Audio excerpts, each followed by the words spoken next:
Lovely.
fucking enjoy together and put our fucking balls on the table. I love you. Let's fucking do it. I love everyone. Let's fucking go, boys. Luther, you play A with Adam. You can play around main. Going inside hut. One silo. I'll start swinging. I'm back lobby. One or two. Nice. Sit back lobby. Two more. Yeah. I'm inside hut. They can go Wing left. left here as well. Not dead. That's Nice. lobby lurk. Walking up heaven. Walking is One main. I think one is main. Up to it. Main. On main. Can have it. 15 seconds. He's under the Heaven. Okay. Oh, out. Nice. Big boy. Go!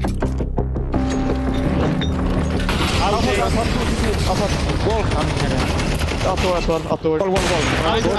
Jimmy, I'm flashing. They don't expect Jimmy. Stop together. Can you go Adam? Batting. Door. Don't dead. Maybe one. I fought. Nice. Good job. One silo. Any outside. One more top mid. Silo top mid. Nice. Top mid one more. Give it. Top mid. Nice, Adam. Main. Go hut. Run hut. Yeah. Main in heaven. I flash the full Jimmy.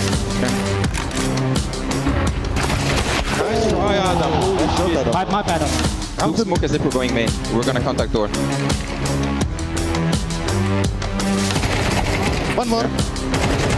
That's out. I never go out door. Can't see in there. I can see. Nice. Nice. Please. He can't see equal, boys. No, I just spam him to fucking cut. Doors closed you. Dead. I'm gonna go through Right, garage. it's many outside. Come on, garage. Yeah. To garage. In heaven. Go out, To garage in Jimmy. heaven. City blue. Nice, guys. Nice clean round. Okay, I'm ready, guys. Let's go. Mori CT, man. Time we go again. Yeah, I will go with Luther. Ready? Let's go. Okay. Roman. Robin still. I have heaven. Lobby clear. It's I'm holding with you, Jimmy. Yeah, I'm holding with you. I'm hiding door. Yeah, big for you.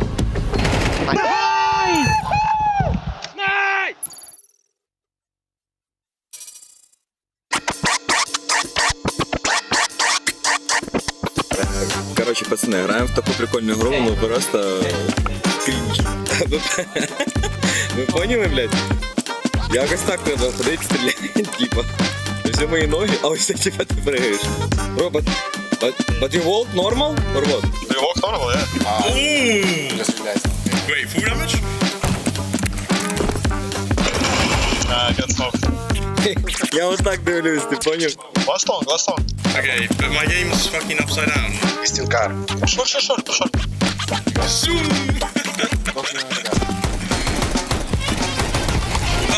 Закончена гра, блядь. It's so easy, man. Законбіруй! Maybe faking for it. Ну, блядь. Kiss me, come on. Ну що це за хуйня? Ну як мені грати? But how I have to play? Like, I cannot move even. You can buy guns. I don't need even gun, what do you mean? No, bro, I'm trying to aim. I'm trying to understand how to move. Ну, блядь, як? It's impossible to play. Wait. Let me cook. But where are you? Like, are you falling down towards like A side or what? Yes. Then come to A, what? Bomb planted, guys. I cannot come to you, like, it's impossible. But yeah, we can't even reach B side, like the planet bomb you see. Let's save for next. Nice try, guys. Go! Get fire, bro. How to get there? Just defuse, Rui, if you can just defuse. Castle crew NPC in this game. I can't move. I don't know how to do that. But where is Castle? Castle stuck. Yeah, I cannot get to window. Bro, I cannot jump to it. There's no chance. Castle broke. I'm on the car. Yeah. Kill this guy. There's a guy on top of you, man. Kill him, man. Nice. Wait, but they're not gonna defuse. But there is no timer, so it's like draw, yeah? It's okay, bro. We'll get there. No, what draw? You win, man. Yeah. Guys, why was that so easy? I am a nice guy all day long. You can ask anybody. I'm a pleasure to play with. But when somebody baits me or somebody fails to trade me, I just start yelling at them, just the way my brother used to do to me. I hear the words coming out of my mouth and... Sorry, I'm late. No cabs. So get this. Play this hacker in Premier yesterday, and I'm supposed to be tryharding. It's my rank up game. But instead, I just start grilling this guy on his trigger bot. I'm just in disbelief, like how there's literally zero skill involved. All he does is he presses a button and he wins. And this freak is ruining hundreds of people's games a day. Like, where is the fun in that? Alex. And I'm getting madder and madder. And I ask him, I look him in the face and I say, how can you sleep at night, knowing you're wasting the time of 9 other people? Just so you can see what, a number go up? And you know what? He TKs me. He doesn't say a word. He just shoots me in the fucking head. What the fuck is that? Am I the one that fucked up in this scenario, or is it this douchebag trying to make me feel bad about myself? Alex, we've talked about this numerous times. You can't just come in and hijack the entire session. I didn't hijack the session. Did I hijack the session? Yeah, you did. Who are you? I work in community feedback. Good luck with that. Alex, I know you've lost a lot of elo this year. Maybe you want to talk about that. I don't talk about that. Hold on. Gotta take this. Grizz. Yeah, no, I know. This guy's just ruining everyone's enjoyment of the game. How long can that last? Bye, everyone.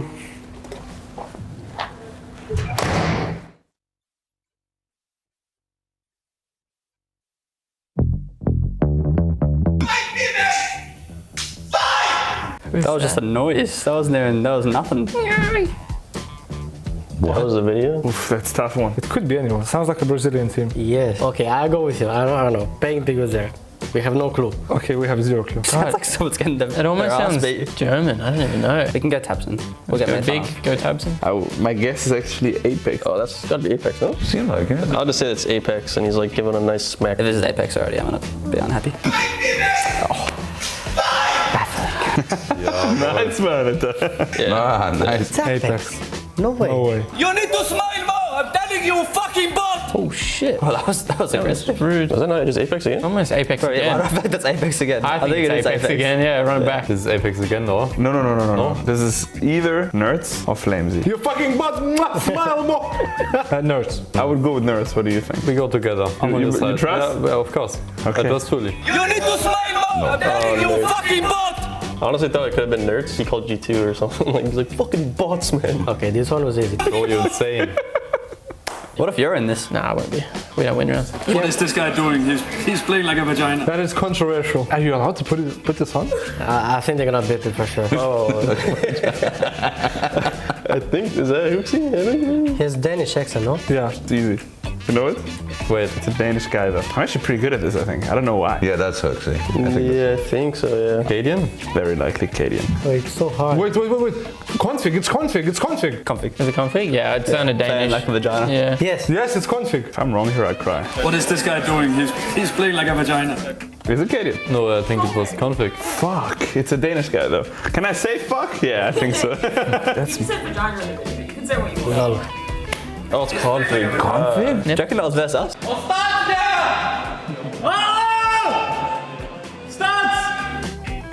How am I supposed to know? Just how are people doing this? I swear to God, this sounded like the first clip. I'd go with Apex. That's Snappy. That's Snappy, and it's versus Spinks. I want to. Huxi. Yes. I feel like it's Huxi. That's our best kid. I mean, yes, because it's Danish accent. And Oh, Magisk, I think. Go. That's a good guess. I think Magisk. I don't know. My guess I'm just is trusting you, Keith. I have no.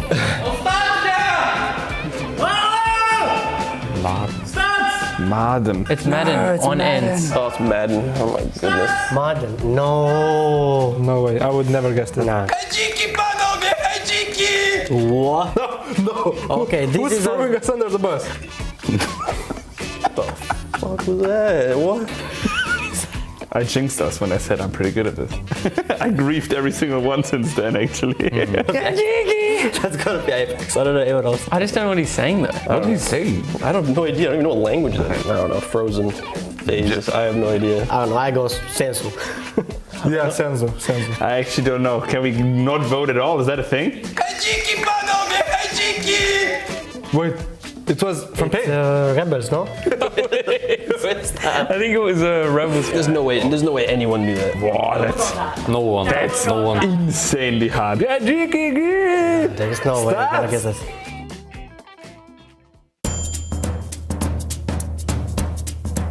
He wants to know what we're doing, and I'm going to tell you what we're doing. We're doing hard-hitting journalism with Berlin International Gaming.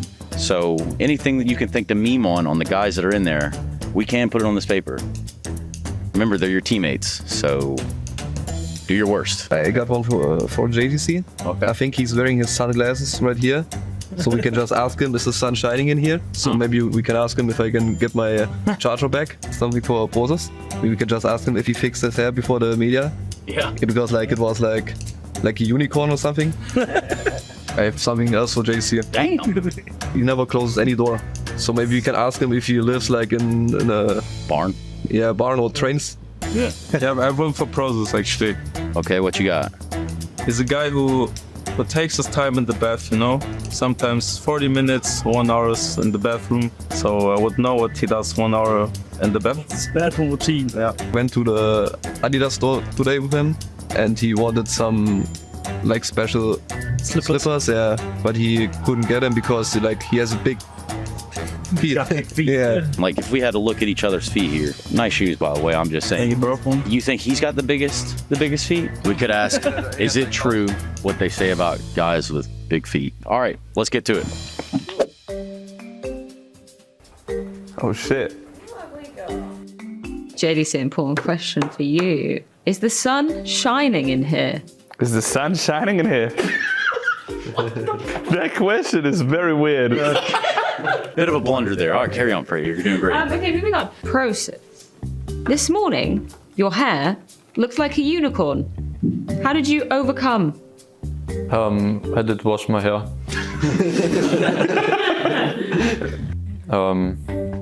I don't know. You don't look at me. Don't look at me. Look at them.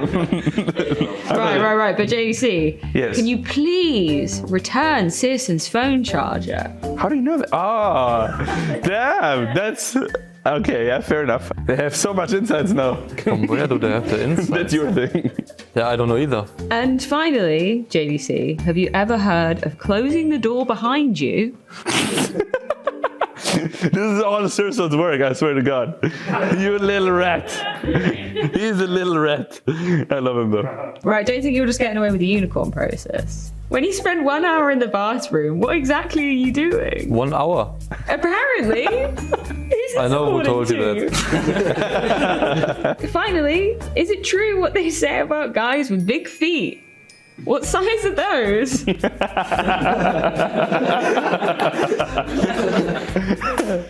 My guy.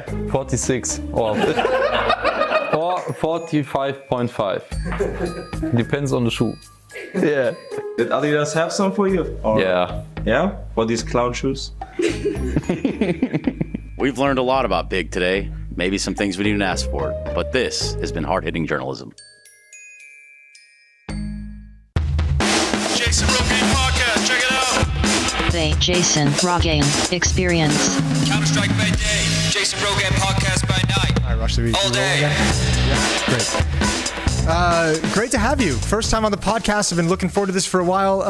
Welcome to the studio, Freya. Thank you for having me. I'm a big fan. Yeah, I'm a big fan of yours as well. I've been following all this stuff you've been doing. You've taken a couple events off. You haven't been around, but you've been keeping yourself busy. You've been plenty of work that you've been doing. Yes, I've been hard at work doing some research. I kind of prioritize that over the major. I think that's a fair assessment because I've come up with actually quite the theory.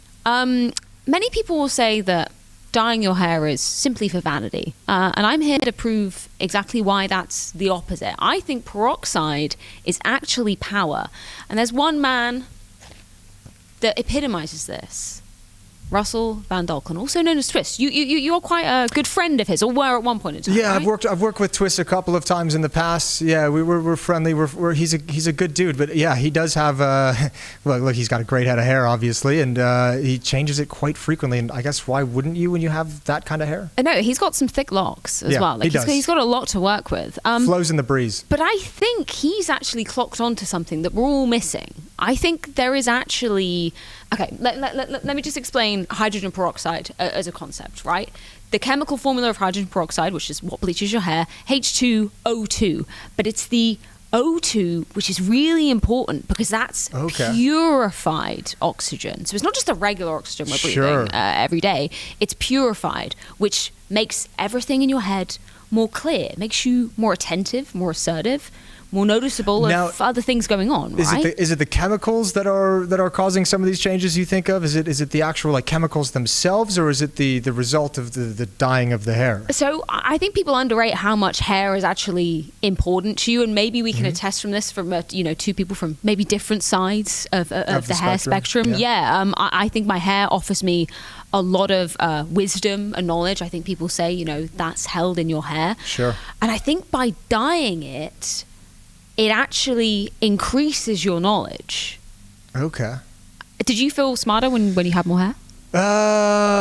Not smarter, but Okay. I felt a little bit more maybe easygoing, a little bit more, things were a little bit easier, I guess. Because of the wisdom. Yeah, but the nice thing is now I wake up 5 minutes, shave the head, bish bash bosh, and you're off into the studio for the day. It's a short-term solution, Yeah, it is. I guess. Yeah. Yeah, I'm thinking more long-term, which is what I think Twists has done. So I just pulling out of the ether, what do you think was one of the high moments of Twist's career when you think of him?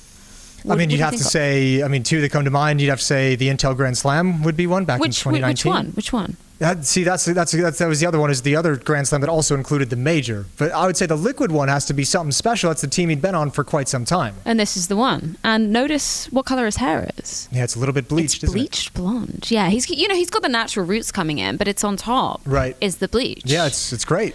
And It's a then good look. It's very 90s. It's very like JTT. It's he's gone just more than the frosted tips. It's like getting closer to the Sure. root, which I think is not only stylish but actually helping his performance because the second time he has the Intel Grand Slam, not only completely bleached but also a bit of pink in there. Yeah, a hint of rosé. I think gave him the edge. And correct me if I'm wrong. It's been a while since I've dyed my hair. When you color your hair like that, if you have a dark shade of hair, you have to bleach it first, and then you put the coloring in afterwards. You do, and you have to bleach it multiple times. If, as you know, a previous dark hair enjoyer, Bertha, I guess, it's taken me a while to get to this shade. It takes you a couple of years. Sure. So Russell's really been putting in the work, and it's been paying off. Made me think of a time, if we're going to go on the opposite end, Okay. a time where Twist was really struggling. A low point for him. Maybe really just early on in his career. He's been going without the dye recently in this return to liquid. He has been undyed, I believe. That's exactly what I want to talk about. And what happened back in, February 2024 time? Ish. What happened? February 2024. That was they failed at the RMR. That's exactly what we've got here. And look at the color. Dark brown. Gone I've back never to his thought about it from this natural angle. roots, yeah? Yeah. I think I'm onto something. I don't know. I've spent a lot of hours, so just correct me if I'm wrong. Is there any but- strength in the different colors of dyed hair? Because we've seen a lot of players bleach their head over the years. Yes. Just keep it bleached. So, I think it depends what you're going for, right? So this first one, just as an example, this is a first Intel Grand Slam. This is just pure bleach. But if you want to go for the 2-time, you've got to add a little bit of pink. And then if you just want to win a major, bleach is also sufficient. This is back at PGL Antwerp. Absolutely. I think that kind of makes sense. I think the color maybe gives you an upgrade in terms of what you've already achieved. Double it. Why not? Now here's my question. I mean, with all the research you've done, bleaching your hair, it's not good for the hair. It's eventually going to dry. It's going to thin out. It's going to be kind of gross. Like there's got to be a time limit on how long you can keep bleaching and dyeing your hair. I think maybe that goes in the same vein as the time limit you have as a pro, right? Not to be ageist Sure. in this regard, but I think there is a certain peak you have, and I think from the maths that I've been doing, that actually lines up with how long you can healthily bleach your hair for. I'm giving about 5-6 years of peak bleach, peak CS performance.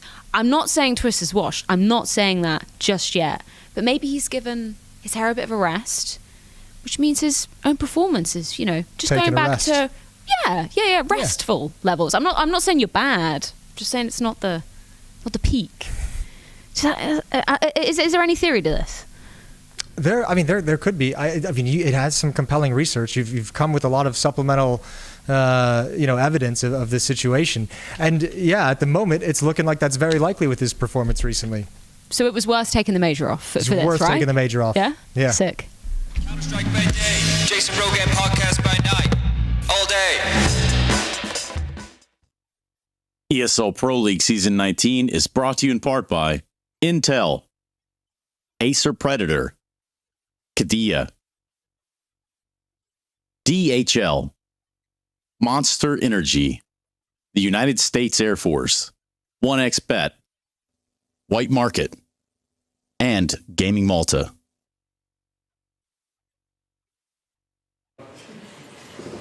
Previously on ESL Pro League.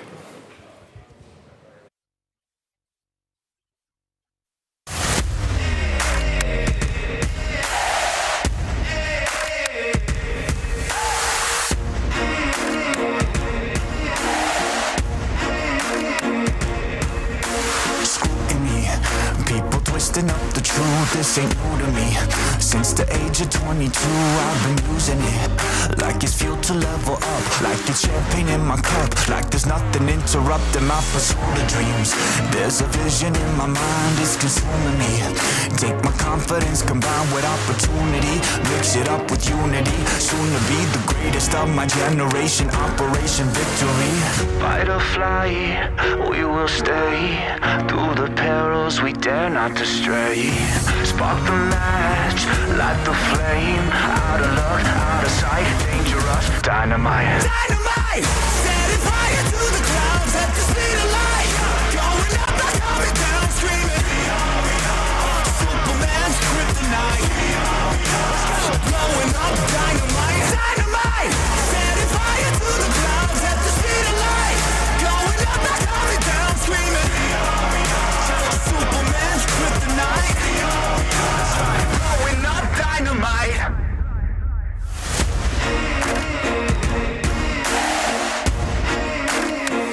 Check it.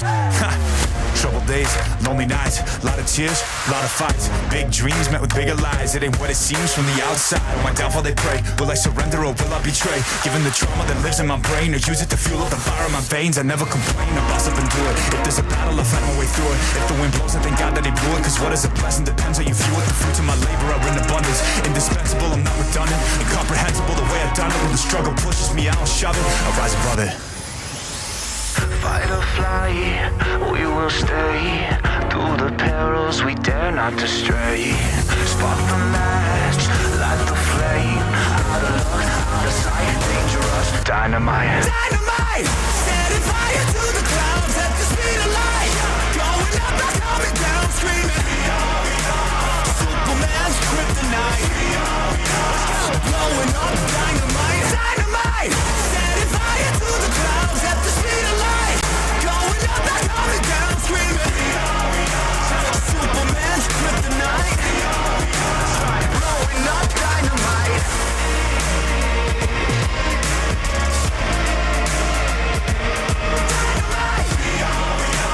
Superman's kryptonite.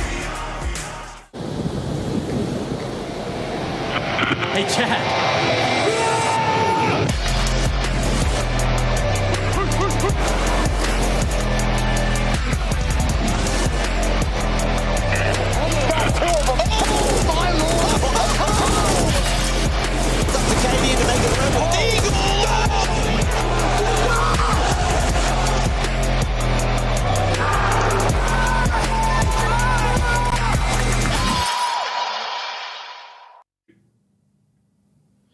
All right, Officer Greer. I've got a sick freak in that room down at the end there, but he's the guy with all the answers. He's the one who knows who's running this show. Well, if we're going to extract this information from him, we're going to have to throw the book at him. You know the deal. Good cop, bad cop. I've been on the force for 20 years now, and I'm not going to let this little punk hold information from us. So it's time to go and extract her. All right, let's go. You're the bad cop, I assume? I'm always the bad cop. I like that. This guy won't know what hit him once we get around the corner here. Well, well, well.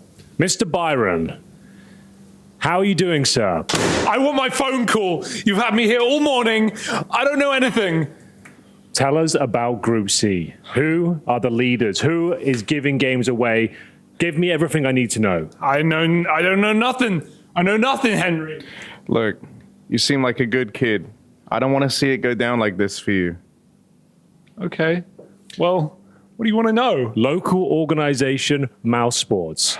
Everyone's talking about them. Everyone wants to hear how they've been performing. Tell me what's going on. Have they been winning? They had easy games. What can you do? Easy GamerLegion. That's a new team. Of course Mouse win. Of course Mouse are in the playoffs. 2-0. 2-0. It was easy. It was always going to be easy. Oh, speaking of easy, what about a little team known as ENCE? You're always talking about them. You're always running around gallivanting, talking about Glaive. How have they been performing so far at Pro League? Not so easy for ENCE, Henry. Not so easy for ENCE. They had, 13-0, but that's the fucking Australians. Anyone can beat them.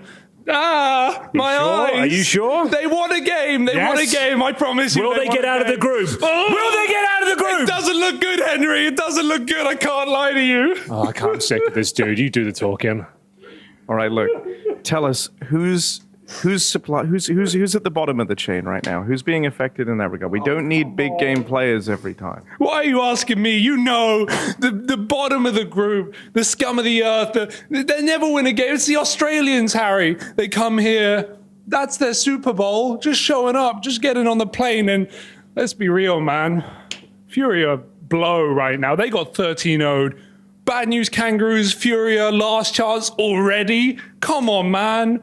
Brazil used to be good. And I think we want to know maybe about a couple more before we're all said and done. Recognize this little horsey? Nay? Okay, anything you want to say about your little friends over there, North Americans coming over to Europe? Playoffs, Henry, they did it again. Chengdu was 1, Pro League is 2, but it's only going to get harder. How did they get to Chengdu? How did they get to Chengdu? They weren't supposed to be there. Wild card, we let them in, we opened the borders. Someone dropped out, there was a gap, it was a fix. Liquid, they earned it, man. They got to playoffs, they've done it again. Are they going to win? Are they going to win? Against Mouse? Yes. This guy's Good sick. save Merchant Mouse? This guy's sick. Are Liquid gonna win? You've got to be fucking joking, Henry! Surely we've had enough. He's had enough. Oh, you got anything left to say about Group C? Nothing. GamerLegions? Nothing. Who? Monties? Who? What about FORZE? What about Smooya? Smooya! Smooya!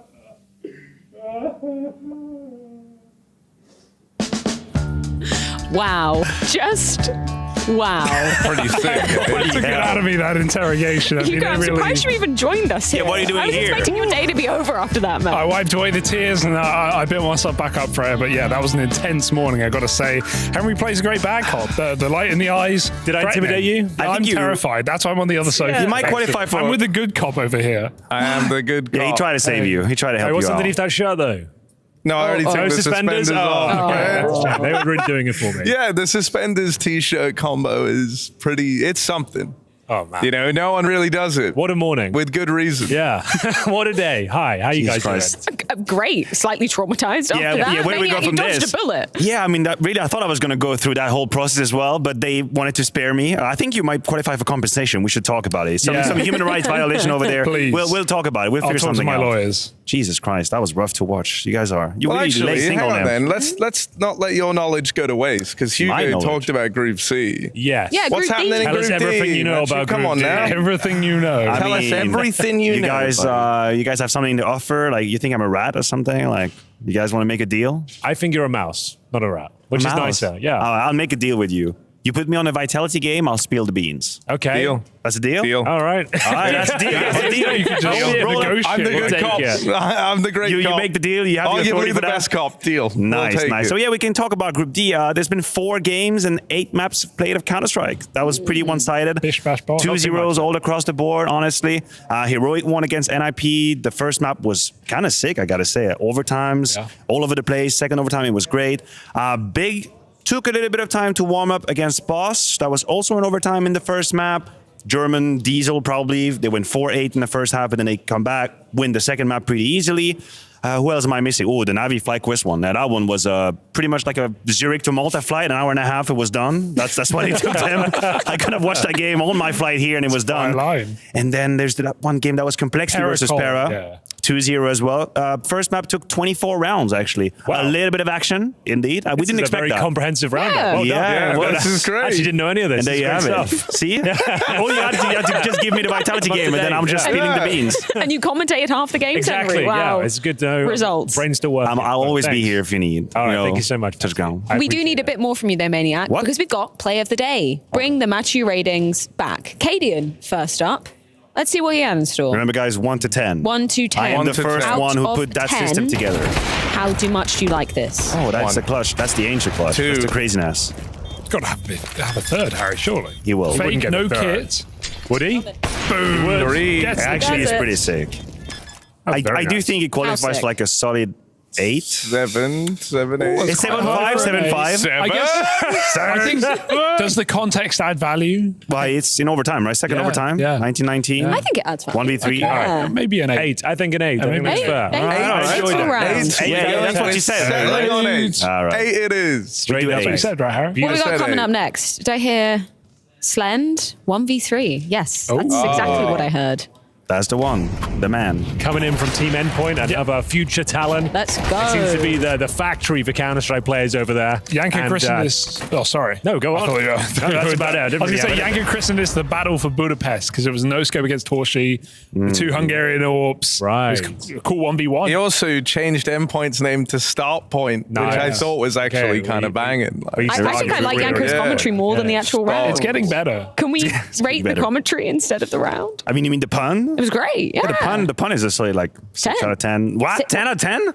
Oh, right. You didn't hear it. There were 2 How puns. often do you see? I missed the first one, probably. How often do you get the 2 Hungarian Orbs in a 1v1? Right. Never before, actually. Henry. Never Maybe happened the before. first time. So It's many a world firsts first, I here. suppose, given that. I mean, maybe within like a that 9 out of 10 then. context, I suppose. 9 out of 10. Yeah. 9 out of 10. I think that was the first clutch in Counter-Strike 2 history. Yeah, that's Wow. probably true, actually. God, Yeah. really I didn't breaking them consider all. That has to be a Yeah. 9 then. Yep, straight up 9. Straight up You know 9. what? Let's Okay. do it. We got a reason. JL Ace up next. It must have been against the Eco, though, right? What do you mean? Yeah, actually, it is. Yeah. Oh, I was going to say, USP. this is when I said, like, oh, it's the first ace of the tournament as usual, but it was. It's TS2, actually. So, yeah, I remember that one. I don't want to play it Kinda down, cool. but I'd give that like a 5. I like that you pulled out the it's not MP7. like They're leaping It through is with crazy. USPs out of the tightest choke point in the map. So. Yeah, and They he has gotta an hit the shots, MP7 MP7, yeah. farming up eco players. Do you like the I would- MP7? Yeah, it's a good Cool with gun, that. especially 4. when they're on eco. Okay, maybe a 5. 1 point for each kill. I don't know. Yeah, that's Yeah, that nice. makes Yeah. I like Yeah, that. 5 out of 10. Not Yeah, just Yeah. that, Yeah. the context they were Nice feeding. effort, Yeah. JL. So, yeah, 5 We out of tried. 10. Tabs and 1v3. Oh, wait a coming minute. up I didn't see next. that. I want to see it. Do we know when this was in the game? Was it part of the big comeback? That was on Ancient. Yeah, I didn't mean the math. Nice. Kind of meant the score, you know, Trying to like you help you mentioned, the out. 4-8 comeback into OT. It's nice shots. It was a bit short. Was it on the comeback? I didn't have time to warm up. No. It just Yeah. took me by surprise. I don't know. That one's, it's pretty It's all right. good, pretty cool, I guess. It was a 1v3. They're So- famously quite hard. Why didn't you tell us? So where would you rate put that, it? Harry? What did you give? I would give it like a 6 out of 10. They were clean shots. I think it was cooler than the ace, but I don't think it was the coolest. Oh, Fair enough. okay. Yeah, so yeah. Yeah. I bite. Yeah? 6 out of 10 is great. Okay. And the logic is here. The logic Fair. is here. It's sound. And We're logic locking has it in for arrived. a 6 out I'm of the 10. logic. 6 out of 10. We're Six looking out at of it. We're 10. looking This at is it. fine. I think that's it. That's it? I think that was all of them. So you telling me that the play of the day was Yanko's commentary? Yes. Oh, but great. Or Cadian's 1v3. Yeah, but Cadian's 1v3, I guess. I do like that shot. The camera guy killed it yesterday. The shot where Cadian finally wins a game, and you get that close zoom of Cadian standing up and doing. Oh, that this. was sick. Yeah. Like, that's it's a nice shot. 10 out of 10 for the camera operator, Yeah, I actually. think that is true. That is the play Camera of the guy day. wins today. Let's go. We find new contenders Should we do everywhere. some mail? Postman Pat? we can do some mail. I'll get up and go do some mail. You guys want to do some mail? we like The mail. It's kind of my Some favorite mail. time Are you of going to the the post day. box or are you going to the machine? I'm going to the machine, the mail Digital machine. mailbox. All right. I get Mail that. machine. What a brisk walk. Sorry, guys. Just great. trying It's to okay. enjoy It's yourselves slightly while longer I'm than me. It's going fine. over It's here. a long old walk. It is. It is a long walk. We are when they're all gone.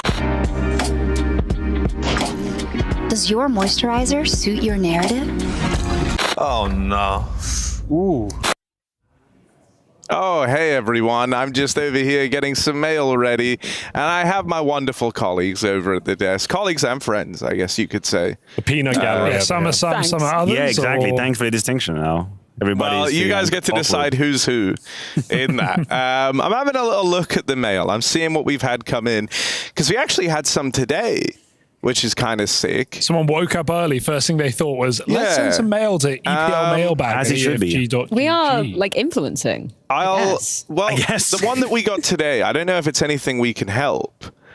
Bring back player profiles was the. You mean for the major? Yeah. That is a conversation. What happened to the CS player profiles from Volvo? They were It's a very really good. good question. When, We when want was the them last back. time we had them? Was it like 2019, 2018? wanna That's say 2018. that. 6 Yeah. years Well, that ago. wasn't even Valve that did. I Remember wasn't when official. Valve used to do them? It was Tom Newman that Yes, did that's them. Yeah, I was going to say we do have the We do have the mastermind player himself, profile go actually. Yeah. in the building. I think we should bring There it might back. be some more coming at some point. I guess yeah, they are very good. Yeah. But like, does it add anything to the major itself? It's a lovely piece of video, but it doesn't really make the major more memorable, I suppose. but it It's builds a nice up. bit of content. It can be at any time. I guess indirectly. Directly, probably not, but indirectly, it builds like the legends of who is who. Absolutely. It's just like, they cost a lot to make. Well, it's not always about money, Henry, is it? It kind of is when you're running a venture. So, Volunteering to most important bankroll factor. it. That's you. Thank you.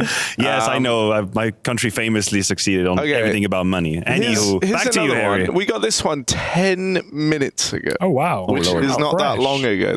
This is Hot off the fresh presses. off the presses.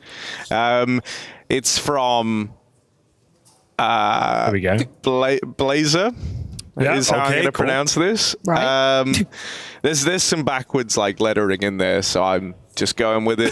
Blazer. How about y'all start a real podcast outside of this? I guess by this he means Pro League. I like it more when you talk about weird stuff rather than casting certain rounds. Is it just me? Question mark. I guess there is a hole in the market for, we've got like Talking Counter and HLTV and stuff. There's no goofy podcast, I suppose. There's just us talking shit all the time. I guess there is a place for that. There could be. Well, so polar opposite email coming down the pipeline next up from Ilya. Not yes. not Not him. Monacy. Not I don't think Monacy. it's No. actually Monacy. What's the chance? Dear EPL Production, in my previous email, I mentioned I would pay $5 per month for the option of a silent cast. Maybe $5 per tournament, because nothing really lasts that long. That being said, I'd definitely pay an extra $5 if I could mute just one specific caster during the cast. Which one? No one specific, just if the He's got mood an idea. strikes me. It would be totally random and unpredictable. JK, I'd mute Yanko, heart emoji. All right. I think I have an offer to make that would benefit all parties involved. Go on. Why They don't we can do pay like a us bidding? $5 a Why don't month. we do like a bidding war Ooh, on to who not gets talk. muted? So the community puts money on who they want to mute, i.e. we make money, it's fun, everybody's happy, We could- and the person that's got the biggest bid is muted. We could just take GG. control of the show, and if they pay us more than ESL, we could just stop talking, right? That's how that works. That is a business plan. Okay, Make money for not casting. Here's one then. This is from someone whose name is just 666 on the email, which is kind of ominous. ominous. What does that number mean, Hugo? Nothing good. Yeah. The email says, please stop saying edging. It means something entirely What does it different. mean? I just thought it's to do with a smoke and a Molotov. Yeah, Hugo, what's else does it edging? mean? Well, when you sit on the edge of a molly and a smoke harry, that Yeah. kind of Yeah, edging? but so That's then the all I email know says it for. means I guess it something means like getting entirely close to the I've edge of never a heard cliff that and you might fall off. I think That's that's very it's dangerous. quite a You don't wanna dark fall off the idea. edge, Yeah, Henry. yeah, don't fall off the edge of You the got to cliff. stay on that sweet You're spot. edging near the know? cliff. Anything could happen. So yeah, I guess that's a good point. Device Fair did call enough. it ghosting. I actually Ghosting. I do prefer that. It's kind of cool. In a weird way, but now I'm committed to the edging bit, so I've never been on that edging train. The thing is, as soon as you say it, like everyone's going to be to start cracking up. So they do have a point, I suppose. Like it's difficult to. Is keep it a straight already too face. late? Have we already crossed the Might threshold? be too late. Yes. might be too as late. usual. Well, here's We've the gone thing. too far. Valve can just patch it and we can stop saying it. That's kind of why I called it edging, because I thought I think it's a sooner they feature, not a patch it, bug, the better. though. isn't No, it? surely I not. thought that's the whole conversation. I mean, It's like your Chad- head's sticking out the smoke at the top. Yeah, right? but I think it's just a bit busted. Chad complained to the devs, I think, at the okay. major So about it. he's anti-edging. I think a lot of people are anti-edging. It's Okay. like it's like Is the that typical. so? Is that a general community sentiment about edging? I think so. I and think whatnot? it's a bug, and when a bug exists, of course you exploit it. Like if you're a player, especially, you exploit the bug until it gets patched. In my head, it's not. It wasn't in Go. It's not purpose. It doesn't add value, I don't think, to the game. I don't know. Debate? You disagree? Debate. Debate. I wouldn't lose feel sleep. about I wouldn't edging lose sleep collectively? over that disappearing from Counter-Strike. I wouldn't lose sleep same. over that. Doesn't I'm not like a feel- fan of it, but I'm not No. also thinking like, oh, it's breaking. But you got to be open-minded. No, I to don't think it such breaks the game. I just don't think mechanisms, it's... right? Yeah. You got to be open-minded. Exactly. I think It's in new life, it's very things, important. New experiences. I think never it's know a what bit you OP. know. There it is. I think it's a bit OP. I think it needs a nerf. What do you make of this one? This is less of a question and just more of a statement, but maybe we can get some reactions. Had a dream where I was a pair of jeans. Call Back that to a the body jeans. jarrer. Henry, you sent this one in? And I this have is jeans. from Henry I have Greer. dream about jeans all the time. Yeah, like that's probably due to the fact we talk about jeans every 5 minutes on this broadcast. If you're watching a lot of EPL, they'll be brought up every 5 minutes. Everyone's probably wearing jeans. You guys wearing some today. Freya, those denim?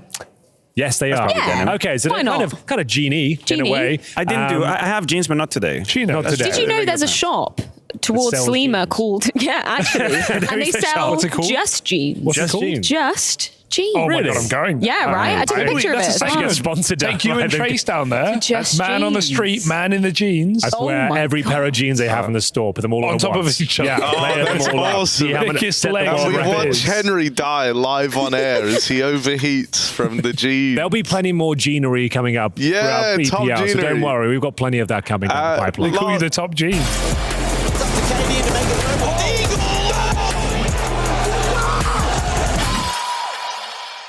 At some point in every gamer's life, there's a question to be asked. Do your clothes match your hobby? In any situation? Or do they just represent what you dream of? No matter what situation, there's always the right wear and the wrong. The only real question is, which are you going to choose? Decide for yourself. Smokes. You see a double smokes in the same place there. Simple just jumping casually into the side. Wait. What was that? Never miss a play again. Simple. That's not allowed. This is not FPL. This is a major. Finally. With Face It Watch, you're in control. Switch between player POVs live and see the game through the eyes of any pro. Never miss a moment with replays. Relive each highlight on demand from all angles. Watch it, control it, face it.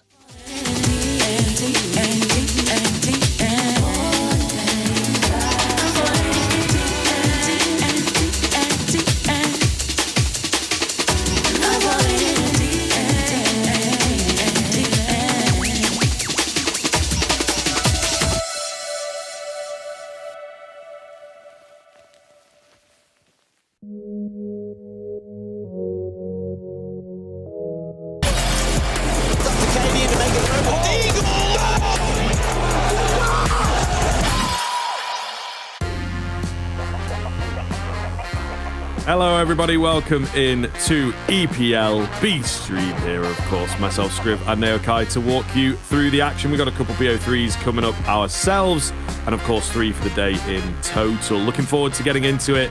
Been some great games thus far, I think, in Group C and D. Been a hell of a lot closer in some cases. You know, the game that we had yesterday, Big V Boss, obviously a great name there, one of the battles to go down in history, but it was a really close one. And happy now that we get to check back in with Boss up against FlyQuest here, of course. Do you know what? I'm actually really pleasantly surprised with how Boss played yesterday. And I think they would have looked back at that VOD and they would have looked back at that demo and said, we could have won this. And they genuinely could have. This is the thing that's probably going to annoy them most. Map number 1, I think they just let slip away and they really shouldn't have. They gave too many opportunities to Big off the back of a really good first half. And that second map as well, again, similar story, you know, losing 2 separate rounds to full ecos can't be happening. Losing, you know, these really, really punishing mistakes in like 1v1, 1v2s. I mean, that's what it comes down to, right? We had Tabson pull off 2 back-to-back 4K clutches, and then the map after that get back-to-back, you know, eco rounds. I mean, this is the thing that's probably going to hurt this side so much. The scores pretty even, right? OT in map number 1, and like we said, Tabson at 8-9 in favor of Boss, and then 9-all gets back-to-back 4K clutches. Just like a ridiculous couple of rounds from him to single-handedly keep Big in that map. And then on Vertigo, when things again were even, it was like something in the region of like 6-7 all, right? That's when they get an eco, breaks the econ over towards Boss. A couple rounds later, another eco. Big walking away with 2 rounds found off the back of 5-7s. I mean, it never should happen, and I think Boss, they'll be kicking themselves, but the main thing is that Boss actually played really well. I think the way you put it is heartbreaking, right? And now against FlyQuest, they have an opportunity. FlyQuest did drop a map, right? Or at least we'll push they push the distance, may I say, in a relatively close game recently. We saw against Na'Vi, they were able to put up some decent results. We saw it previously in the Esports World Cup as well. They had a couple of close games. One of them are actually against Bad News Kangaroos. This is an opportunity for me where I think Boss can maybe come into this and put the brakes on FlyQuest. For sure. I think FlyQuest, Kings of Oceania at the moment, that is most certainly undisputed, to be fair, and looking very, very good domestically. But when it comes to LAN, they have been a little unpredictable. 2 international LANs back-to-back now, which is really cool. Chengdu performing quite well. There were a few teams in there that, they were able to sort of catch at 60% capacity and things like this. But obviously the Cloud9 win turned a lot of heads.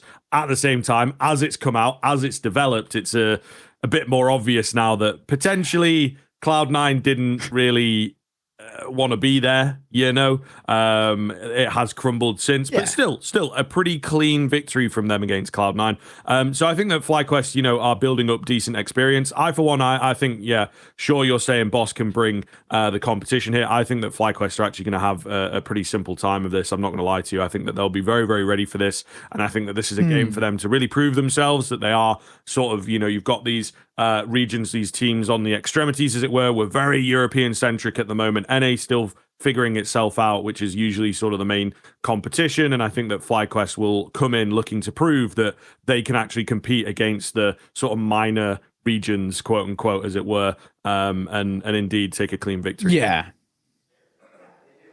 No, absolutely. I mean, as well, it's one of those things where for the Na'Vi game, there was glimpses of FlyQuest, but Na'Vi are a different beast right now. I think that's the big thing, right? They have just looked so good. I mean, they are the favorites in this entire group. There's no real kind of debate about it, but you're spot on. FlyQuest, they are the favorites in this game.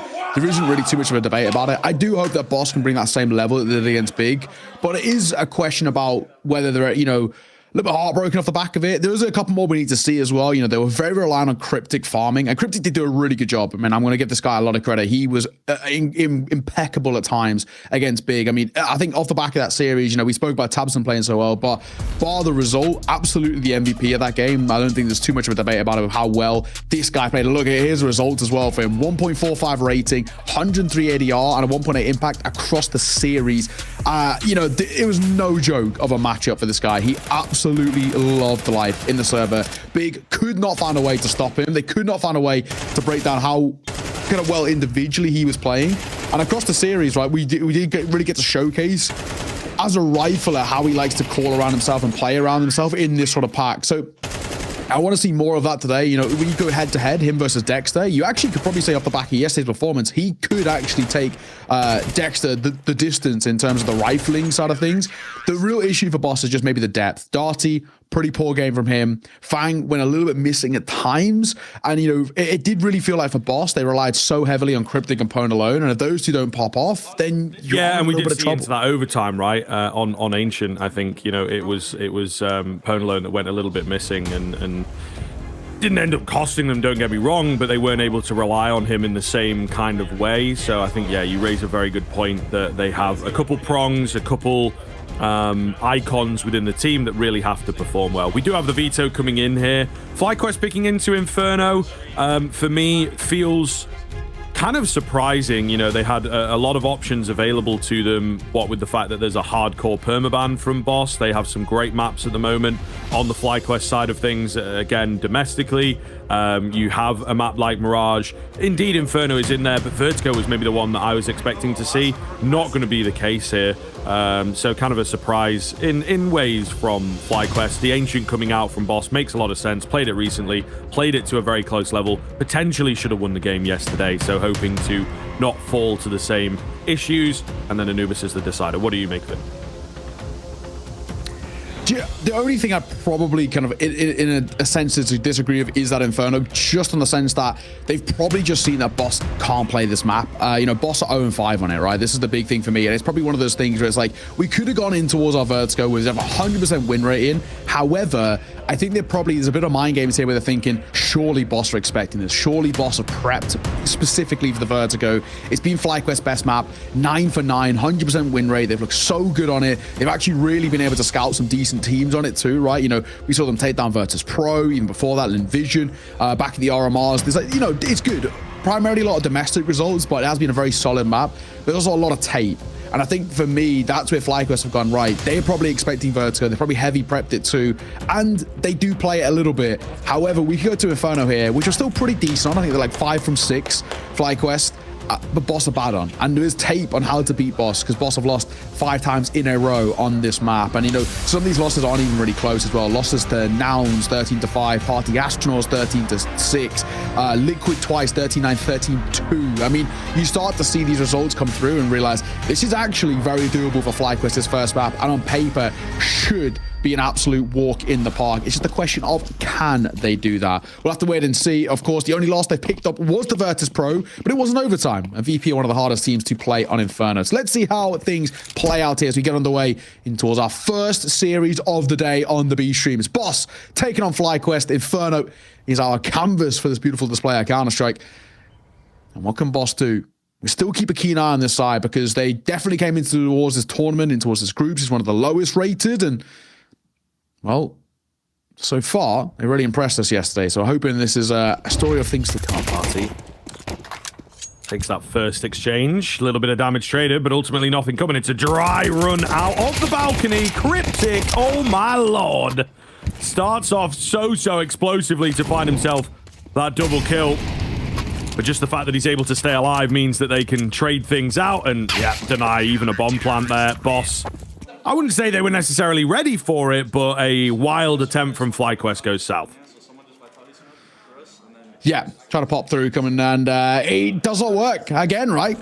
Cryptic, fair play. This is a guy who is really sort of coming to his own on LAN. I mean, some of these shots are beautiful. Doesn't catch the guy dropping, but job was basically done at that point anyway. Had halted them, stopped them in that push. FlyQuest are going to go for a buy, though, coming back through. So we see a few Tech 9s, double deagle, Dexter and Ins. Of course, the big guy that we're looking towards on the side of FlyQuest is Ins. Big Josh Potter, without a shadow of a doubt. This is somebody for me who is unbelievably talented, has been for a while. Really does put up some big performances when he's called upon. Dexter really seems to have found his own as well towards this FlyQuest team. It was kind of the question marks. Post Fnatic, where's he going to go? It obviously didn't work out there for him. He really did struggle to kind of make that team sing in any sort of fashion. But yeah, man, it has to be said, he's really looked comfortable since coming back, you know, to his national team and making something of this. We'll see. A few pistols. A very slow round here as well by FlyQuest. They're just poking and prodding. They're not committed to a push just yet, but it looks like that bomb wants to head towards A. Burst over here. Ooh, the flash not quite on the mark, but, you know, the second one's good enough. First kill does come round for Boss. Tech 9, so closing the gap can be deadly here. Trade out. It's Freshy in at pit that they've got to worry about for me. Also, of course, the banana push that no one had really accounted for.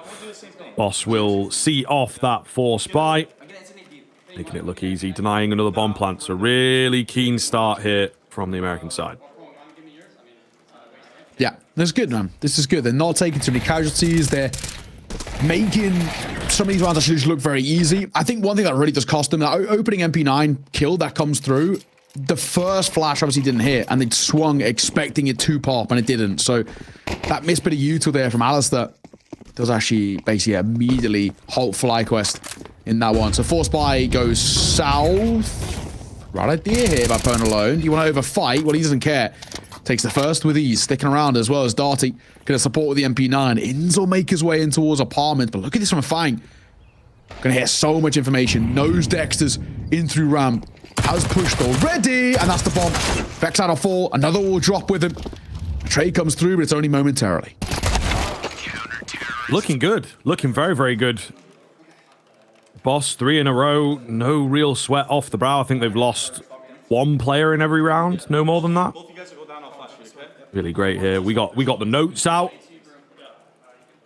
So it's getting serious in here. And they're looking quite warm already, I think, which is a bit worrying. FlyQuest going to have to at least make this competitive. You've got to lay down something here. Yeah, first gun round out of the FlyQuest side. It's one that absolutely has to start to find a bit of form. So far, so good from Boss. This has been, honestly, a bit of a joy to watch this early stage. Smoke will come early. In setting up for the U-turn, though, this hits both left and right side of those cubbies. Once that Molotov comes down, there's a lineup for it just on the side there. He's actually going to hold it for a little bit. Knows that with the smoke, he basically can't swing to confirm the kill. At least when the smoke dissipates, he can try and guarantee one. 1 minute 15, though. FlyQuest are going to pump the brakes once again.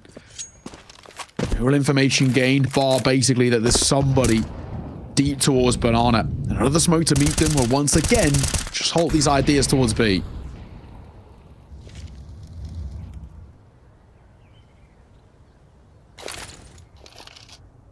He has creep in here in Boiler. As a 2-man setup, got to be very careful. Flash comes in. It's a little ineffective, but it's well played here by the T side. Oh my god, all 3 go down there on A. That'll be the round, especially with that kill.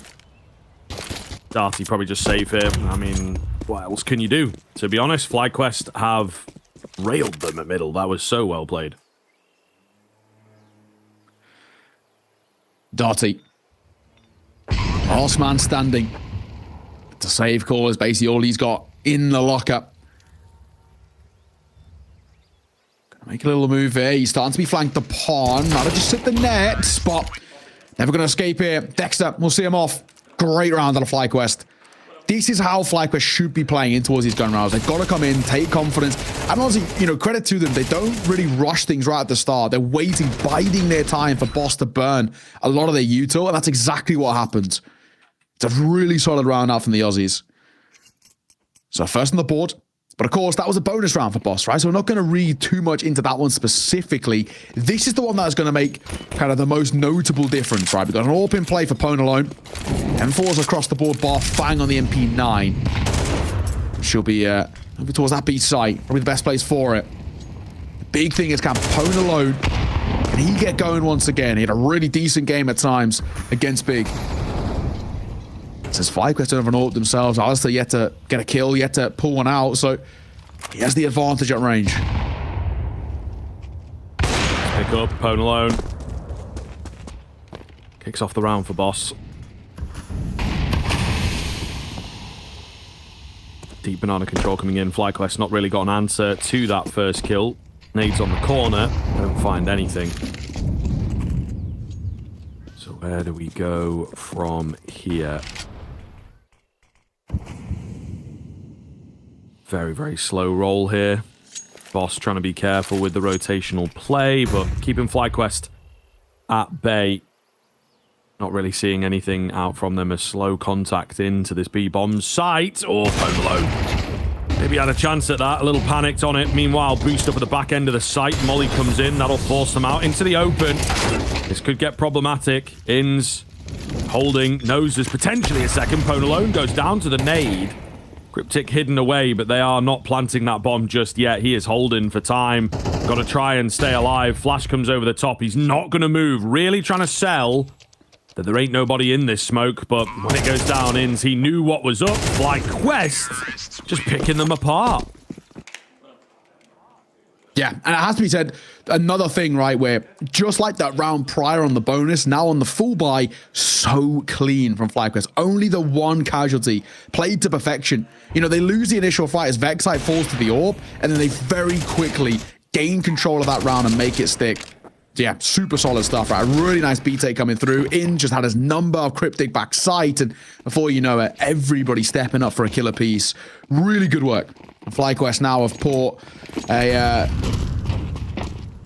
forced boss take a little bit of a breather here below a bite.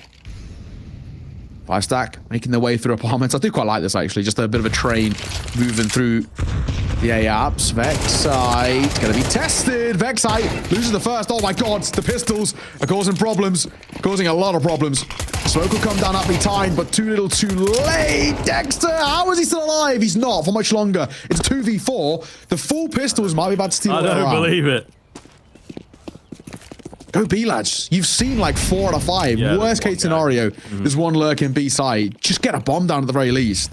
Might be able to get it if they can reset the round. Might even make a decision for boss. You know, you got 3 AKs rolling in. Yeah. I reckon they go for this, right? Sure, you've got to. Surely. Right? 4v2, you're going to buy in the next anyway. AKs are nice. One taps are nice, but you have a decent chance here. The annoying thing is they all come from CT. It's smoked off for now. They're lacking information. They do have a molly for the new box. Alstad forced out into the open. Not much that you can do about that. Pone alone. Crispy with it. 4 now for Inns. You've sung his praises. Let's see what he's got. Oh my god. Okay, triple peaked. No one's winning that fight. And a huge, huge steal.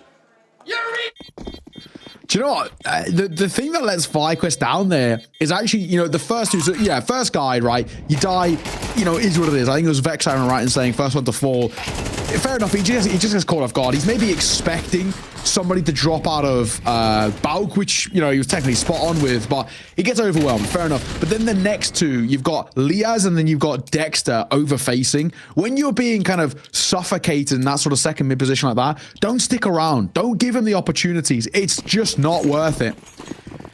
And for FlyQuest, that's, it's a tough one to lose, but it's not the end of the world that they do. Both sides have money to buy back in. So it is what it is. FlyQuest will get an Orban in play as well. We've got an interesting conversation I've seen coming off. Fang taking so much damage to the molly there. I'll pause my point as this fight might be happening momentarily. The Nate could do a lot of damage. Fang, they just avoid him as he tucked half wall. Lucky man, still be alive. Nate'll be responded by Cryptic. He does take a decent tag himself. So util damage off the rip is good towards B. Going back to what I was saying, as things go a little bit quieter, there's been an interesting conversation. People talking about how FlyQuest find upgrades, and one of the big ones being the Orpa. Well, there he is. He'll pop up for one. He'll find Darty. So maybe those conversations were for nothing.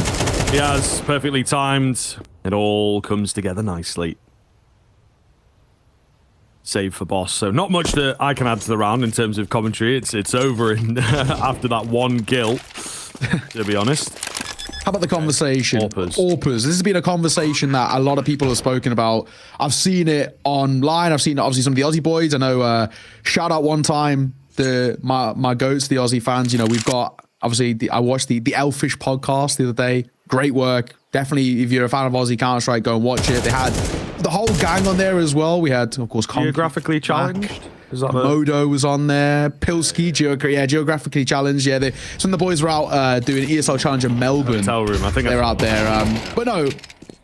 Sharing. Yeah, exactly. Yeah. Yeah. Do you know what? Honestly, I think it was quite a good vibe. It seems. But yeah, no. Very, very much. If you're a fan of Aussie Counter-Strike, definitely worth checking that one out. But yeah, the Aussie boys, they did good work. I think it was, I've been right in saying it was Conky, Komodo, Mac, Pilski, Elfish. I can't remember who else was on there. I feel like I'm kind of nailing all of them. But yeah, they were speaking about it, and they were talking about how, realistically, if FlyQuest wanted to make an upgrade, probably the first place they'd look would potentially be an Orpa. But the real conversation is who, right? There's no domestic Orpas from Aussie that is on upgrade over Alistair. There is no one you can improve. I guess it's sort of a similar instance that we see in a couple of kind of the Asian teams as well. It's like, where do you improve? Like, for the Mongols, it's quite difficult for them to improve. There is bits of talent, but they're not on the same level as the Mongols, for example. So yeah, where do you improve? And I think Australia has the same issue. Maybe in a similar way to like Guild Eagles, for example, right? That's a team that needs changes, but they can't, right? Because there's just, it's a very small pool. And if you're looking international, it's very difficult, I think, to convince an international Orpa to go over to Australia. It's, obviously, yes, you get guaranteed spots with FlyQuest, or more or less guaranteed spots, but you know, the level of practice and the level of domestic competition obviously is so different to what he's absolutely. Keep the conversation going. Hopefully, Alistair can just, you know, shut us up, mate. Take over the game. Yeah, mate, please. Oh, yeah, goes down. Sticking around a bit too long, considering the HP there. And, of course, it is a rougher buy here from Boss. Darty's around on the rotation. Probably going to try and boost a player up. Timing could be pretty good on this. I don't think they're ready for it at all. Freshie, okay, not going to make it up. A little awkward, to be honest. I honestly think he could have come away with a kill or two. They really did not bank on that, but you know how it is. These CS2 smokes, maybe he just felt it was a bit too perfect.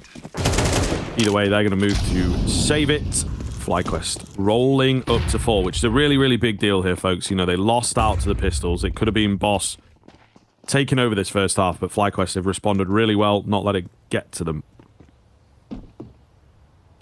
Honestly, it's good work. Double MP9. Gonna try and get something maybe on the tail end. If you get an upgrade, pick up like an AK, you'll take it all day, but I mean, at least they're having a little look around there, FlyQuest on the hunt. They have money to spare as well, so it's not the worst decision in the world. Dexter. Being offering. Molotov might force Darty out. And to his demise. MP9 to get one, so they have dropped over an AK to be scooped up. There was a second, but not recovered. I don't hate the hunt call, though.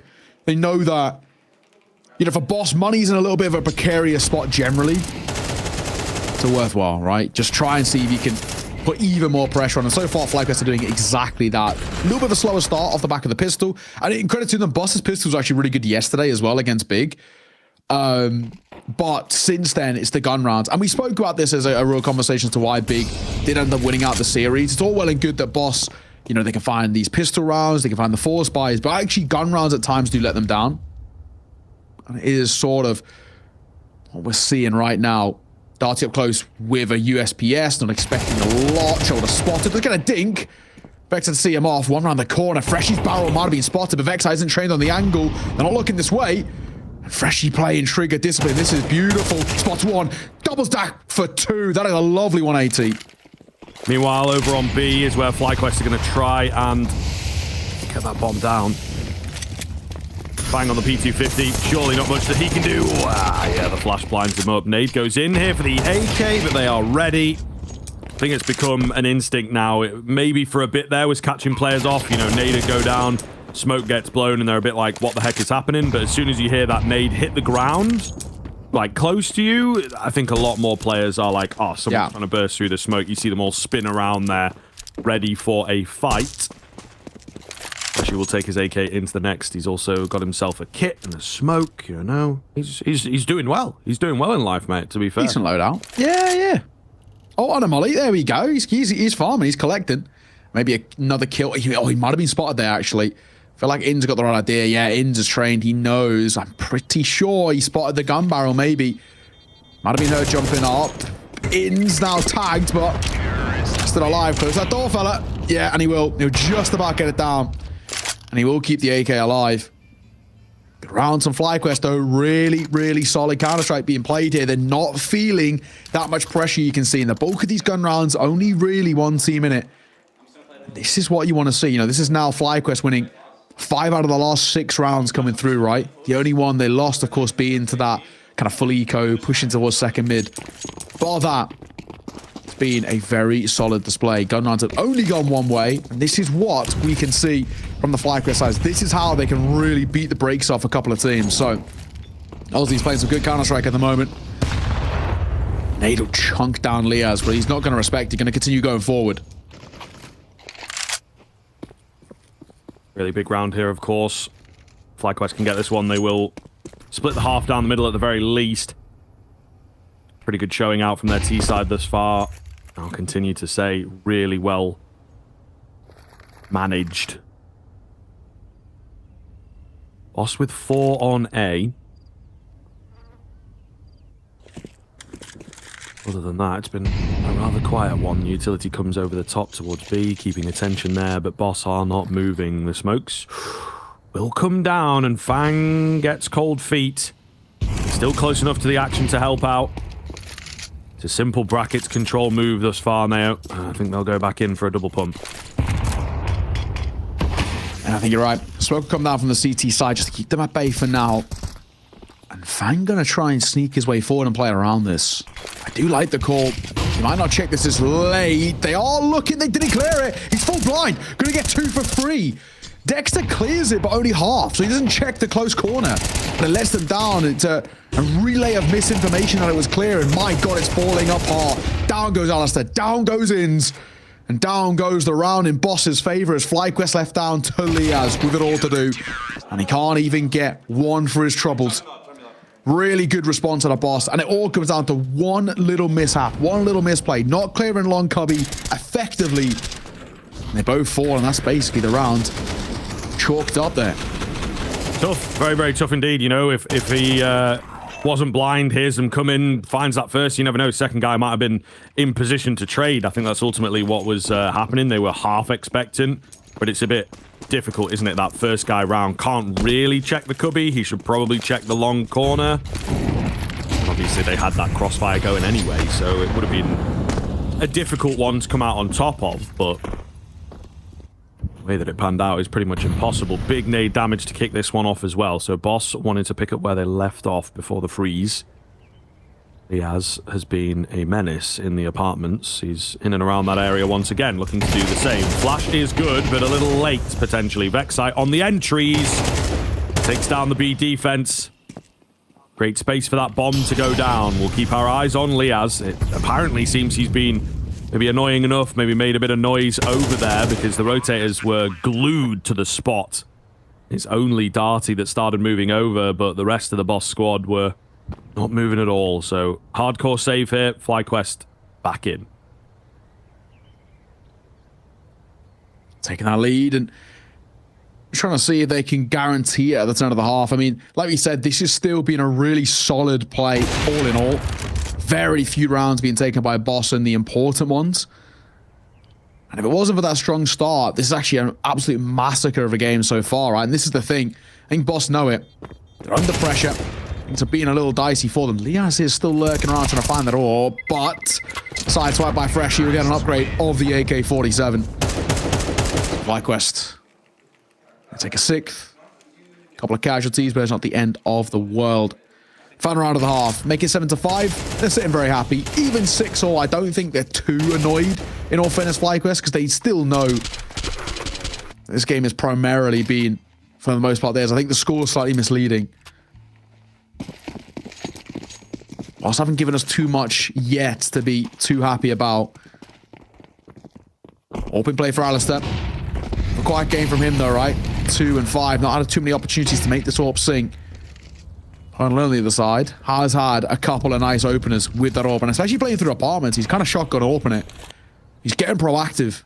And so far, so good. Oh, flashed off. Not taking the repeak.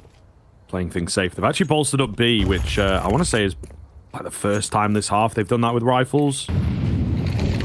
Usually have been more A-centric here from both teams, to be fair. Hone alone. Close angle. Oh, a gorgeous flash. Nothing he can do about that.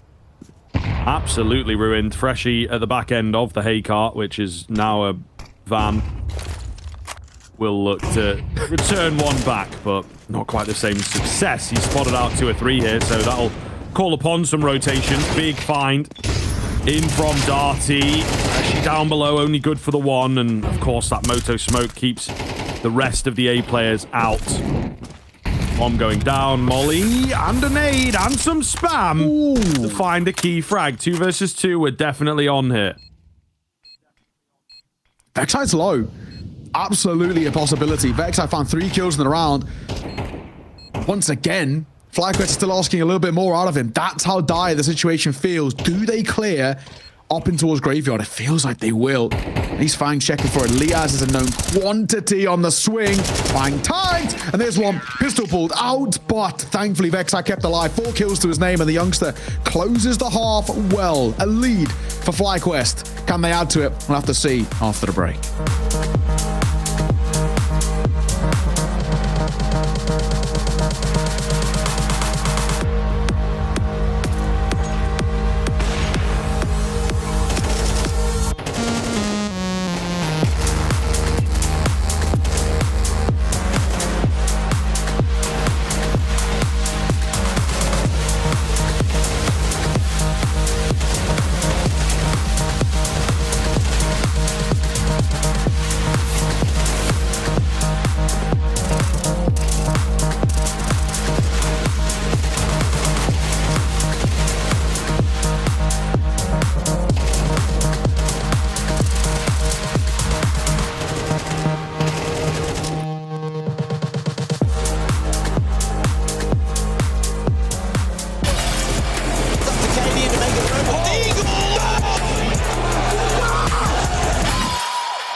fight it? How can I listen when there's no sound? Oh, the wolves are out. Yes, the wolves are out.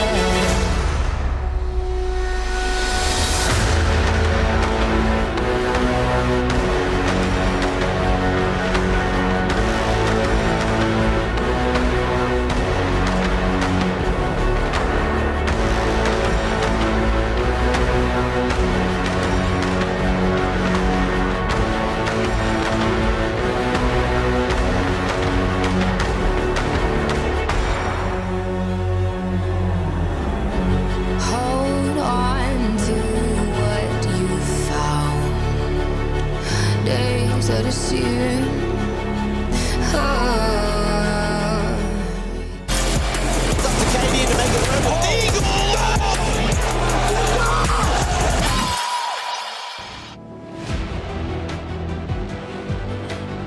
Welcome back in, everybody. We are into the second half here, of course. I think you raised a really good point there in the break. I'm going to bring it up, to be fair. Now, the scoreline a little bit misleading. If anything, you know, Boss had the pistol, Boss had a anti-eco, or rather an eco for them, I suppose. And yeah, it's not really all that convincing when it comes to the rifle play. I appreciate you giving me credit, man. Thank you.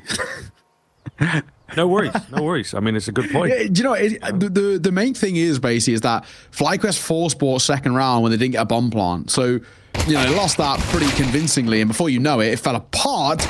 And coming back to the point we were talking about, Boss are really decent on pistols. They were yesterday. Ins, not going to clear. Oh my God, Fang, though, you've got to confirm that kill. Oh, that is tough to watch. Yikes. And that's put it into a 3 versus 3 now. And the bomb hasn't even already got a clear run of things with Pone alone. That's a great tap. And Freshy looking for more heads as well. It's Vexite with it all to do. And he's running low on ammo as well. He's stuck. This is sometimes what happens when chaos occurs, as it did in Banana there. You sort of run dry on information. You're not really sure what to expect. The bomb was like...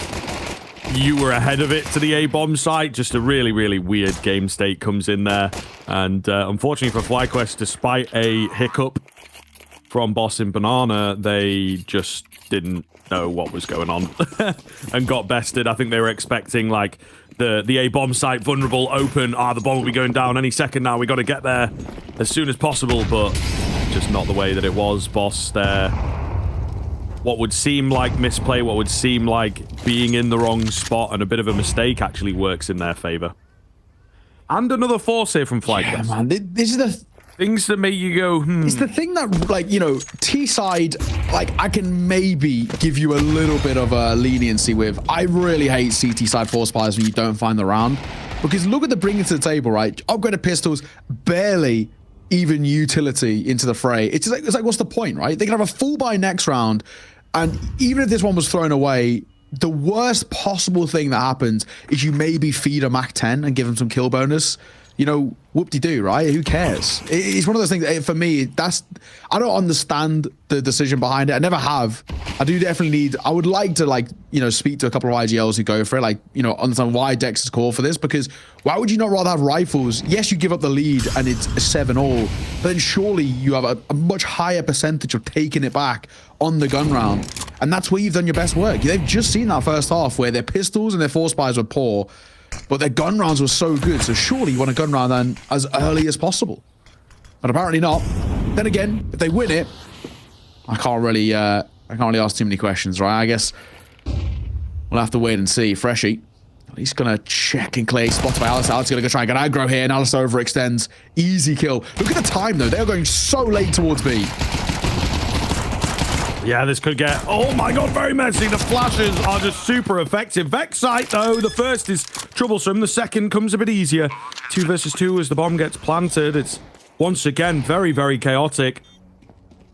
FlyQuest looking to win this one out. Pone alone has advanced forwards with the Mach 10. Big kill from him.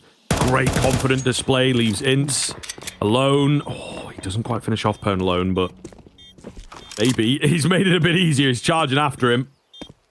And again...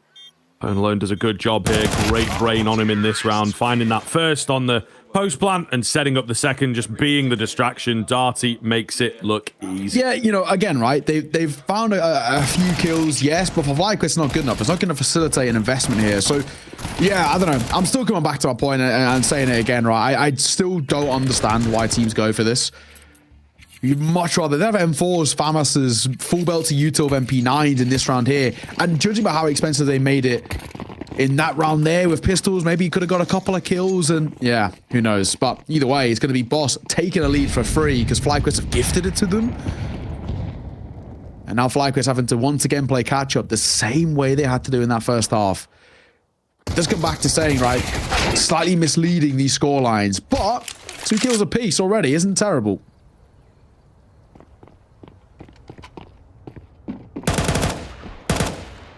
Oh, in and out. Liaz. He wants that money on the Mac 10, though. Oh. Darty. Don't look away now. Oh, okay. He gets him. He gets him. That was a pretty dangerous fight, but he'll get it done. The lack of armor not really making a difference. Clean headshot. Vexite, speaking of clean headshots. Around the fountain. This is a weird angle. Yeah, it does work on the contact, though, as Cryptic will spot the side of him. And that should be the round. Dexter, I'm gonna look around, see if we can get anything at the tail end. But I very much doubt so. I mean, maybe with Darty being a little low, you could potentially find them if you can connect on a headshot. If anyone exits out through spawn, but they don't need to. They came in through banana. They may as well leave in that direction. Smoke fading. There's no real point saving if a Dexter. He's not got anything to save. So you might as well stick around, see if you can at least take 1 life to the grave with you. Might just get a chance. Get a tag onto his Cryptic, but it's not enough. And that will be the round. Boss taking back a lead. Isn't bad here.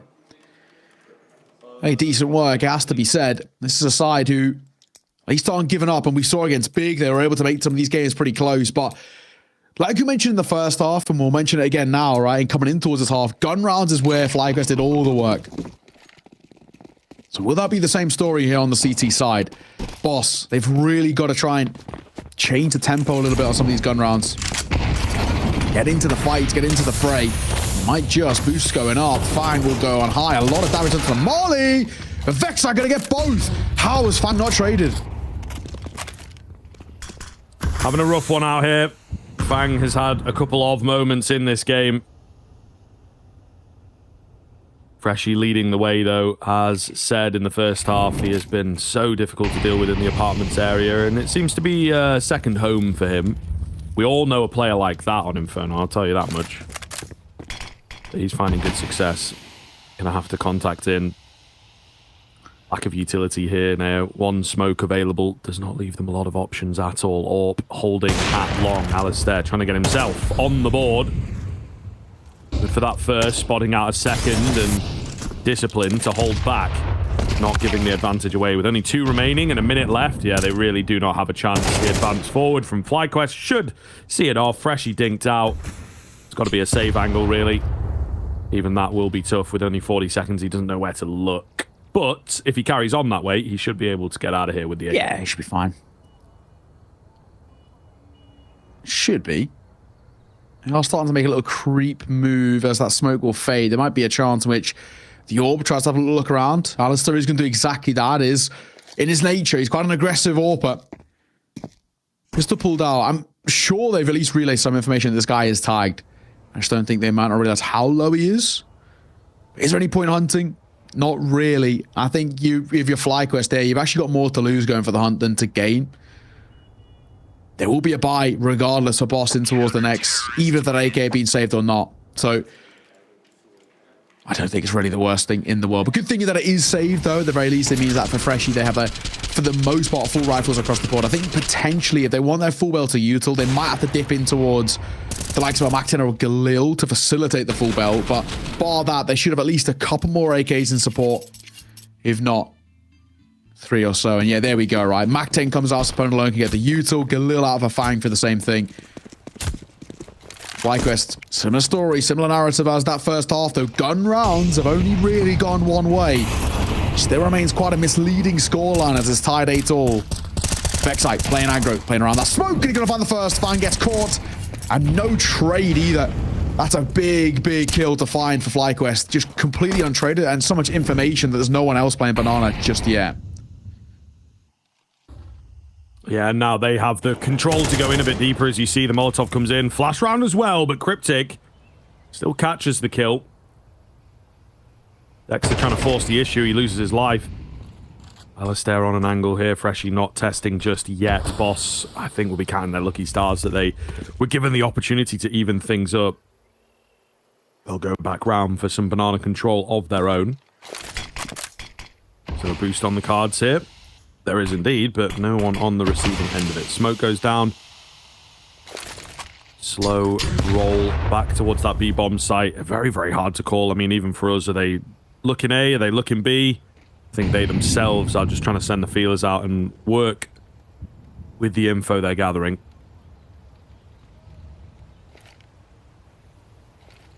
Alistair. Flash will force him off. He might stick around for the peak, though. He does get a kill. Traded. At least the trade's good, but in this 3 versus 3, Vexite's a known quantity.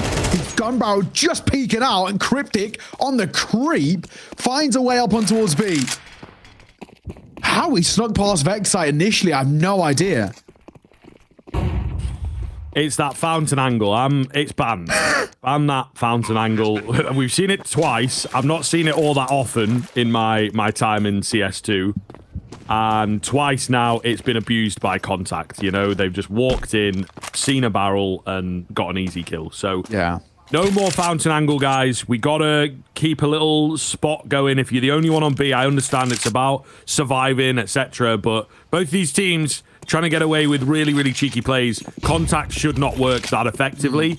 But yeah, they've both done it on their T side on B and found pretty good success. You gotta be jiggling in or in a position that gives you vision of the site. I don't know. The fountain angle is banned, though. That's all I'm saying. Yeah. Again, Observers saying no, and you're spot on, boys. We agree. We don't start nodding though. Okay, good, good. All right. It's just, yeah. Am I right in saying it's not even wide enough, especially when you crowd? Yeah. Like you're too chunky, guys. The thing is, am I right in saying it's different from Go? Like it's changed in terms of its width, right? Oh, the fountain. Yeah, no, but it's width, right? Yeah, because of course, because it was quite a thin it was like hole. It was like a little tube. Yes, yeah. Water thing in Go. You know, you could stand on top of it and like hide in the water. Yes, yeah, a classic. The reason why I was thinking it is because, you know, it's something that we've only started to see recently, but I remember, yeah, it was like kind of like that like 3-layered thing, but it was obviously there's kind of the gaps in the middle. Yeah, classic. But yeah, obviously it's an angle that's kind of come through, and I guess people are trying to change things up a little bit, but yeah, no, for me, it just never seems to work. I think if you're anchoring a site like B there, the absolute best way to play it is absolutely through CT, is the classic one.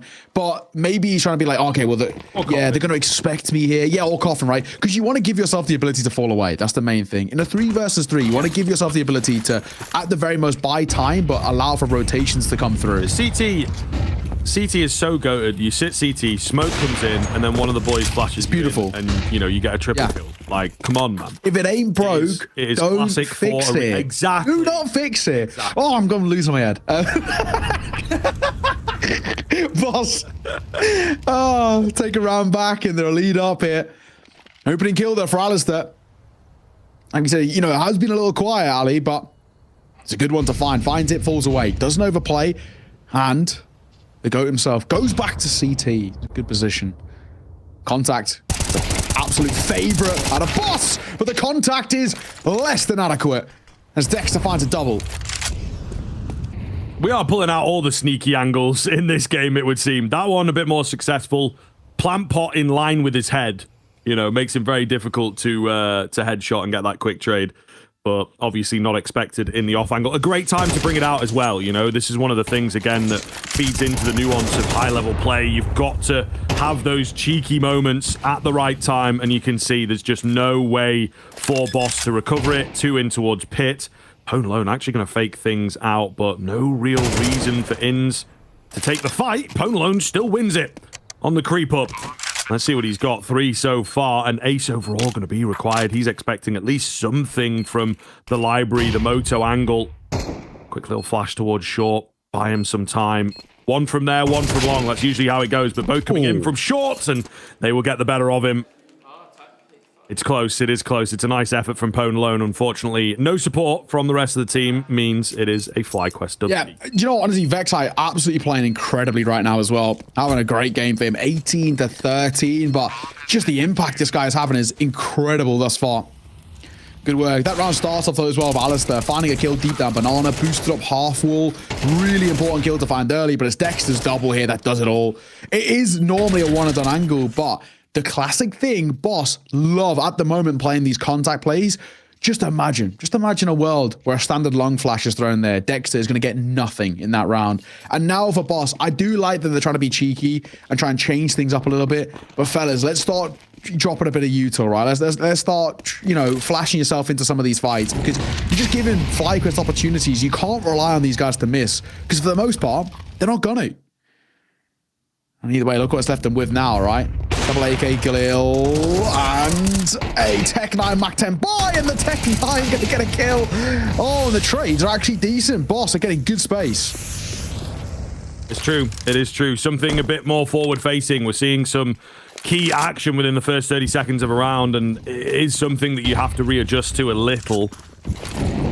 Okay, new box I can live with. Again, it's easily mollyable. Vexite forced into a fight, but I don't think he had much option to drop back towards CT there. However, he's bought time. Ince comes round. Trades things down. Bomb plant. Nice and easy. There's a couple flashes available here. Alistair on the AWP is not really ideal moving into this B bomb site, though. So a lot of the pressure going to be on the rifle. Or will it be no pressure on the rifle? Okay, no, we are still going for it. Smoke at banana. A lot of time spent here, though. They'll have to burst in and move fast, so all the info going to be available to the Boss boys. They are split and ready to go. Well-timed Molotov reveals one. The player at dark, though, standing strong. No time. Oh, and Pone alone gets a clean heady round the corner, too.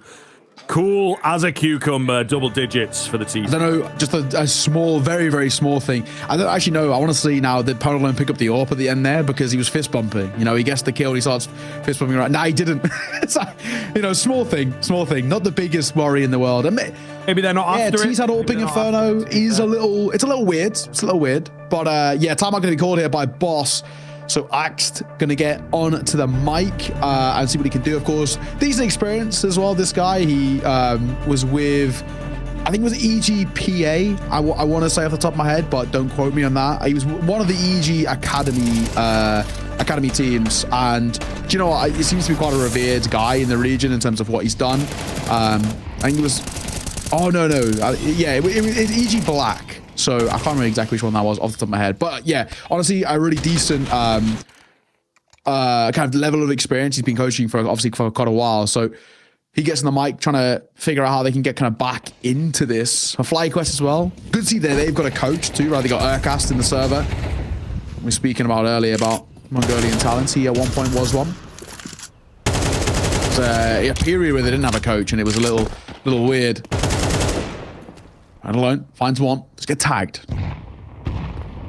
I would be curious within the Oceanic region, Pacific region, what like a coach may well bring, especially to a team like FlyQuest. Oh my God, that was close. Was very ready, yeah, to turn the commentary back to the game, but not quite over the line. Because I feel like, you know, especially an IGL like Dexter that's been around that scene for such a long time, come over into EU, surely in the past he's done a lot of the heavy lifting, a lot of the doubling up as IGL and, you know, anti-stratting, and I'm sure a lot of other IGLs, even at the top level, even with coaches, you know, Carrigan, for example, has not necessarily left all that to the coach. It's not like the coach has been the mastermind behind these teams. So I would be curious as to, you know, is it a bit of weight off the shoulders? Is it a bit of man management? Is it just an extra pair of eyes, an extra brain?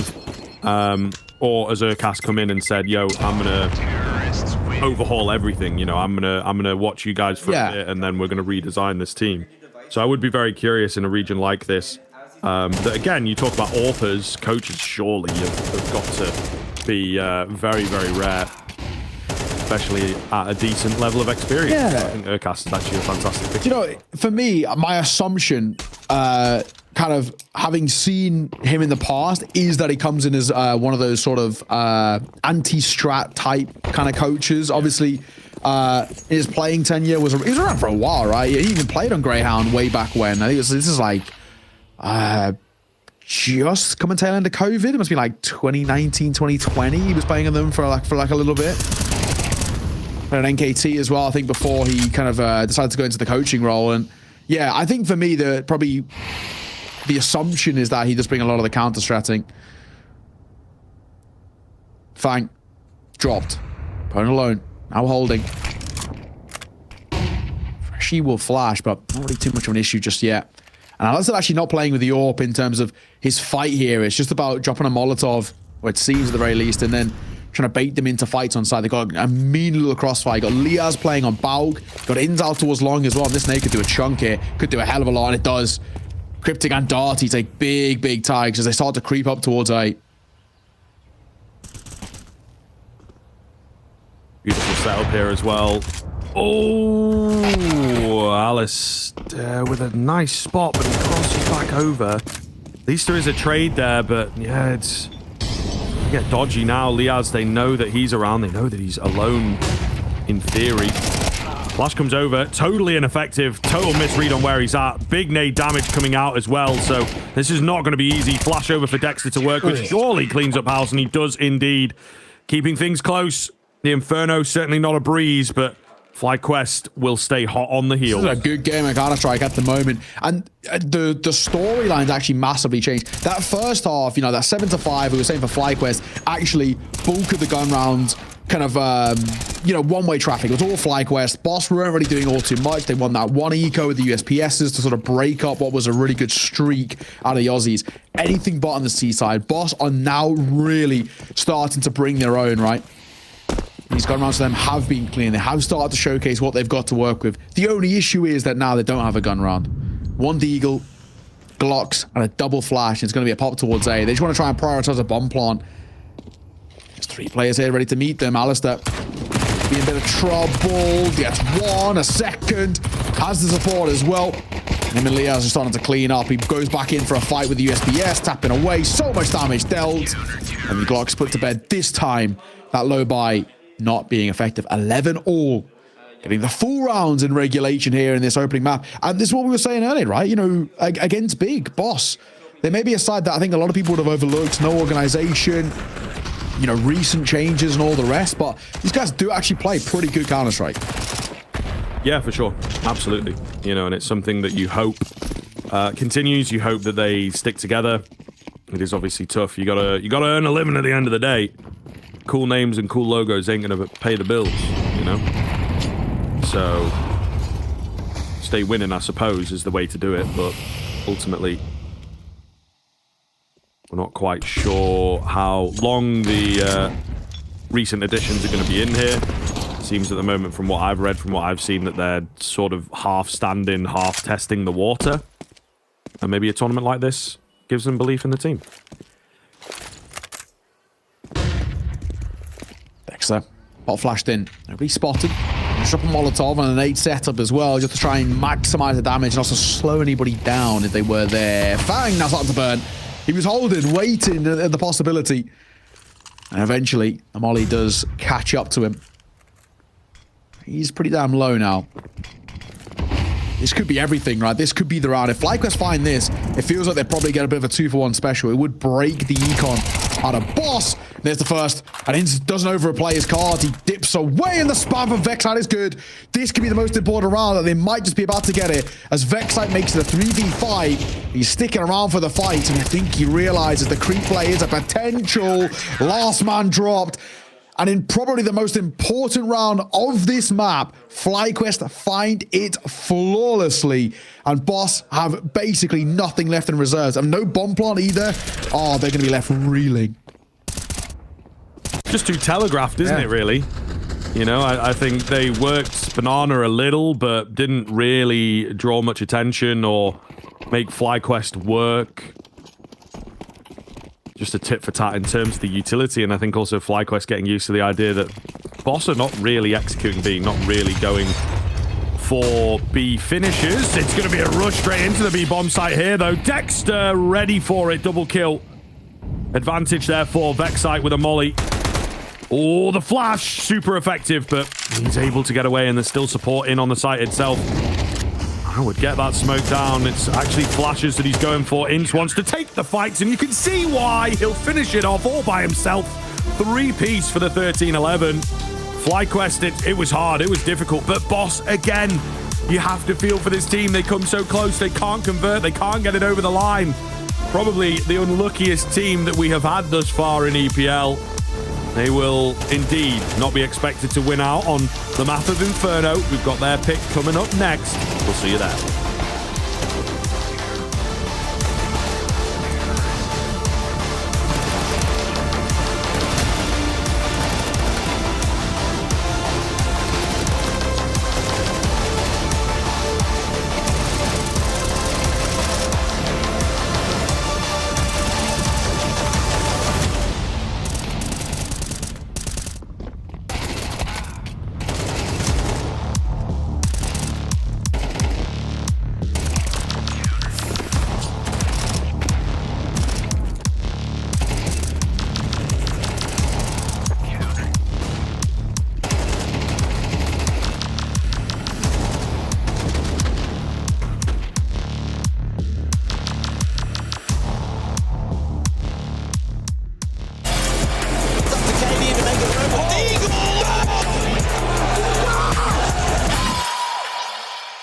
At some point in every gamer's life, there's a question to be asked. Do your clothes match your hobby in any situation? Or do they just represent what you dream of? No matter what situation, there's always the right way and the wrong. The only real question is, which are you going to choose? Decide for yourself. Smokes. You see double smokes in the same place there. Simple just jumping casually into the side. Wait, what was that? Never miss a play again. Simple. It's not allowed. This is not FPL. This is a major. Finally. With Face It Watch, you're in control. Switch between player POVs live and see the game through the eyes of any pro. Never miss a moment with replays. Relive each highlight on demand from all angles. Watch it, control it, face it. Okay, I wanted to jump online right now, yeah, and clear the air about Boss, okay? I've seen some people in the chat talk shit, yeah, about them, and I'm getting rather pissed off right now. This lineup is stacked all the way, okay? Just look right now at their HLTV stats. Pure green, man. Just how I like it. Yeah, offer it. Don't you dare fuck with my boy Fang, okay? Justin Coakley will be bashing lines of aim bots, then gnawing off your ear with them fast-paced Canadian comms. Freshie, my man, Adam's patted more pockets on ESEA cash cups than your pops has changed light bulbs. Am I clear? Yeah, this kid may have been to more launders lands than actual lands, but you can still get that work, Pwn alone has that boomer name for a reason, yeah? This guy's the vet of the team, and I support vets all day long. Right now, hoorah! That's what I do. Listen, PSA, fuck Harry Russell, and fuck Hal Zerk, okay? When it comes to mullets, my man Darty puts them in the dirt. Yeah, the kid's 19 with more length than both of you. No pause. And before I sign off, I gotta shout to my captain, Cryptic. Yeah, Matthew Whitmore, you beautiful bastard, you. While your goat, Alexi, is balling out with a 0.7 rating, Cryptic's got that 1.07. Yeah, that will take you to heaven. NA, stand up. Playoffs guaranteed. Peace out, pussies. Woo! Ha!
tune.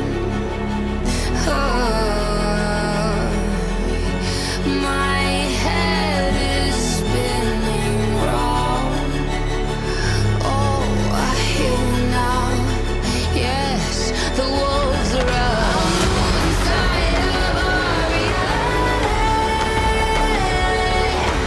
Satellites singing serenade.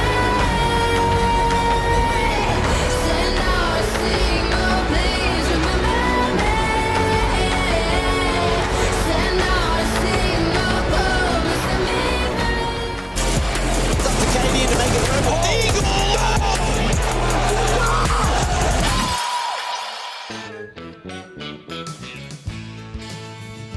Hello, everybody. Welcome back in. We are continuing on with the series here, of course, as a very, very difficult game for Boss in the end. As always, it feels like for this team, unfortunately. You know, we've casted them a couple times now, and they come close, but they just cannot get the games over the damn line.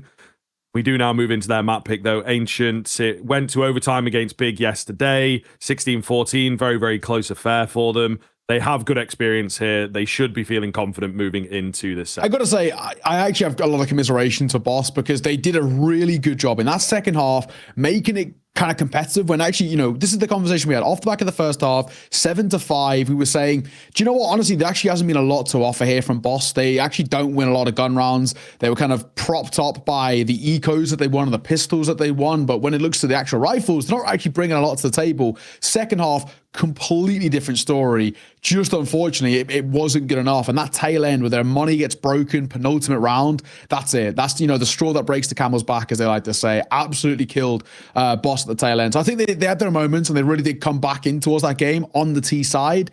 But I think they'll be pretty annoyed that they didn't even push it to OT, because I think they probably could have at one point as well. And it's one of those things, right? That's exactly the same story that we had against Big, right? They went to OT, but they probably should have taken that map. Vertigo lost the 2 ecos. Never should have happened. But for us, these are the two guys who really made the big difference in the server. Freshy, I think, anchoring, especially on the CT side through apps and kind of through in and around mid brackets, doing a really, really good job individually. Gave them a lot of opportunities to make a difference. But Vexite, what an animal. This guy is so reliable. Was playing B side on the CT side and was doing a really good job, always coming up with a couple of kills. Then would rotate out via long on retakes and do a great job as well. So both of these guys had really kind of immaculate performances, but in the end, it was Vexite who just about was the one to take the difference. So yeah, we'll see. We'll see, man. This is for me the two that I really want to keep an eye out. Freshy is not always the one you look towards as well.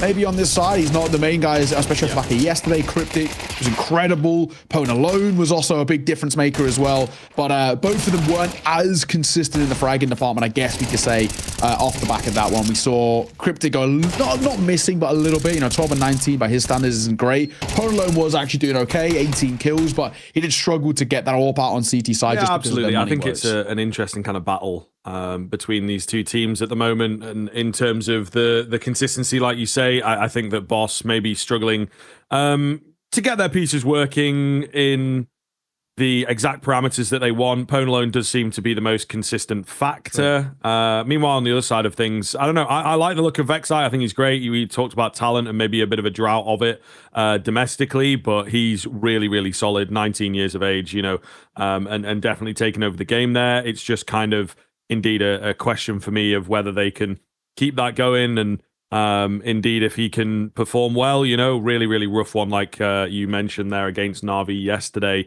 So I don't know. It's a hard look for both of these teams. However, both of them actually, you know, the Ancient as a map is one that they play quite a bit. They've played it quite a bit against the higher tier opposition as well. So if you're just sort of looking raw at the statistics, you have to take it with a pinch of salt. You know, FlyQuest played against Na'Vi, FaZe, VP, Cloud9, all in the past month. So I think that they're going to have a lot of tape and a lot of experience. Meanwhile, other side of things, Boss, they have the game against Big yesterday, which I correct myself from earlier. It's actually a 16-13, not 16-14. But, you know, all the same, it was an overtime loss for them.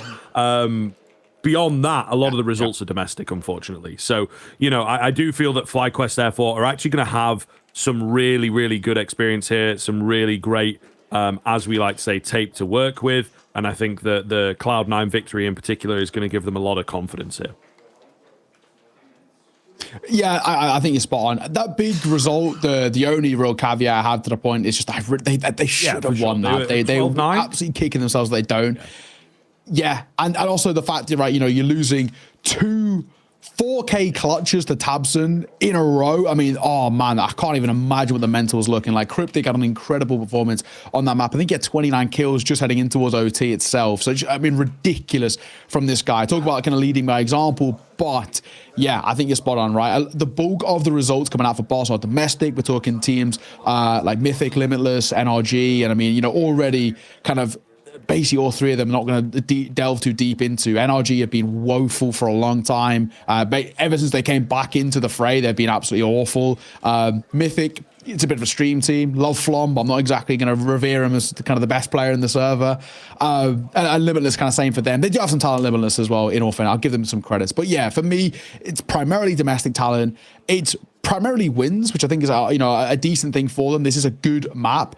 In all fairness for Boss, they've played it a hell of a lot. They've got a lot of reps, but so do FlyQuest. And I think this is the big thing. Both of these guys have these big caveats above them where it's like, there's a lot of domestic talent in there. For FlyQuest, though, I do think it's primarily a little bit better. We've got recently, obviously, Na'Vi yesterday. They did get battered, but at least the game under the belt. FaZe VP, C9, the Mongols. These are all teams that they've played off against recently on this map. So coming in, I think off the back of taking that first map, not comfortably, but taking it all the same. And of course, having that confidence to work with, saying, our gun rounds are really good. I think FlyQuest should be in a solid spot. There's only one thing that FlyQuest can improve on, basically, as a fundamental thing, and that's their pistols. That's the big thing letting them down. They really do struggle in the pistol rounds. Bar that, if they're able to get one as well, it could absolutely change the narrative. Yeah, it's always something, though, on the Boss side of things as well, to flip the script, as it were. They've looked really good on the pistols, so I think we have a clash ultimately, and it is obviously going to go in favor of Boss there. It's something that has kept them in games. You know, they say these days, especially with the MR12, if you win in both pistols, you should absolutely be winning the game. So I think that's where Boss, unfortunately, let themselves down a little, is indeed those interim rounds, those big crunch moments, or anti-ecos we've seen them lose, as we mentioned quite a bit into the pregame. They lost a fair few of those clutches you just said. So if they can clean up on that, if they can have a bit of the luck, quote-unquote, go their way, it is certainly a scenario in which you can create your own luck, or indeed play into the hands of your opposition if you misplay the clutch or whatever. But if they can have some of the CS nature go their way, then we could see this go into a third map. But I'm still pretty confident in the FlyQuest here. I think they may well have expected Ancient as a pick as well. We'll see. Leas, first contact. Oh, he answers back well. Does need a second move to give him a charge, and he's absolutely finding it. That second's huge. That'll at least give them an opportunity. Hole coming through, but the bomb should go down here. Looking good. Vexite, they know where he's at. Oh, actually, all right, Ponalone maybe overthinking things ever so slightly. He was starting to run away to be there, but they've said, no. We're set up for A. We know where he is. No need to get crazy out here. Vexite, you can only really confirm the location of one guy, and that is Ponalone. Nobody trained up. There's a shadow there that he could see, but he doesn't have the X-ray really. And yeah, I think he knew. As soon as he peeks in, they're all ready. They all swing him. Nothing he can do. And yeah, another pistol going the way of Boss. Yeah. No, just simple stuff, right? Boss are very, very clean on these pistols. They make them look easy. They're more than happy to take fights. There was an opportunity, especially when Leas finds the second. If he could have found Bone alone, who knows, right? But in the end, Boss are so happy to just run into the fight and just back themselves in terms of the mechanics. And they do. Fundamentally, they've got it down to 18. That's 3 for 3 now on the pistols. So fair play to them. FlyQuest, this time not forcing. Thank you, boys. Learning, listening, understanding. But it's not working for them. While this round may be a little bit of a throwaway to a degree, I think at the very least getting a gun round now as early as possible is absolutely the right way to go about this for FlyQuest. Get the rifles on deck, and if they can keep the Galil in play as well, that'll very much help out the situation. Dexter making a move through CT. Cryptic should spot him in a second, and he does. But he gets traded. So at the very least, that Galil staying alive isn't bad.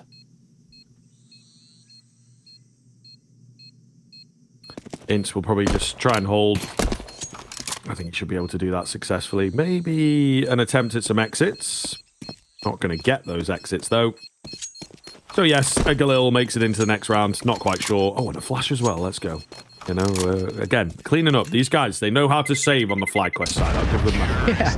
Hoovering up whatever they can, right? We'll take all the trimmings, right? We'll take anything else to work with. But yeah, all in all, a round which was, you know, nothing really from us in terms of expectations. That's a bit of a throwaway. Get a kill or a couple of them and just be like, right, that's fair enough. For no investment, we'll take it. It's one of those, right? They want to get the guns in play early. This is where FlyQuest have done all of the heavy lifting on these gun rounds, and that's what they've got out early. So, I'll save Galil, triple M4, and 1MP9 for Dexter. Boss, of course, have the remnants of that buy previously with a couple of upgrades around it. A couple of AKs to work with. Ins deals a bit of damage, but takes some two. The flash through is ballsy with a push down. That'll round. Dexter gets two, but it's still numbers favor here. Alistair, key important position for him. Oh, and the double kill as they roll into him. Ah, man, running out of util, I guess, to deal with him. Liaz gets a simple kill. The 2v3 comes off for FlyQuest. An incredibly explosive round. But yeah, just walking into the crosshairs in the end, unfortunately, for Boss. I wouldn't necessarily say misplayed, it's just tough. Both on half HP here as they go right. You can even see pre-fire in from Cryptic. It just doesn't come off. Alistair, position too strong. Good work. It's a really good round to get as well. Just put a bit of a dampener, you know, Boss, couple of kills. Went against them, against the full eco, and then obviously that one not panning out. So they are having to dip into the lesser buys, hence why Darty and Cryptic have got the Tech 9s. The smoke will come through. Cryptic won't really respect it. Nade comes over as well and will tag down Fang. Cryptic gonna find the first. It's a really important kill because also a free gun and nobody close enough to trade. So not a bad start in for Boss. What are they going to be able to do with that, though? I suppose is the big question. They have limited utility here to work with. Mid-smoke stops the presence from FlyQuest, to be fair. There was two of them ready into that sniper room, trying to regain control of mid, I suppose.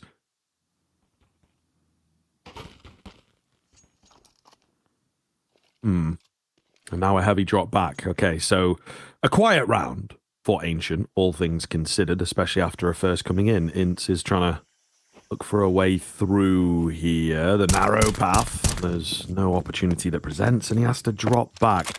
But he may well have confirmed that it's going to end on B now. Dexter's low. Trying to deny this bomb going down. The break of the smoke could actually do that. Could give him a fight. Behind it, just wait their opportunity. They're waiting for a tap in. Molotov aptly timed, in fact. Try and force them out into an open plant. Freshy's so scared about tapping this bomb. He waits for the molly to go, and then he's going to try and stick it. I think his back might be spotted. Might be able to deny. They can't deny the bomb, but they've denied the round. Surely. 1v4. Fang's all that's left, and he is nowhere to be seen. Was going for that mid-lurk to see if he catch anybody rotating. It doesn't happen. And that's going to be FlyQuest finding the round. The silver lining is the bomb plant. At the very least, getting that down is something, but that's a really solid one from FlyQuest. They just take a step back away from the site. They give it up off the initial kill, and the util comes down. And they just wait for their opportunity. Simple and effective. And Boss, you know, they're strangled on towards the side. They can't escape anyway. They can't set themselves up comfortably. Taking fights from all angles before they even can really set themselves after that bomb going down. It's good work. Now there will be that lesser buy. You know, your Fang's got that Galil that he had last round, but bar that, it is just a few upgraded pistols. Still could brute force the bomb here. Relatively passive position from Liaz, but striking for the first is pretty good. Oh, another round for him as well. So I think he's bought enough time and enough kills that they shouldn't really be able to get that bomb in, particularly because he drops it. Smoke's gone down. Can they get round to it? Oh, okay, here we go. Bomb plant. That's all they were after. That's all they were after. And they're not able to find it. Cryptic. Clean for the first. Small window for him to get the bomb down, but he does not know about it. and will fall. So a couple of kills, but no plant round. FlyQuest picking up steam there. Yeah, good work. Good work. FlyQuest bit by bit, round by round, showing their dominance, like we've said, all series long. We'll keep driving home this narrative of just how solid they do look when they've got guns in play. They're not taking the hiccups against the low buys like we saw in that last map. That's actually one of the big setbacks they had of that first half of Inferno. Smoke will come through by Darty. He's going to try and play out in front of it, but he's going to get caught by Liaz. Does bail himself out there. He's looking a little dicey. The nade could do a decent chunk, and it tags all four. Inns doesn't know it, but he's in a hell of a lot of damage there. And there's an AK for him to pick up if he wants to.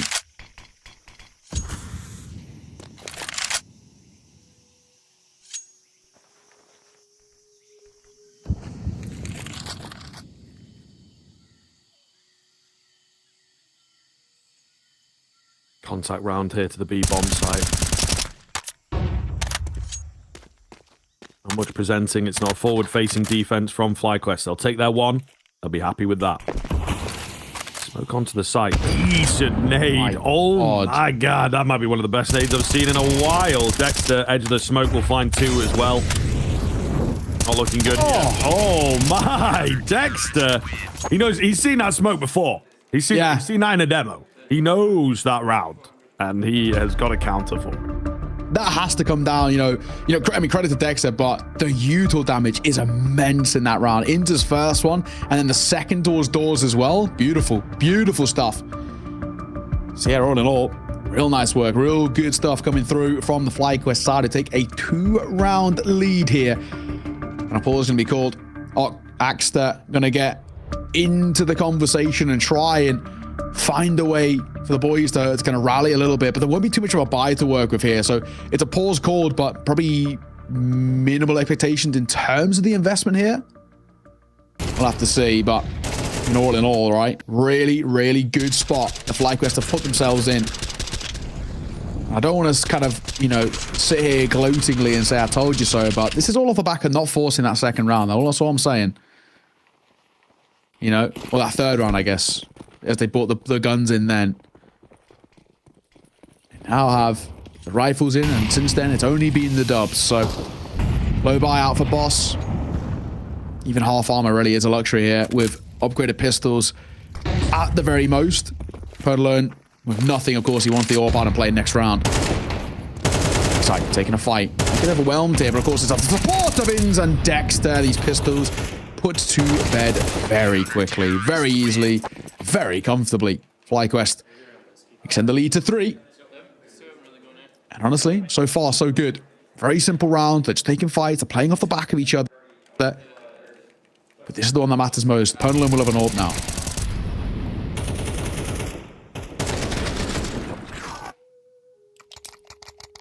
Yeah, we'll see. I mean, already FlyQuest for me are starting to take severe control of the game. Looking very, very confident. And yeah, that last rifle round, Dexter, just brilliant. And that's absolutely not what you want. This guy getting momentum. He calls so well. And he is ahead when he is confident.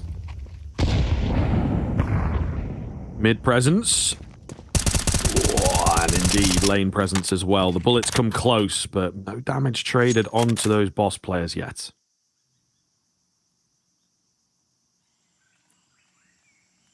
All goes quiet around it, right? With Boss trying to find a way sort of in this round, but not a huge amount on offer. I mean, we're looking at this this T side. They were smoked out from double doors where they want to go. They're trying to look towards mid, but if they move anywhere in towards elbow, they're surely dead on entry. With double stack holding for them. I mean, the exact plan that Boss want to set up for themselves right now is so dicey. Smoke going to come over. In's probably first contact for him, and it should be an easy one as well, and it is so easy. Make it 2, make it 3. So simple for him. Dexter will get one of his own, one playing anti in the corner. Boss are being read like an absolute book at the moment. FlyQuest have done their research. They know what the default is. They know what the standard is. And Boss can't even scratch the surface. Yeah, pretty crazy, to be honest. FlyQuest, yeah, absolutely no contest. Inns is round behind here, so you would assume a save from Boss. 20 seconds left, moving away, but even that might be tough. Oh, and I think Inns has just got perfect timing. Darty will keep checking, but not recognizing how deep in he is. Yeah, he just crept under the crosshair. Darty still on that same spot, however, sees him this time. Still, they're after it. After time as well. Through the molly. A little wild from Dexter. Smoke goes down and Darty saves the day. So there is that at the very least. They hold on to their guns, but FlyQuest, 6th round in a row, first of all, and also just the fact that I think they are playing really, really in their face. A little cocky, but it's getting in their heads, isn't it? It's working. It is.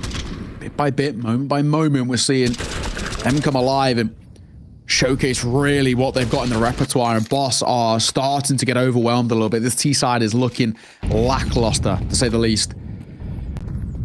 Do have a buy to work with double Galil, double AK, and of course the AWP out opponent alone, but FlyQuest have really not felt too much pressure. This is now 6 rounds in a row. Liaz up close. The first fire by Dexter. He's getting a lot of success via ramp. Liaz dropping a Molotov. Doesn't need to stick around for fights it. Might be mollied himself, but can drop a smoke. Again, this is simple. Like, doesn't want to give any opportunity for a freebie of a kill. So he'll dip away, and he might dip back into the fire. I'd actually like the confidence, because as he goes towards back plat, he'll realize nobody actually made a move out. So surely he's expecting him to kind of have maneuvered away. Hence why you can see that rotation come back towards mid as Inza reclaim some space.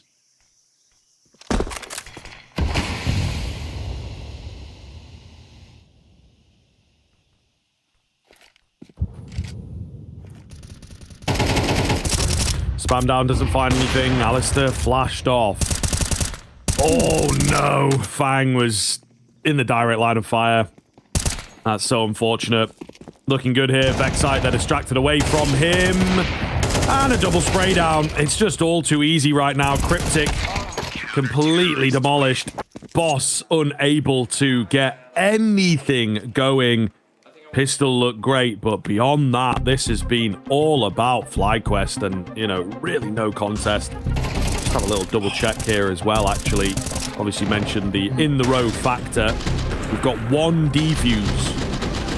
Yeah. That entire 7 in a row now it will be. So, kind of wild, kind of wild. Boss just really not showing us much of anything, unfortunately. They're getting massacred. There's no two ways about it, right? It absolutely is some of the most one-way traffic. It is the most one-way traffic we've seen all series long.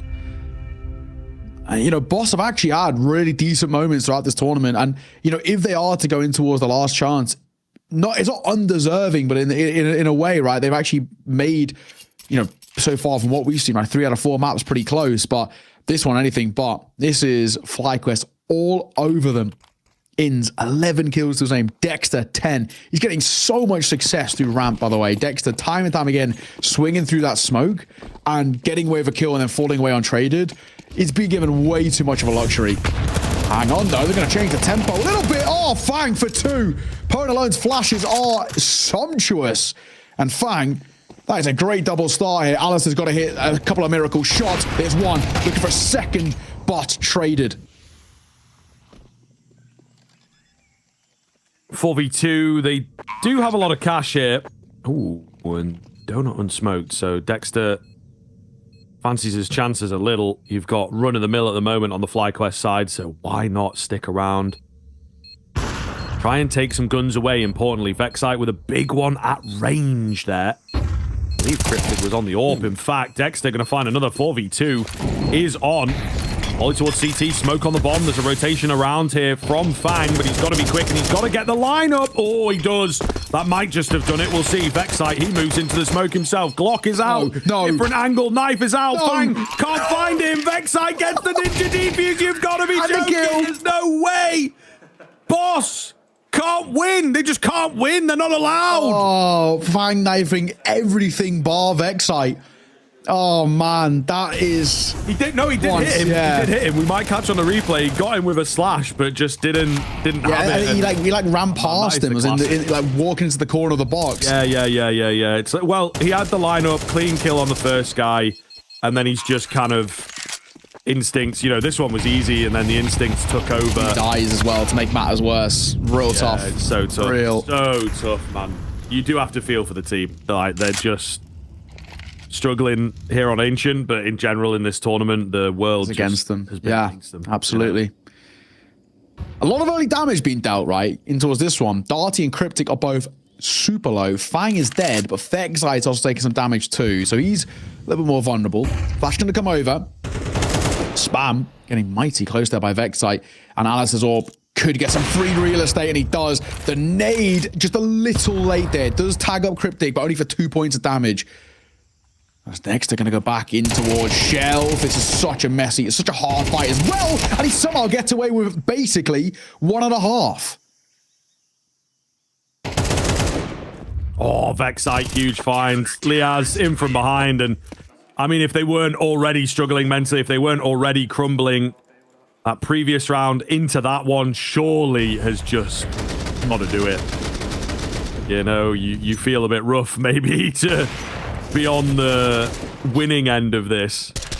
Obviously, the receiving end, not nice, but, you know, he's already dead kind of vibe.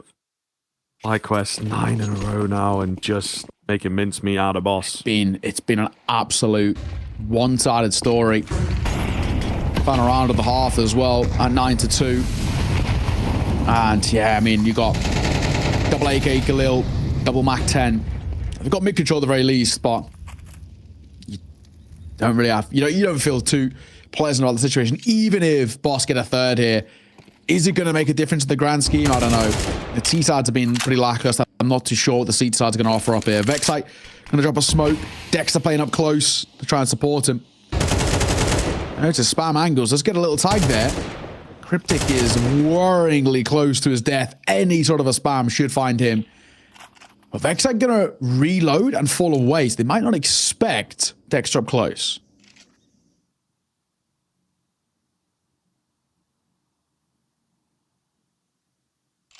It's true. You feel like they have to check their angles on the way in here. Cryptic makes for an easy trade. Ooh, an easy pre-fire. Nicely done. This angle's been very popular. Vexite flashed, but still looks good, and it's so hard to trade. Darty going to get it, though. An advantage Boss. Can they keep this rolling? Beautiful find from Alistair. He knows there's going to be another one in there, but not wanting to mess with it. Whoa. The flick round the corner is a bold attempt. That spray transfer is ridiculous. Oh my goodness. Surely got to convert from here. Liaz comes in quickly, finds himself the first. Ponalone confirms his location here, but they're not giving him the fight. Not a chance. 4v2 went the way of FlyQuest last time out in the post plant, so they will absolutely bag this one. Fang with the off angle gets it done. A nice end to the half coming through for Boss, but all the same, that is absolutely glorious Counter-Strike as FlyQuest find 9 in a row. Surely enough to close out the 2-0. We'll see you in a few.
A hell of a half coming round. CT defense from FlyQuest, unstoppable, impenetrable, until right at the very end, of course. Boss survive with 3.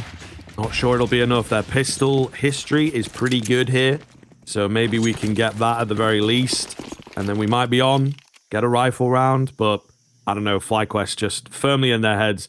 It definitely looks like Dexter has done the work. The calls, the setups were brilliant. He's seen a lot of these rounds before, and he was very, very ready there. Straight in towards B here. Darty will take the head of the first. Nearly costs him his own. We will be after him on the hunt. Super aggressive here from the T side. Success found. Nearly in for a triple kill, in fact, but bomb should go down momentarily, and it's looking pretty damn good from here.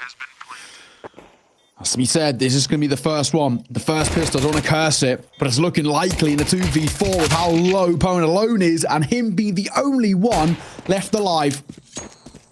FlyQuest have finally broken the curse of a pistol.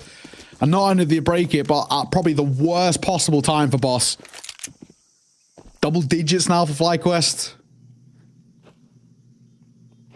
And bit by bit, this map looking like it's falling away. That's a cool angle. This doesn't make a difference. Alistair so quick. He was tagged as well, so not going to make too much of a difference. Great pistol though, right? Nice and aggro. Exactly what Boss likes to do. Just fly into the fight. Try and take as much aggression as you can. And of course, in doing so, give yourself an opportunity to set up a post bomb. That's what you wanted out of FlyQuest, more than anything. But of course, the numbers will go in their favor too. No force by the Boss. So FlyQuest probably going to get a freebie of an 11th here. And this has been more like for FlyQuest, right? This is what, you know, a side who want to see themselves as tier 1, the best of the region, the best in that side of the world. And these are the sort of performances that'll give you that. Pop towards B. Nobody home. Bomb will go down. And yeah, that'll be the round here. But any kills in the tail end for the Mac 10 will be good for the money. Oh, watch out. Okay, 2's pretty good. Vexi will clean up. Just some small kill bonus coming round, but ultimately a very easy find. From here, looking pretty damn good. I think FlyQuest. No, they're in prime position. It certainly feels that way here. The Ancient, as I said, it's a map that maybe sneaks under the radar a little. They have great experience recently. Somewhat predictable pick from Boss. So it's all fallen into the hands of FlyQuest here, I think. You know, they're playing it a lot, unafraid to pick into it at Chengdu. Therefore, they have loads and loads and loads of demos to work with. Some successful rounds, some successful games. So they have no doubt improved. It's been 3 weeks now. True. Chengdu. So, you know, fair play to them, and I think that they're just incredibly ready for this matchup. It feels like they are in every way. Just brilliant work, honestly. Of course, an opening kill for Pone alone. A bit of a quiet game, to be fair. I mean, no one's really had an electric game, in all fairness. Oh, Lia's timing could not have been better, and the lineup was sumptuous too. Cryptic gonna set himself inside of the smoke, so it's a double fade in the smoke here. If you can go 1 for 1, that's honestly doable, but he has the support of Alistair, and it's actually the bomb as well. They've got to expect it. The numbers are pretty good for the T side, but the fights are, well, not actually even better. Mac 10 up close, misses a chance, and ends now in a clutch.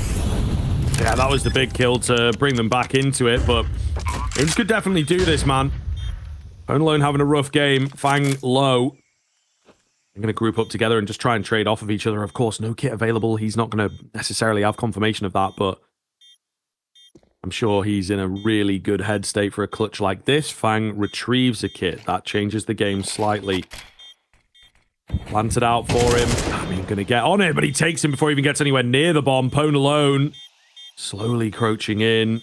Will try and look for the bomb and get that defuse. It's hard to read where it's at. He taps onto it. Just going to have to go for the hold now. Knife is out. Ints can't find him. There he is. He's discovered. And he gets it done. The flashes will not keep him off. A 1v2 just adds insult to injury in this game. FlyQuest doing no wrong. And Boss, they can't catch a break. Yeah, and considering as well that Fang, you know, slightly bottled his 1v2 with trying to knife in the smoke and he couldn't find him. Inns does. I mean, if that doesn't really show you the tail of the tape, I don't know what does, right? Really good work from Inns, though. Like you said, he was in the right headspace. He knew exactly what he was looking for, and he finds Pwn alone. He was already tagged Pwn alone too, so not bad. Not bad. Dexter, gonna take a lot of pressure here. Gonna be caught by the flash. Holding down mouse one. He's gonna get the support and the kills of Vexar and Inns to save him for now. This is it. Surely. As Pwn alone tagged by an aid. Vexite clean. Just Darty and Freshy to save the game. May well go unexpected that they're both in cave, to be fair. What with Heavy B kills already coming in, but the bomb is actually on the other side of the map this whole time. So he's just chilling, waiting for his teammates to join up. They'll look for an A play. In the meanwhile, I do like it from the Boss boys. Gathering information. Trying to cut them off.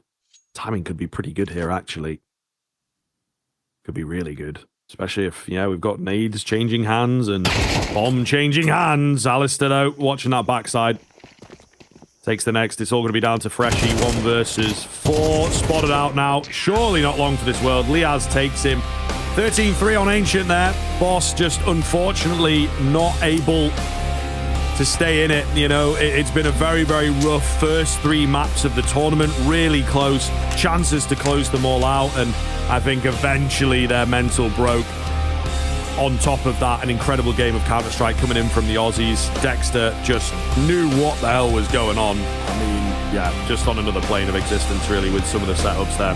Yeah, super well prepped, right? There's no two ways about it. Super well kind of, they've understood exactly what Boss are bringing to the table on that second map. First map, a little bit scrappier. There's opportunities for Boss, and we really did see it. And I just think it's one of those probably, you know, quite simple situations where for Boss, off the back of losing that map one in the fashion in which they did, mental probably broke a little bit, didn't reset in time, and they came in towards this one, and it just fell apart. And I think, you know, all the kind of the woes of being like, damn, we should have taken map number 1. We were so close to taking map number 1, and we didn't. It just hurt them, and they never really felt like they recovered, right? Just an absolute massacre. One-way traffic all the way to the end, right? We saw kind of one sort of hiccup round in between, and then bar that, it was just the most immaculate run of form from FlyQuest. Opening 2 rounds of Boss, and then so many in a row, like 9-10 in a row before Boss finally get one on the board, but it just doesn't make a difference in the grand scheme of things. What a performance out from FlyQuest to close out the series 2-0 over 13-3 and a rapid map as well. I mean, these rounds were getting done in like 30-40 seconds more often than not. Boss, yeah, it really felt like they were mentally checked out of that one. And, you know, like you said, absolute credit has to be given to kind of the preparation of FlyQuest. They knew exactly what to expect on towards Ancient. Yeah, and I said at the start of the map as well, I was like, okay, maybe there'll be some luck in here. Maybe it'll swing in favor of Boss finally. And it just didn't. It just didn't. You know, those difficult rounds in the interim, clutches, things like that. There honestly as well weren't too many of those opportunities, of those moments where it is like, in theory, 50-50. We might, you know, it's going to go one way or the other. You have to get a bit lucky. You have to get the timing or whatever. And when they cropped up, they just didn't go the way of Boss, unfortunately. I think in my head, as I'm saying that, though, they were 4v2 in that big, in the smoke defuse that we were talking about. So that's still a position that you should be able to close things out. First couple players taking fights on aggressive peaks and whatnot, and lost the fights. You know, FlyQuest also mechanically looked great on that map where Boss were unable to keep up. So maybe indeed in some situations you're giving fights across that you shouldn't, but a fantastic game coming in from FlyQuest. We do have Dexter, of course, IGL Capitano, to talk us through how that one's just gone down. I'm sure he'll be feeling pretty damn good after that Ancient there. Thank you very much for joining us, my friend. And indeed, as I say, a great game of Counter-Strike. That first one was pretty exciting for us. Ancient there, much more FlyQuest favored, of course. Talk me through generally just how you're feeling coming into this tournament. You know, some tough games for you, close one against Na'Vi in places yesterday, but how are you feeling after the first couple of days? Yeah, we feel pretty good. I think we have like some settling time to get ready, but overall, I think we definitely messed up with Na'Vi. Our game plan was a bit just all over the place, and it really showed versus them. And then we basically tried to adjust mentally and tactically for like what we want to do coming into the rest of the tournament. And yeah, we did okay versus Boss. I want to talk about yourself personally. What's it been like playing back with kind of your countrymen, you know, back in Australia? What's kind of the change been? Obviously, you were in Europe for quite a while, playing over here. Then you made the move back towards Australia. What's it been like, right? You know, playing alongside kind of the best in your region, being able to qualify for tournaments here, but also just kind of playing domestic Aussie Counter-Strike as well. Playing domestic Aussie Counter-Strike is pretty crap, not gonna lie. There's a lot of lackluster practice, but overall it's like the mental side of things, being able to be at home and play, and then have my girlfriend, parents, kittens, like good food, like those things around. It makes it much more enjoyable to kind of live your day-to-day life. So those are things I'm kind of taking with me, trying to have a better mood and all those kind of things. And yeah, it's really quite nice. I was curious about Urcast here, I think, right? He's obviously been in the team just a little bit longer than yourself, but generally when, you know, you came back into Greyhound and everything, he was there. But I guess he's a new member, we could say at that point, right? What does he sort of bring to the team? It was something that we were a bit curious about, you know, coaching depth and whatnot over in Oz, over in the Pacific region, you know, as well, the Asian region and everything is just not quite as deep. Player that had been going for a long time. Usually we see some of these guys, particularly, you know, Mongolian Counter-Strike doing well, just play and play and play and play. But he's obviously made a very conscious decision to step into the coaching role. What is it that he does for you guys? What does he bring? And how do you work in tandem with him? Yeah, I think first couple weeks when we first were working together, it was a bit all around the place. I think it was obviously his first time ever coaching as well. So we definitely try to like learn more of each other. And basically I kind of learned a decent amount of all the past coaches I've worked with in Europe. And I try to like teach them and show him what they did and things like, it could be from as simple as admin work for Google Docs and stuff like that, just to make it clear and how to be more clear for the players. And his relationship with all the players and including me is like really good, and I just wanted to kind of help him find a way to kind of show that better and therefore have better impact on how they make decisions and how they react and how emotional they are and all this kind of stuff. So this tournament and even Chengdu has been growing a lot, and I'm glad that he's been listening to my advice, and yeah, and he's teaching me a lot now because of how just eager he is to learn. So it's good. Fair enough. Well, last one for me. I just want to touch on FlyQuest as a whole. What's the sort of expectations? What's the wants coming in towards Pro League? Of course, you have a top 8 finish. I am Chengdu. You've also got Dallas and Esports World Cup coming up later in the year. What's the expectations coming in towards the tournament? What are you trying to achieve? And of course, for the rest of the year, where are you guys looking? Basically, I would say we need to be at a fighting level versus every team. Playing versus Na'Vi yesterday really showed how off-page we were with everything that we were doing. So the biggest goal is to make sure that we're on the same page and we can be consistent with how we do these plans. So that's like the really basic level. And then for my own personal goals, I would love to be at least do playoffs. Australian team hasn't really done that for God knows how long, so that'll be really nice. But it's always going to be like an uphill battle because all these other teams get to play in Europe for 24/7, and then we only get 5 days out of the year so far to play in Europe. So we have a lot of catching up to do, and we need to work smarter. Fair enough. Brother, thank you very much for joining us. It's a pleasure to have you on. Hopefully not the last time we speak to you, but congratulations on the win, and yeah, best of luck going forward. Sweet. Thank you, guys.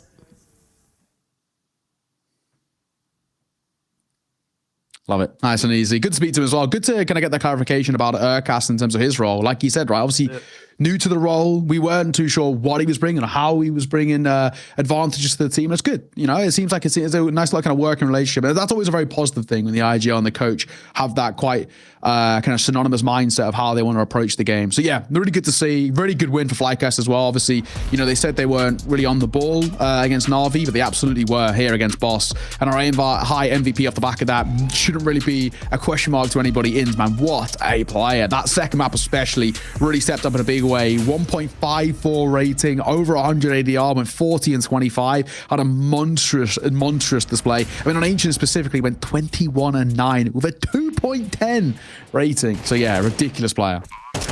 Yeah, for sure, man. Definitely someone that we expected to perform well. He did exactly that. I think Vexite maybe takes a bit more of the limelight in Inferno there, but ultimately he was, you know, really performing well. So very, very solid showing, and I think continues to be the star of the show when it comes to FlyQuest. You may well see here as well towards the tail end, all those kills coming in. That's 5 kills in 2 rounds when it's 11-11 into 12-11. So actually an awful lot of impact right at the end of Inferno as well to account for. But yeah, I love the look of this guy, and he's just such a Aussie bloke, you know, with the mustache and everything. So he's fantastic in and out of the server for me. Yeah, absolutely. I mean, a really, really good show. And I mean, he had a great map number 1 as well. Not quite kind of Vexite level, but then Vexite did ever so slightly kind of tail off a little bit in towards Ancient. There's an argument for both, but I think you can definitely see on the highlights there, especially, really accentuates our point. Those last couple of rounds, his impact was massive. Yeah, exactly. You know, it's also kind of a lot of credit in some of those close rounds as well. Vexite was so important on Inferno in terms of his B anchoring, and then on the other side, Ins was so important over towards A. So they really both were so stable coming through. And this is actually a really positive thing for FlyQuest, right? They have so many different outlets of where they can get firepower from, right? You know, even Liaz has his moments. Dexter likes to frag, and he's one of the slightly more fragging IGLs that we get, and he obviously was when he was in EU as well. So honestly, really good win out of FlyQuest. Great to see the Aussie boys getting one under their belt. It will mean our Boss drop into the last chance as they're now 0-2 here at Pro League. So tough for them, but FlyQuest remain in the mid bracket. For now, though, we're going to have a little bit of a break, ladies and gents. When we are back, we're going to do the best of 3, but that will be in about an hour-ish until we're back on camera. So go get something to eat, enjoy your lunch, dinner, breakfast, wherever you are in the world. We'll be back from Counter-Strike in probably about 45 minutes to an hour. Sit tight. We'll see you soon.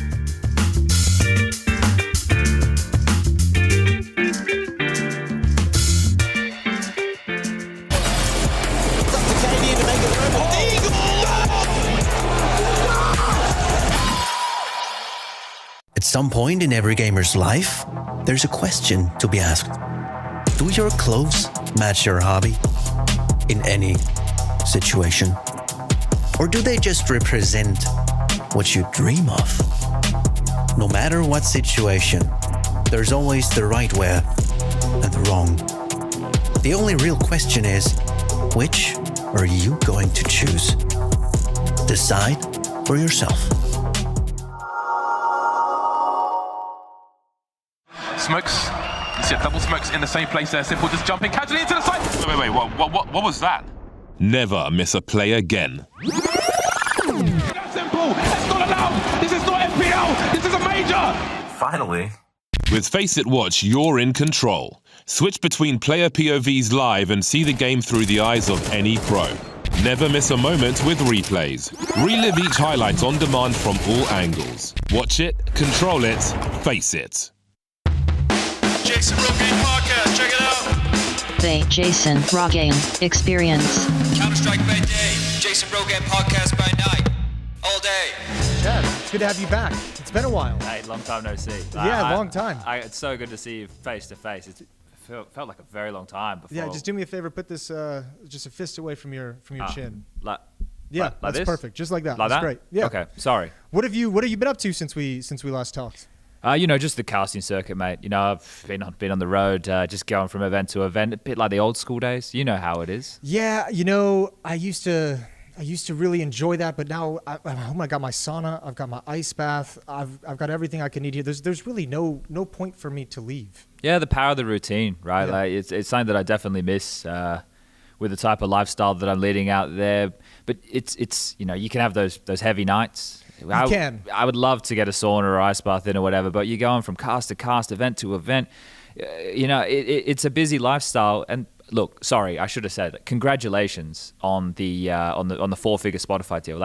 You are changing the casting game. Yeah, thank you. The Spotify deal was excellent. They just, didn't really have to do anything. They didn't ask us. We don't have to promote them. We didn't have to say anything. They just kind of gave us a shit ton of money, and it's like, all right, cool. This is great.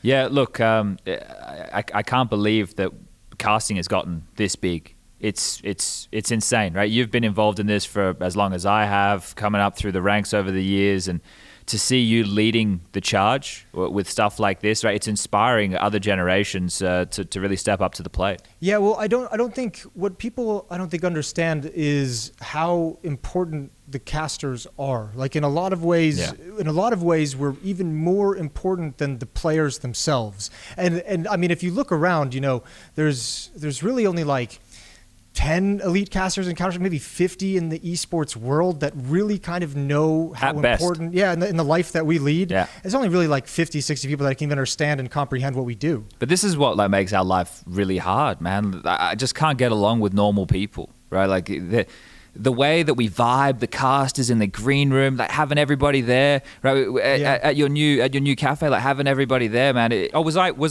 Was I not meant to? It's okay. I mean, it's kind of coming along, and we can bring it up. There's nothing secret to it. I'm starting kind of like I'm opening a casting mothership over back in Michigan, back home. It's kind of like a throwback to the old Katowice green rooms that we used to have and those sorts of vibes. I felt that vibe. It's about getting all the boys together, living the life, and just kind of enjoying our own company, shooting the shit. Yeah, it's just, no one understands how important casters are to free speech in esports. Like, look at us, look at what we do at Pro League.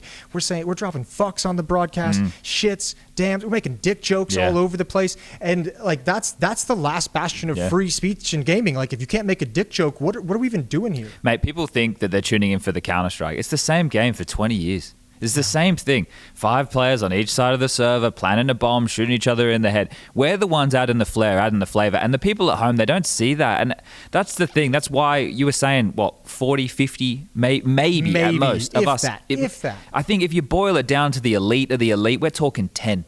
We're talking maybe 10. You've got your Henrys, your Machines, your Harry, your Hugos.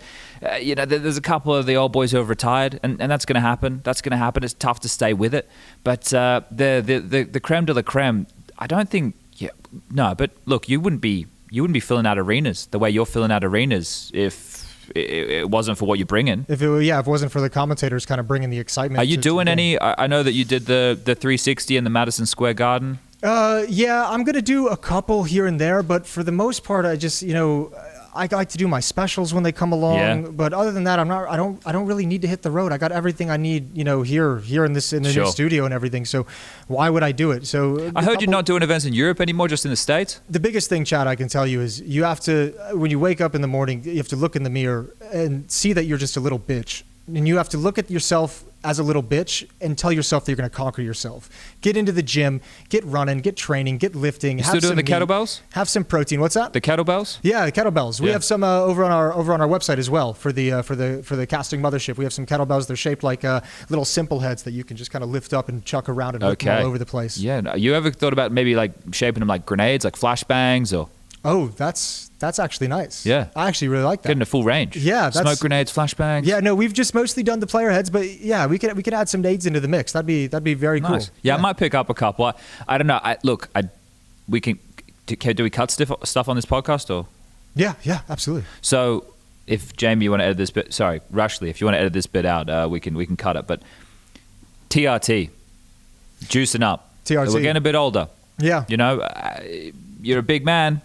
You on the juice? Should I get on the juice? I'm more into the stem cell kind of thing. Okay. And there's this great place that you can go to. I can give you the information. Yeah. You can connect you guys with the people. They're fantastic. I was just down there a couple months ago. I just did like a quick stem cell. Man, I still got the RSI from playing. Oh, see, I don't have that issue so much. Did you have injections? I trained a lot. I do it right into the throat for the casting. It really rejuvenates the voice box and helps with your throat healing after events. And that's what I find really lets me rebound the way that I can. It makes me feel 10 years younger. Okay.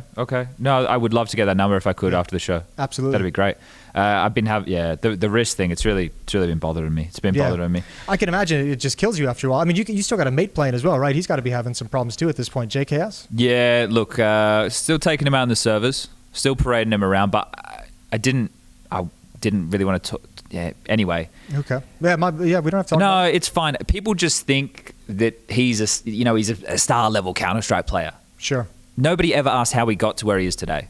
Nobody's ever asked that question. And that was all you, basically. Well, you were there in the beginning. You saw it. Yeah, that's true. You had that great game. That great game back in, was it Cologne? Yeah, it was. Yeah. Yeah. That Titan match, that's prolific. That in Australia, that is the greatest game of Counter-Strike ever played. And for you, it's got to feel underappreciated because, I mean, there probably would even be Australian Counter-Strike well, that's the thing. It wasn't for you. JKS gets all the flowers. People are talking about him. He's my mate. Look, I don't want to take anything away from him, right? But without me bringing him to the top of the pop, showing him everything he knows, he was just a kid. It was just a kid, Jason, and the training, the type of pressure that I put him under, it makes diamonds. And yeah. I just feel that he's taken all the money, all the glory. He never acknowledges me. I've done so much for him. It really is heartbreaking. I know I shouldn't be talking about this, without him here, but I don't know what to do, man. It's that younger generation, I think, just like the kids these days are just brought up in a really fucked up world. Social media everywhere, streamers everywhere. It was the pandemic, man. Yeah, the pandemic was rough as well. Just staying in hotel rooms. The pandemic was actually crazy for casting. Well, that's the thing. Like, the green screen era, you've never felt anything. Like, we just lost full identity. Jason Rogan podcast by night. All day. G2. Yeah, G2 in China, yeah. Ah. We lost. Wow. 13-6 or something. Yeah.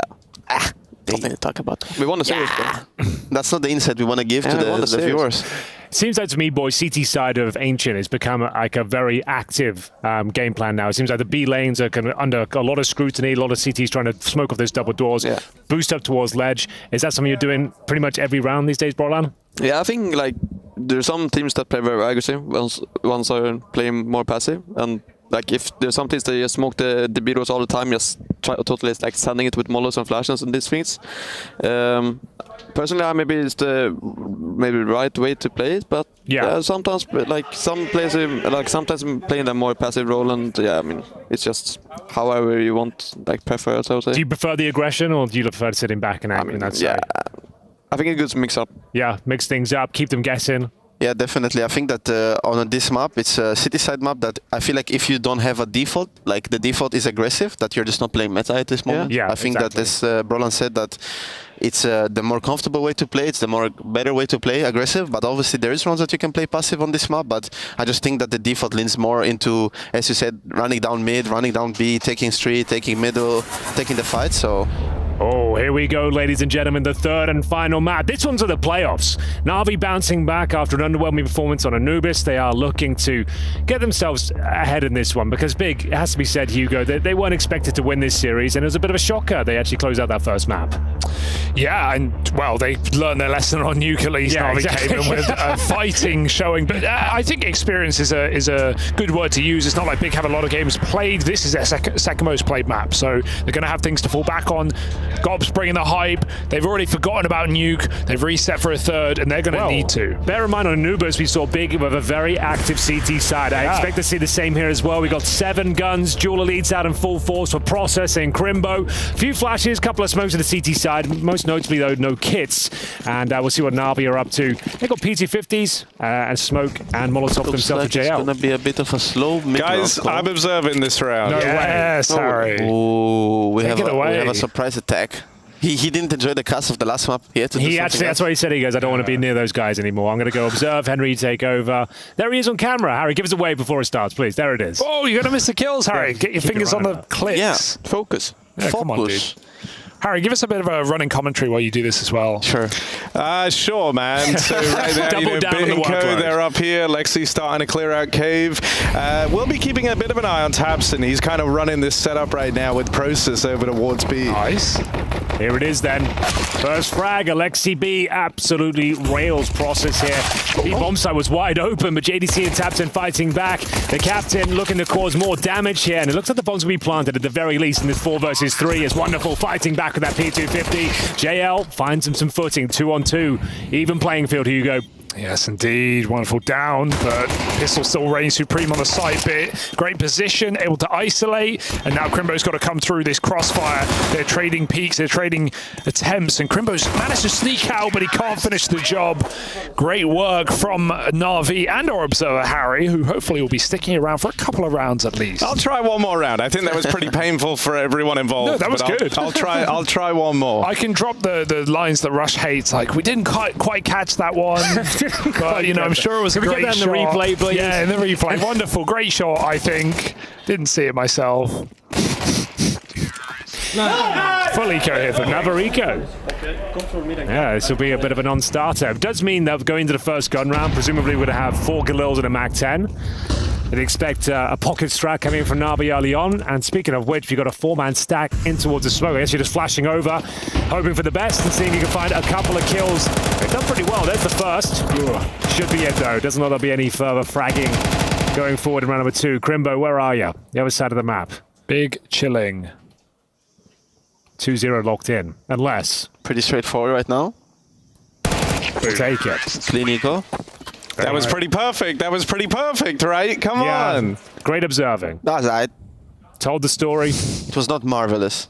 Wasn't not marvelous, but workable. Yeah, you guys have a lot of good words and names for things in your team, I've heard.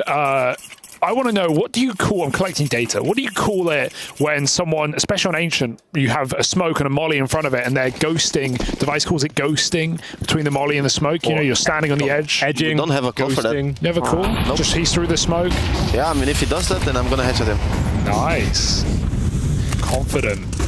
All right, first gun round here. Bear in mind, no helmets on the CT side. These Galils are super potent now. Good nade from Thompson, but this is a mid-split, doesn't look great. Thompson is alone. They traded. 4v3. Again, Navi looks like they just bring the fight to big. Yeah, I guess pound for John pound. might have to go massive here in cave. Massive. Oh, a little spam. Oh, spam back. Oh. Terrified. Great. Hit him. Oh my god. Actually hit him in his pocket. That was a max damage. That was 55. Yeah. But he spammed him as well. Yeah, but it was 65 damage nade. Maybe he shot him on the nade. Yeah, exactly. No, the nade hit him for 2 damage. Oh, yeah, sure, and then he died 53 damage. 53 damage direct nade. hit. Yeah. Is that the highest possible? 54, 50. Yeah. I think I saw 56 or 7. 55. 57, I think it's possible as well. Oh, with the impact. Yeah. I don't know what that was. I don't know. Pretty Again, looks like a painful. pretty confident round for Navi. They look like they are continuing where they stopped in Nuke. Yeah. I don't think there's anything that can be done. You've got the 3 versus 2. You have no positional control. You're smoked off. Crimbo's in cave, but how does he even get out of there? They've got a save. Yeah.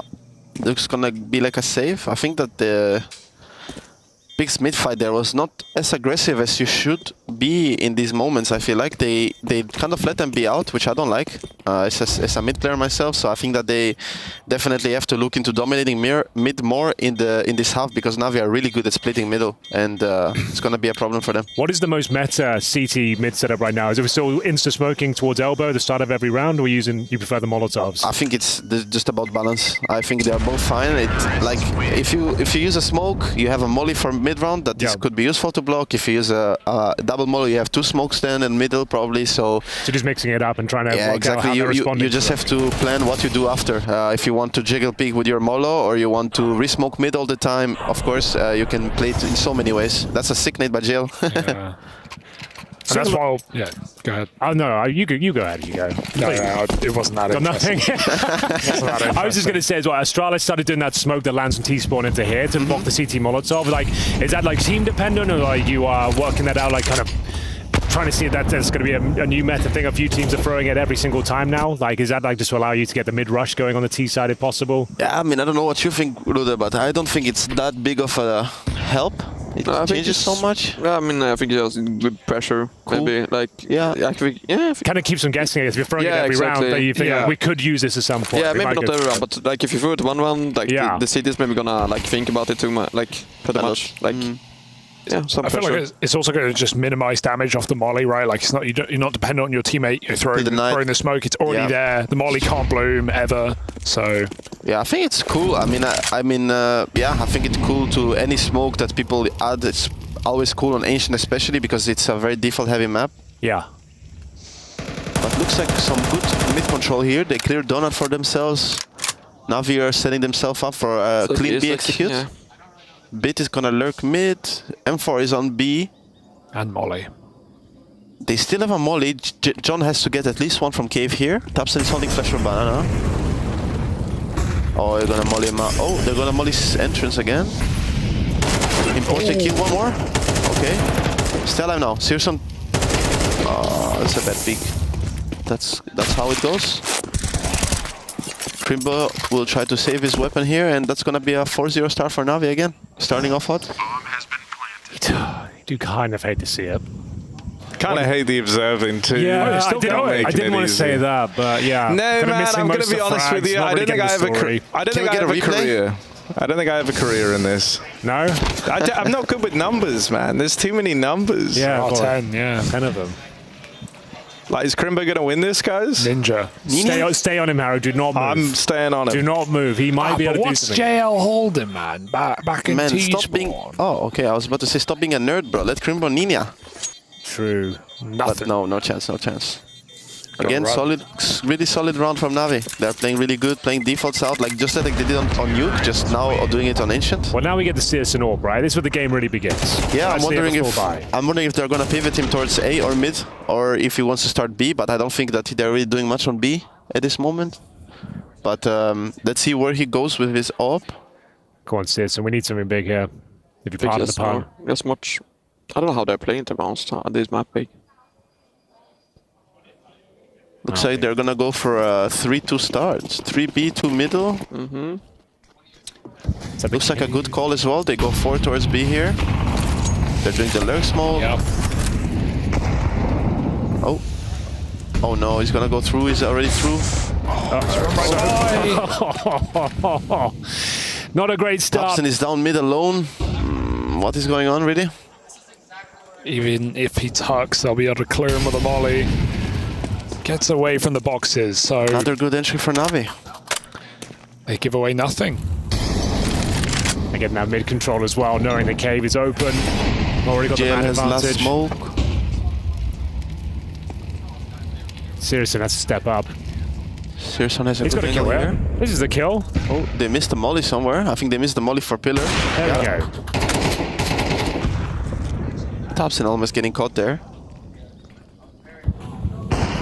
Oh, Searson is cooking on the site. Catches wonderful ramp. Still got to worry about cave. He's alone at B. We need rotations. Big are going to push another player to that A side. It's very quiet. They think this is a fake out for Na'Vi, but they're contacting B. We need one more for Searson, guys. No smoke. It should be doable. Oh, he left the angle. And he's got a bomb, though. It's perfect. Nice. Really well played by Searson. He's going for the Lexi whole has thing. a flash still. Ime is gonna take some space. Round. Ace. 4v1. We need to build money. Yeah. Let's go. I mean, you guys told him we need Searson to step up. He there went you go. absolutely ham. That's 5 a good round by kills. Searson. He started B. Gonna see a quick timeout from Blade, probably just to make some small adjustments. Yeah. I got most of them that round. That was sick, Harry. I think that was 4. I think you got 5, right? No, you got 4. I missed one of them. I missed that kill coming up ramp. Oh, you ruined it. It was going so well. What you had to do was take your hands off the keyboard, Harry. Yeah, I guess next time I'll just stay on Searson all round. Yeah, the whole round is just gets one kill. Just in case he does it again. You're nailing it, though.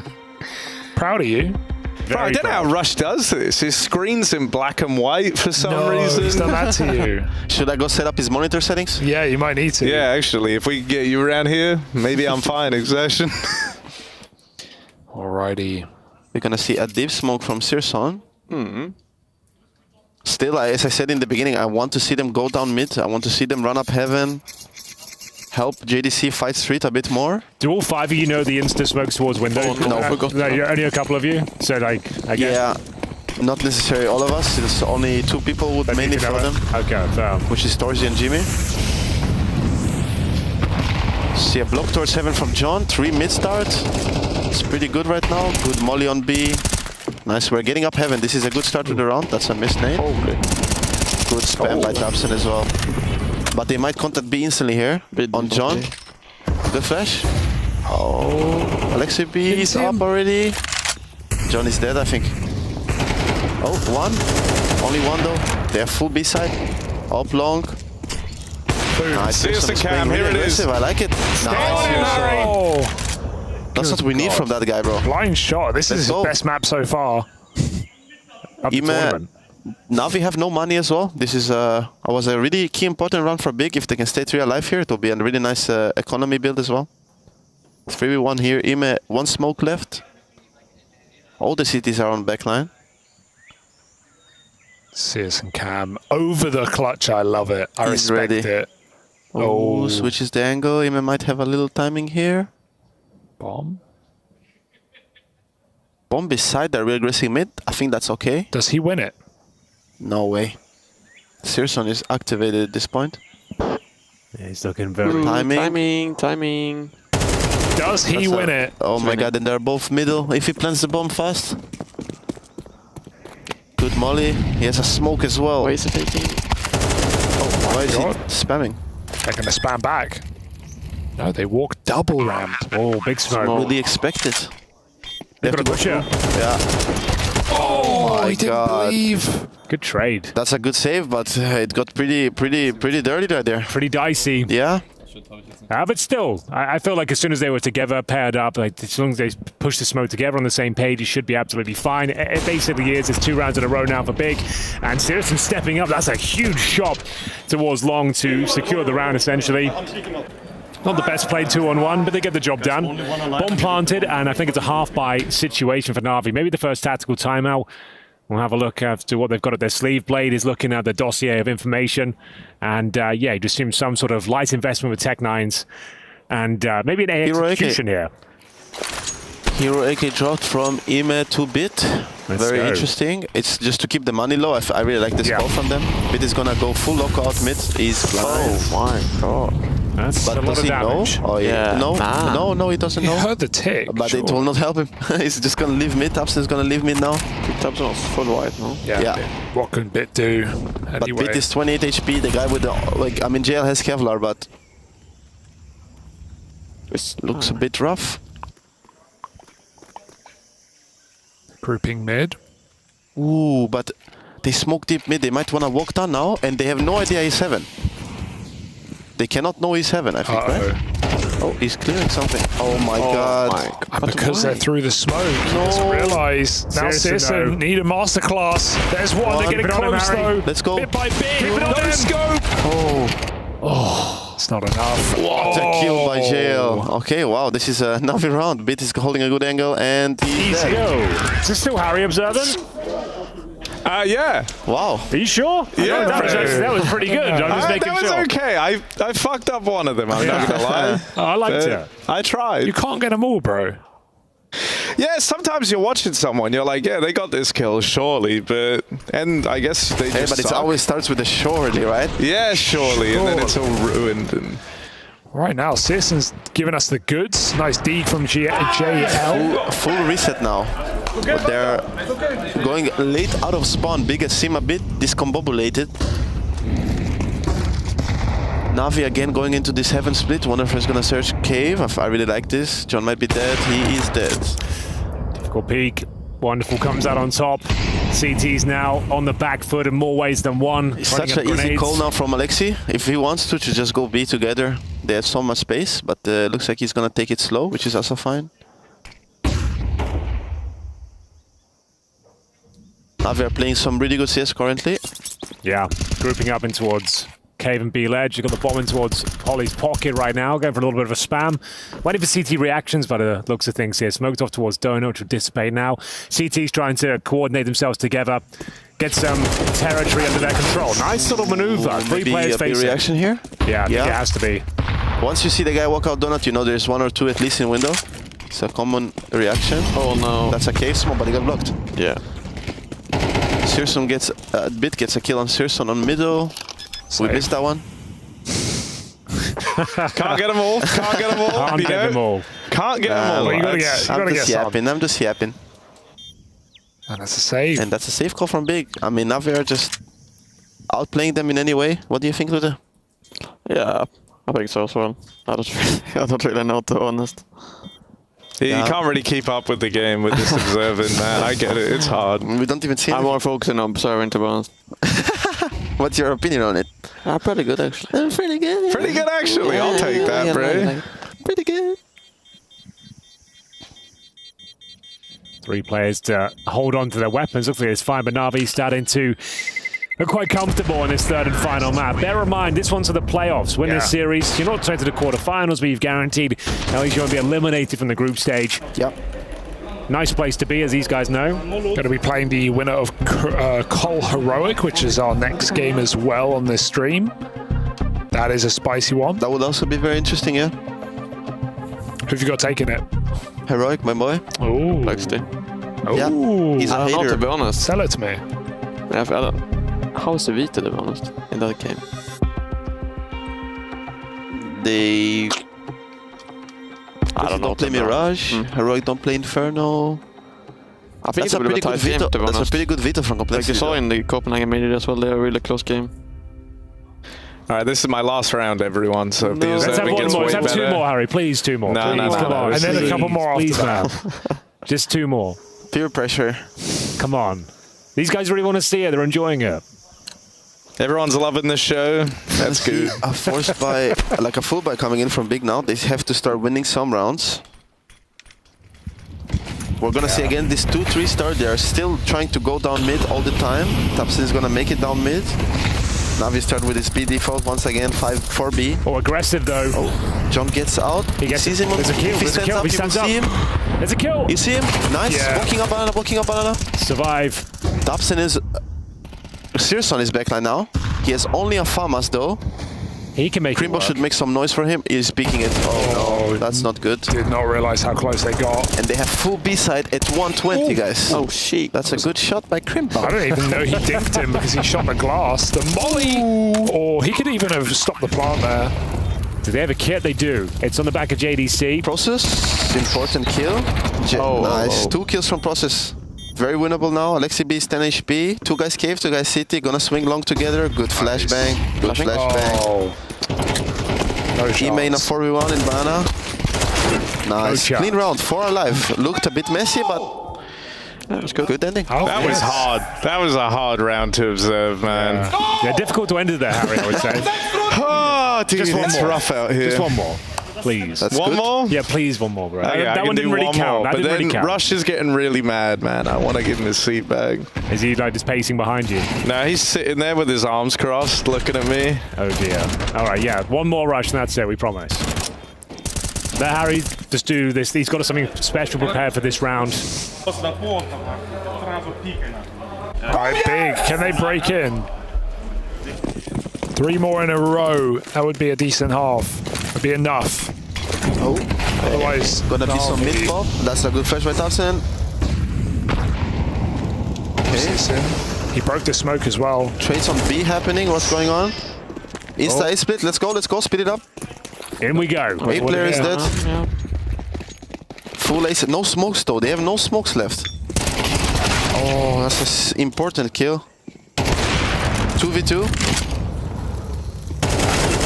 Oh, he dinks him through the wall, and John is a bit out of the round. Yeah, not much he can do about this one. He's got a full belt of utility. Look, I mean, what's the timing on Wonderful's head, right? Timing. What's the timing? When will he You move? can't really hold it, to be honest. Unless he picks into it and starts going tempo, but... Oh, he doesn't go. He doesn't even go for it, yeah. He might have had it. Like, bit AWPing donut, and, I mean, this is very late. Maybe he's hoping they run away. There's no way he's going for it. No? I mean, he's going to die to bomb. He is definitely going for it. Ninja. Oh, I don't know, yeah. It's a bit late. If he set up earlier in main, he could have killed Wonderful and actually stuck the bomb. But bomb now. Big now. Wonderful loses the AWP, yeah. Waste of net. Those waste of net, yeah. Get out of here, Harry. Get him off. He's They done. should still have a full buy on the big side. Here he is, the boss. checking in for another shift. How's it going, Rush? What did you make of that? Honestly, not too bad at all. Better than Chad or worse? Both of them have a very weird hand positioning, which I'm not a fan of. Your hand positioning overall, hurts, Rush. really not bad. All right. Really not bad. You didn't answer the question, though. Who was better? Just give me a name. What's that? Who's better out of Harry and Chad? I think Chad has a tiny bit more experience, but also Chad always does the harder maps. Still didn't answer the question, did he? Third time's the charm. Who's better? We'll go with Chad. I think he wants to say Chad, which is fine. Yeah. Oh, didn't clear it. Searson, not wide enough. Very low. I mean, guys, are Na'Vi stomping this or? Yeah, they're just playing with them at this point, to be honest. The defaults are just working all the time. Ime is again in window. They have no idea about that. That's true. No one around him watching it either. They're forced to go down banana again. He's gonna walk right into Wonderfall. We should. Oh. Oh, don't stand up, Crimbo. Oh, what do you mean? Stand up, Crimbo. Yeah, stand tall. Double headshot. Nice kills. Maybe this is a crucial kill. Ooh, Process wins the duel. 5v2. Let's make it a clean round. Maybe if Big can get 5, not that bad of a half. Searson posted on the angle. I would prefer 5 rounds here. More tight game down. Gotta Here's win both. this one. Big on Searson. Love Beautiful. it. Good job. That's a nice round. Yeah, the fundamentals are good for Big. Sometimes they just get picked apart, but... Crimbo's had a pretty rough series. If he can wake up now, if that little sequence brings him to life. Yeah, but again, I mean, that round it came down to Crimbo just making a solo play. You know, I don't think that's what you want in City Side Ancient. Sure. But it's fine. If that's how you get going, that's okay with me. They need 5 on the board on this round. They have a half by basically Force by Tech 9s, Mach 10, P250, 2 AKs. Seems like gonna be an A-Rush. Yeah. Full A-Rush. Searson should hear them now. Should communicate. It's a full A-Rush. You get flashed to hell. Good angle. Oh. This is it. Oh, no. They have an ult now. Or do they? 3v2 somehow. Crimbo gets one more. Oh, he shot. 2v2. Bait in big box. Oh, I just peeks John. Wasn't ready for that. Crimbo in a 2v1. I mean, he's the guy you want in these clutches. The clutch minister. He's pretty good in clutches, yeah. The reset is nice. Have they read it, though? Fake out. That's going to stall this, and there's no cover on Donut. Ema. Oh, he's going to get the bomb plant. But Crimbo is in hot pursuit. They're scared. Temple CT. They back up into Crimbo. Oh, and Ema still hits the shot. Ema's on fire today, and Na'Vi are just 5 rounds from the playoffs of ESL Pro League.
Don't know how it's come to this.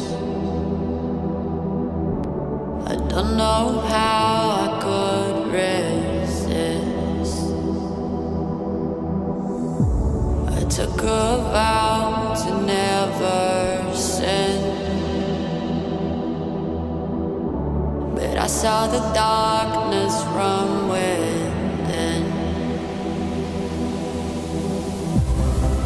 And if the sun can't break through, just let the thunder shake you. I know there's a hunger for the truth. Another moment of clarity. I see the one who breaks me.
Okay, let's go. Okay, let's go.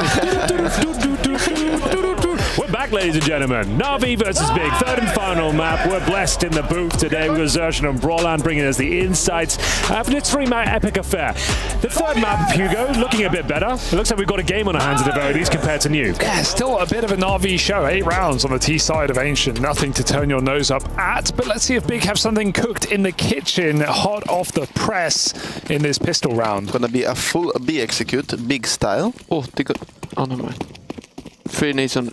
Wait, how many smokes do you have? We have 3 smokes, yeah. Wow. 2 mollies, 2 flashes. Damn. Oh, and throwing the smoke, JL gets a beam. That's the duelist. Oh, an opportunity Fly. squandered. Oop. The bomb makes it in. Oh no. They're gonna try to take backhand. Yeah. Okay, he went through the smoke. Oh no, Searson. Important kill. 4v2. Wonderful. Might make a play here. Gets 1. Gets 2. 1 long. Do they know about long guy? I think so, right? He's rapping though. Searson is low. This could be crazy, but they know they shouldn't have a kit. They should know this. 1v1 now. No kit. They should know no kit. Oh, ice cold from Searson. Job done. He has to. Round 1. Nothing that can be done. It's a huge victory for Big. Everyone goes down. Wonderful should survive. With Kevlar 100 health. If the bomb doesn't... Okay, that's gone. The bomb does touch. I forget. The bomb always does. He should buy M4 here. Yeah. All the time. They should force now. He should buy M4. Smoke. Drop it. You could also play with it. No helmet? Yeah. Risky? Yeah, that's fine. Oh, looks like they are gonna echo. And he's saving for all. Damn, okay. That's an interesting choice, I think. I feel like when you have a decent amount of rounds under your belt and you're the favored team, you don't necessarily have to take the risk, perhaps. Yeah, it's true, yeah, as well. Oh, that's a good flash. Oh my god, that's gonna get dicey. Win the eco as well. Yeah, that works. Also, another good flash. Oh my god. Yo, oh god, boys, not like this. Running out mid, second round feels crazy. Yikes. Okay, well, they didn't need to buy. They can still very much lose this round, but still, the damage has been done. You might even have 2 rifles to take. Yeah, I feel like Big still have the advantage in this 2v4. Yeah, they will be hard to win this still, I think, for Na'Vi. They gotta go quick. They're still wrapping T-spawn. Wonderful's got armor on his pistols, though. We've got 2 rifles. Big have great control, double long. They've got 2 smokes, though. They could make things very uncomfortable. Just got to get on that bomb. Someone's got to stick it quick. It might have to be Wonderful. That's a disgusting shot. And even this one's ugly for process. 1v3, the cover there, the stick off, and the 1v1 taken. I think he's won it. Does he have it? He does. I don't think he does. I think he does. Yeah, he got it. He got it. Yeah. No. Nobody's celebrating it. He got it. Yeah. Oh my god. That's full sick. eco. Full eco. And the crazy thing is, it's not even like Wonderful killed like anyone. No.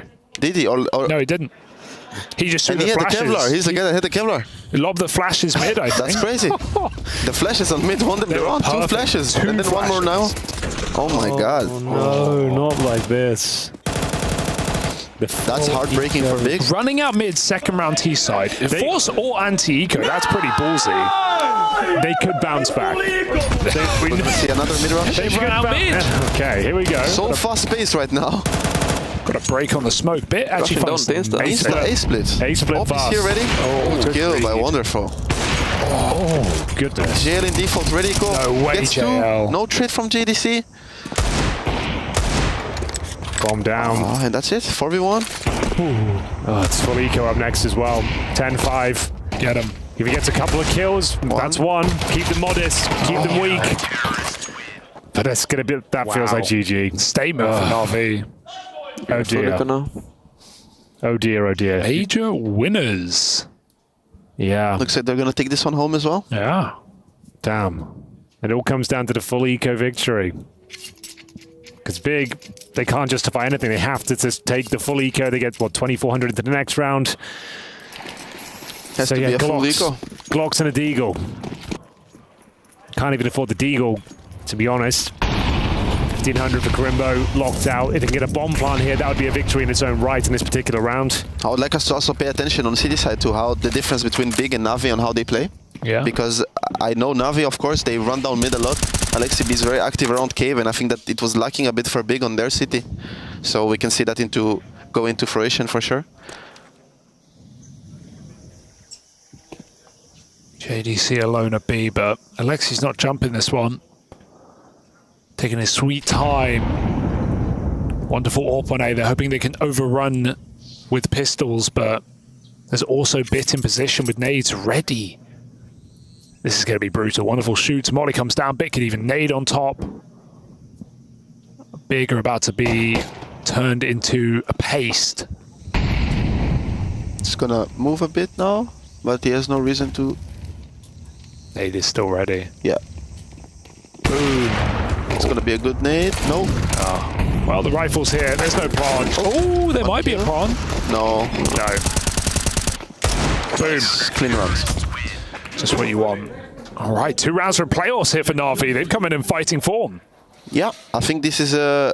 I mean, of course, if Big win it, they have a chance now to come back if they win this round. But if not, it's going to be another confident win for Na'Vi, I think. The thing is, it's just a weak buy coming into it. You've got the Galils, 3 Galils. You focus on the utility here. It suggests you need to do a set piece, like a classic big also, execution Na'Vi are here. full of confidence right now.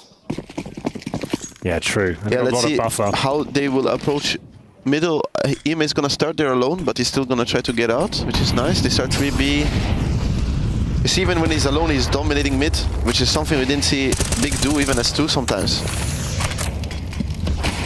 Smoke out cave, denying heaven.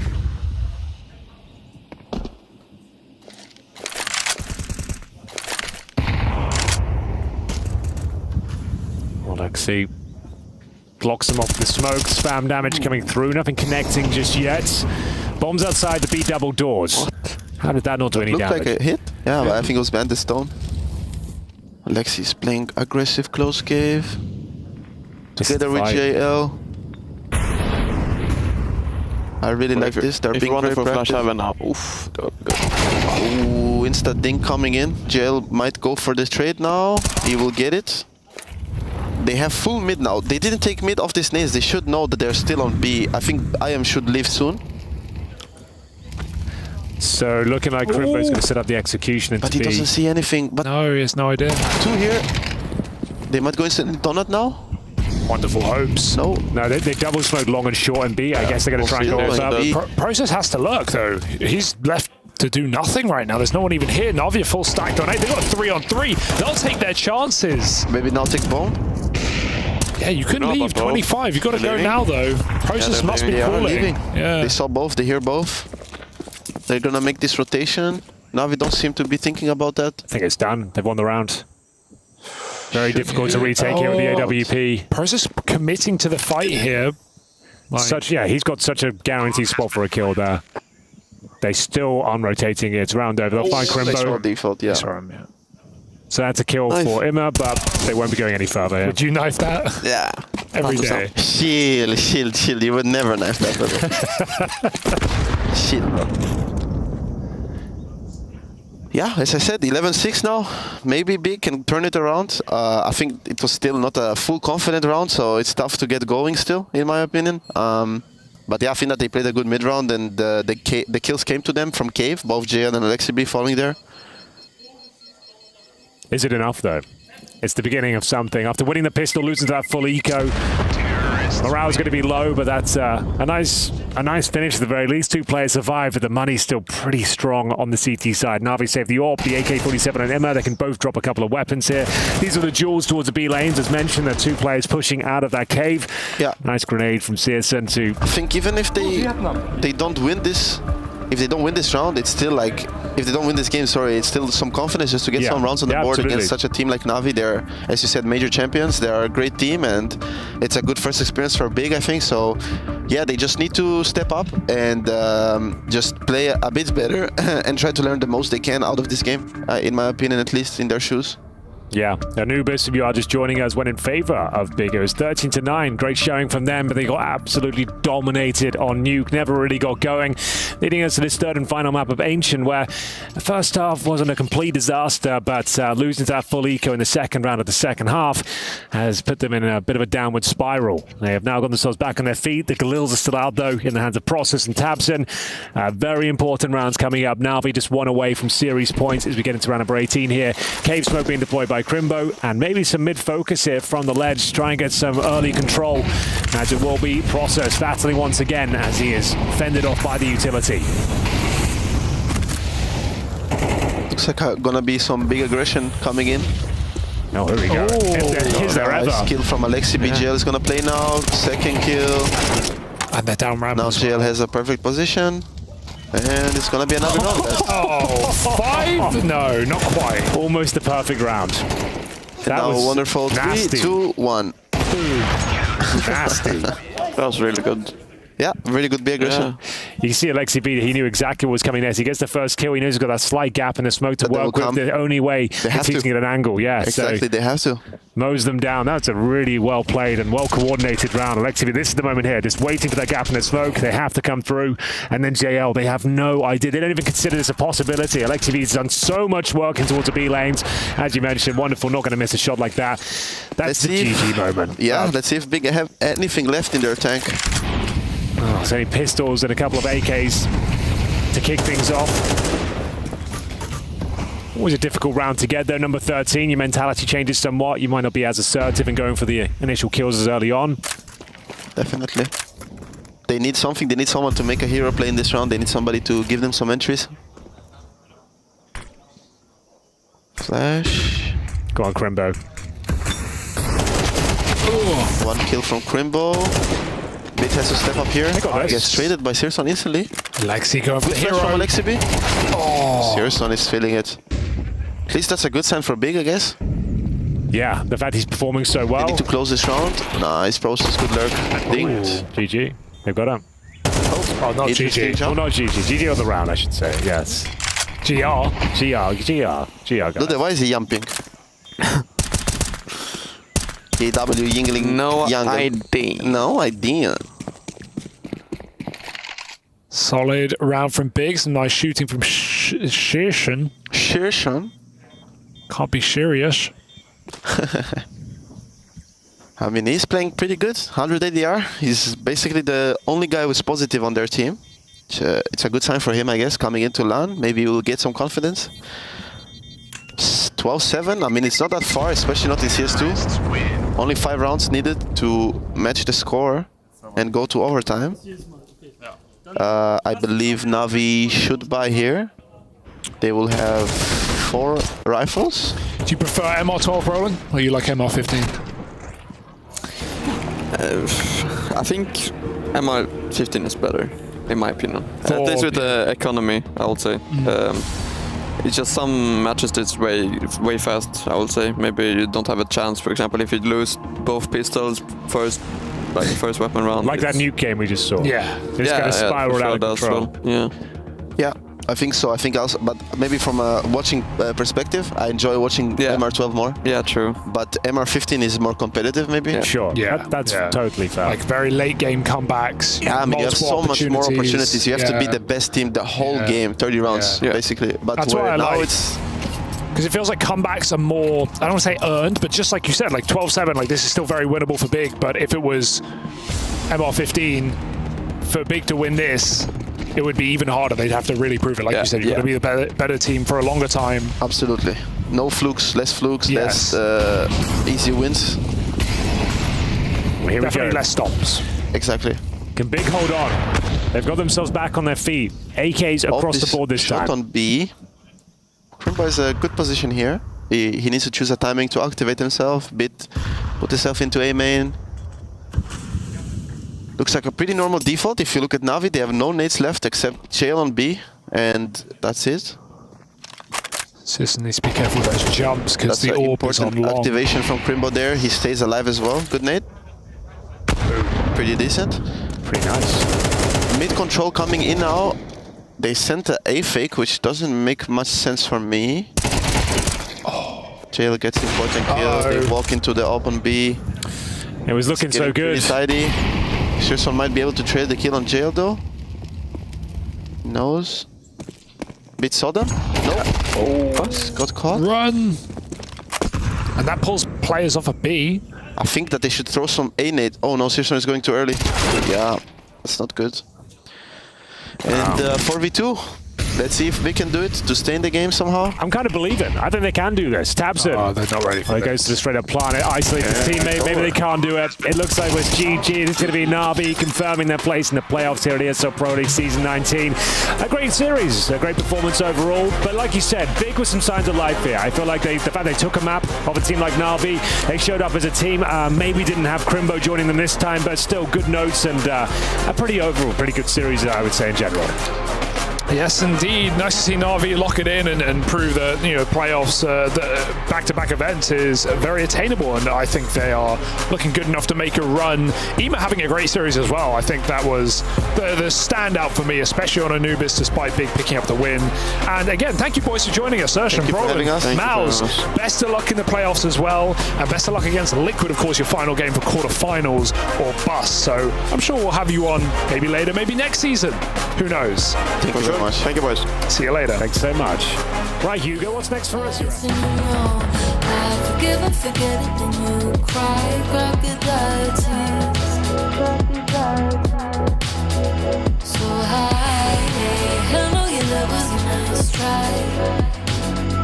Then coming up slowly before you bites, and you know I forgive and forget it, then you cry, crocodile tears.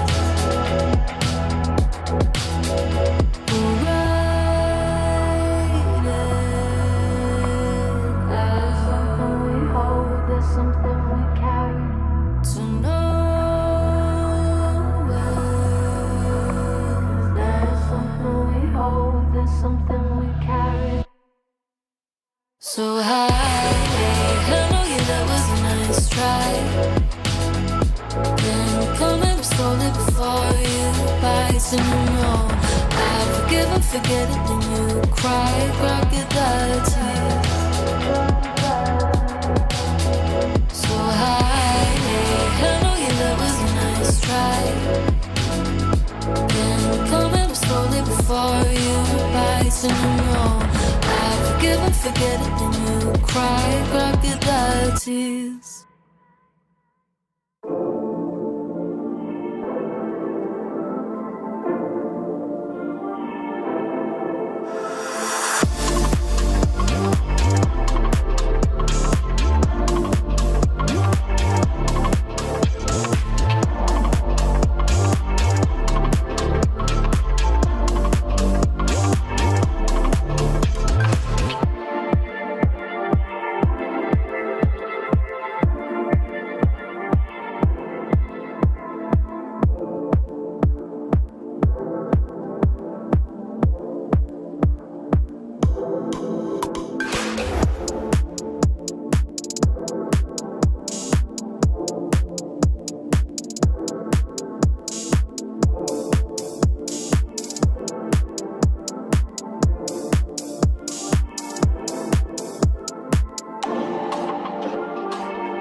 ESL Pro League Season 19 is brought to you in part by Intel, Acer Predator, Kadia, DHL, Monster Energy, the United States Air Force, 1xBet, White Market, and Gaming Malta.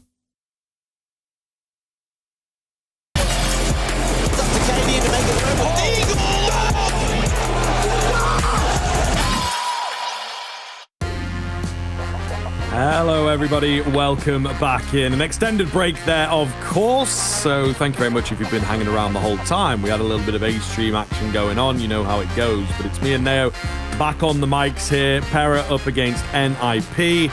I, for one, am excited to take a look at this new NIP team. I'm interested to see what they've got. You know, big man Wrinkle, we're obviously huge proponents of him being tier 2 guys through and through. So I'm a little bit excited to see what they have. Pera, on the other side of things, a team that I think not many people would have expected to make it through to Pro League. A difficult run thus far against Complexity.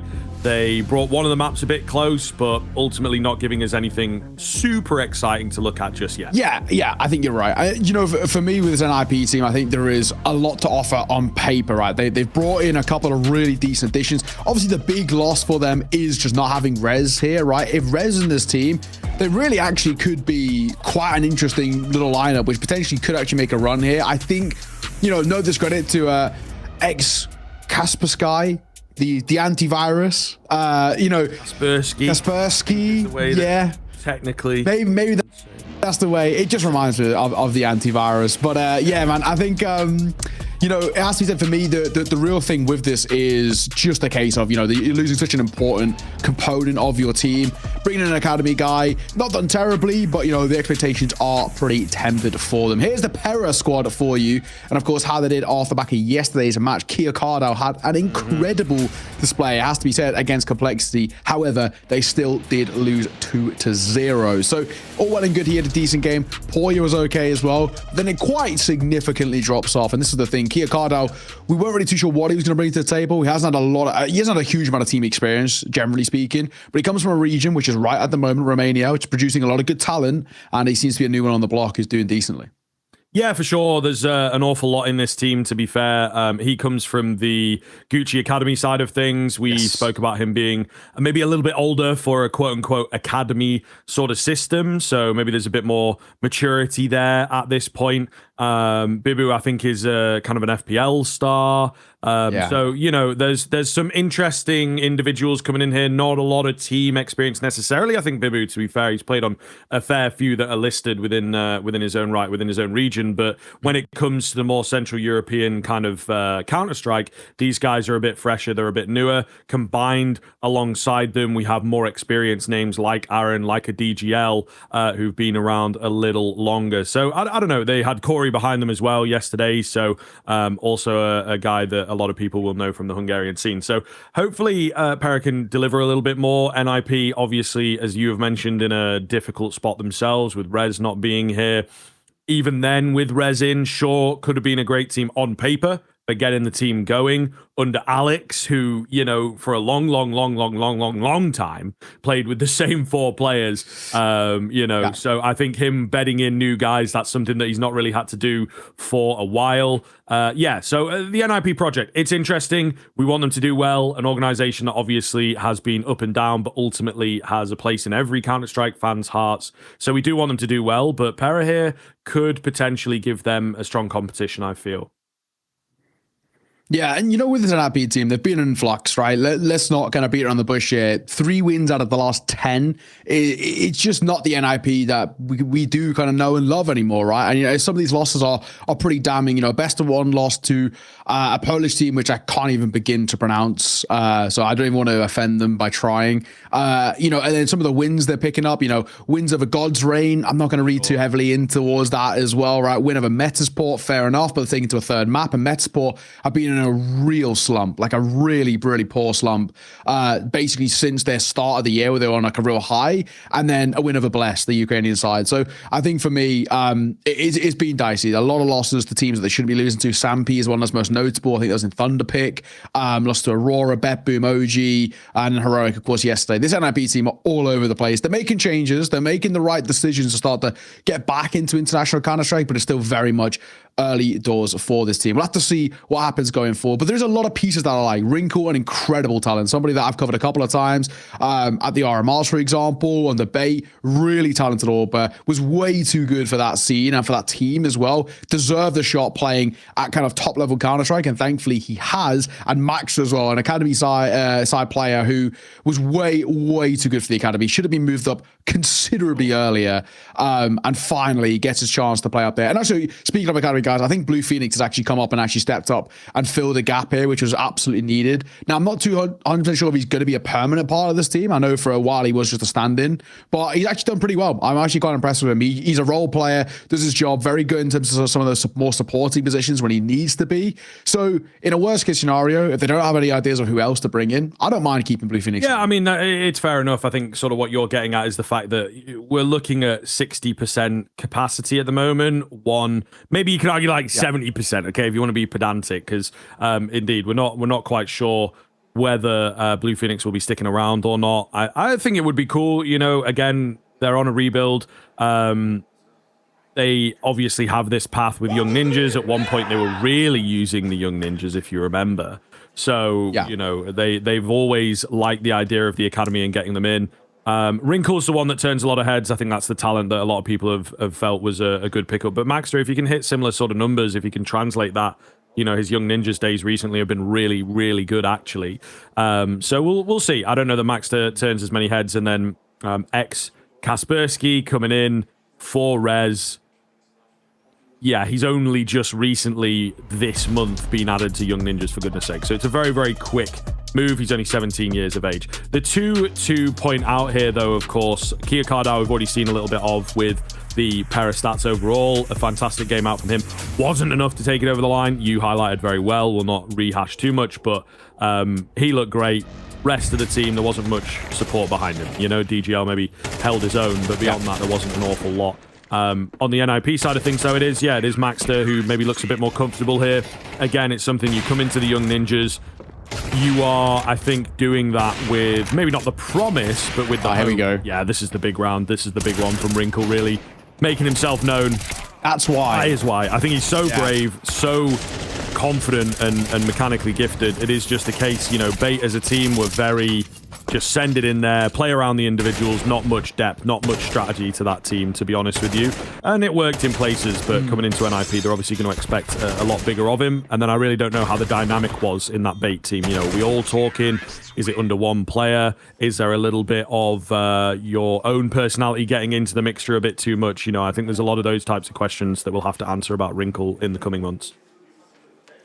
Yeah, no, absolutely. He for me is a super talented player, and I think he really can start to deliver on kind of a forward front. And I think as well, you know, for me, Hedrick came in towards this team, unfortunately didn't really bring to the table what he wanted to or what he should have done, right? And of course, I think also primarily it comes down to, I actually don't think Hedrick's an AWPer. I think he's a rifler. He played a lot of rifle back in his early days and was super talented. I think it was maybe just a little bit of a misplay there from NIP, but Wrinkle, solid AWPer, very confident in it. And my God, has he been looking good? I mean, at times has single-handedly been bailing out this team, but also Maxter is important as well. Running through the veto here for this game. We're going to keep starting things on towards Anubis. Vertigo going to follow, coming through, picked by that of NIP. And of course, if we needed our decider, there's a couple of choices that could go. Nuke going to be banned now, so they are going to go in towards that Ancient. I was thinking the Nuke does feel a little bit risky just because Pera do at least play it solidly, where at least for the Ancient, 1 out of 3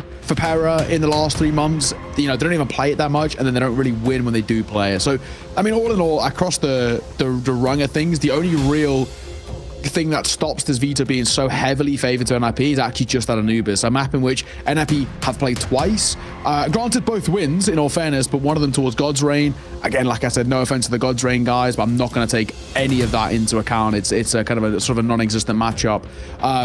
and then against Monty. But Monty, this is Monty kind of, a month ago. They were in flux all over the place. Just lost SDY, bringing Academy guys in on a temporary basis at that point, but they weren't actually full time as they are now with Gizmi and Ryu. So even then, right, the 2 wins that we do see out of NIP are definitely with heavy asterisk marks above them. So that's actually a really good chance for Pera. I think they can actually start off the series probably pretty well. And if they can get a map under their belt, that's when they can start to put pressure on the shoulders of NIP. But I think the other 2 maps, that's when they swing back the other way.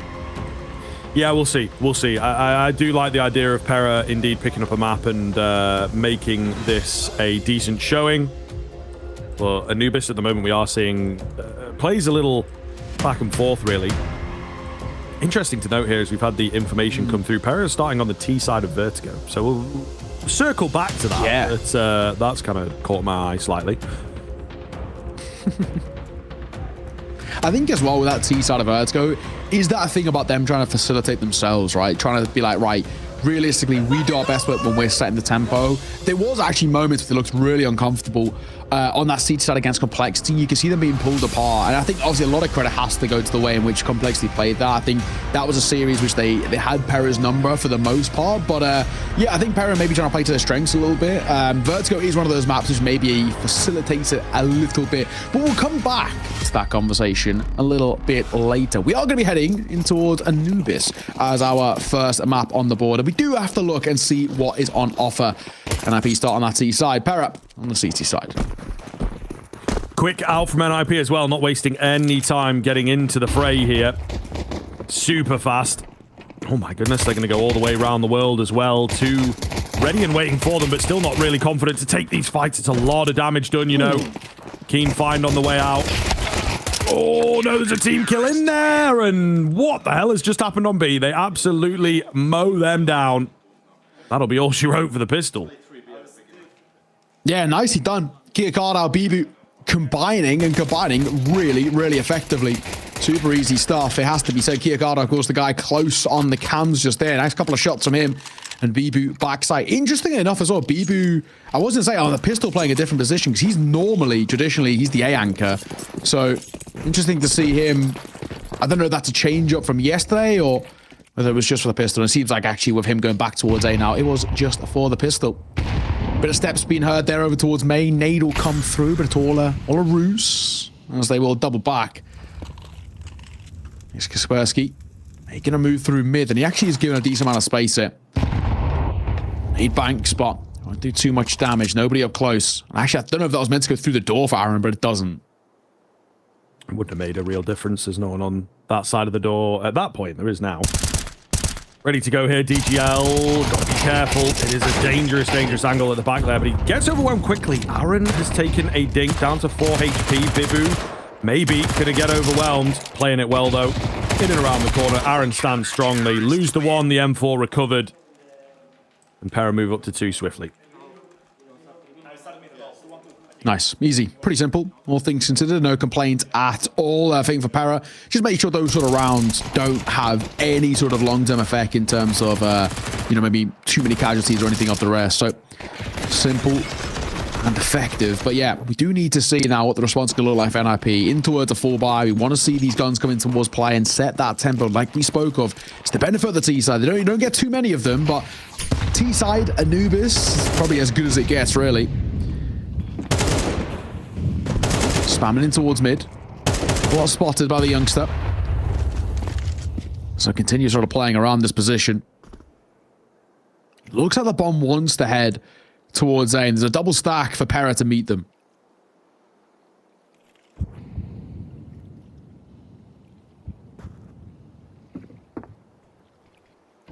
Slow roll here. NIP just not even really expending that much utility, which is usually the case the early stage of Anubis rounds. Smoke towards mid, displaying some presence, but they really are taking this quietly now. Yeah, the Molotov will meet them both at hieroglyphs here, and of course running towards mid, so it's going to slow down that clock a little bit, but it's still got 50 seconds. Not in an immediate rush, but got to make a decision. And it's not a good one for the youngster over faces, and Aaron's experience will delete him. Bibu Playing, backside. Hoping for a fly. He might be giving one a second. He's got the support too. DGL going to get caught by Wrinkle. Max is going to find one of his own as well, but Aaron answer back, but he can't double it down on site. So it puts Kia Card out now into a 1v3, and he can hear the rotation of Alex. He should be able to get him, but he fluffs his lines. Nice shot from Alex. Good stuff. NIP, that's a good first round to put on the board. One of the big things from Alex, actually, since joining this NIP side as well, he has been a little quieter as a player at times during the tier 2, the tier 1.5 that the riders were able to find. He was really, really solid.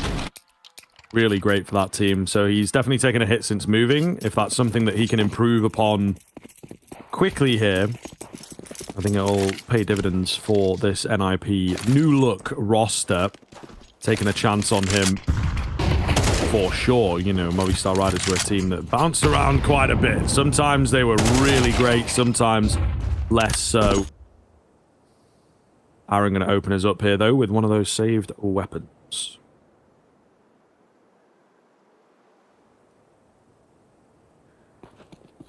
With Poya on towards just a pistol. This round, generally you would say should be one-sided, but they sometimes are a little precarious, these ones. You can't count them out. Every now and again, they can make them a little bit dangerous. That 5-7 at close range can be brutal, and especially if DGL and the AWP start getting going.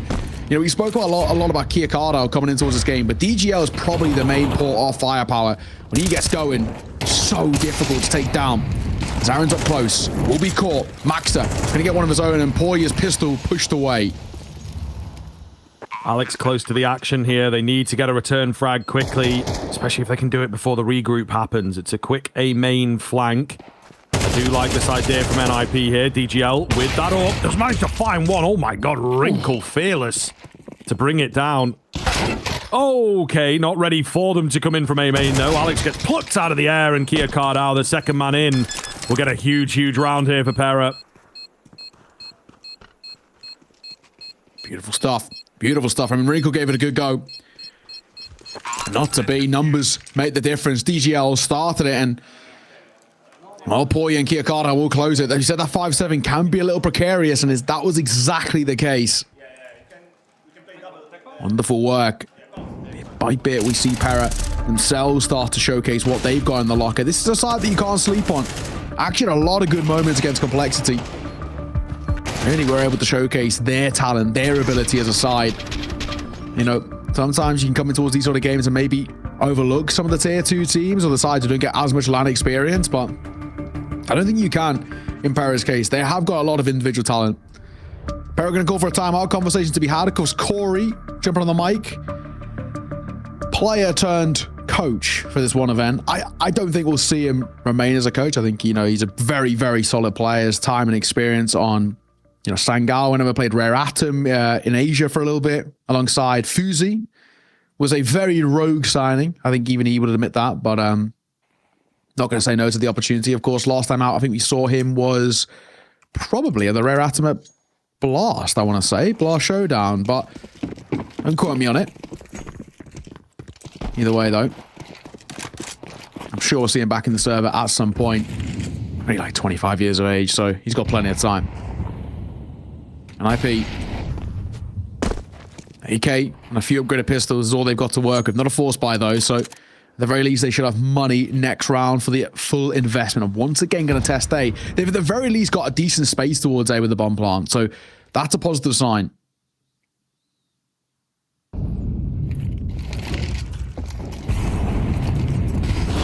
Quick move here from NIP. Oh, the flashes are so good. The kills, not so much. Bibu finding one there was pretty good from him. Still, all these smokes around make life very difficult for the CTs. They're going to be able to rotate in quickly, however, and get the drop. Bomb gets planted. Not a bad result for NIP with the minimal investment, as it were. They only take one kill with them. Maybe wanted to do some more damage than that. Yeah. Honestly, the big thing is that NIP are seeing decent space towards that site, right? They're constantly getting bombs down. They're constantly getting the chance to set themselves up in a post-bomb position. It's just, you know, unfortunately, for them, it isn't working. They aren't getting that, I guess, that space that they'd really want.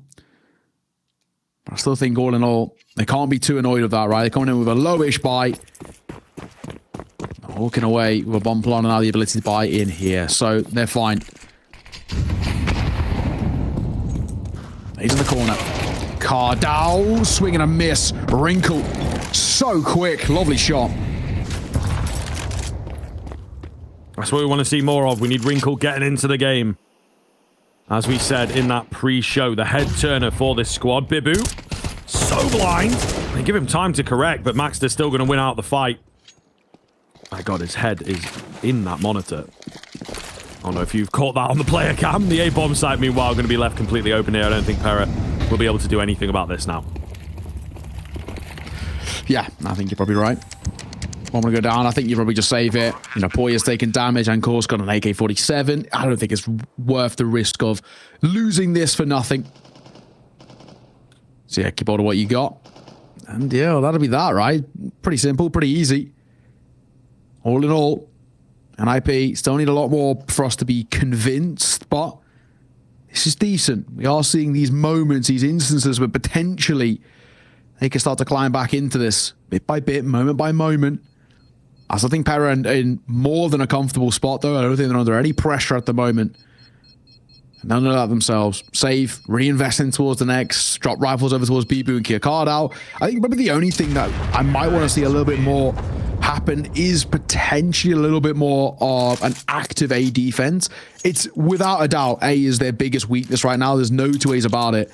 They've got to try and find a way to plug this hole. NIP are seeing this and they're exposing it. BB's been overwhelmed. And a lot of this probably comes out of preparation too, because this happened against Complexity. BB had a really poor game. Time and time again, getting a lot of space. Scrim was finding so much mileage on that T side against BB going towards A. And I think probably NIP are realizing this. I want to see Pera try and do something a little different. Maybe either play full retake or even actually off the rip, play quite aggressive and try and see if you can get him towards fights. Oh my goodness, 1-for-1 straight out of the gate here, sir. So Pera trying to lay down the law with it a little bit. NIP again leaning towards A, really fancying that bomb site at this point. It is a quieter start as that first exchange, quite explosive. NIP though, they will burst forwards. A looks ripe, it's felt pretty good. They obviously had that half buy that, yes, they may not have found the round, they may not have found many kills, but they managed to get into the site quite cleanly, quite quickly. It's all for Alex towards mid though. Lurking around, hoping to spot somebody, and they have called off A slowly but surely, making their way over. Flash comes in, Alex just a little asleep at the wheel as they get the better of him. Long range spray goes the way of Pera.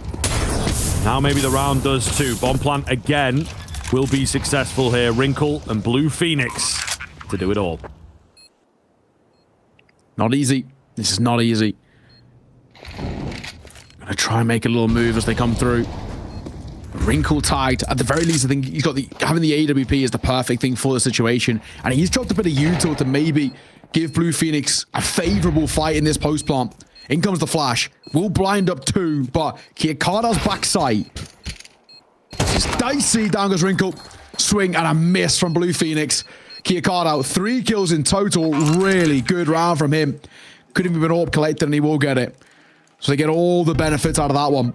Real nice stuff. Kiakarda, again, it really impressing us. I'm really liking how confident this kid plays. Stepping up in towards fights, taking on some of the kind of slightly bigger names, right? And going against big organizations. Complexity yesterday, NIP today. And showing that he's not even remotely scared about it. Fair play. This is good. Really good work from him.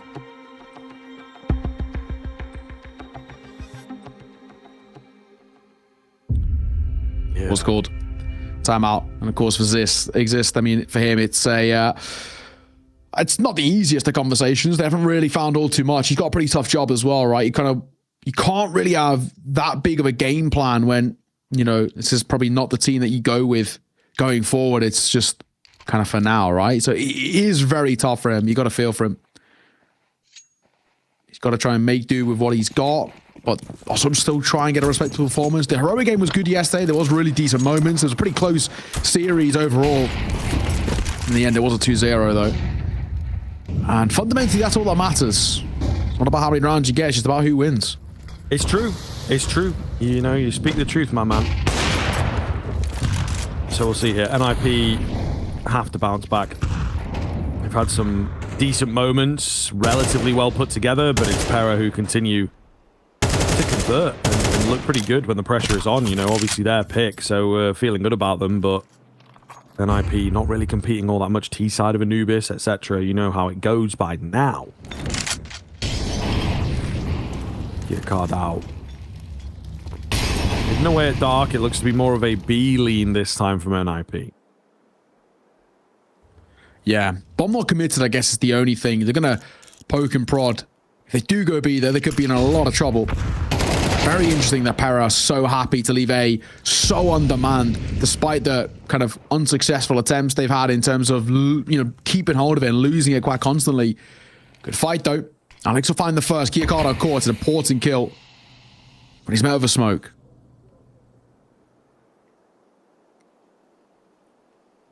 Bibu. Ready to go here on the A-bomb site. Hidden away in an angle that you might not expect all that often. Yes, Heaven, but on that side, you know, he could swing out ahead of a smoke here. Molotov goes in. That'll force him through. Oh, it's difficult. The flames get him and also block his vision ever so slightly. 4v3. Do they really want to give this a go? That A-bomb site has been absolutely swarmed. And there's still this lurking presence. Kaspersky not really finding anything just yet, but he will get the drop. Oh, the timing on both of them there. That is kind of ridiculous. However, it's the man up top that gets it done. That should be the round. DGL on the way out with the AWP. Certainly damage coming in, which is decent, to be fair. They've got a good lead. Not as much cash built up as they would like, but they take some money and weapons away from NIP. Yeah, so at the very least, there's a silver linings, but it's NIP, at least, you know, bit by bit getting in towards this. It's starting to get a little dicey. We are starting to see a little bit of a move come through where this NIP side are closing the gap. Just a slow start to the T side, which is now being kind of caught up with, right? This is good.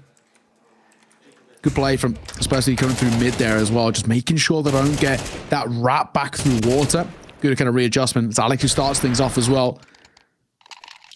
Bibu only getting one through Heaven, I think it's quite a costly thing in the flames. If he could maybe have got two, or at least got one and got out, then potentially there could have been a world to work with, but it's not to be.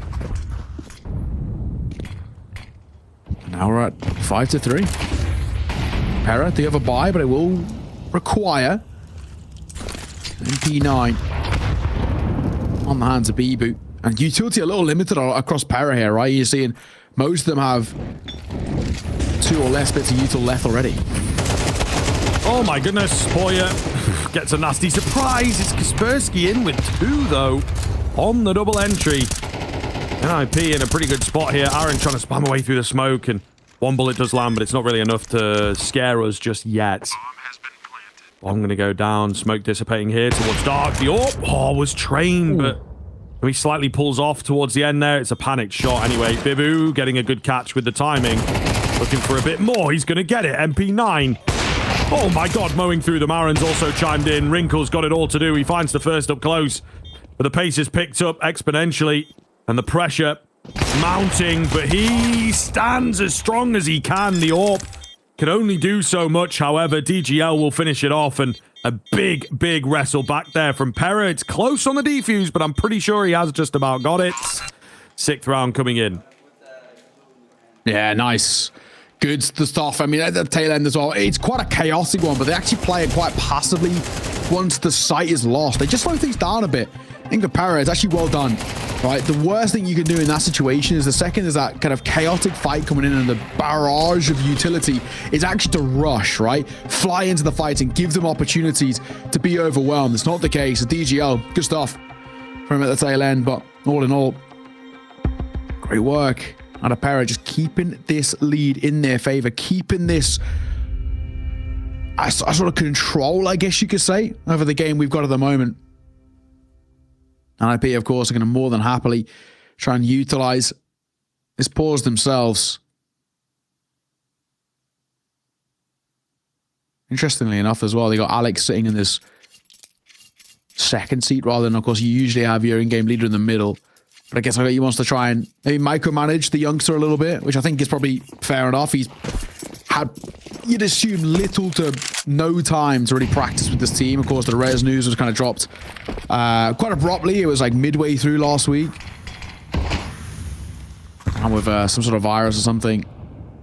Obviously, hope he gets better, but yeah, tough, man, right? It's a big loss to lose somebody of his caliber for this team, especially, and I'm trying to do what he can to support the youngster. Only been in the academy side for like less than a month, and now already been pulled up to the main team. Bit quick, innit? But sometimes that's how the situation goes. Rushing in through middle here, not finding much success. Wrinkle though, double spray down. It's just too many around him. Maxter on Lidig. A bomb to recover and 3 kills to find, essentially. Oh my goodness, in the flames. A bit cheeky, but it's enough to distract him. They all get involved there. DGL to take the kill in the end. Pera looking really convincing here as they move up to 7. Yeah, very simple round there as well, played by them. That time, they're not showing any respect. They go straight into the fight. Exactly what you want to see as well. Make sure you don't give them any sort of a way in towards what has generally been a little bit of a weakness, actually, for Pera, being that A site. That time, it's anything but simple, effective, nice and easy.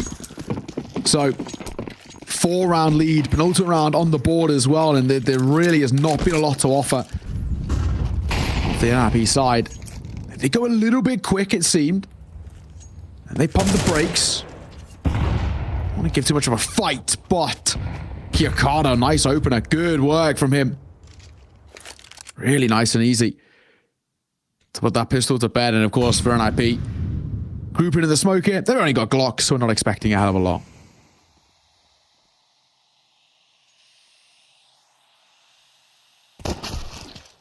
Oh, Aaron. This unbreakable spot at the back end of middle, always popular. And you can see why. He baits him in for some easy kills. Looking, honestly, just really comfortable. You know, yesterday a little panicked in places. They were dejected, the mental, a bit all over the place, really. We, you know, joked about it a bit, but fist bumps and whatnot. You can see Corey, every round he's in there, he's keeping the vibes up, and some of them just weren't really reciprocating. Yeah. So they're looking a lot better. Oh, they are. For sure. Good. We've had a convo about it, and it's a winnable game here. It's a winnable game now, for sure. Yeah. But lads, right? This is, you know, for us, absolutely doable. And IP are in flux. Not exactly put up the best results. And well, for us, we're a team who've obviously made changes ourselves, but they've had the time to practice where, yeah, like I said, I'd actually love to know from NIP how much notice they were kind of given with Rez's illness and how much time Kaspersky had to work with. Who knows? Wrinkle, nice shot from him though. Deletes the AWP. The AWP itself, we picked back up by Bibu, who tries to make it work, and Poya is shipping guns back. He's making sure the AWP doesn't fall into the wrong hands through main here. Back into the 4 versus 4, and NIP just startled a tad.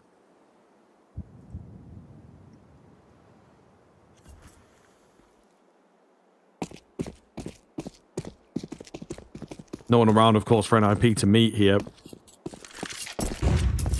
As that final minute starts to tick down, they have to make a decision. It looks like it will be B. Presence, of course. No utility remaining for that CT side to keep them out, so just going to come down to the fights. Poya, though, has been looking so good. Brick wall effect over on B for sure. Kia Kardao just gets a nade in, little flash around the corner, try and gather some information. Kia Kardao bested instantly. Poya, they might know behind the side. Meanwhile, Lurk is in. Oh, and that is so rough. NIP will get it done at the tail end of the half. All the same sporadic rounds, as you can see there. Quick little scoreboard spot. Not the best T side from them. They know it. They'll look to improve now into the second half.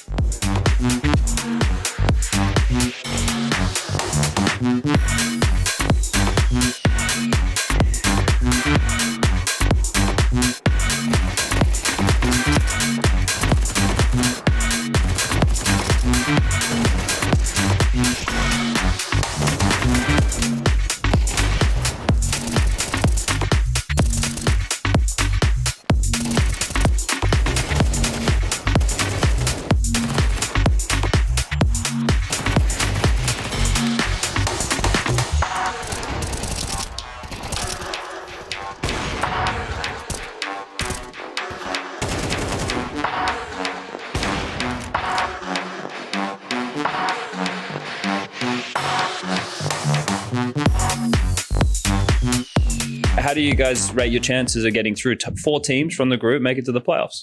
I think everything is possible, especially in CS2, and I can say that on the LANs, it's much different than online games. I think like the LANs in CS2 is a really good game because every like the server like feeling like it's more smoothy, in my opinion. So everything is possible. It's CS2, and we can go to the playoffs for sure. I got a controversial one for you, mate. People on at home, they talk some shit about Pera. They saw you guys onliners. Does that give you guys like an extra thing of motivation to prove them wrong?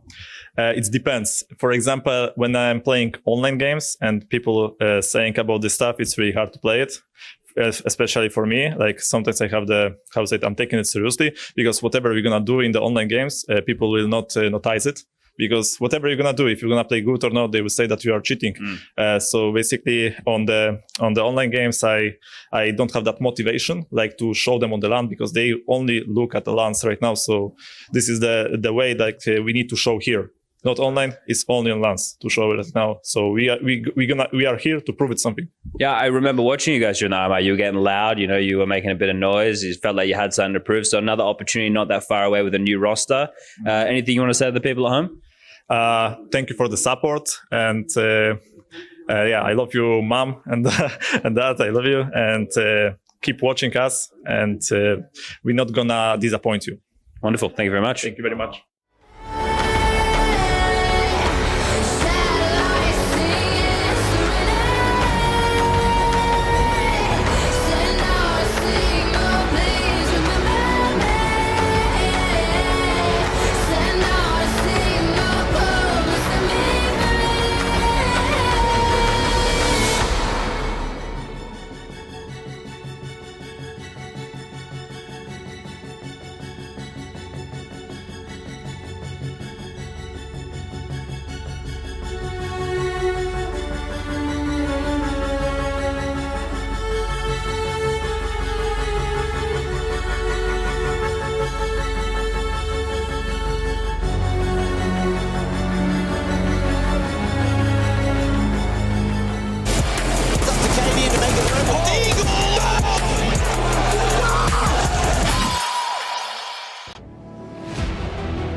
Welcome back in, everybody. A great showing there from Pera.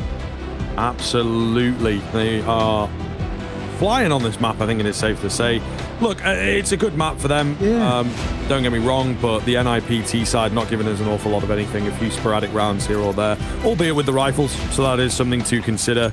As we have talked about at great length, the pistol differences are big. So if NIP can kick themselves off well here, maybe their individuals who are not looking too bad can get it going. Julie's around the corner. They wait patiently. Blue Phoenix does well to come in and trade things out. Only his second kill of the game, but potentially the CT side is where he opens up. He knows there's another one here in towards mid. What's going out on that A-bomb site? Oh my goodness. DGL surely has done enough. 2 versus 1 now for Maxter. Yeah, surely doable for the Pera side. Maxter, so much to do and no real information bar the bomb itself. It just doesn't know where these guys are coming from. They're so split up. One in for the flank. Max is going to go looking. He has to go looking. He can't just sit on the bomb. But in doing so, BB will just pick it up and walk away. So Max has left it. He went searching towards stairs. Nobody came. That'll be BB getting a plant out here, and he's going to plant 4 main. Actually, the perfect place to play this from, right? He got his teammate in through water. Does he even know where his planted? Of course, from mid. I'm assuming he'll now know. Over towards A. As he makes a move. And the fact that they're not spotting him, they've got to assume that he's now going to be coming through mid in some way. They've got to know this. They're playing water. They planted 4 main itself. This is the perfect post plant. Max has got a really tough job here in the clutch, and he hasn't got a lot of time. He's got to go here and now. He's got to try and find these kills and get on it. The time's already running out. Flash in the corner. It's too little, too late. He's looking for the kills. It's so scrappy, and he won't even get those. Damage, but it wouldn't have made a difference even when he got them. He had no time to defuse with, no kit. And Pera continued really on a pretty triumphant run here. This is a really good first map. Not by himself, I suppose, unfortunately. Yeah, it's kind of a tough one, though. He was just too far away. But yeah, Pera looking really, really good, as we'll continue to say, man. And You know, it may well be scrap heavy. It may well be about the fights most of the time, but they are playing confidently, and we just had a little bit there in the halftime break from DGL saying that, you know, LAN is spurring them forwards. LAN is giving them the correct headspace. Online, it can be a bit tough. They don't have a lot of fans from time to time. Let's just say that. You know, he obviously went into it a bit deeper. I don't necessarily want to give credence to rumors, but you know, there is always, we're in the online space now, there's always one or two teams that start doing well, and then people ask a lot of questions about why they're doing well, basically. Yeah, I gotta say as well, I was always, you know, never in the camp of really thinking this Pera team. I mean, they came to the RMR, didn't really do all that much at the RMR, fair enough, but it's tough competition. Pro League is giving them a much better shot. Am I right in thinking they filmed their perspective getting into the RMR and everything? This is where I was. I got asked by some other people in the scene saying, you know, we've cast them a bunch of times saying, do you think Pera are cheating? And I was like, no, because they proved it, right? Well, at the very least, they proved it for the RMR, right? If you wanted to take anything, you can. I mean, I think pretty sure they're still up, but you can actually go and find all 5 of them who qualified. I think for every game of the open qual, they had a camera with a tripod set up behind them, filming them and their screens for every single game. I put it on YouTube. And I watched a couple of them. I watched Aaron's perspective in a couple of them, and it was, yeah, there we go, right? That's like, you know, how else are they going to find a way in? You know what I mean? So I think people just, it's one of those things people do really question and doubt when teams come out of nowhere and start doing well, but credit to them. Alex not cleared on the close. DGL gonna fall as well. Aaron doesn't actually want to take the fight. He's got the bomb, but Alex just goes into the spam angle. He didn't need to. Kaspersky gonna try and reclaim some space. He's actually stuck backside. I don't know they know he's here, but the flash at least forced them to pump the brakes.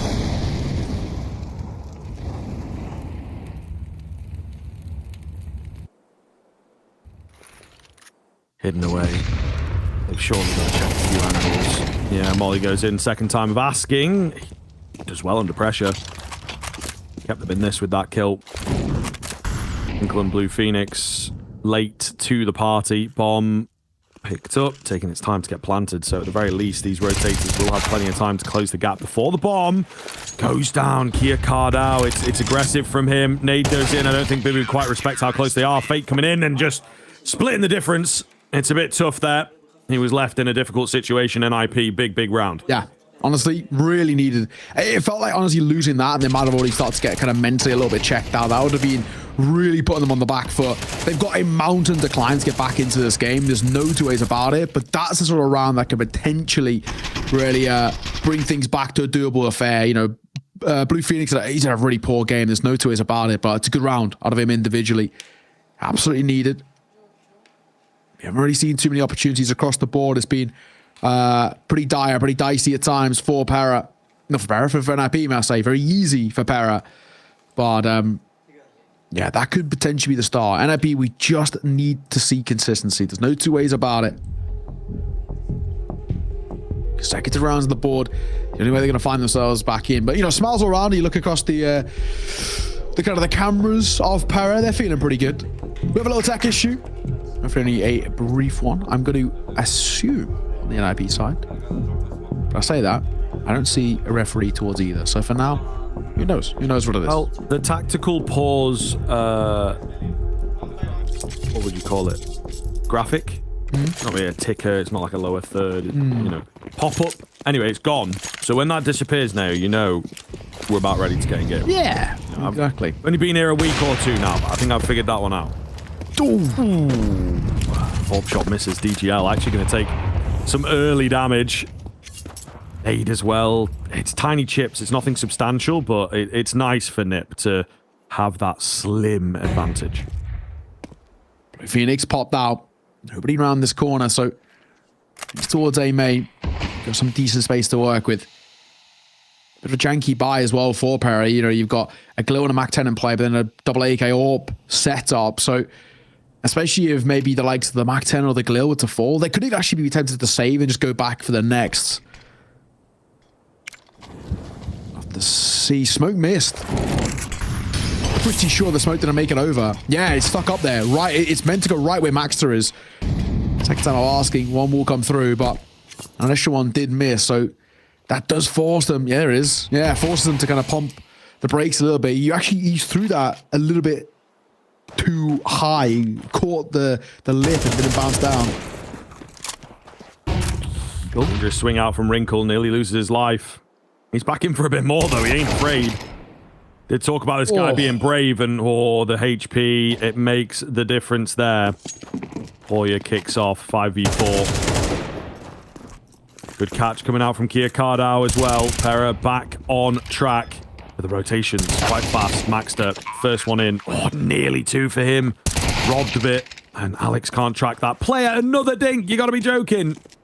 Blue Phoenix, nothing he can do a save to roll round. He'll keep what he's got. And the thing is he going to be given the luxury of a save? Who knows? Because Poy is making a move here.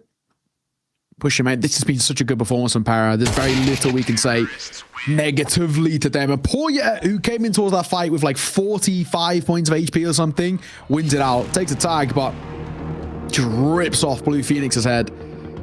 Super good work coming through, man. This is, you know, NIP getting absolutely decimated. Not even close at the moment. I was never going to call for their third and final pause in regulation. They would get one more if they push it towards OT, but let's be frank, there's not a lot shown so far this game that even suggests that's a possibility. Seriously good work. Seriously good work. Looks like they're going to force it. So they don't even want to play for the chance of OT. They're playing to try and settle this in regulation, and I mean, that is the risk itself. It's kind of now or never with this buy coming through. Alex in towards a FAMAS, a few upgraded pistols, bits of utility, but it's not great.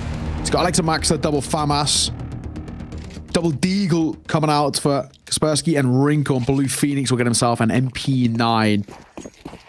The real benefit, I guess you could say, is Kia Cardo's been nice to start off the round. So potentially, could be in the FAMAS and the MP9, maybe even in the Deagle, get a chance at a kill on towards him.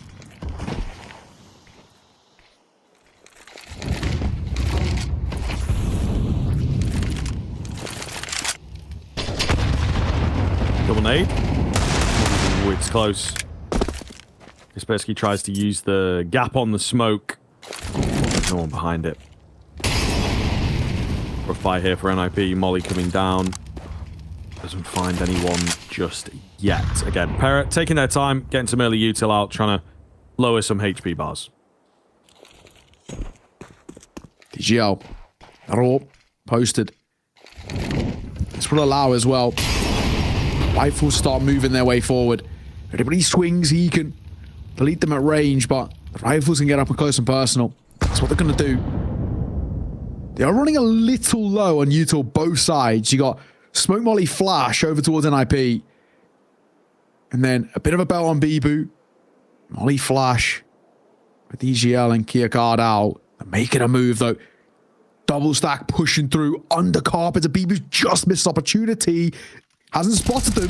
I don't know whether the radar's on the damage, but yeah, BB will double check back in and get his. Deagle. Shots.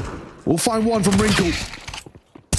The MP. No, oh my god, BB was falling. I can't believe it. He finds Blue Phoenix with a falling kill. He will be traded, but the bomb will go down. That is pretty nuts. Oh my goodness. We'll see. Has it created the space? Has it even things up? Has it just... Oh my god, throwing a spanner in the works. DGL nearly in for the collab, but he finds both of them anyway. It'll make a difference if it's one bullet or two. They'll be happy for 12 to come their way. And Pera, it's almost a masterclass, you know? 12-5, NIP. You know, we said first map might be difficult, sure, but this is a real one-sided affair, real checkout. There's just no competition right now. It's the real worrying thing. Oh man, there's so many moments coming through of a Pera. You can just sing their praises. So many individuals finding these real ones to make a difference. And you know, arguably as well, two of the guys who were maybe most important to this team yesterday, that are Kia Cardo and that are DGL, actually haven't offered up a huge amount here. But then there's Bibu, who's absolutely revitalized himself. He had a really poor series, no two ways about it. Like a 0.71 rating. My god, as he steps up to the plate, and Aaron, fair play to him as well. Not bad, okay. Kaspersky, little rogue, little random as he pushes through, but this is looking like the beginning of the end here. Nice and easy. Wrinkle, Blue Phoenix, all that's left. And a 2v4. Wrinkle having a bit of a track here. Will manage to kill. Oh, spam bye-bye. down though. Yeah, they were ready for him. Just kept the spam coming. I mean, why not when you are one to the good? Blue Phoenix. Last line, he's got an AK, he's got a kit. This would be a hell of a thing if he could pull it out of the bag. Making a lot of noise. Reload comes out and down. He will go 13-5 as Pera with a hell of a showing there. Very, very strong Anubis coming out from them. And this could blow the series wide open if they keep the play up like that. A lot of the NIP players looking uncomfortable against this kind of team. We're going to take a break. See you in a few.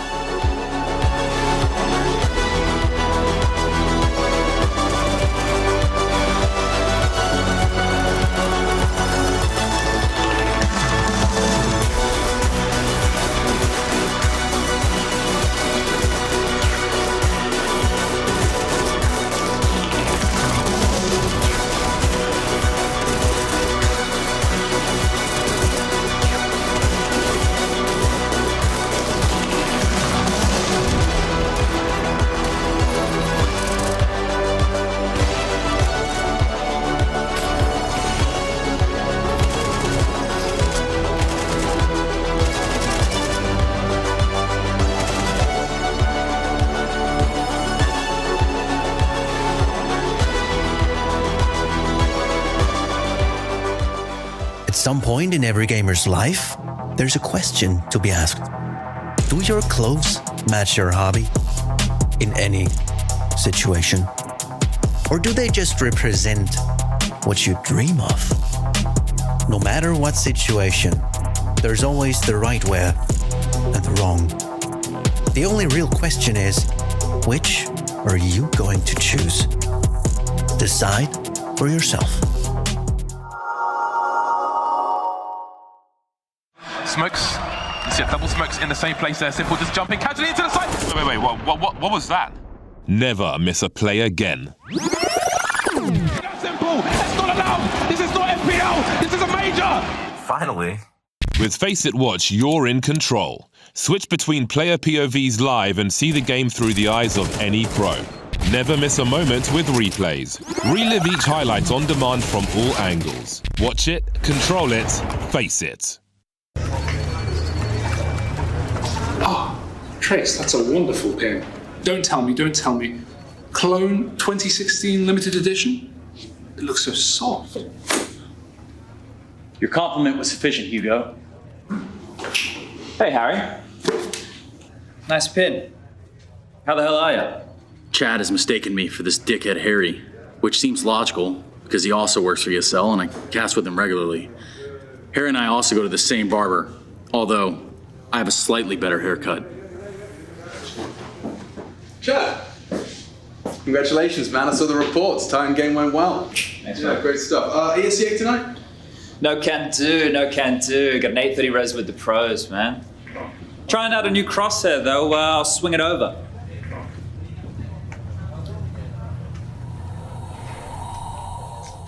New crosshair. What do you think? That's very nice. Look at that. Gave it a go yesterday. 1 on the thickness, 0 on the dot, and 1 on the outline. It's great for visibility. That's very cool, Stunner, but that's nothing. Look at this. Daring yellow, thin outline. What do you think? Nice. Jesus. How did a nitwit like you get so tasteful? I cannot believe that Machine prefers Rush's crosshair to mine. But wait, you ain't seen nothing yet. Check out this bad boy. Statement read, almost a statement in itself. Dot, for that pinpoint precision. And let's not forget a little bit of girth. Goes a long way. Impressive. It's nice, it really is. Now let's see Chad's crosshair.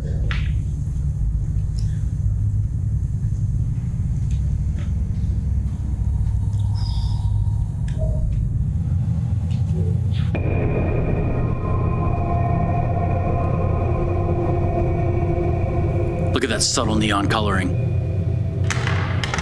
The tasteful thickness of it, oh my God.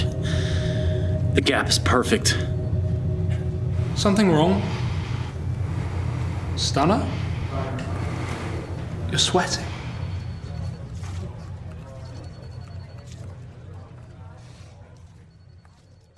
Listen, obviously I felt we could have nailed that cast, to be fair.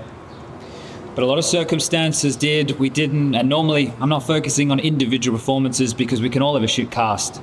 But I also think a lot of it started before the cast, and I have to point my finger at you. Changing accent when you had a tournament where you cast really well, it's a risky move in my opinion. I don't know if it's an old accent or if it's a new accent. Forgetting your player pronunciations. You were, for me, totally gone though. You're just sitting on fucking Twitter and checking in the middle of the game. It's fine to have a bad cast, but there's just so many circumstances that fucks it up before the broadcast. And the reason I'm getting angry is because I know you're fucking better than that.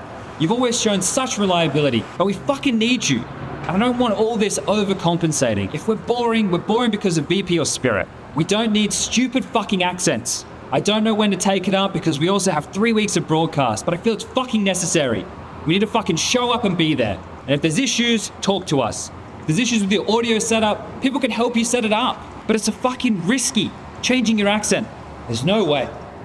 Point is, my weakness is my analysis. Your weakness, your strength, is your analysis. At the fucking Katowice, you had the most insane color commentary. So good. Some of the most insane storytelling I have ever seen. It's enough. Don't change an accent before the cast and waffle because of it. The thing with changing accent, it also tilts me. Like I watch you, bro. I'm off shift green room. Harry spotted you take the attack and you're waffling 20 lines in a row. Waffling around. I've never seen you waffling. And this is probably because of your changing accent and mic settings and watching chat settings. And it just makes you feel uncomfortable. Stick with your accent. You're casting insane, bro. I know Mo would never miss those narratives. 20 lines in attack. I think there are too many disturbances. And it just doesn't make sense. This is EPL, and we need 100% commitment. I don't want to be going on fucking Reddit and talking about a fucking accent. Are you going to say anything? Why are you all fucking yelling at me, blood? Why can't I fake a fucking accent if he fakes one every day? Because people don't want to hear an Australian accent, you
Hello, everybody. Welcome back in. First map going the way of Pera. May well surprise you looking at the names, the orgs behind this one, Pera, NIP, but ultimately a great game from them. No real contest. NIP's Anubis is maybe a point of contention, maybe a point of weakness at the moment. They are on this weird standing situation, on this rebuild overall. But is that really an excuse? You know, if you want to play for a great organization like this, potentially you should be able to hold your own, at least bring us close to double digits, and they didn't do that. Yeah, they didn't even get close, like you were saying, right? It was 13-5. I mean, man, it was a one-sided affair, and I think a lot of credit has to be given towards Pera. The way in which they approached that game, no respect shown, no whole bars, out the gate flying, and just from the get-go, NIP had no response. They just did not know how to slow down the side. Both CT side and T side, you can see Pera controlling the pace of the game, controlling the tempo, and not allowing NIP to play their game by any means. You know, it goes without saying that across the board, NIP had a really slow performance. You know, we're looking at Blue Phoenix, 4-15, tough. Alex went 9-14. You know, the best they had was Rinko on 11, and even he was, you know, well in towards the negative rating. So, super tough display, nobody showing up. They were never able to get going. They called 3 timeouts pretty early and still nothing changed. And I think, you know,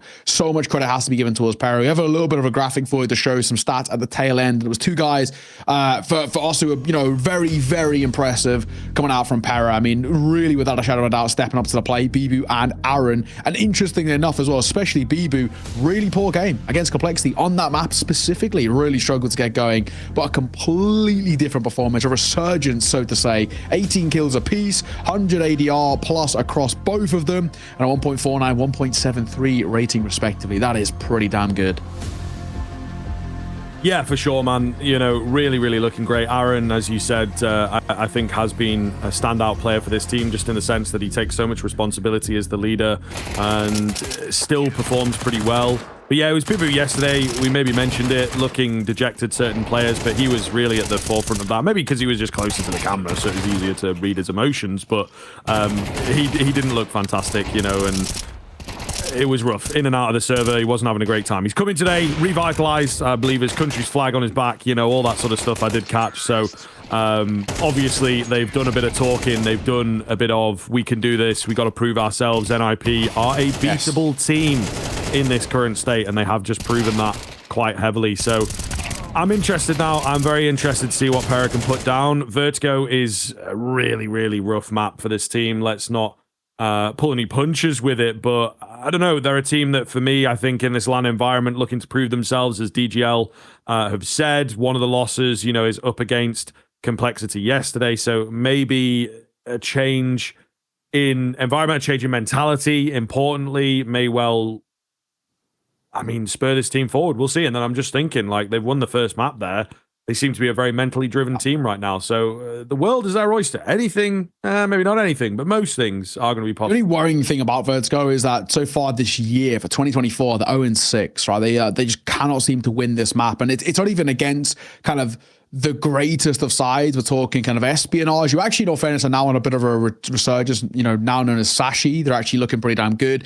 Preezy, no longer a team. System 5, Pera, who many people won't even have heard of. And then, of course, Complexity yesterday. So it's not been the greatest of maps. You know, the last 3 months, 0-4. Last, essentially, 5 months with kind of in 2024, 0-6. It's been dire. It's been pretty damn dicey. They've only gone into double digits once, and that was against Espionage back in like the RMRs, which they lost in the end anyway. They got 10 rounds there. So, hey, man, I don't know how confident I'm feeling about Pera on this one, but I think generally speaking, there is a bit of an aura about Pera off the back of that first map. So that could be where they maybe break the streak a tad.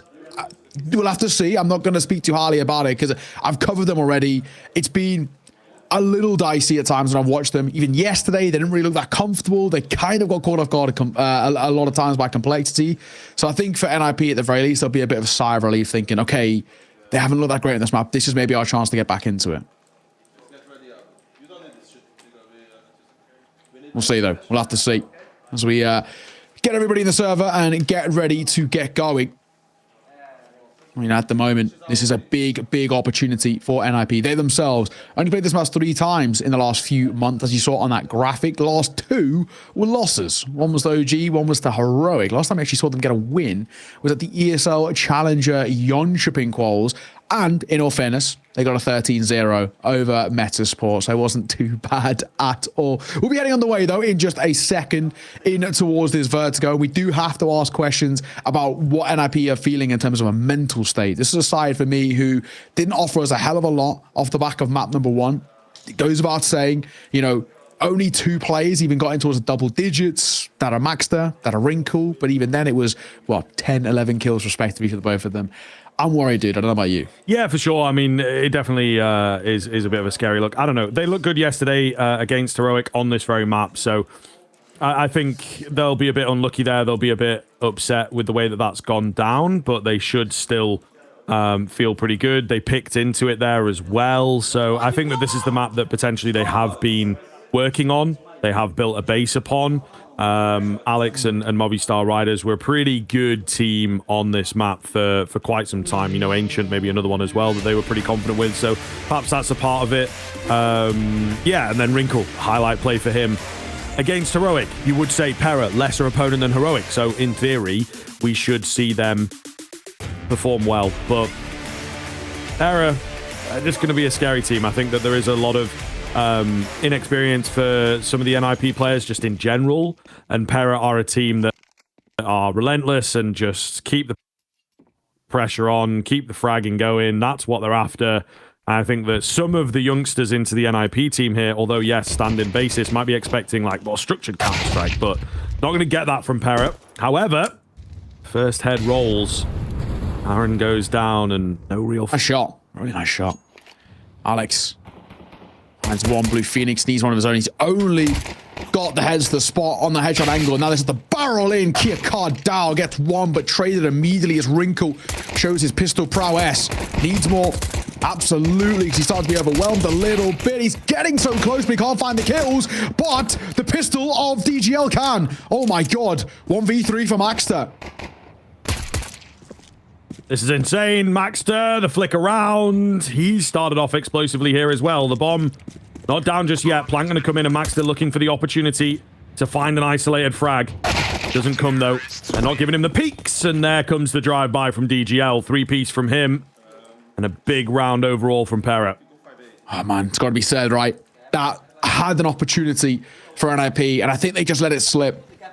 Fortunately, Wrinkle just can't hit those shots backside. He had plenty of opportunities to do so as well, but not to be. All started well with Alex. I thought when Wrinkle finds his first, maybe he got to spiral a little bit, but in the end, it's not. It's DGL who really does God's work, has to be said. Those 2 kills he finds with the Glock, so important. So Pera, this sort of triumphant run-arounds that they've had is continuing. Stairs push coming through. Bit of util over towards A, and they'll realize very quickly nobody's here. The second they peek in towards Kia Kardao, it will just be a rush on towards the side. He actually should spot the shadows first, and he does. Here they come. 1 by 1. Oh my god, he's absolutely fluffed his lines there.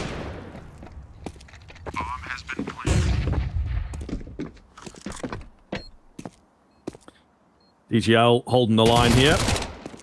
It is that Mac 10 that comes round, digging for info, and ultimately cashola for... Oh, he's robbed of that third, but they'll make some money on the Mac 10s across the board, losing the 1 player. Galil gets recovered. All good in the hood. So now we'll see NIP. What have you got for us? I think they have to hit the ground running here on Vertigo and just take control. They have to be the ones in the driving seat. Yeah, the gun round here is a real necessity. There's no 2 ways about it. A little weird with the Galil spray from Kia Kardao, or he does kind of mess that one up, but thankfully it doesn't make a difference. It don't even really look like they were too primed to go for it. It kind of looked like NIP were just going to try and make it expensive regardless. Kia Kardao back in towards a Galil. Call the flash. He will get some util over, but Wrinkle from this position. Oh my god, the no-scope. How has he hit that? Gets traded, but that is ridiculous from Wrinkle. Oh my. This guy feels so good on this map.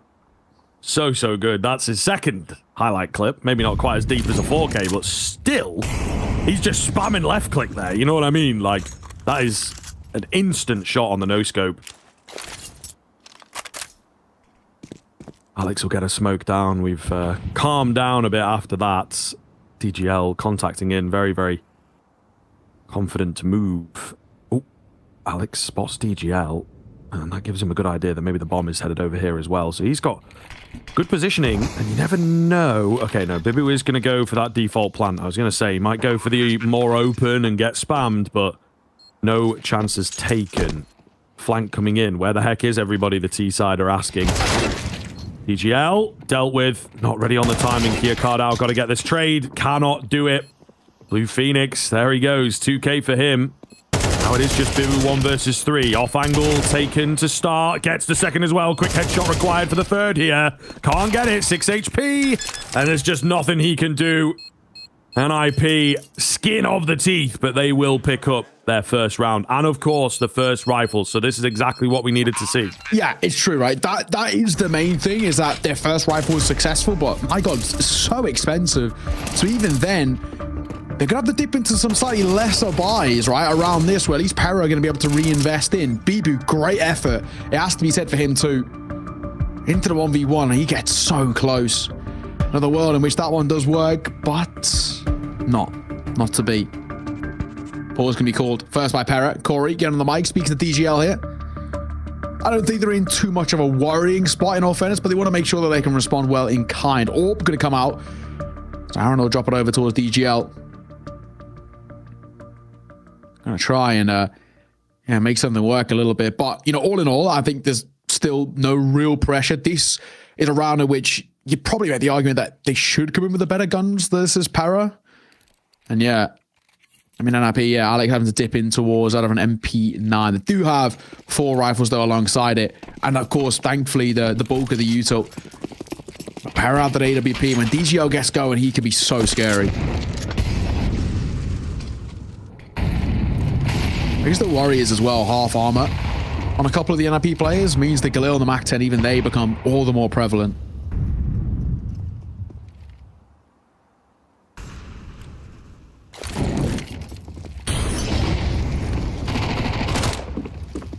Playing well in and around the flames. Poya, though, trying to close gaps. Nade nearly takes him, not quite.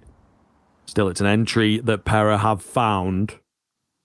And then a second player spotted out. So they're in the ascendancy here. Flash goes in. No peek off the back of it, but it does reveal, again, the location of a couple of players. So it is very tit for tat here. Secondary flash, though. They might think they're safe this time. Not going to be the case. Beautifully done. Kaspersky for the double kill. And man advantage wrestled back. Kikada making a move here. Blue Phoenix trying to hold for the cross. Messi, and he only gets a little bit of tag damage. You can see him stuck between 2 angles. Didn't know where to go or how to make that one work. Alex going to hit all of this information coming up ramp. As they're trying to step up the pace, and he might have been on the flank, and he does. Beautiful. But the second as well. Lovely stuff. Orb collected, and that's a very, very solid round out of NIP. I mean, that's the first time in a long time we can sit here and say that is a super clean round that they've taken.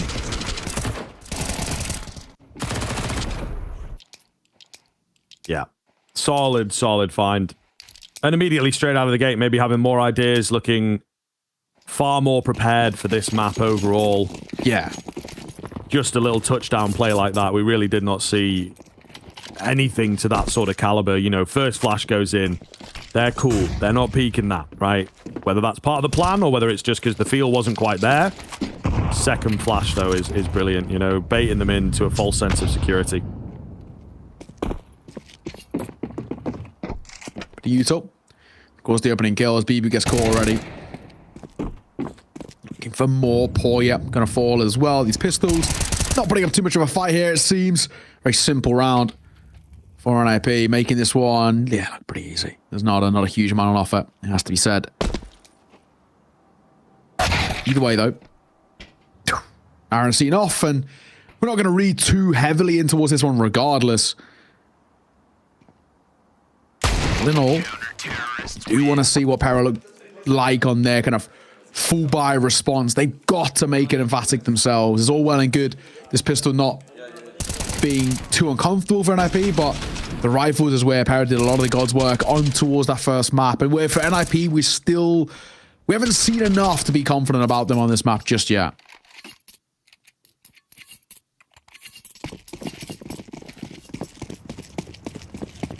Okay. NIP.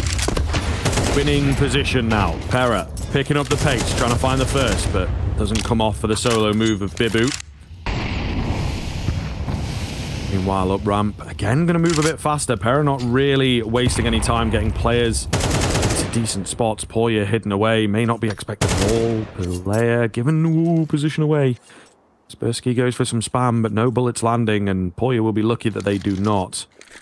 Wrinkle now making his way over. Poya gets the better of him. He wasn't ready for that, was he? However, trade is instantaneous. Middle is the next battle to go down. Maxter hidden away. I feel Alex, trying to bait them in. Oh, could be a bit dangerous. He goes down early. Aaron had run off after boosting. So he's a bit weird on the trade here. Could get a catch, but no. Maxter ready. Nice shot. One man for all to do. DGL, generally speaking, is probably the main point for firepower, but this would require something masterful. And it does get one, but instantaneously traded out. NIP, a 4th on the board for them. This is much, much better. This is where we get to see now as well, right? This side start to flex their muscles a little bit. NIP do have the individuals. They do have the ability to be able to shine. It's just we haven't seen any of it yet. This is now considerably better already. You can see Pera starting to feel the pressure, right? In towards a pretty early second tack pause called, and they don't really seem to have too much of a response just yet.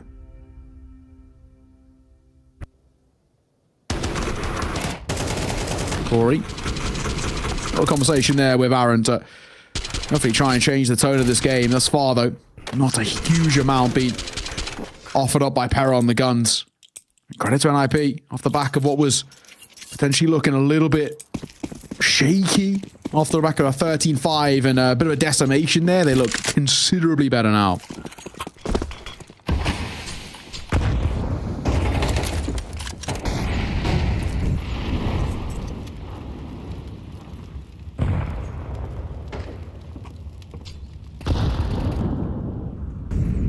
Pera ready and waiting for this smoke to go down, as again trying to sneak some players in. A bit more active this time around. A few more members getting ready. 8 stack at Dupree. Ain't gonna find nothing. Blue Phoenix hidden away. It's Maxter that they're being baited into here. He stands strong but traded. Still be happy with that. However, it's the mollies, you know, keeps him at bay. Yeah, you've got a kill, but can't really do much with it, guys. Blue Phoenix finding a clean heady. The Deagle in from DGL. And it's this late lurk from Kia Kardao. He's just looking to find the best timing possible. Checking all his angles. Got to beat this one. In an elevator and he can't. It's close. DGL, if he had some armor, he was maybe in on the B-bomb side itself, I might say, you know what? One clean headshot and we are most certainly on. Fortunately, that ain't the case. Spam down, finished off. And a 5th secured for NIP. Yeah. A couple of casualties. Not an issue, is it, though? Nice and simple. Nice and easy. Good work, though. Again, right, we are seeing them start to develop very effectively. It does feel like Pera don't have too much of an answer, but of course, we're not going to read too heavily into, I guess, that round specifically, just because of the buy itself. This is great work, though.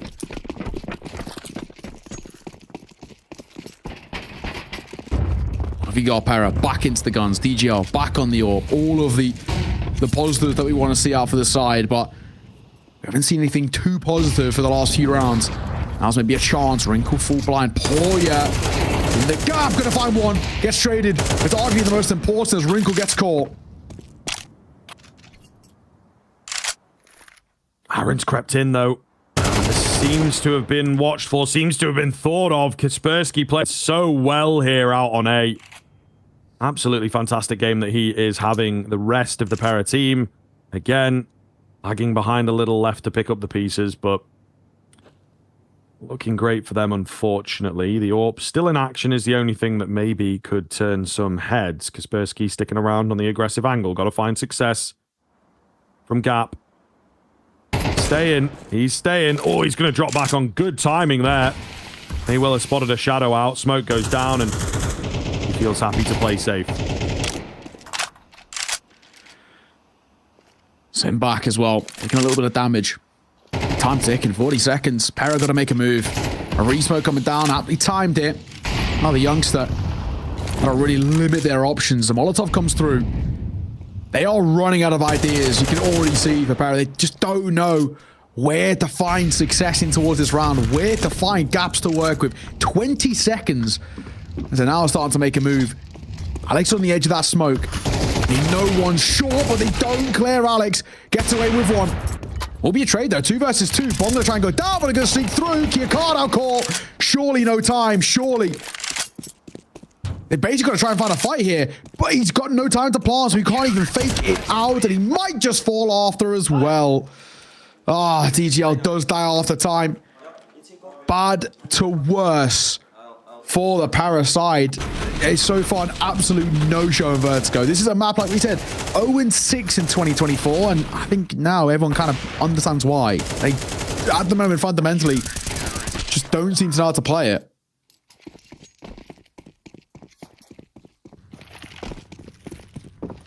Yeah, it's a struggle. It is a struggle. As we sort of mentioned, this is a map that NIP have set some ground on, and maybe even with, you know, the situation of the stand-ins, I think they would have known about that somewhat earlier than the rest of us. So, you know, they may well have just sort of sat down very quickly and gone, okay, let's find a middle ground. What's a map that we all like, that we can run some basic dry runs, some basic protocols? And that certainly looks to be the case on this. Of course, a struggle against Heroic, but Heroic, a pretty decent Vertigo team. Probably a better team overall than Pera. Pera not quite impressing us just yet. T-side lacking originality. Yeah. Yeah, absolutely. There's just not been anything that gives us any sort of hope about the side at the moment. That's the bomb. Spotted immediately. Kaspersky, there's a little aggro, finds a kill, dips away. Simple, right? It's so easy. And Pera do not seem to have a response for the bits of aggression that we see out from the NIP side. Maxter for 1. And FORZE are making light work of the pistols here. Aaron himself a kill. You don't want to overface against those sort of headshot angles, but still, they continue fighting, and the youngster will be caught.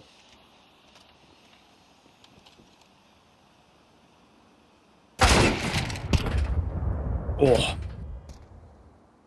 Wrinkle not seen too much. Not really been asked upon just yet. Good luck to Aaron at that kind of range. Only 20 seconds, though. He doesn't really have many other options. You definitely want to go down here and get the loss bonus. Now stacked up as a twosome. Yeah, not a chance. 7-2. This is a repeat of the first map, just the other way around. The NIP, yeah. We'll continue to sing their praises. Looking good. Firmly in control. Pera just... maybe a timeout, you know, talk something over, come up with a bit of a set round and get that springboard. Yeah. I mean, this is very much setting up for that third map affair already, right? I just haven't seen anything out of Pera at the moment. Just the pistol and the force around it. That's been that. B-Boot is caught in the nade there. Under 69 already. Oh yeah, looking like he wants to make a move just before the flames. We'll try and dip away. He gets caught on the spam here. Start to look in towards mid. Kiakard are going to be boosted up. Nothing on offer. This is Alex playing deep over towards Ellie with a Molotov in hand, so he's just going to try and stop them rushing. They're spotted. Yep. Doesn't need to stick around. Nice and simple. Bit of util to keep them at bay.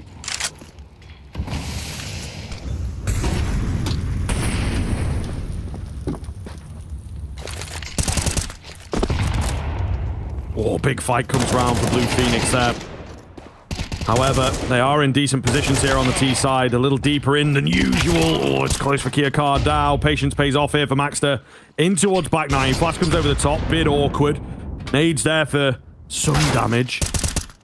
2 versus 3, but the flank from behind surely has done it. Poya, though, pulls it back. He's caught in midair.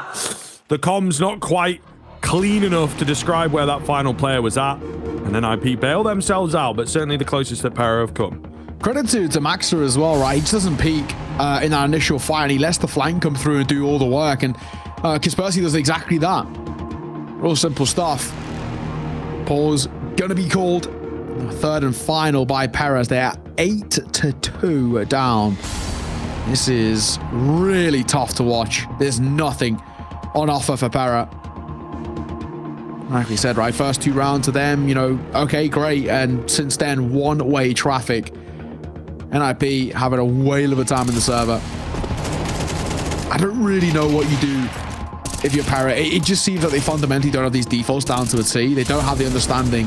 So many gaps in the armor for this T side, and so many opportunities arise for NIP to find themselves not only opening kills, but multi-kills as well, give themselves the numbers advantage and all the rest. I think for Pera, this is just a map in which they haven't really practiced all that much, and it does show.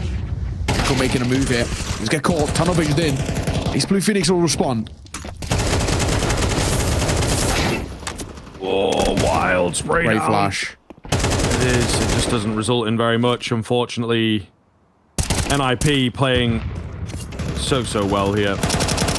And you can see Pera incredibly frustrated, it feels like.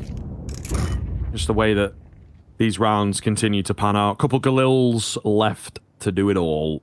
Not really the best look in the world. Maxter pushed through middle and down the ladder. He'll be in behind. He'll gather more and more information. Kaspersky with a late move towards the sandbags. Got to watch out at gap, to be fair. I think he might be able to grab one from this position at the very least. Starts to creep forwards. Great timing. DGL out with the trade. He's the healthy player, in all fairness. He's now got to retreat and get that bomb, though. And as we said, Maxter's on the backside. He seems to be savvy of this, just not quite sure where. Plenty of time to go hunting in. I do like the idea here. Isolate some fights. Oh, that's clean. That's very clean indeed. Blue Phoenix has to hold on here if NIP are to, you know, confirm a third map. Getting like a 10-2 finish would be absolutely brilliant. Blue Phoenix hears these footsteps and he will make his way over. Runs a bit early. DGL might decide against B. No, he's still sticking with it. So, fully fledged 1v1 here now. He's caught it well. DGL should know he's here, though. Hence why his gun's up. For the fight, Blue Phoenix. He might be over-rotating away. Smoke will come down. Ah, wrong timing for Blue Phoenix. Bomb will go down. He's spamming on the smoke. He's trying to catch it, but he can't. And now DGL's giving himself a post plant. 1v1. He tags him and he drops him. DGL, great work. Great work coming through. Blue Phoenix, he was just in 2, 3, 4 different mines. He had no idea. Not a clue. He rotates super early, goes there, doesn't hear or see anything. So he over-rotates back towards mid, and at the same time he does, the smoke gets dropped on the cross. The best thing Blue Phoenix should have done is just been a little bit more patient.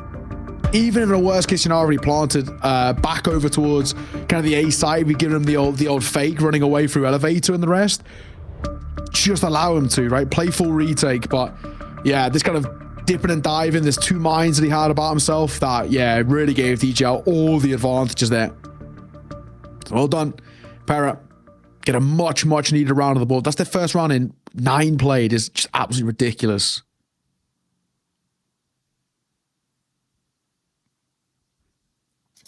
Okay, hopefully for Pera they can turn it into something a bit substantial here. Not quite as vocal or as full of energy as usual there, Corey.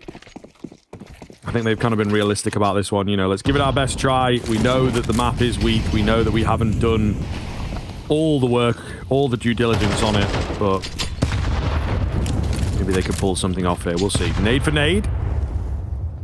Alex getting aggressive off the back of it. Off angle for him. Oh, it's a flash, but Poya was trained and ready. That could be big here. Wrinkle, Blue Phoenix, they pushed in through B, so I think they're ready for an A move. At the same time, Pera watching the backside. Maxter moving over, tap. That 5-7. Gets close with no cigar. Gonna double stack it. Maxter gonna try and first contact. Oh, that's beautiful. Maxter is the first contact. He rips Poya's head off. 3v3 for a minute to work with. This is good. Yeah, of course. Blue Phoenix also found a kill before being traded out. Oh, timing rough there over on B. Thought for a second maybe they were going to have some kind of a drop, but unfortunately Wrinkle rears his ugly head. Okay, he said fine. DGL will take it, however. That's mean, mate. I know, I realised how that went down. You know, I think you have to give the old raise his ugly head to, like, an inanimate object and then no one can be offended. I didn't mean Yeah. Persky left alone in the 1v2. Pera set for a fourth. Will be big if they can take this, you know, closing the gap as best they possibly can. Took them a long time. They figured things out a bit towards the end, but look at that. A nice little sandwich coming in that half. Fantastic showing from NIP. Big bounce back for them, and hopefully they can keep it rolling for that third map. See you after the break.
Hello, everybody. Welcome back in. Getting kicked off into the second half here, of course. NIP, much better looking from them.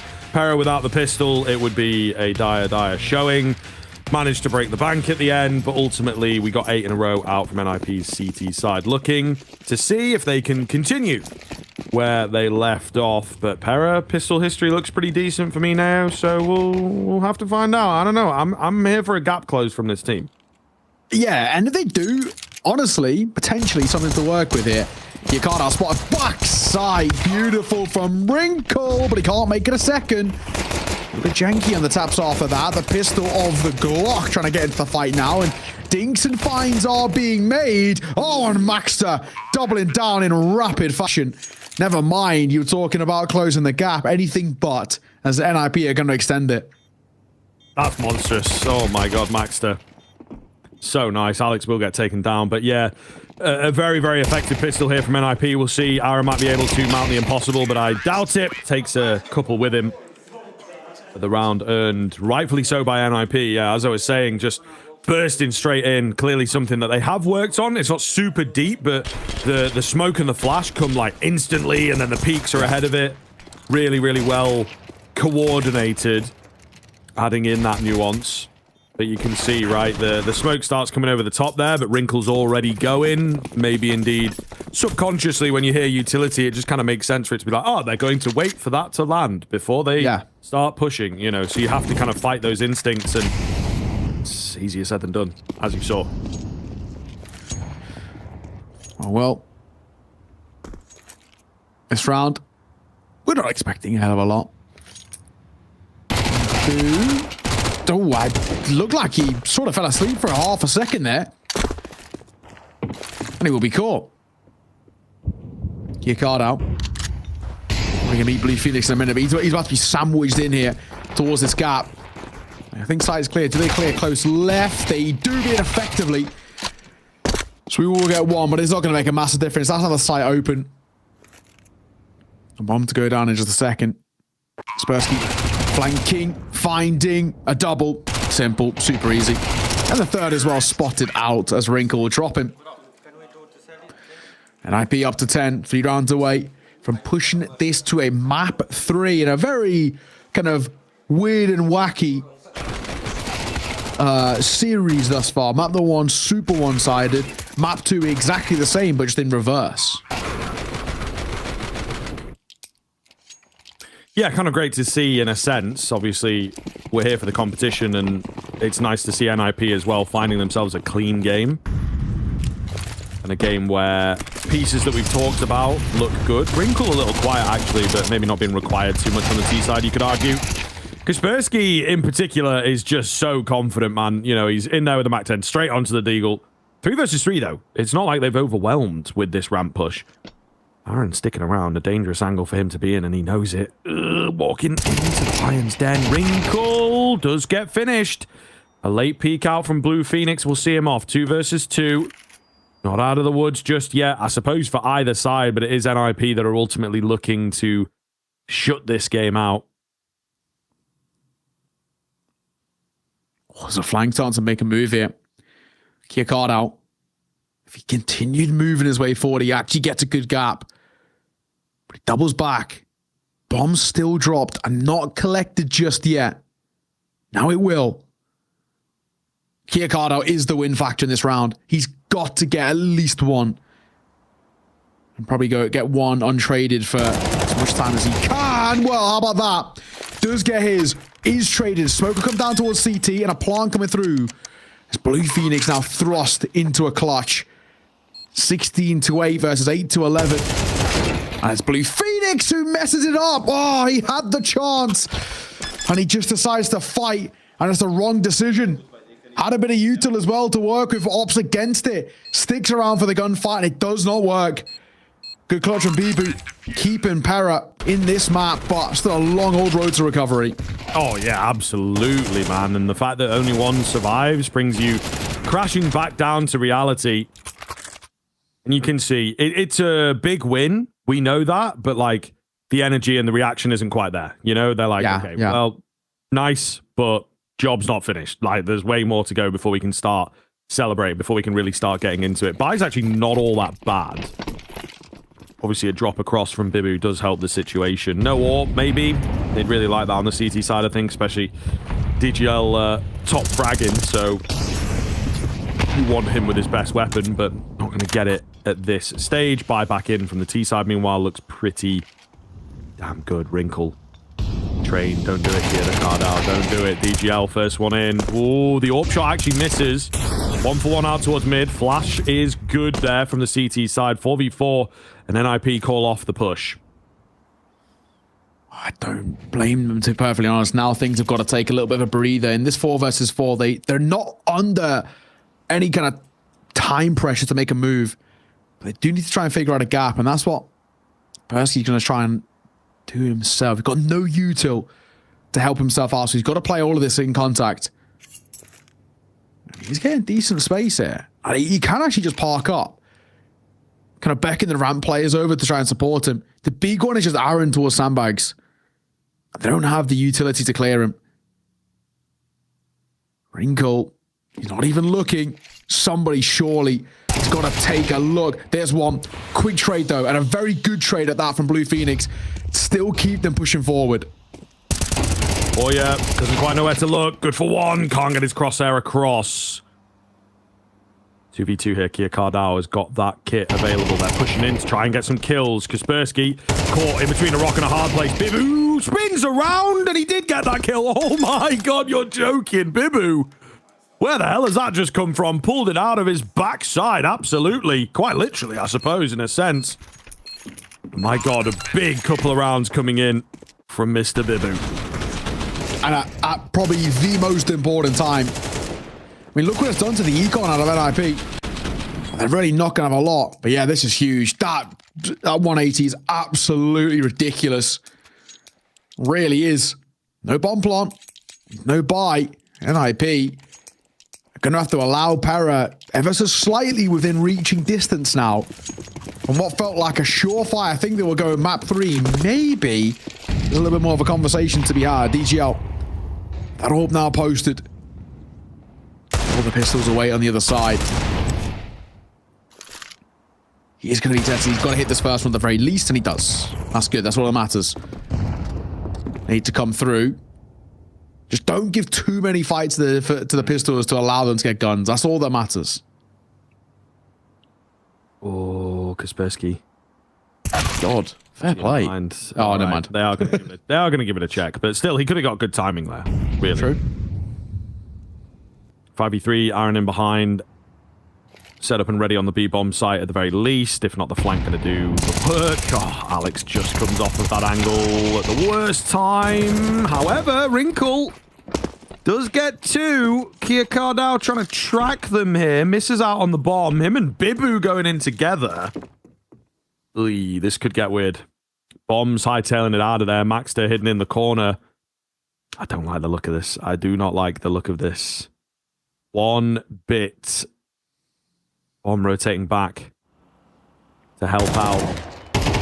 Wrinkle goes down. Maxter on the M4. He has to, get some nutty pre-fire here. Not going to happen. Taking his time. He's a very calculated peeker, this guy, and he peeks straight into 2, unfortunately. So, Pera up to 7. Deny the bomb plant. Lose a couple. It ain't the be-all and end-all. Let's see. Fist bumps are back. There we go.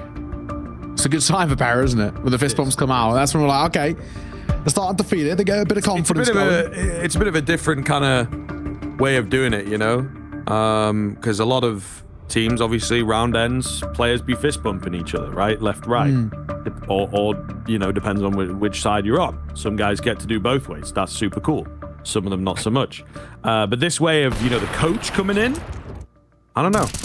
Maybe there's not as much connection between the players themselves, but then the coach is bridging that connection. Is it some kind of psychological thing? I don't know. Or is it and I guess Corey, is it just Corey being like, I got to do something while I'm here because, I wasn't expecting to be here, so... Not really a coach. I'll just try and give my 2 cents. I guess I've played it maybe at a higher level than some of you guys for at least a longer bit of time, so I'll try and give what I can. I'm a friend of Aaron, guys, all right? He's just my mate. Yeah. I'm just, just wait for a mate. Aaron, speaking of, could get one. The flash is great. The flash is brilliant from Wrinkle. And he will get a kill off the back of it as well. So great little double entry here. NIP start things off, and DGL going to eat a grenade. Not the best look. Timeout comes in. It's super effective. Really well played by NIP. We're going to contest ramp. We're going to win it. And then we have the run of the show here. Pressure in towards mid. It's very light at the moment from NIP, but if they push forwards and go for a dig, they will discover that, in fact, there's nobody anywhere else, but Wrinkle just keeps the A-bomb site looking pretty tasty, doesn't he? A reveal there from Bibu. Trying to get the nades round. Flash comes over the top. He's still sticking around. Smoke going down. I'll keep them at bay, but you can see there's a flank coming in there. They're squeezing here. They are ultimately going to overwhelm this site. Bibu is watching for it, so he's savvy. Maybe a footstep heard, or maybe indeed just a read. Maxter a bit closer than he's expecting. Clean onto the first. Blue Phoenix, where's he? Can't find him, and it's Wrinkle to close out the round. Great one from him. 3-piece overall. Bit of a struggle here from NIP towards the end, but, you know, they lose out a round, unsure of how the CT side approach things. Money got away from them pretty quickly. At the end of the day, the timeout comes in. They're immediately back on the board, so these are really good signs. Yeah. And they're, you know, inching ever closer now, pushing us towards as the decider. There's been a little bit of a response on Pera, but it's not enough for us to get to the point of thinking, okay, they're back, right? And look, right, they've gone for a force buy until round number 19. This is make or break. DGL with an AWP, M4 for Bibu, and then 5 sevens and a dig. Now or never, really, for Pera. They cannot find this. It is the beginning of the end. Oh, DGL. I think he might have unscoped before shooting. Oh, me, and he loses his position. And Wrinkle, he isn't missing those any days of the week. Oh, Aaron tries above the smoke. It wasn't a bad spot, but just can't find success. 5-7 overwhelmed. It's too much. It's too much. You know, NIP far too comfortable and far too well drilled on this map in comparison to Pera. Hoya and DGL, no option but to hold on to the guns. And NIP will find 12 first.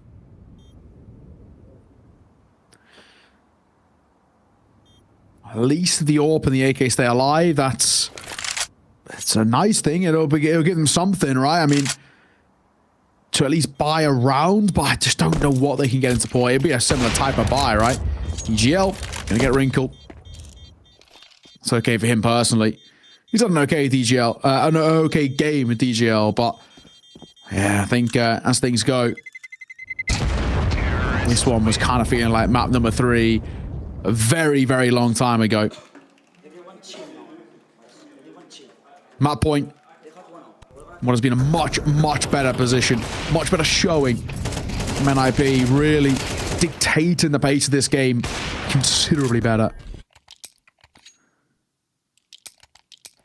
You have a lot more, though, that needs to come in towards map number 3, because there's been a moment or two of inconsistencies which potentially could allow Pera back in other circumstances. This is just a terrible map for them. There's no two ways about it. It never has been good. 0-6, about to become 0-7. Ooh, unless DGL and Poya, I've got something to say about it. DGL, nice shot from him. Will delete Wrinkle. Look at the space the youngster's getting. My God, making a move here, and he's going to catch him on the flank. Oh my God, they turned around though. Oh, and he's fluffed it. Oh no, he had such a good flank. The timing could have been worse. Just gets away from him, really, and yeah, spotted. Was he? Not quite sure. It was a weird little scenario he found himself in there in the end. Definitely not over in this round, though. 3 of them remain. They're going to contact Bibu, hidden away, back 90, predictable. Molly goes down. They're a lot closer than you may well expect here. He's so blind, and the first one to fall on the site itself. They'll get a little trade out, but now suddenly we are maybe on. Alex not expecting the player up close, however. 5-7 gets the better of him. It's all down to Maxter. The double spray down brings it to just Aaron to keep the game alive, to keep Pera in this one. Maxter looks away, and good timing found by Aaron. 8th round picked up. It's certainly a bit squeaky, but they will remain on Vertigo for now. Yeah. Oh, that is a sorry for everybody involved. That was the kill that probably makes a difference. Just finding Spursky on that flank. I mean, he nearly gets the perfect timing. And when the kill comes through too as well, the initial one up towards Jen, it rolls the bomb forward. Unfortunate for NIP, but you know, reinvest, no issues. Bar Alex, maybe. So we have a Tech 9. One spotted on the corner of that smoke, Aaron. Just stick around. Oh, and the AWP getting active. Working well. Aaron going to try and reclaim some space here. And he might just be able to line up a couple. Oh my God, this angle's good. But Wrinkle again delivering. Yeah, they've done so well on the bounce backs, NIP. It might just be curtains here. Kaspersky aggressively forwards, as always, finds the double to close out the game. A fantastic performance from him and NIP in general. A bit more work required in that second half. again, it can be difficult to know what sort of approach they would come forwards with. It was aggressive, and indeed that allowed them to pick up a few rounds. But at the end of the day, NIP super comfortable on Vertigo, looking fantastic. The youngsters stepping up to a much larger degree than Anubis keeps this series alive. Map 3 going to be required to decide this one, but first, a short break.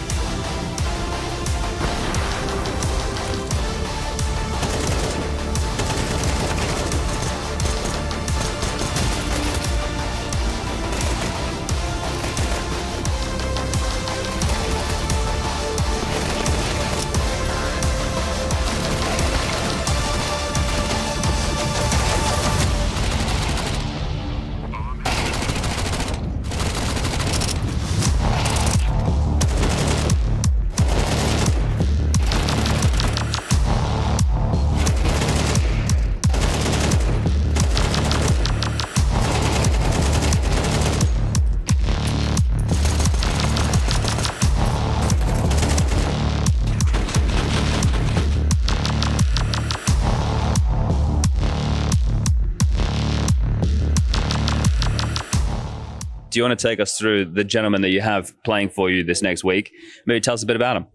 Yeah, sure. I mean, first off, we have Maxter, fresh from the Young Ninjas.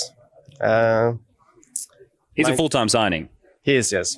He's here permanently, you can say. And then we have Blue Phoenix. He's also from Young Ninjas. Temporary. We don't really know about the situation yet. And then in the middle, you have the man, Wrinkle, from B8. He has his desk quite high. Yes. I mean... he's quite tall. Yeah, that makes sense. He's quite tall, yeah. And then obviously Alex, I think everybody knows Alex, the Spanish Bull. And then at the far left we have Kaspersky, who is the youngest in our team and standing for us. Kaspersky, am I saying that right? I think so, yeah. All right, well, we'll give it a go. Ask him, I think. Yeah, all right, we can go down there and give that a crack in a minute. Kaspersky. It's going to be hard to cast if he makes us do X Kaspersky every time we talk. I mean, you can't fuck that up. Yeah, He's going to be angry. It's going to be a tough one. All right, so Maxter, what's he bringing to the team? A lot of communication, energy, and just firepower, I think. Okay, Mr. Blue Phoenix, another Israeli Counter-Strike player. They keep breeding a whole bunch of good ones. So we got another one here for the future? Yeah, I mean, I think so. I mean, as you said, there must be something in the water over there. I don't know what they're doing, but they're doing something good. You think he's going to be as sassy as like a Nerds and a Flamesy, a bit of shit talk? Is that the type of guy he is? That's what he's saying, but we'll have to see it tomorrow, yeah. I mean, I hope so. I hope he brings that energy. Okay, and you get Wrinkle, obviously someone who's been spoken about for, I guess, the last year or so. Another one of these AWPers from that part of the world. He's, as you said, a tall boy. But in terms of what he's delivering for the team, is this kind of where you pin in a bit more of the star power? Yes, for sure. I mean, I think he's very explosive. He likes to be aggressive. So I think he's fun to watch for the viewers at home as well. So yeah, we're hoping so. And I mean, that's why we brought him in. Yeah. Okay, so I guess we can talk about Alex. We know a bunch about him, and we go talk to the new boy himself down the very end. But for NIP coming into this event, this obviously isn't your full roster. As we mentioned, Rez isn't here, and there's still maybe some changes that we can expect in the future. You've only just recently come back into the NIP colors. Where are we at in the journey of the reformed NIP at the moment? I mean, we're still at the very start. We started practicing, played some online qualifiers here and there, right? But we haven't had our full roster yet. And then, of course, Rez gets sick just before this, so we have to start again from zero, or even further back maybe. So I don't know what to expect. I mean, we come here with zero pressure, I would say. We have very skilled individuals, and that's what we have to use, right? We have to use the firepower and just play without any pressure at all, I think. Forgive and forget it, then you cry. Crocodile tears, so high. I know your love was a nice try. Then come at me slowly before you bite. And you know I forgive and forget it, then you cry. Crocodile tears.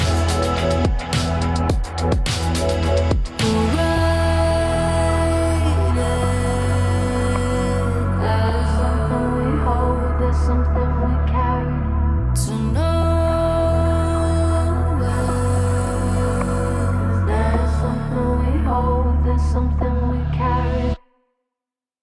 So high, I know you, that was a nice try. Then coming slowly before you bites and you know I forgive and forget it, then you cry, crocodile tears. So high, I know you, that was a nice try. Then coming slowly before you bites and you know I forgive and forget it, then you cry, crocodile tears.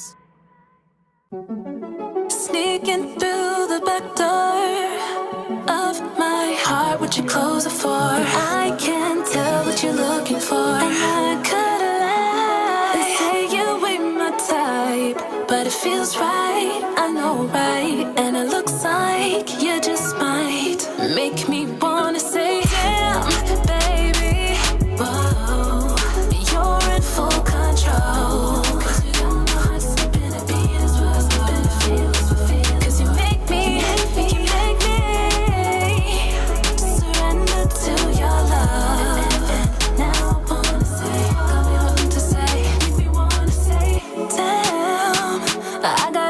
Myself, I can't let go of the girl I know. Got me, I keep it on the low. Your fire burns right into my soul.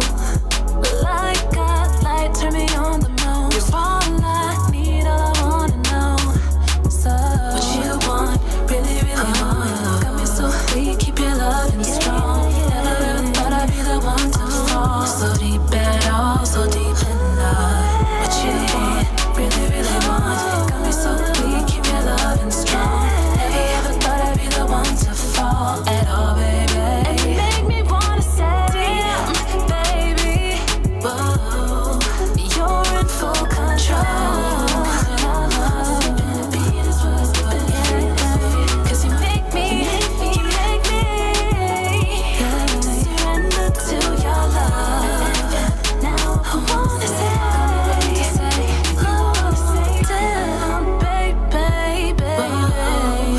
you're in full control. Oh yeah. Cause you make me surrender to your love. Now I wanna say, got me wanting to say, make me wanna say. Cause it really be pushing over, trying to resist but I cannot. Let's go all the way, all the way. Got me in the face. You got it, I want it, you love it. You make it so I can't deny it. Cause you make me wanna say, cause I'm feeling you, cause I'm feeling you, yeah. Cause I'm feeling you, cause it got me, baby, it got me saying, damn, baby, whoa, you're in full control. Cause you got my heart skipping a beat, that's what it's been feels. Cause you make me surrender to your love. And now I wanna say, got me wanting to say, make me wanna say, damn, baby, you're in full control. Cause you got my heart skipping a beat, that's what it's been feels. Cause you make me surrender to your love. Oh, yeah, make me wanna say, oh, yeah. Damn, baby,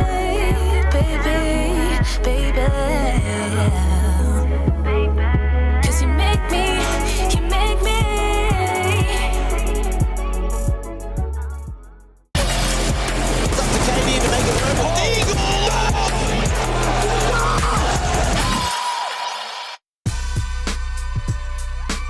Hello, everybody. Welcome back in. We are on to that third and final map here now. It went all the way down to this final decider. Things looking really good for Pera on the first map, but just not really knowing where to start on Vertigo. I think it is safe to say complete flip of the script for NIP, right? First map, not great, very uncomfortable. The second one, though, the youngsters in particular looked way better, just taking over the game between them. Yeah, you know, it's not a good map for Pera. We sort of talked about this coming in towards the map itself, and we speculated that this might be a possibility that kind of 3 maps was kind of going to be needed from the get-go, and yeah, I mean, it is exactly the case. Pera just aren't very good in that map. There's no two ways about it. I think they'd be more than happy to admit it themselves, right? And it definitely shows there is actually real weaknesses in this Pera map pool. You know, generally speaking, they've actually got a very shallow pool, because not very good on Vertigo. They don't like Mirage, right? It's a map in which they're 0 for 4 on as well. And then they've got the perma ban coming through for Inferno. So you've got 3 separate maps which they don't really want to play on. Already, it does show these real vulnerabilities that they have to actually really perfect, you know, a certain few. But that's where it allows other teams to have a little bit more of a deeper map pool to actually really punish them in this veto. Heading towards this final map as well is going to be Ancient up on the docket. And it is on paper a much better map coming through for NIP. And off the back of a pretty decent victory under their belt too, I think confidence will be quite high for them. Like you said, some of the youngsters are really playing well coming through for NIP, and I think that's going to be a big thing for them, right? They're going to try and rely on some of these individuals getting active, getting kind of into the fray. There's one in particular that we really were very impressed with. It was the antivirus himself, X-Kapersky, really stepping up to the plate, and yeah, I mean, for me, this is a guy who was just so confident. He was going on these like kind of solo lurk plays, a lot on T-side up towards ramp, and getting away with absolute murder. I mean, 20 and 12, 113 ADR, had a great game. Yeah, maybe given a lot more freedom on this map, it felt like, to sort of do what he wanted. And yeah, he was their Rottweiler, it felt like, you know, let him loose. And he was finding aggressive rounds, passive rounds, really good sense of timing, just a fantastic T-side Vertigo player, it looks like, in the making. So yeah, that was really, really cool to watch. It's now a question of whether he can keep it up into the third and final, but yeah, you can see CT side looked sort of decent from him, especially in the beginning, really, really solid. But it was that T side where he was just an absolute menace in between a lot of the defensive plays, cutting off, you know, you can see it here, right? He was just in spots where they were not expecting him at all. And I think, yes, highlights are one thing there. Watching him get the kills, always great, but it's a bit of a revisit, you know, of the demo to see how he got himself into those spots just by reading the situation, reading the game, and going off with the little bits of information he was either able to gather himself or getting from his teammates. But a really, really well-played T-side out from that kid. Absolutely. And now, of course, heading in towards this map at number 3, we do have a little bit of, you know, question marks both sides. On paper, we said it is a better map for NIP, but actually, the recent results have looked a little shaky for them. You know, they've lost 3 out of the last 4, right? And for me, I think that's the real issue. The win that did pick up was against God's Reign. I'm not really, like I said, going to take too much away from that. So let's just count outside of that. You know, we got lost to Aurora 13-6, lost to Bet Boom 13-11, and then lost to the Polish mix side, who I wouldn't even know how to start. Brazylijski Luz. Is that what you're saying? I casted them the other day. That's how you say. There we go. Okay, fair play. Thank you. Somebody knows. I ain't got a Scooby how to say that. So I'm glad somebody. I would have absolutely embarrassed myself. I had a Polish producer, so it definitely helped. There is a bit of cheating. It's not like I've figured that one out on my own. Yeah, I'm gonna say. I'm going to take full credit. Fella's been sweating out Duolingo in the breaks here. But no, good that somebody knows. But yeah, right. A mixed team that, you know, again, should never be losing to your NIP, and they lost them 13-8. So, like I said, right, let's just say the 3 results that really matter, they're 0 for 3 on. However, again, this is the big thing as well with this very shallow pool coming through. It's a map that Pera don't play a lot, and also don't have a lot of success on. They played 3 times in the last few months. They beat Monty a while back, and then they've lost since then to Pera and to Saw. And the Saw one was damning, 13-3. It was pretty rough. And right, I'm pretty sure we were on that one. I was back in ESL Challenger League not even that long ago, about a month ago. I'm pretty sure we were casting that one. So yeah, it was dicey. Yeah, this is, I have very kind of tempered expectations from both sides because the results have been really poor. So I think a lot of this is going to come down to fundamentals, to the confidence, and that's exactly what gave NIP the win there in towards map number 2. So I think they're going to hope that they can just do the same thing again, right? Hope that the youngsters get active. Hope that Blue Phoenix has a better game than map number 1, and that's where NIP are going to be able to take the series. I'm excited for it, man. I think that both these teams have played incredibly well here today. We've seen, particularly on an individual level, what they are both capable of. And yeah, some really cool names throughout both teams that hopefully continue to find success into the future. It's just a question of success at Pro League that we are after. This, of course, being the mid group. No waving goodbye just yet, but all the same, you don't want to be one of those first teams down into the last chance. Playing that first game as well, you know, you do sort of skip a game by winning this one out if you do lose the next. So it really would help. And I believe as well, Group D, this would be the first team knocked down, wouldn't it? So you don't want to be, oh no, Boss are already in there. So that's fair enough, I suppose. But at the end of the day, you don't want to be in that last chance qualifier, particularly in a series where you have felt competitive. Yeah, exactly that. You don't want to feel, you know, you've gone to a third map and now having to dip into the last chance would be pretty awful for both of these two sides. I think maybe a little bit primarily over towards NIP just because of the caliber of the team in terms of some of these individuals they've got, some of the slightly bigger name players like your Wrinkles, for example, and of course because of the, you know, this organization, they always want to be making playoffs, but probably might elude them in this one with the mixed side. Quick start, Maxter for one, DGL for the trade, and it's the new boy, right, who is really flying forward, but they don't clear their angles. And it looks like Pera back to the winning ways in the pistol, maybe. Possible. Alex, though, he's got a good position here. Blue Phoenix comes round with 2 as well. Oh, no, it has slipped so quick. That's 3 kills in about as many seconds. Bibu is suddenly alone. He's trying to get a quick read and get ahead of the action. He has done so. They make their way towards A. Not expecting him at all. Oh, goodness. He dropped off. I don't know. That's still a bit rough to watch. Oh, Bibu maybe should have had it. And there is a shout from Blue Phoenix. A big round from him. 3-piece comes in. And a fantastic recovery on the pistol. Yeah, I mean, realistically, with those headphones, I don't know if they can hear him, but I like it for your personal confidence, you know what I mean? And for Blue Phoenix as well, really poor map number 1, much better map number 2, actually. Bar Kaspersky was kind of the real kind of highlight reel of a player. We even nearly put him as our kind of player to watch into map 3. That's how good he was, just missing out at that tail end. But yeah, good start for him. Really good to see. Maxter back into the fight in mid. Finds one. Just get tagged to Mach 10 at range. Delivering. And these pistols, yeah, already being dropped pretty easily. For Pera, I think they just want to get in towards the guns as early as, which is, I think, a good sort of mental state to have it. Nade will come in the corner. And Nade's there for information, see if he gets any tag damage, but yeah, no, doesn't hear anything.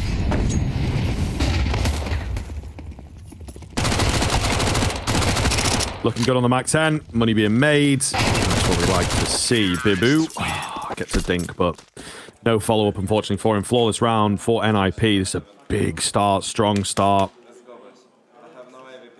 Very different team. Ancient. It's in the DNA for this organization. A little bit, as I mentioned earlier, you know, perhaps you are playing along and listening along, importantly. I hope you are. Alex, on that Movistar Riders team, also was a really solid IGL on this map. Big lover of the middle area. That's generally where he found himself, so on CT side anyway. So we'll see if he is able to call and roll it back a little bit for this matchup here. Thus far looking good. It's a bonus buy, however, only 1 AK now. One of those where for NIP, if they can convert this sort of round, like you said, 1 AK, double Galil, double Mach 10, if they can make this one stick, so damning towards Pera. Bibu, he's playing off contact here. Run, not cleared. Don't look close F. Maxi with a bomb, looking for the fight here. And he actually, I think he probably would have been spotted there. So that's going to be on radar.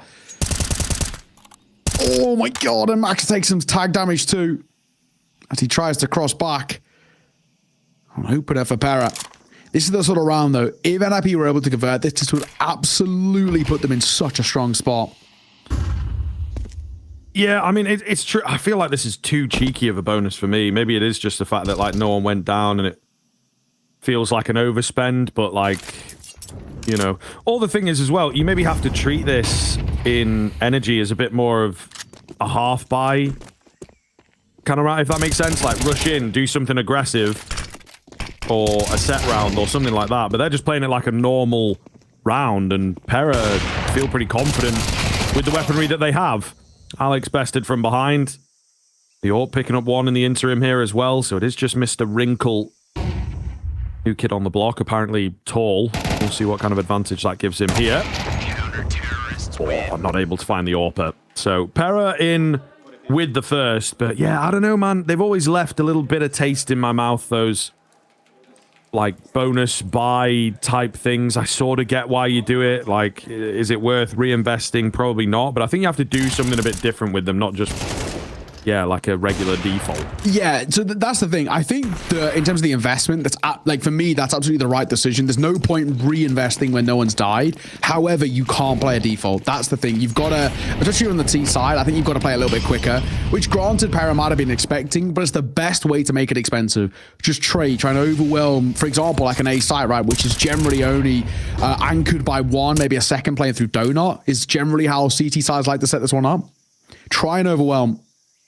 That's the way you got to play it. I think, for me, if you default those, it's actually where you give way too many opportunities for the better rivalry to win out just because they're much stronger.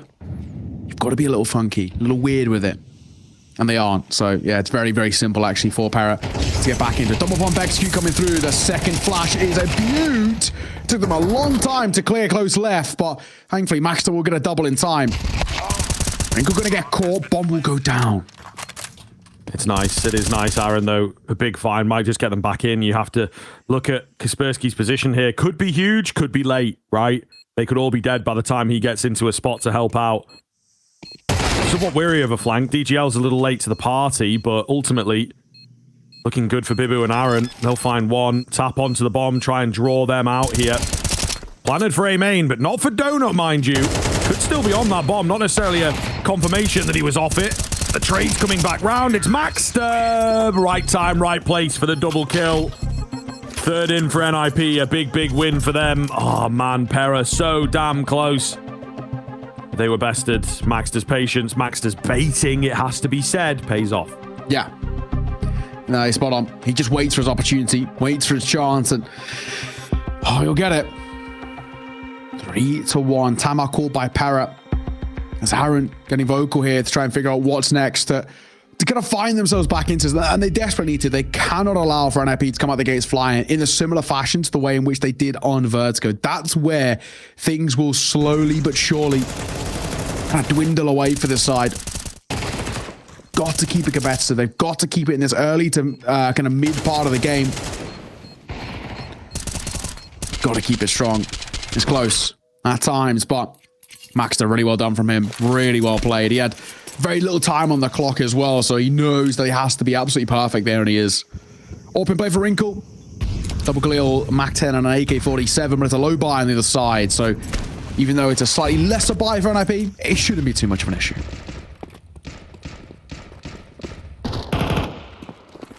Oh, Alex. Bit of a killer range for him. Few pistols stacked on top of each other, but just looking for fights, really looking to get a nasty one. Flash is a little ineffective there. Don't think that's what it was designed to do. Be a card out, therefore. Not put under much pressure, but Maxter looks fast, I think, is the ultimate thing. Ah, checked for. He's also smart, you know, this Maxter guy. He's got it all.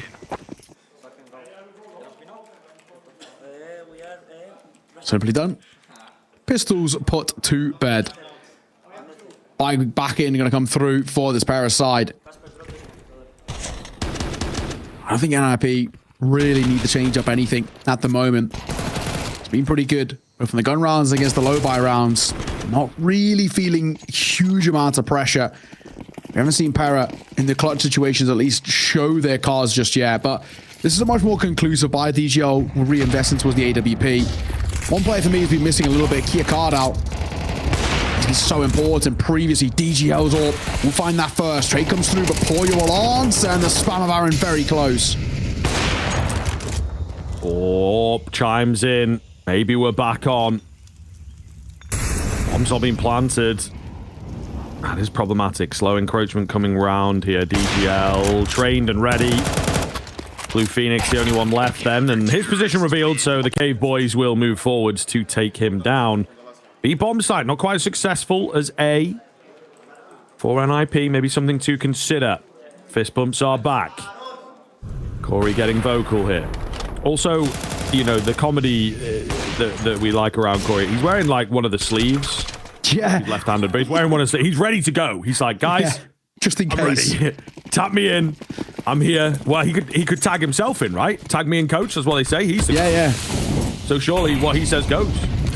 Yeah, well, who's bottom fragging right now? Well, it's tie between BB Poya and Kiakado. One of them has a little bit of a stinker. Just like, up you get, fella. Let's go. Your time's done. I've given you enough. It's not worked out. DGL, nice shot. Yeah, wearing a sleeve as a coach is actually kind of hilarious. I like, dude, the carb. Cold. Yeah, but come on, dude. Like, one arm's still gonna be like warmer than the other. No, that's true. That's true.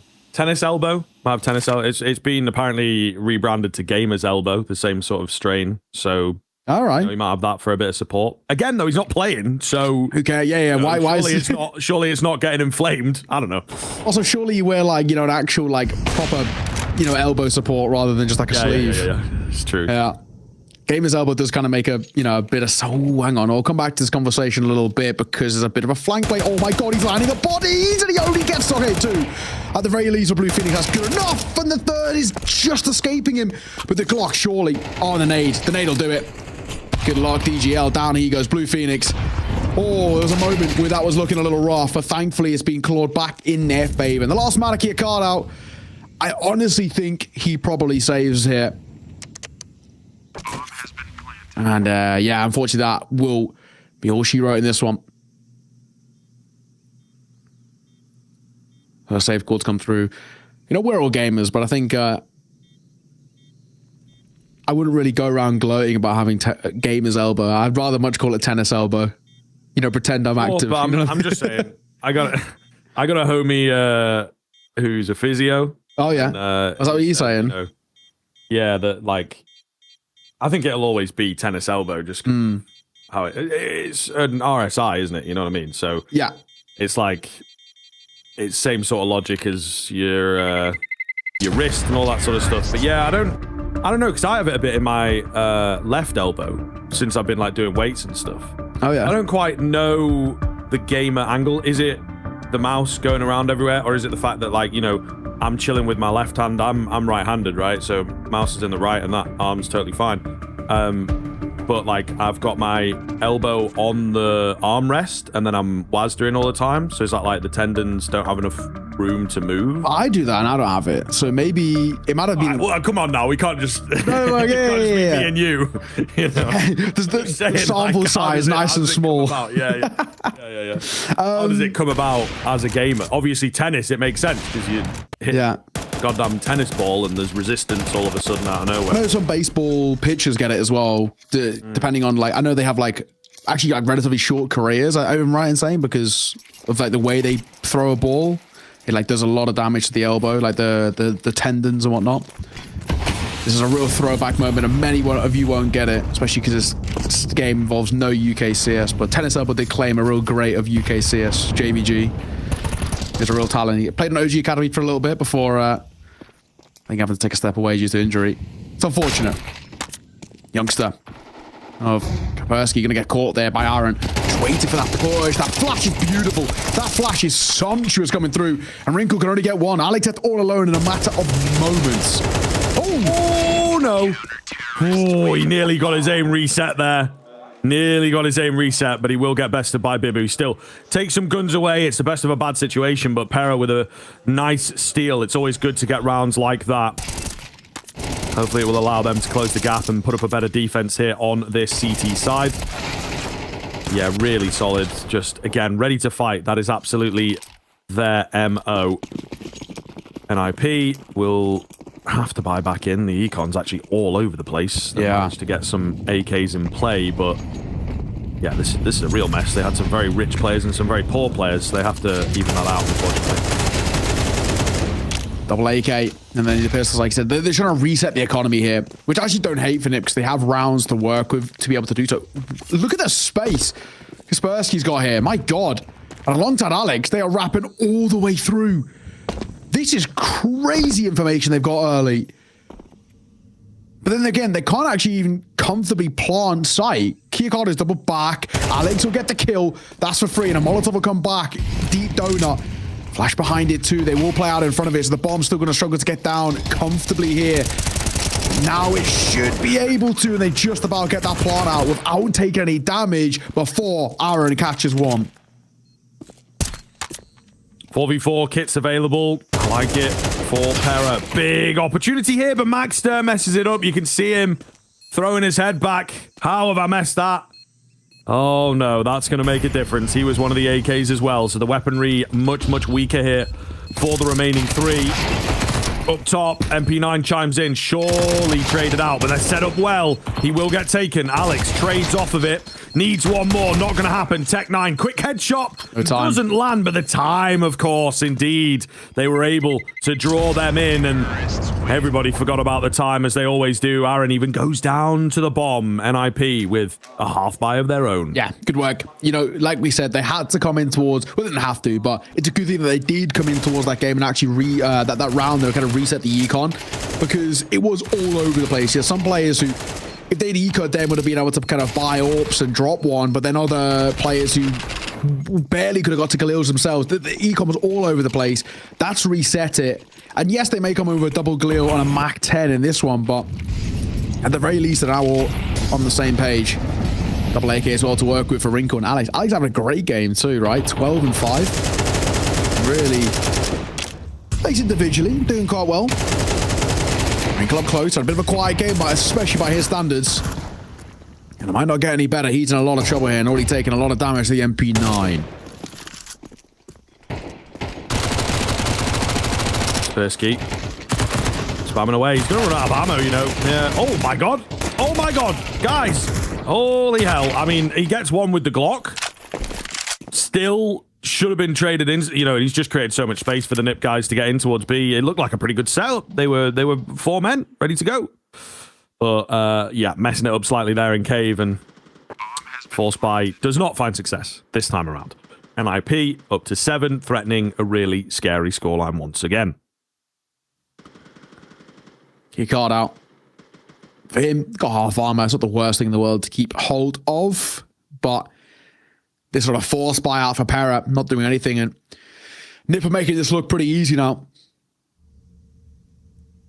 You're already seeing this Pera side start to dwindle a little bit. And it is getting just a tad bit concerning now. You know, already up to a 4-round lead and hit 7 for NIP. I mean, they're in a great spot. And you look at Pera and you've got to say, I mean, they're not giving themselves a lot of time to get back into this.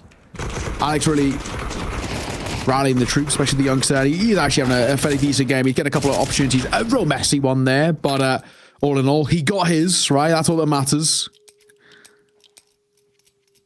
Yeah, 4-round lead, like we said. That was a Force buyout for Pera. So all they do have to work with is the half armor and the 5-7 of Kiakard out. It ain't easy. On the top shelf.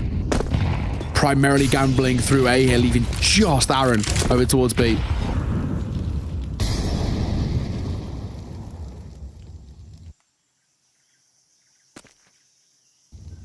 Blue Phoenix holding for the push, however, so they're a little savvy. They're a little concerned. He's taking the time right now. Maxter going to get tagged in. He'll clear out Donut. 2 players here, of course. He's still ready for another. Oh, that's the step. Where was it? Can't quite pin it down. He doesn't want to send himself in too deep. They are after him now, though. His day's numbered, it feels like. Heads a bait from Aaron. In from behind comes the 5-7. Ooh, that will answer the question of 2 or 3 players. They'll be confident for the B hit, but Pera happy to find kills, of course. Hunger's down. Aaron's got a Galil, but he might not. I'm going to say he actually might not try and use it in terms of the tail end of the fight here, but he did one on the peak. I think just the flash missing is the thing that makes a difference. Phoenix on the spam, but at range, Alex will see him off. That's the only weapon that Pera had to work with now out. They're ready to just pistols. They're nowhere to be seen. They'll go for exit out through CT, and they will not be given the fight. NIP making light work of the second map, it has to be said. I'm worried, man. I'm really worried. already been, without a shadow of a doubt, kind of a one side of the fair throughout map number 2, and it's just carried on in towards map number 3. Pera, I'll go back to the point we were talking about, pre-map, right, and saying the biggest thing that lets this Pera side down, they actually do have decent individuals. It's just such a shallow map pool. They don't get a lot of choices. The Anubis is very good for them, and we obviously saw that earlier today, but then after that, Vertigo, 0-7 this year, and this one's not exactly any better. It's like 1-3 in the last couple of months, so it's rough, man, and it's showing. I think they spam a lot of officials, and I don't know how much, deeper prac goes into some of the maps that they don't enjoy playing. Maybe we'll open us up here, but yeah, just to go back to, it was DGL that Chad spoke to, and we got to see that interview on one of the halftime breaks. I get a bit demotivated online sometimes, a lot of people don't say nice things about them, let's say, but I don't know, man. I think you have to keep your head in the game, because it's when you get to tournaments like this, they're doing well to qualify and whatnot. They have to have 2 or 3 maps that they're confident on, and even that, feels a bit slim for this team. Blue Phoenix really looked good into map 2 and 3. Kia card out, unlucky to not get another. It's a very unpredictable round thus far, to be honest with you now. Aaron, up against 3. It's a clean one. They know where he's at now, though, and the bomb not going to dedicate to A, actually. Yeah, I'm going to go for a... Looks like the long rotate all the way over towards B in this 1v2. I'll come back to your boy in a second, because there might be a fight happening as Aaron is... It looked like he was tempted to double back towards B, but he actually goes via Temple. And that's probably what loses him the opportunity at maybe this round. And then actually, as this bomb goes down, do you then just set yourself up for the save here? Maybe an exit play of some sort. I don't know if he wants to give this a go. Just because of the lack of kit. You'd rather have a rifle? Maybe. Wrinkle and Max are going to play together. Aaron spams to know where he is. Pop flash to come through as well. He met a grenade, and Wrinkle see him off. So, nice and easy. At a 9-3 tail end of the half, it's honestly really solid out of NIP. There is very little to complain about at all for the Ninjas in Pajamas. Can they continue into the second half? We'll have to wait and see.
Howdy doody, welcome back to the second in half. I believe we were waiting for game to get going here, but indeed things not kicked off just yet. I suppose there we go. Okay, we are back into the game. I was sorry about that. I was a little confused. We're just coming up on the cams and my lights off. Counter-Strike, but yeah, indeed, just chilling, mate. Just chilling, fading into the black hole of green screenery. Yeah, good thing I wasn't on the left. Out of my mind here. Yeah. There we go. Okay, pistol exploding into action here, of course. Straight into mid, not messing about. Oh my lord, 2v2. And we've not even got 30 seconds into the round just yet. Bomb has been dropped out. Pera have got a man in behind. Bibu may well have been heard. He'll certainly be seen in a second here. Alex ready for this fight. Will he get it though? Oh, Bibu tagged twice. Deep boxes. Flash will come over. As the bomb gets recollected, where do you go now with your Pera? Because, you know, they was spotted in that direction of Donut. So the assumption is a bit of an A play here. And they know there's one playing deep because he crossed on boxes back to elbow. NIP are going to reclaim space through mid. Is that the play, right? You know, for them sticking together and allowing the bombs to go down, then banking on the retake. That's what they're left with. They haven't got a kit to work with in. Alex hasn't got armor. A lot of this has to come down towards Maxter. Leg spotted of Aaron. Swing is good from Aaron as he finds one. Alex in the 1v1, he can't convert it. Aaron sees it off, and Pera find a much needed pistol. My God. Absolutely. It's a long road back to recovery, though. The first step is a damn close one. 1 HP for Aaron at the end right now. So, yeah, absolutely insane. So explosive in the beginning as well. It's good to see from Pera, I think, having that kind of confidence. Even though the scoreline is against them, they're like, all right, fresh start, get the pistol, we're good on those, and get ourselves closing this damn gap. But even then, T-side, grind out the rounds. Is it about closing the gap, or is it just about winning the next round that's in front of you? I think that's kind of the way to play it when you are behind like this. Making a move, an IP. Just grouping up, see if they can overwhelm a fight or two. Taking any guns, that'd be nice. Head spotted, Aaron. Nice shot. Lovely shot. That's a simple one. Will go down. I mean, NIP, you kind of go for a gamble in these rounds, right? They gamble over towards 8. Doesn't happen. Not the end of the world. Kiyokawa will be dinked. I don't think he wants to give over any kills here, so yeah, right. Maybe just kind of allow everybody else to do it. He's getting in there a little bit. But fair enough. There he is. On the kill feed, gets himself a frag. He's like, listen, man, I ain't missing out on these eco opportunities. Need that cash, need those stats. Indeed, here we go. Really big. Okay, Corey, we got to work this out as well, man. Like, the order's just all over the place. It's not like he's going down the line. He's like, you know, doing 2 in the middle and then doubling back on himself and then going... Do you know what I'm saying? Like, there needs to be some kind of structure to these fist bumps, man. It's really getting to me. It's really getting to me. The sentiment... It's inexperience right there. Yeah, but, like, I need, you know, player 1, player 2, player 3, player 4, player 5, and then back. Yeah. You know, every round. But he's going, like, 3, 2, 5, 1... 4, you know, it's a little all over the place, my guy. What is going on here? I don't know how Kiyokawa doesn't get tagged kind of at least once now. Gets spammed. He gets so close, but yeah, they're flanking all the way through, and the gap in which they found is huge. But they actually are technically overextending Blue Phoenix in behind, but then Poya's holding for him. And Poya allows his teammate to fall. This is a little weird. Yeah, sometimes as well on a T side, you get yourself into these spots. Is it beneficial? Not necessarily, because you're missing information from other places. Poya does well dropping Maxter, leaving the A bomb site vulnerable. But yeah, sometimes you can be like, oh, we've made our way in, but actually it's all part of a trap, or, you know, you just walk into a CT also doing something a bit wacky. Not quite the case here, however. As said, Poya, beautiful spots. Alex and Kaspersky just going to save what they have. Yeah, good round for Poya as well. He was 2 and 10 prior to that, right? So for him, very important to miss shot with the AWP. Shot an AWP, we'll give him the benefit of the doubt. And as you can see, unfortunately, yeah, that was tough. That was tough. Not an AWPer. It's all right. We can give him a little bit of leeway.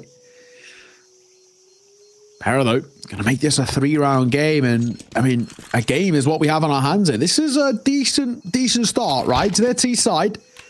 They're looking okay.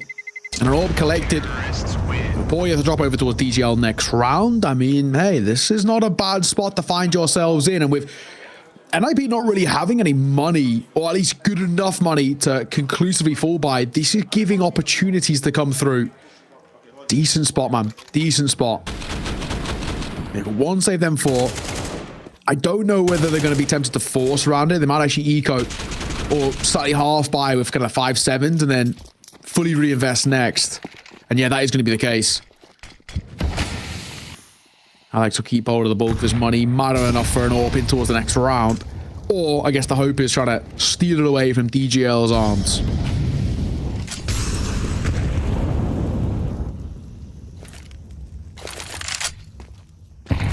Eight in, no one really on the receiving end of them thus far.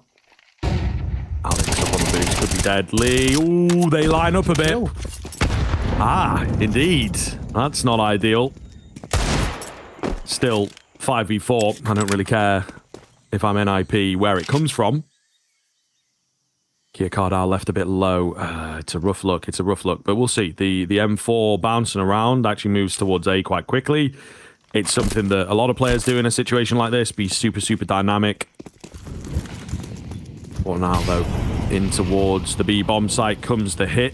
And there's not as much resistance here. Kia Cardar, the first one to go down through the smoke. Plant coming in. Is there a spam attempt? No. The cave players opt not to give their position away. Try and make this 5v3 work and wait for the M4 to get here. DGL, the hard between angles, try and find a kill himself. Blue Phoenix waiting for his moment. He's not going to be cleared. This is a timing play. And Blue Phoenix might just be able to get it behind. The spot Aaron, but he ever so slightly panics in that situation. He does get his kill, but he is traded. Boya coming alive, getting himself a couple into the 1v1, but Max just doesn't have time. He's going to save, he's out of there, and so will DGL. And that'll be that right at the end. Not bad. I mean, Pera see off a relatively scary one, but all in all, not the worst thing in the world. Round is all they care about as they're ever closer to kind of tying this game up. And the pressure really is on the shoulders here for NIP, hence why they're calling for a timeout. They desperately need to have a bit of a conversation. They are, at least to a degree, feeling a little bit more than Pera. Pera are just going round by round at the moment and kind of rolling through it, and it's working.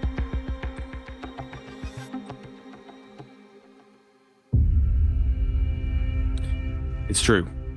As I said, grinding those rounds out. Playing each one without a sort of thought of what's to come, and maybe even consequence as well. They're just lovely and confident, and they like the T side. They control the engagements. Actually started off on the T side of Vertigo. I would like to point out, we said so in the veto, that was an interesting decision. Didn't work for them there, but the T side here is looking a bit more comfortable, it is safe to say. Up of Wrinkle. Going to try and be the difference maker for NIP to the first side to crack double digits. And he has got a little gap in that smoke, but he's not going to stick around too much. He knows that they can start to creep their way forward. Doesn't want to be caught. Tunnel visioned in a little bit. They're starting to move though. Bomb is in the direction of B. There's 4 players here as well. Wrinkle's got to be the first one they move. Somehow got to either play out through elbow or smoke him off. Get a chance here, and he will. Can I take that every day of the week? Just as the smoke plumes, he'll find his shot. And Alex will drop a smoke too to slow them down. 55 seconds of Poya going for this lurk. It's worked once before. And this time it'll work again. He'll find a kill. Oh, Poya, another one coming round for him. Pera looking really good here now. It is crumbling on the NIP side of things. They set themselves up with a 9-3 half, yet to win a round in the second half. I think that might continue to be the case. Kaspersky's going to hear them all running in, so they can actually get themselves into decent positions here on A. That is the only saving grace. Wrinkle shot rings off, but a little shaky with it. He's having to drop back. Alex, meanwhile, apprehensive, but it's Kaspersky in from the backside. Oh no! Spotted at the worst possible time. There's 2 kills right there. What is going on here? Oh my goodness, the drop round from the side. Kaspersky trying to find a good way in. Distracts DGL, who just makes it round the corner. Where the hell are these players? Kia Kardau able to get one, but DGL's distracted away, so it's a 1v1 and then another 1v1, but DGL brings it down. Will find the key frag. Wrinkles out of there. That's so messy and so unfortunate for Kaspersky on the timing. He nearly had the drop onto half a second earlier. Man alive. Pera made this a 1-round game. Do have money though. That's the main thing. Wrinkle can drop. Max has got 7.7k, so they'll be fine. Reinvestments back in, no issues. This is a good little spot to find himself in. Oh yeah, great round from him too, right? 2 massively important kills. The first and second, as Max has swung out. Wrinkle gave it a best kind of a college try, but it was not good enough. So, tech pause coming through. Not too sure what the issue is here, but all in all, you're hoping that Poya doesn't really have too many problems. He had a really good round just then. Super nice stuff, though. I think as well, we are seeing some of these individuals for Pera who had been quiet. You know, I think Poya at the tail end of that first half, 2 and 10. Now he's really starting to make a bit of a resurgence individually. Seeing him get a little bit more confident in his own ability. Up to just shy of 10 now. I'm right in saying 9 kills to his name, yeah. DGL on 17. And 14. This is good, man. Real good work. FlyQuest, they've absolutely quietened down.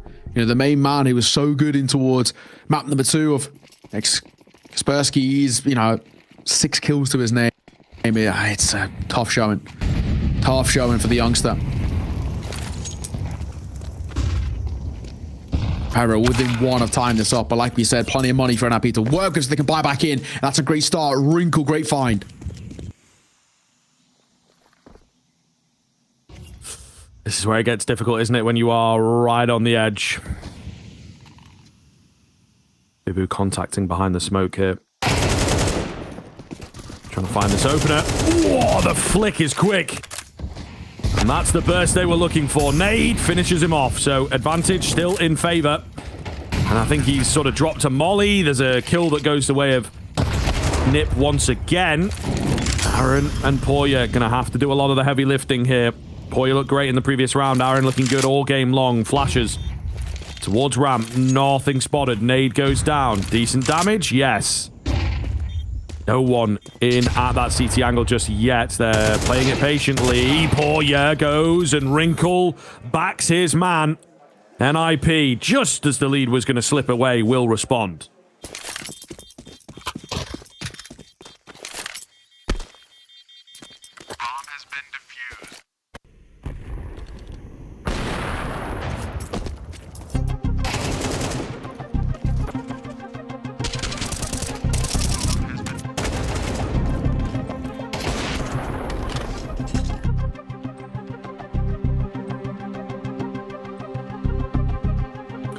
Yeah, looking good at this stage for sure. Another timeout coming in though, NIP. It is tense, it is tense. They need this one. They absolutely should be winning a game like this. A lot of people, a good portion, watching at the moment and that tune into the high-level Counter-Strike won't have much of an idea who Pera are. And there's maybe a few players on here that the NIP boys, you know, they're flying under the radar, especially the young guns, right? I don't know that they will know an awful lot about these guys. You got a couple of FPL gods, right? Beyond that, they don't know much about their game and about who they are, what they're capable of. So you definitely should be winning something like this, even if you are on the stand-in train right now. That main core, Alex, Wrinkle, Maxter, should be able to take this. You'd hope, right? But so far, made to work for it. Wrinkle posted. Is a boost going to come through? Does he got the flick? Yeah, he knows. He knows all it's all about. He just spotted the foot there of DGL. That'll let him down. So the opener goes away with an IP. Aaron, though, will respond in kind. Solid pickup. Can we keep it rolling? Flashing towards the cave area. There's nobody around just yet. It's a mid-push coming in. Here, card out. Good for one. It's a late move from Blue Phoenix. He's going to miss the opportunity to trade out. A little nervy for it, maybe. Nade does take more of Maxter. It's the bullets that follow up. Aaron down in behind. Bibu's pushed into B once again. 2 rounds in a row he's been able to get away with that. It's going to be Blue Phoenix against 3. It's tough. What do you do? Opting for the orb, and that might be an opt to save as well, actually, rather than giving this a go. And I do not blame him. If I'm going to go down, and that'll be that. Blue Phoenix going to tuck himself in towards A main. And it will be Pera once again, making this a 1-round game. Blue Phoenix will keep hold of his AWP, hopefully. I don't think he's going to be hunted here on the tail end. So important question marks now have to start coming through. But looking at this Parasite who are continuously breathing down the neck of NIP. And I guess the big thing about it is that at some point very, very soon, especially in this sort of trajectory, we're still very positive towards Pera, but NIP have these, these moments here and there. The funds are going to run dry. The CT side are going to run out of the econ. We are going to see a timeout call there, I think. Yeah. You see this get onto towards the mic. It's Corey who kind of initiates it. I think he knows how important this sort of position they're in. They're going to buy around the orb. I like that decision. M4 FAMAS. They should have at least one more M4. And of course, Blue Phoenix maybe just dip it in towards... Oh no, he'll have one as well. So it's okay. And Maxter, of course, got plenty of cash. It's actually dropped over to him. But yeah, for me, this is probably the most important round Pera I've had all map all series, right? Win this and... Damn, man, they could really just destroy the backbone of NIP. It's possible. It is very, very possible. I mean, game itself is just mad unpredictable right now, and the way that the rounds are being approached as well. NIP got deep in towards lane there. Usually you would say that is all the CT side need to do. Yeah. Really, really difficult to regain that control, but Pera get mid, so I don't know. There's good bits, there's bad bits to the defense at the moment. Quick round coming in. Quick flick from Wrinkle, and he makes it away. They don't dedicate round to chase him. So what is the move now? Pera, they've got bits of control on A. A lot of utility expended to create this space. Get that bomb down. Is it going to be confirmed? Kaspersky trying to line things up. He's a bit off. So indeed, plant will come in. But a man advantage, looking good. Poya tries for one. You get...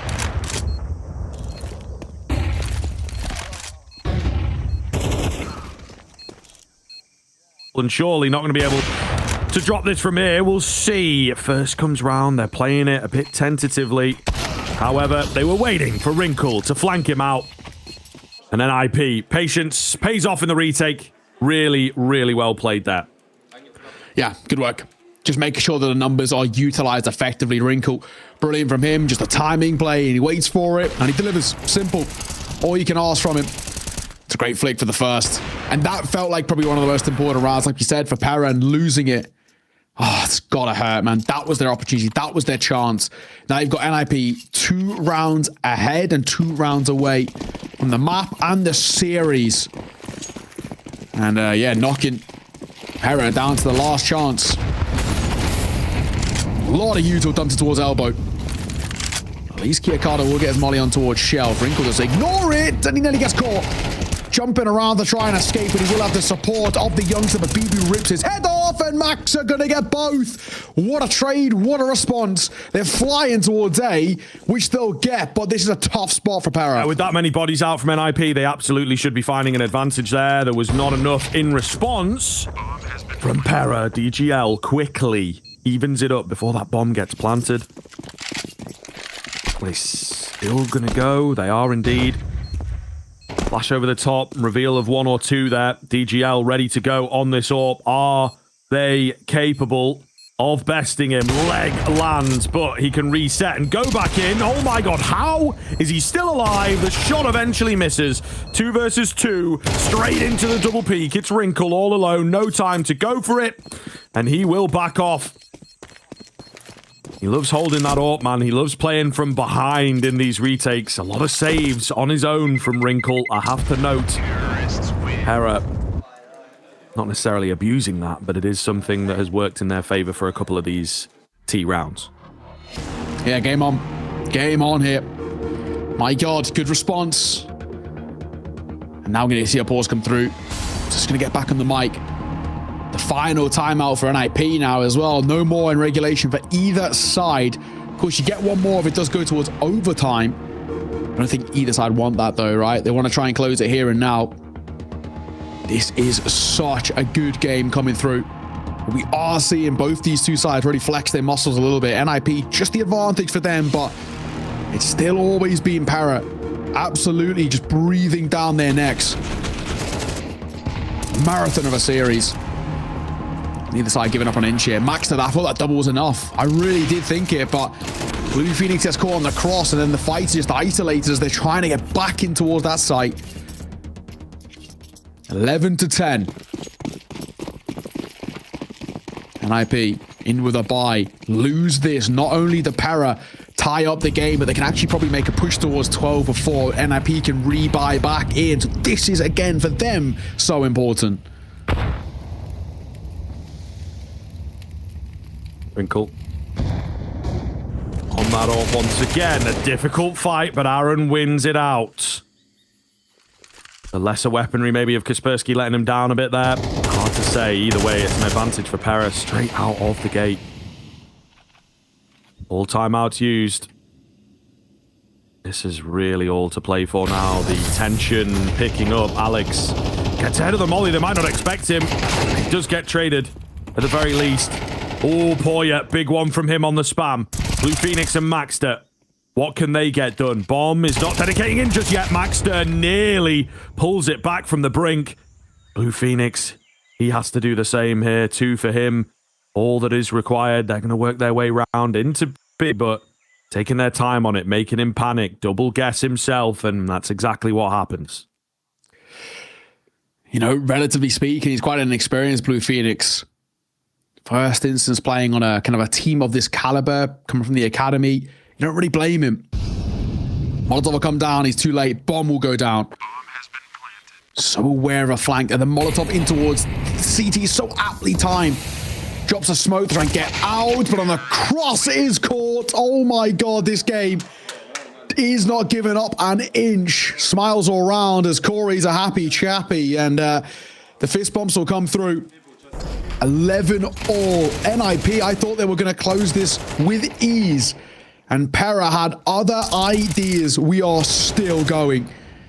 The big one, like we said, for NIP in that one, lose this and they're not really going to have huge amounts of money to work with. And that's the case. They can't even buy.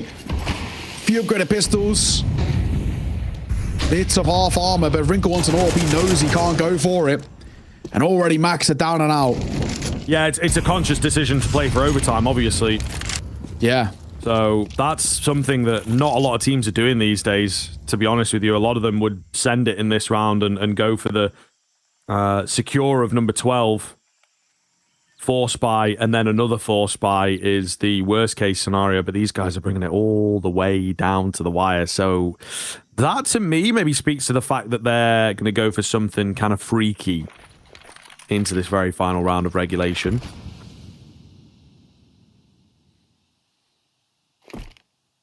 Well, Molotov, red. Alex doesn't move on to him. Next, Kaspersky going to be the one to try and take these initial fights, and he will fall, but Alex surely goes unchecked here. Oh my god, he should have got both, and he doesn't. Oh, that's going to hurt. That's really going to hurt. Blue Phoenix with it all to do, and I'm not expecting a huge amount here, so I think realistically, this should be a round for Pera. It's a 1v4. Yeah, Blue Phoenix as well. Hearing footsteps, gonna take a fight, but now that they've spotted him, absolutely no way he gets this one. Down he'll go. There it is, number 12 for Pera. NIP. It's close. It is dicey here. This is exactly what we like. I love it. I love it. Right down to the very final round. Are we getting more? Is this it? Nobody knows. Yeah. I mean, I'm still going to keep saying with the credit to Pera, because I really thought off the back of a slow start that mentally they might have been checked out off the back, especially that map number 2, but anything but. What a third and final we're being gifted here as well.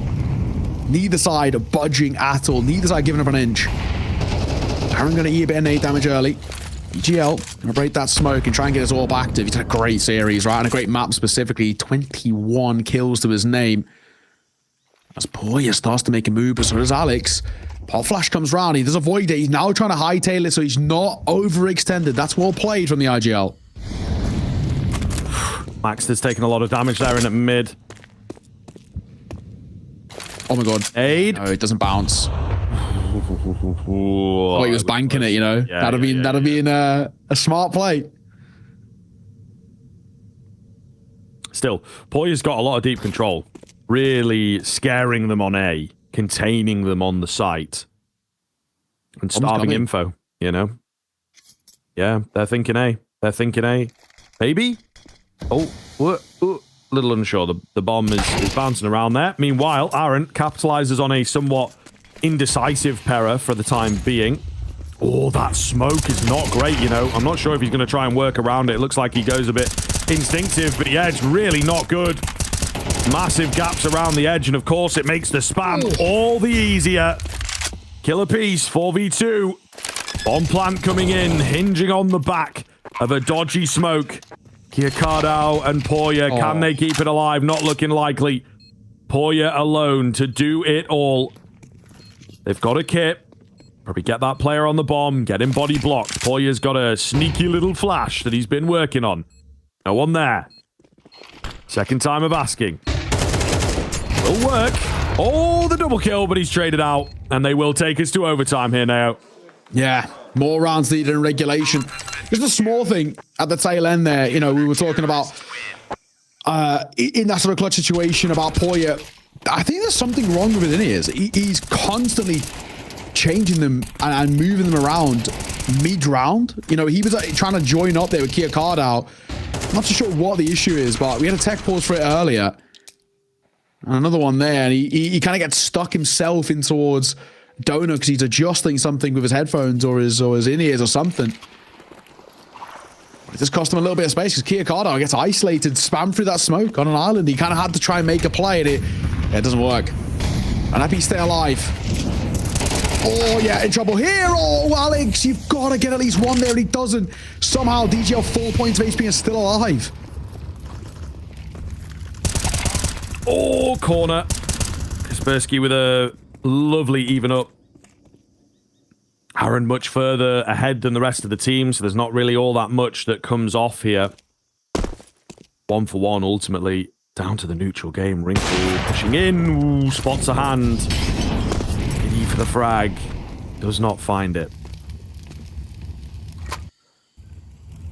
DGL's low. But of course, if an AWP's up there at the end of the world, I guess boost up maybe? Yeah, okay. I don't hate this play. Gives you a good angle to the red room, and he might get tested in a second. Maxter. Or the head of Wrinkle. Great shot. They might actually not expect the second player of Maxter in there. Donut player pushes. Maxter going to show his position and find a kill. So important work here. And happy bringing the numbers back in their favor.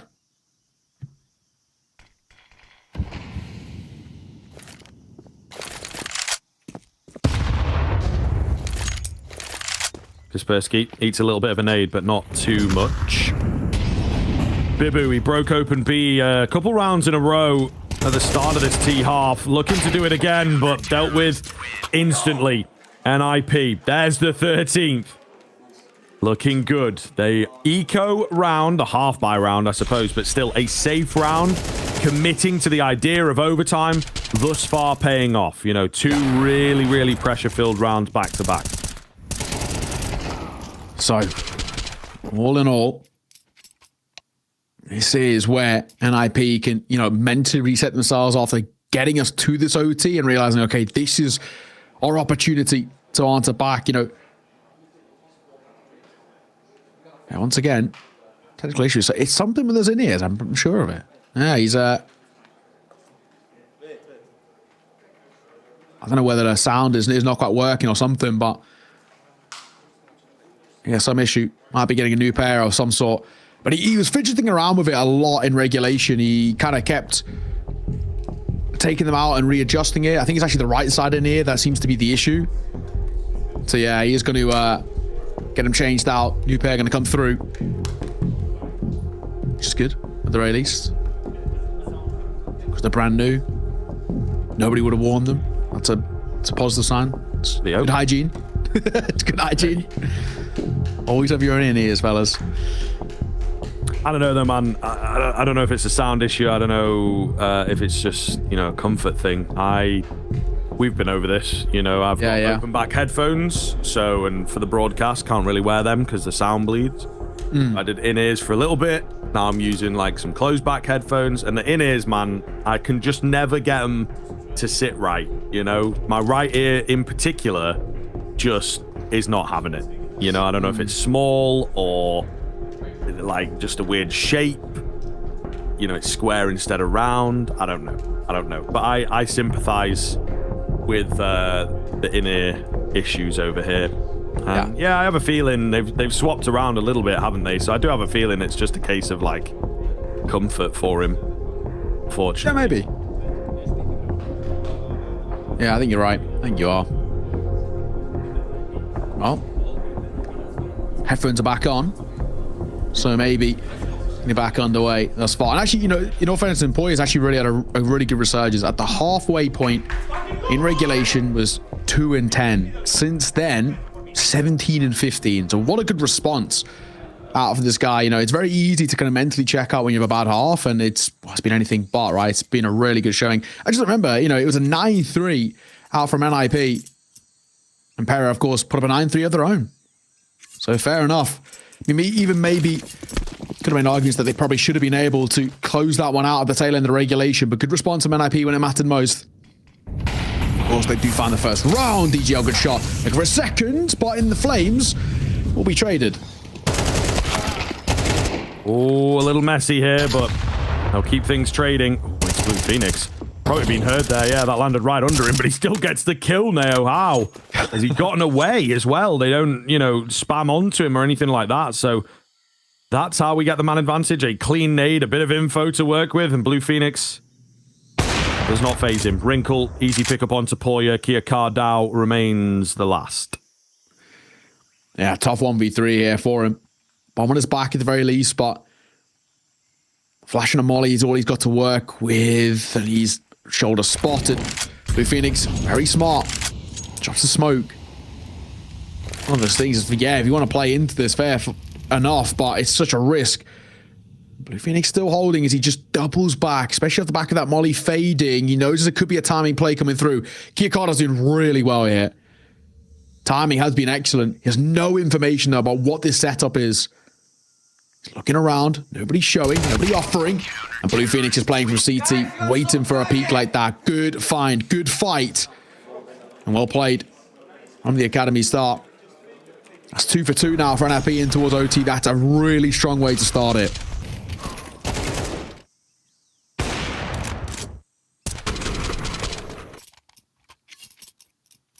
Yeah, kills coming easy. Blue Phoenix in particular having a nice round there. Oh, indeed, you can see there's pieces for Pera. Who having a struggle on this one. He was great on Anubis. So he's certainly struggling with the consistency factor this tournament. A new environment for him. It is difficult to get used to. Is it going to be over swiftly? Will they be down in the last chance? Or indeed, can they nick things away here? Absolutely need to get this last round of the first half, though. Yeah, I think that goes without saying. If it's 3 for 3 from NIP, in OT, surely there's not going to be any sort of chance, right? Blue Phoenix, back sight. Holding, he has a bit of support as well. In comes the Uto. They've got 3 players towards A, though, because they've got 1 via Donut and Max and Blue Phoenix playing together. This could work wonders. Nade will come through. Decent tag damage. And a Molotov to slow them down, too. Excellently played here by NIP.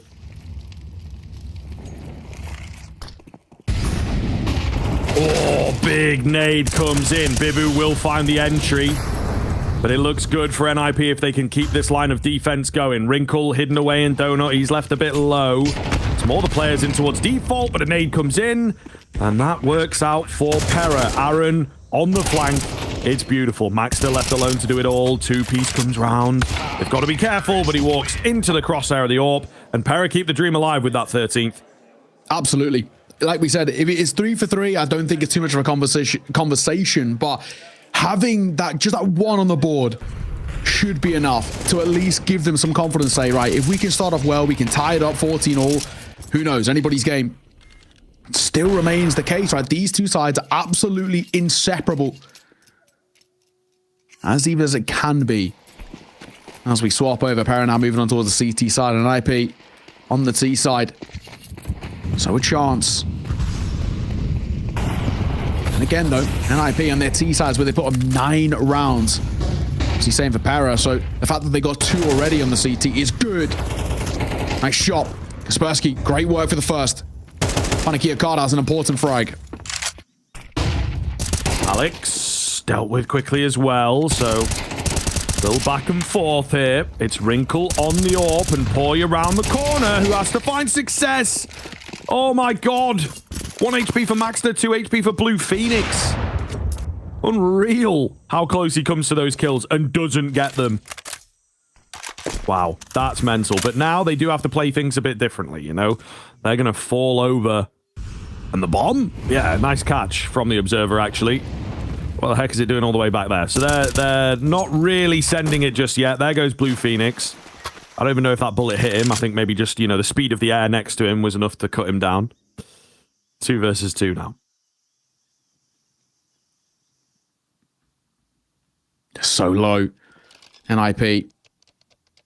Bomb gonna go down.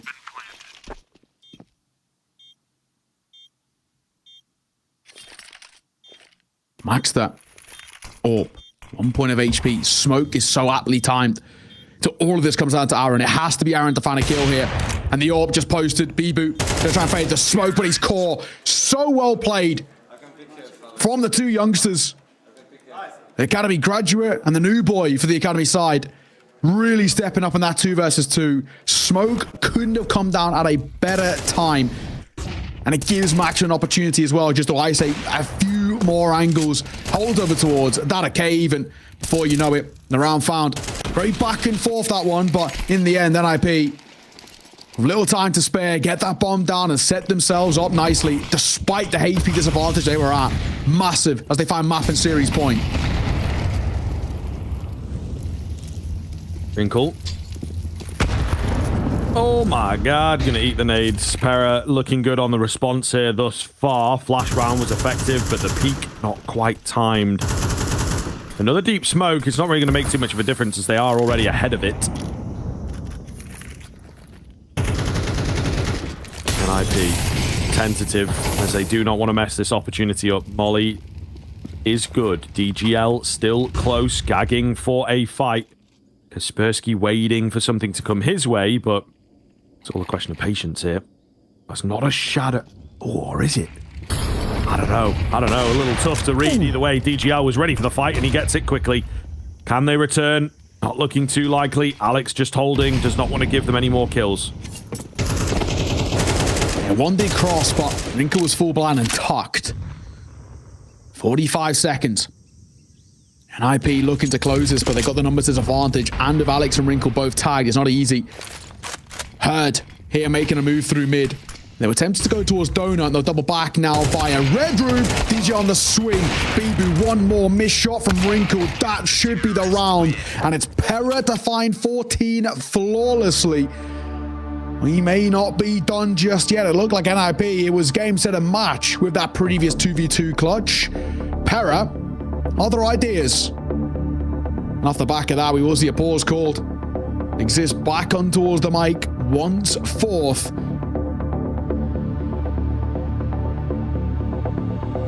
So,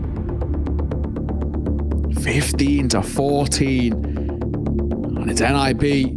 It's now their turn kind of to have this sort of inability in a way to close it, right? We saw Pera have the same thing in regulation. Now NIP hoping that they don't repeat the same mistakes.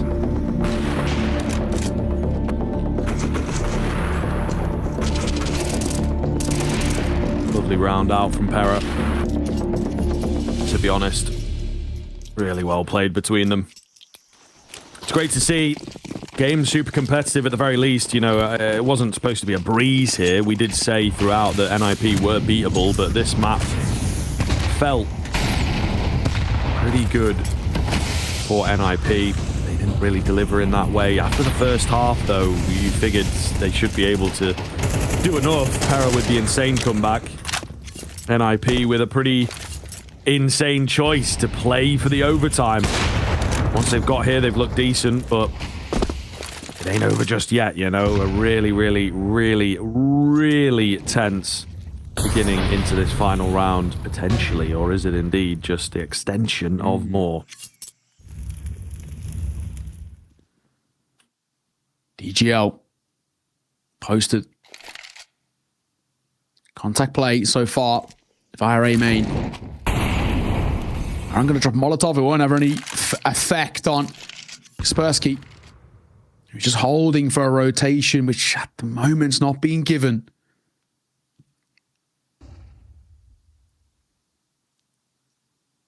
In comes the util now. Poya, his angle's everything. Shadow should be spotted too. And he decided to take the gunfights rather than the util. And he only gets one. Is that going to be enough? Well, it's on to Kiakado to try and trade back. And he struggles and he misses. Rough. Kaspersky round the corner. Maybe should have had that one. Bomb has gone down, though, in all this carnage. Aaron coming in from behind, but they're both ready to deal with him. I think they have to commit to an angle. Yep, looking for the frag, looking for the kill. They know surely a man from behind, Blue Phoenix, will work his way around. Doesn't really spot anyone just yet. Aaron, great timing as the boys move in. All down to Alex now. Finds that trade, reveals himself in the meantime. Not spotting anyone on the bomb. It's the AWP that he's got to get through. Can't do it. And we continue. The game ain't over just yet. 15-15. More rounds required. What a game of Counter-Strike. What a map number 3.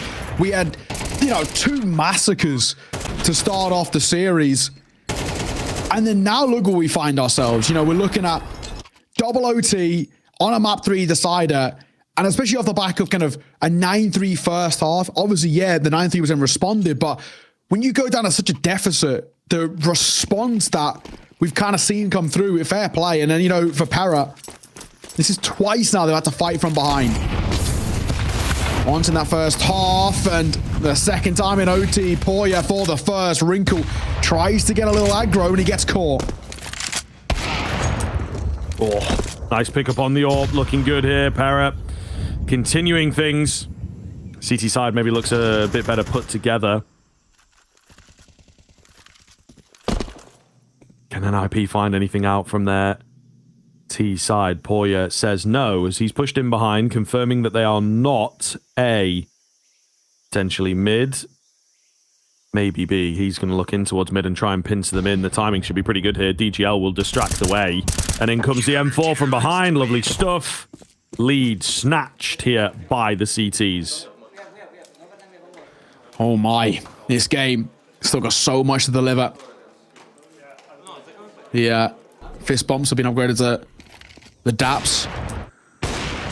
And Pera, they are far from over. DGL, great work from him, man. He has continued to deliver all the way throughout this map. As he now hits in towards 30 kills. Beautiful work from him. Nobody close just yet. NIP. Bard maybe maxed on 26.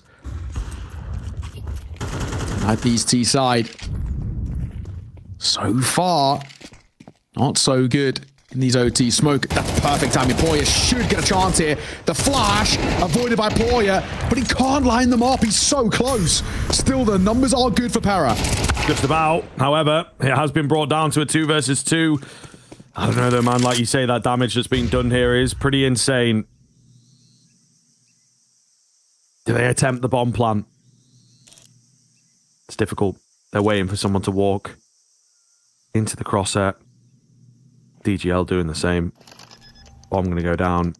No one really moving just yet. It's so silent. You can hear the digits being tapped in. Not usually the case. Ooh, DGL reveals himself. Gotta be careful now. He actually is going to abandon the temple area. Got a good read that there's a man pushing him behind, but Alex still gets it. Bibu could do this. He's got vague information. He's got that smoke, importantly, though. Onto the bomb it goes. Drawing out one, but he ain't tapping just yet. Nade onto it. Alex will go down, but good damage done. There goes the 10-second timer. He's got no option but to hold. Wrinkle swapped up onto the AK, making light work of him. And then NIP, they bring a 2v3 back with HP like that. Insane. How, right? Again, for Pera, they had the opportunity. They had the 3 versus 2, and it just slips away. And it does make you think as well. Poyev, he finds himself a double on that swing out, changes the instances, but it's not. And this is what NIP are about in themselves. Bringing it back and forth in that 1v1. Credit to Wrinkle.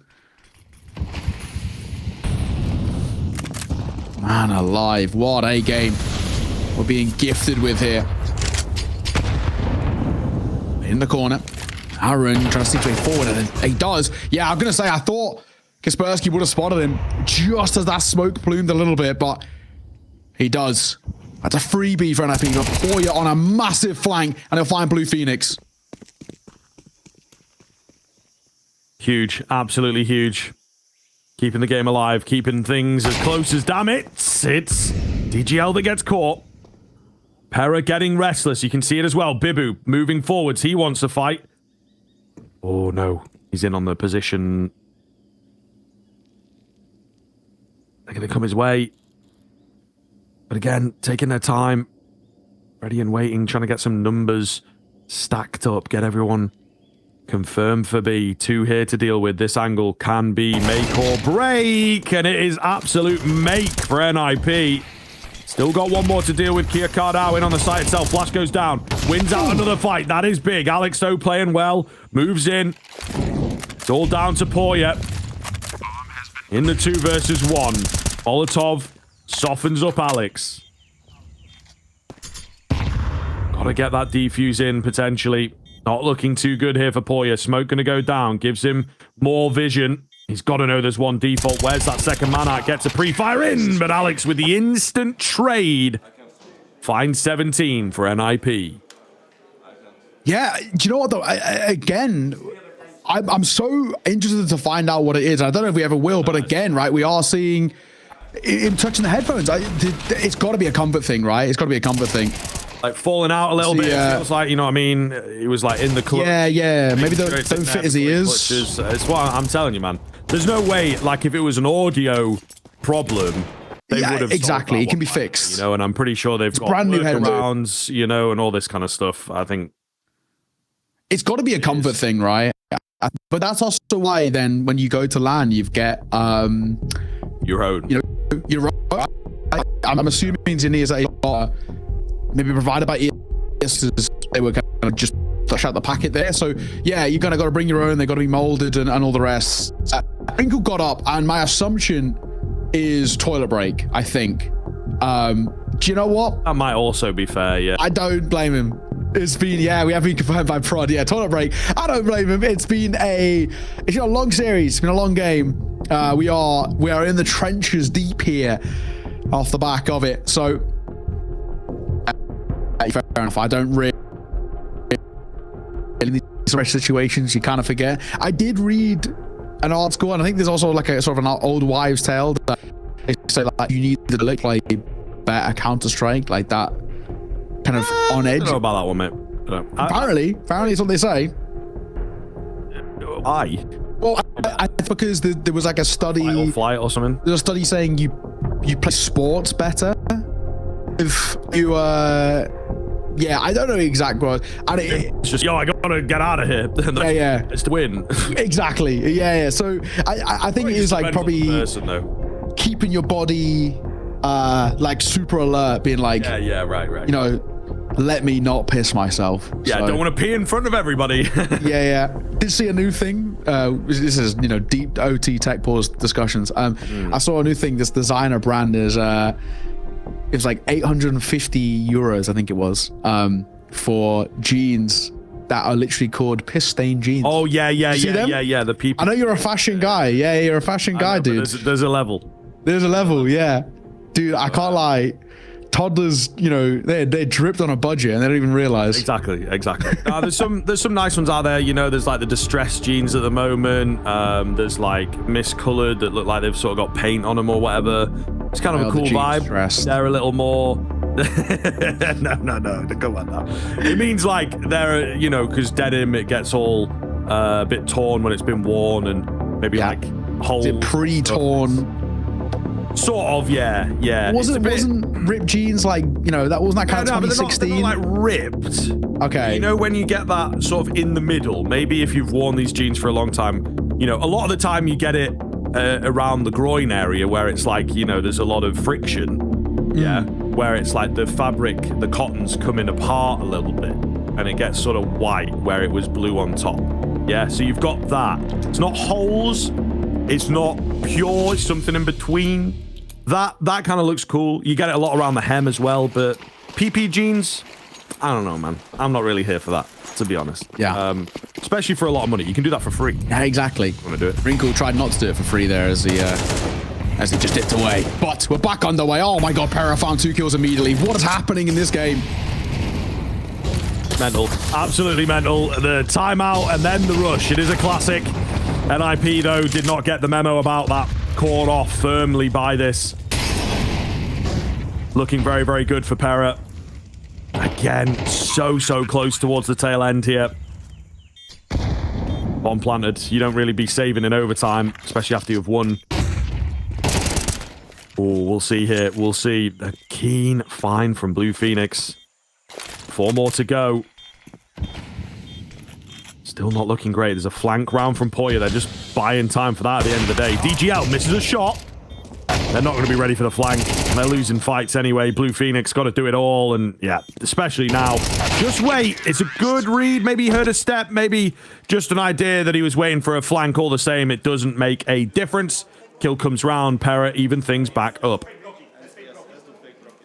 Still feels like it's got a bit of legs behind it. I still feel like there's maybe some more left in this spot. My god, what a game of Counter-Strike we've had as well, right? Back and forth. Pera, this late in towards a game, they just call for a quick one. And again, you kind of got to respect it, right? It is a really ballsy call to make in the sense of the risk and reward. Lose that there, and you're giving NIP a chance at map and series. Oh, pop shot, missed. Nade on the corner. Another one will come through, and Alex will take a tag. This is really knife's edge type Counter-Strike at the moment. For Pera, they take this shelf control, and then they're just going to pump the brakes. They're going to slow things down.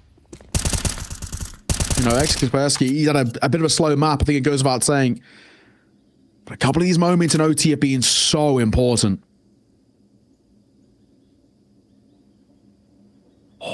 Toes, knee. Get that leg.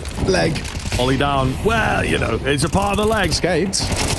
Oh, my nearly God. Finds a kill. Poya, meanwhile, holding for this ramp push. Could be big over here. Could be very big indeed. They're just posted up, double stacked on top of each other. Try and eliminate some of the players behind. There comes the nade. That's what Poya was after. Some sort of a bait play to go his way. Nade comes round from the tees. Unfortunate for Alex that he was in a decent spot, but left softened up. Blue Phoenix and Wrinkle. Not out of the question. Not out of the realms. That nade could have done better on one of the other players. It's unfortunate the bomb carrier was fully healthy. And now left split as well. Really not looking great. No. Wrinkle guy likes saving. That's what I'm picking up from here. I don't know, man. He does have money. This one's a bit futile. Yeah, he actually doesn't have money to reinvest into it individually. Maybe could have got a drop, but that's where you're maybe taking a bit of a hit in terms of lesser utility or somebody going towards the likes of like a FAMAS. I think the inherent risk is not really worth it. 2v4, if we're playing percentages and we're playing chances, They're very low, right? They're not actually quite favorable. However, they are actually going to be at least hunted on the tail end. Aaron just going out to the bomb. I thought I actually got plucked out there by the orb, but it's not to be. And it's Pera. Advantage to them. They've been playing catch-up a lot of this series. 9-3 down in the first half. They were down in towards first OT, and look where they are now. 18-17. It's a race to 19. And they've got a chance to get it. But NIP have got a chance to, again, push us to another OT. And see if that's going to be the case, because, my God, this game feels never-ending. Flash in the corner. Aaron trying to get out here, and he actually avoids the bulk of the util. Aaron's got a lot of space. They've broken, and Max are dead. Oh, and Aaron makes it 2. That is sumptuous. Poor Yo catch one as well. This could be curtains already for an IP. Can you believe it? Pera coming back in with some aggression, what they know, finding massive success. Alex looking to pick them apart, but it's not going to happen. One is not enough. Wrinkle absolutely miles away from the action. 4 to find and no info to work with. Where does he look? How does he work his way into this B-bomb site? They'll hear him. Oh, they catch him. Nade in hand. Pera have done it, though. 2-1, knocking an IP down to the last chance here for Group D. Absolutely unbelievable stuff. Oh, man, what a game. What a game of Counter-Strike. What a map number 3 as well. I mean, the first 2 maps didn't give us a hell of a lot to kind of walk away with, let's say, in terms of the analysis, right? In terms of what happened, why it happened. They were very much one-sided. There was no real conversation points at all. But my God, that third and final, that was a series unto itself. Brilliant work from both sides. But in the end, it is heartbreak for NIP, who find themselves in the last chance bracket now after going 0-2 to start off. It's tough. It's tough. There's a couple of moments, but I think it goes without saying, this side who are a little bit of a mix in their current situation. They don't have the full roster. They don't have res. All of the rest, right? It showed. I think is probably the best way to go about it. Map number 1 wasn't great. Better on map number 2, and a really good chance. But, you know, even if we've spoken quite heavily about Pera and their comeback and their resurgence, you can actually look at the other side as well. NIP had a 9-3 half, and they've let it slip. So I think for me, yeah, they'll be really kicking themselves. That's a tough loss to get over. Oh yeah, absolutely, man. You know, and all the timeouts coming in from both sides. There's obviously a bit of weirdness in there. In the overtime, we had a couple technicals, which is never really nice. I think when you're in overtime, you just want to keep it flowing for sure. But yeah, NIP, as you say, absolutely should have been able to close that out after the first half. There's really not an excuse for it. It is tough. Young guns, you know, switching it up. Inconsistencies dotted about for both teams, to be fair. We've seen some good performances. We've seen some poor performances, you know, from the exact same players. So a little difficult to know, I guess, for your IGLs, which pieces are going to be effective, etc. Still, though, in the context of that map, they absolutely should have been able to find it. And I think that NIP will be disappointed. Will be very disappointed. Pera, credit to them. They've played a great game, and a massive comeback from them, and just keeping things really, really unpredictable, and I think surprising everybody a little bit. Yeah, I think, you know, there's so many different facets of where you can give them so much credit for. I think one in particular for me is actually Poya. Just to remind those, if I'm right, I think 2-10 he was at the halfway point, and he finished top 33-22. I mean, talk about a turnaround, man. That's absolutely incredible. And for him, with having maybe kind of slight technical issues at some point, he seemed like he was fidgeting with his headphones a little bit. It's really good to see. We have Aaron to join us for an interview. It'd be good to talk to him off the back of what was an incredible map number 3 and how he's feeling elated, I'm sure, off the back of Pera's first victory here. Aaron, brother, thank you very much for joining us. It's a pleasure to have you on.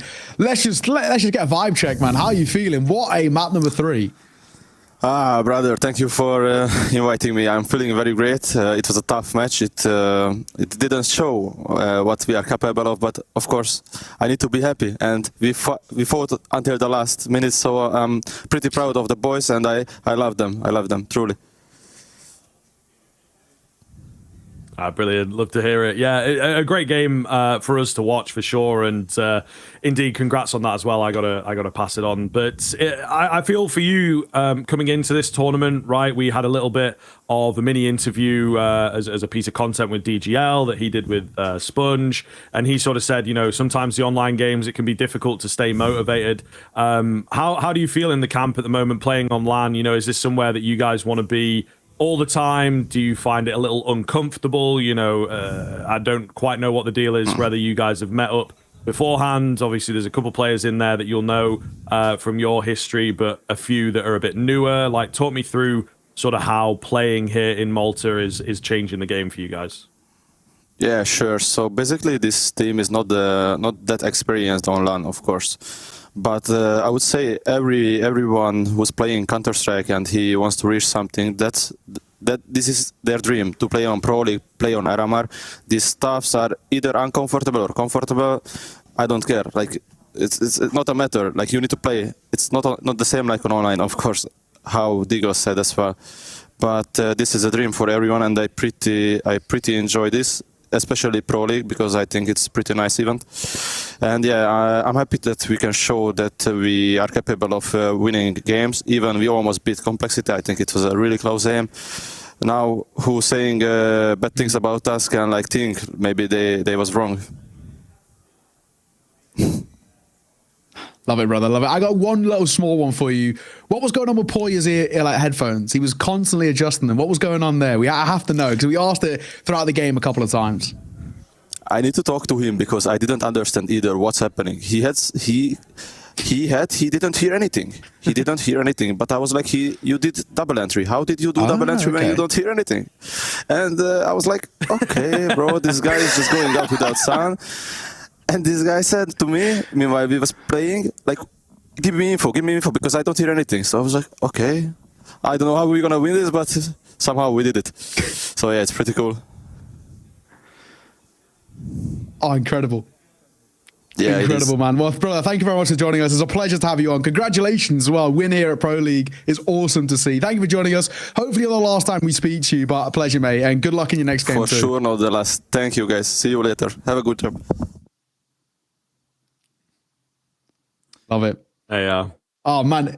Entering no information is wild. I just thought it was a comfort thing, which is, you know, whatever. But if he actually doesn't have sound, that is crazy. We have our aim high MVP off the back of that series. And actually, it could have gone a multitude of different ways, in all fairness. But I think there's one man who's consistent across the board, and it was DGL, which I think, if I'm right in saying, Aaron called him Deagle, which actually makes sense. If you think about it, makes way more sense. That's such a cool name. That is, okay, I'm going with Deagle. He called him Deagle, so we're going to go with that. But honestly, really good game out of this guy. I think he really stepped up. But I think the reason why for us, I wanted to give him that MVP is actually because it was consistent across all three maps, right? You know, you saw at times where Hoy had a couple of moments where he went missing, or had a couple of instances. You know, that first map was very easy for Pera, and kind of at times you would see maybe him not have the most impact, or, you know, even towards map number 2, same thing. Deagle across the board was absolutely electric and so important on the AWP.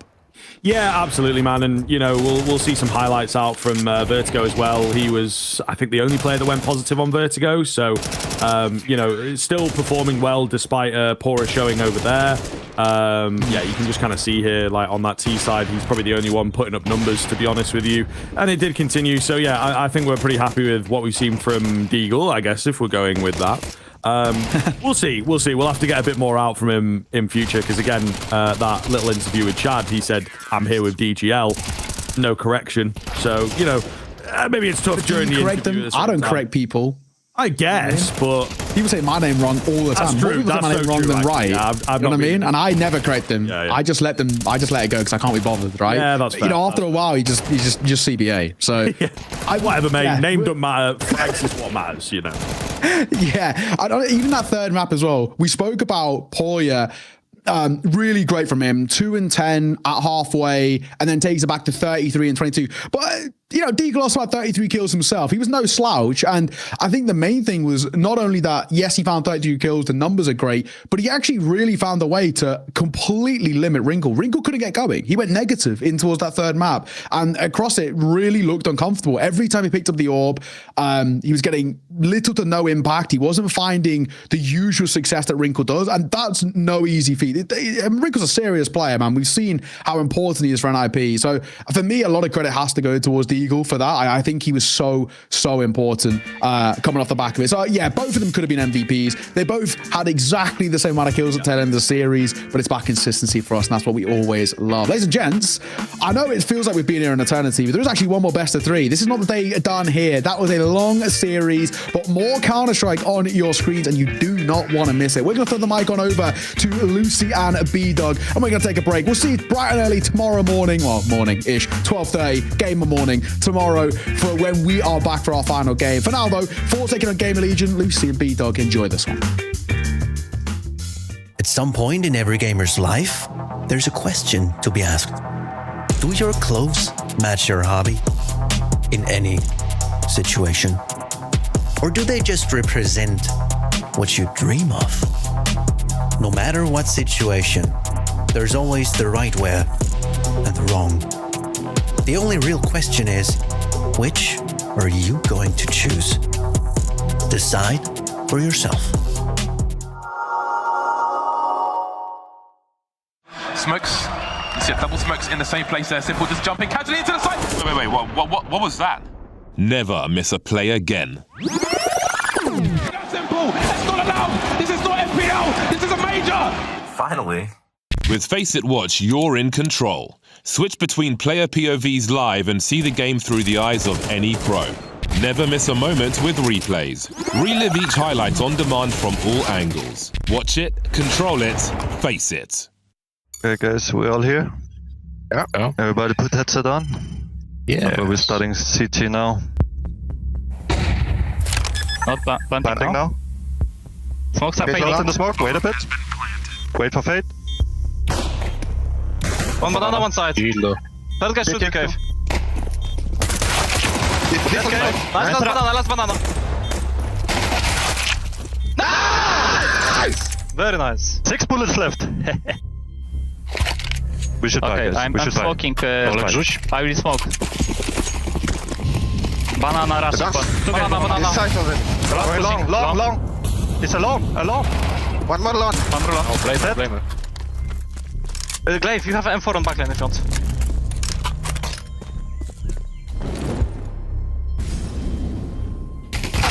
Two cave. Third dead. Banana maybe. Banana. The banana. Nice! Oh, I timed him so well. 2 nades elbow. Yeah, you want elbow smoke? Yes, you can. Just do double nade mid on elbow. Or default single nade. Banana. Upper mid. TikTok smoke on B. One is picking banana. I'm back. On default? Care have a Pepsi. He smoked that. Nice. Elbow. Going mid. 5. Weapons. Hello! What a round! Give him a wave, let him know the holy hand grenade from Glaive, destined for his ex-team. Come banana, guys. I have cave. I'm only the yellow. Good cave. Nice.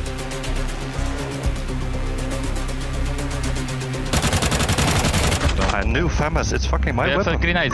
Molly banana. Flashing quote. You can push banana, I'm holding. Care A, pop. I'm pushing banana. No, nothing good. I'm holding. They're not. Two. Nice. You can go back. Close. You can go back.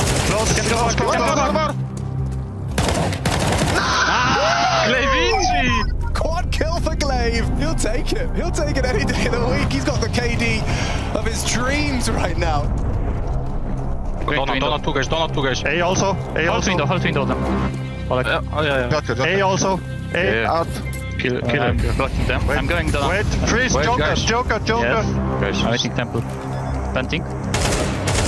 Donut. Wait now. Come out. Flash. Come out. No, just go out. Flashing. Wait. One A main. Holding mine. Don't expect. Default. Donut one. Default. Hiding him. That's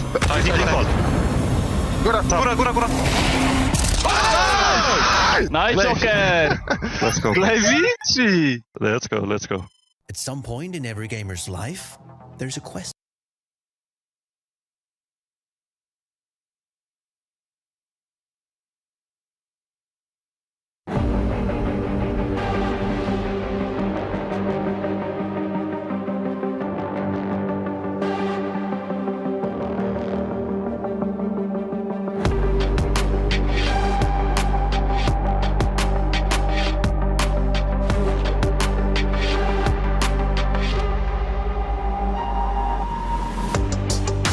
Life without reason is no life at all. We are taking over. We can change it all. We can change it all. We can change it all. We can change it all.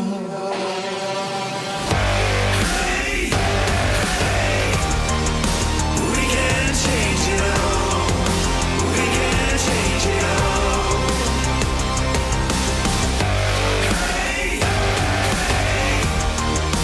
We can change it all. We can change it all. This is the moment chosen for the game. Live for the glory, fighting through the pain. ESL Pro League Season 19 is brought to you in part by Intel, Acer Predator, Kadia, DHL, Monster Energy, the United States Air Force, 1xBet, White Market, and Gaming Malta.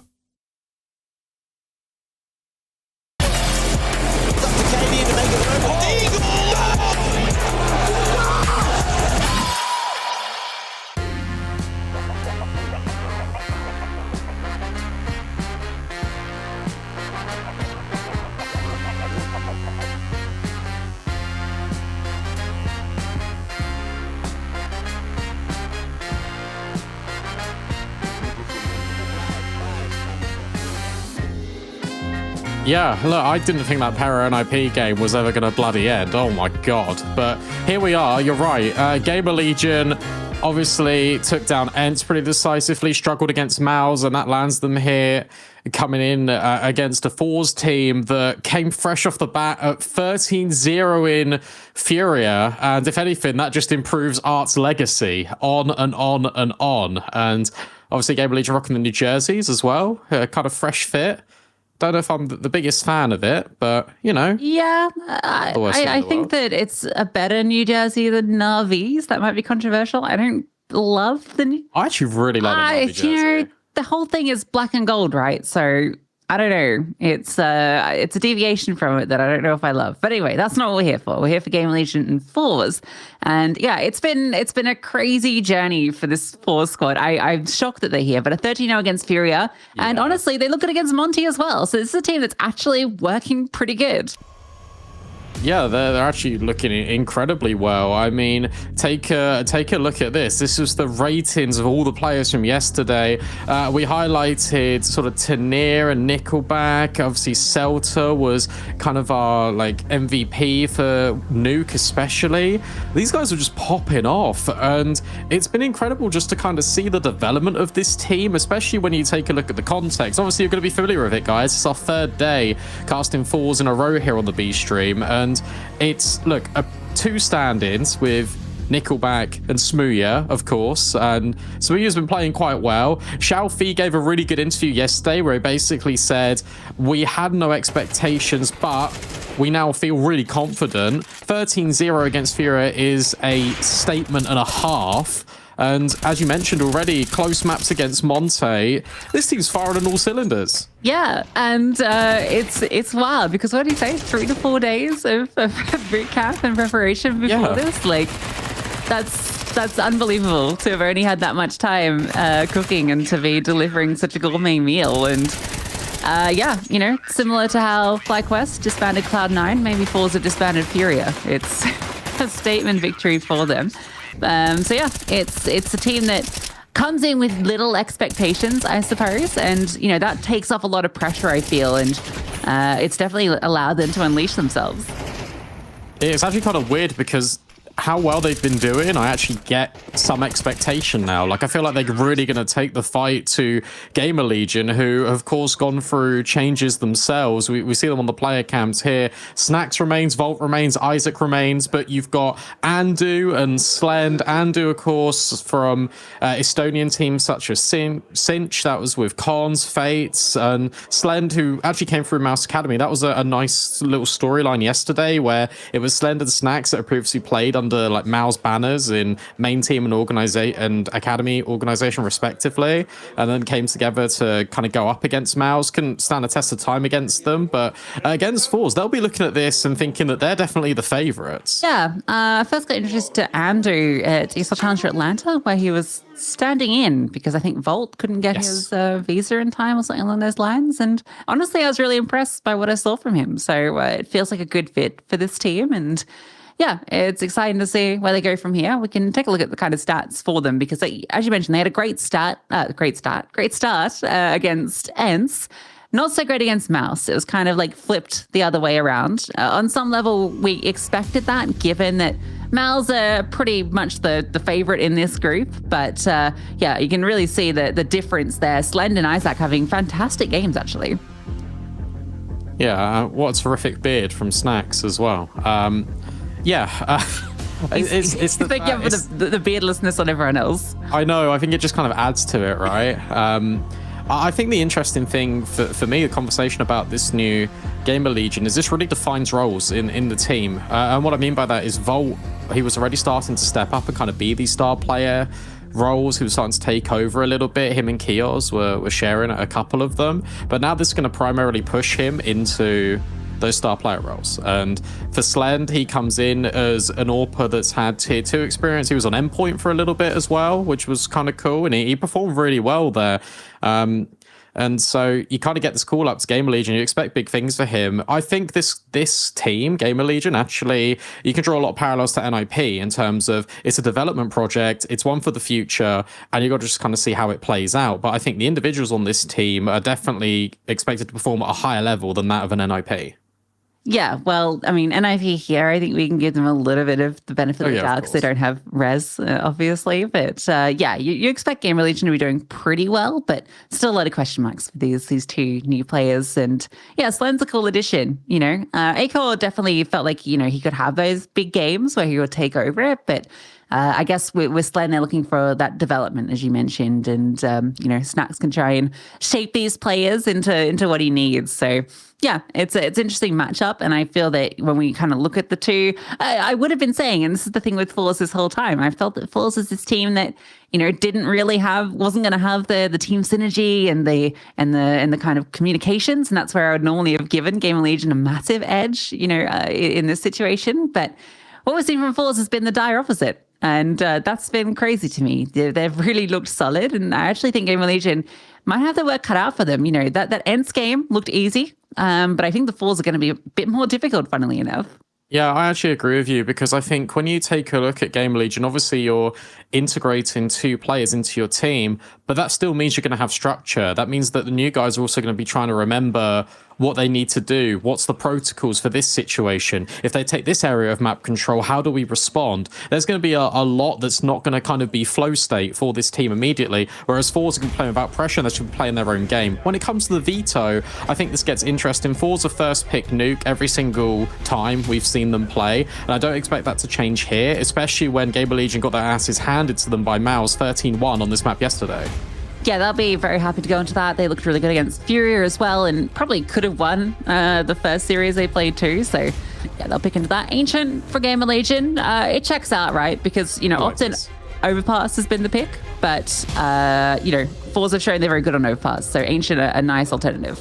Yeah, I really like the Ancient pick as well, because I think in the future, this GamerLegion team's going to be very good on this map, and that is because Andu used to play this all the time within Cinch, and Slend plays this all the time with Mouse NXT, played it with Endpoint, and whenever I think about Slend, funnily enough, the map I associate him with the most is Ancient. So I feel like over time, this GamerLegion team will develop quite a lot and kind of pick into this first pick of Ancient quite a lot, especially with Overpass kind of rotating out the map pool as well. Obviously not the case here in Pro League, but for the future, it makes sense to kind of change one of your stronger maps, and Ancient's always typically been a pretty decent one for GamerLegion. Yeah, and then Mirage is the decider. We've already seen FORZE play on this map, so they just missed out on it. It was a double OT. They couldn't close against Monty, but they had some pretty good moments. And I guess the thing that we've been thinking with FORZE is we've only seen, 3 maps from them, which is Nuke, Mirage, and Overpass. So, with that 3-day prep time, how deep does it go? Is Ancient going to look as good as these maps? Who knows? Yeah, 1 day for each map at the moment for FORZE with those. That's an interesting one. I think it'll be interesting to kind of see how they adjust. I think FORZE have always been a pretty decent Ancient team. You've got really aggressive players in the mix as well. Smooya will like to take these fights. He won't be limited compared to Nuke. Also, you've got the likes of Tanir that, when let off the leash, he can be incredibly aggressive. And Celta's been finding a lot of success at this event in particular on these little lurk timings. And you get a lot of, I guess, opportunities for that in Ancient, especially with the pushes in towards mid. You can even float over an A main player. There's a lot of different ways that FORZE can play this, but I think the players that they've got in their roster actually kind of likens to Ancient quite a lot. Yeah, I guess we'll see. Because when I think of FORZE in this map, I also used to think of Result a bit. I feel like he was a really solid Ancient player, and they're going to be missing his presence, and we kind of hope that Nickelback and Smooya can lift them up, because they have been. I think Nickelback in particular has been really impressive. Smooya will have like one map where he absolutely carries, but we heard in the interview with him on the first day, he's been playing a lot more of a supportive role in some maps, where he's doing a lot of the utility and setting up these riflers who are just running around clicking heads. So we'll see if they can continue doing it on this opening map of this best of 3. The winner of this will go on to face the winner of Ents and Monty. So potentially we have a couple of rematches on the cards, whichever team gets through. Nuke, the first map that we kick this up on. Yeah, let's see where we end up here. Of course, CT side for GamerLegion, and FORZE have been typically going for these fast plays in towards A, and that changes. They're heading ramp, and there's 2 players ready to greet them immediately. Yeah, a lot of bodies here. Well, looking for the headshot. Andrew gets his, and it's a lockdown. Slend arrives as well, and they smoke off the bomb. No, they don't. That's not smoke. There it is. That's a smoke. I see you played Smoky Decoy before. Well, Isaac. Okay, hold up. Tanir's gonna get Isaac. Cheeky. But there is a player that's pushed outside. And Snack should just be able to click a little head here. Yum. Shelfie. What you got for us? Okay. 1. But how do you get this bomb back? Yeah. You probably don't. No, it's going to be tough, isn't it? If he can hit a nice shot onto Andu, there's a chance, but no, he's been stellar. 3 kills immediately. GamerLegion have a quick rotate as well. They get 3 players down towards the ramp. They lock it. And with Snacks, with that rotate, it just locks and cordons FORZE in towards lobby. They cut the map all the way down. So, good round. Very solid. No complaints there. GamerLegion, they get off to a great start, and this is exactly what they need. Yeah. Nice little ramp hold. It's a whole bloody collection of MP9s. You can make your MP36 joke. Yeah, it is. It's an MP36 because 9 plus 9 plus 9 plus 9. Oh, 9 times 4, which is the same thing, but just said a little bit faster.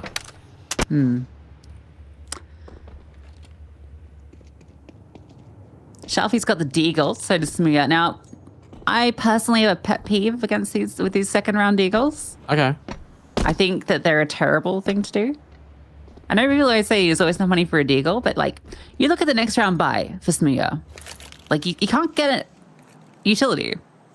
Yeah, but what if he just hits the headshots and they win the round? He's not going to hit the headshots. Wow. There's no faith. All right. Smooya hits a headshot. I will apologize. Observers, can we have Smooya cam? Can we just do POV Smooya? He's going to get tested. Snacks, long range. Smooya, nope.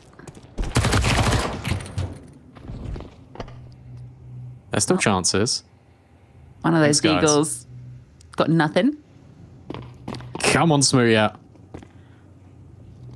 At least get one. No.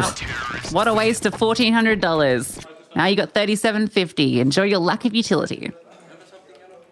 On Nuke, one of the most utility-dependent maps in the pool.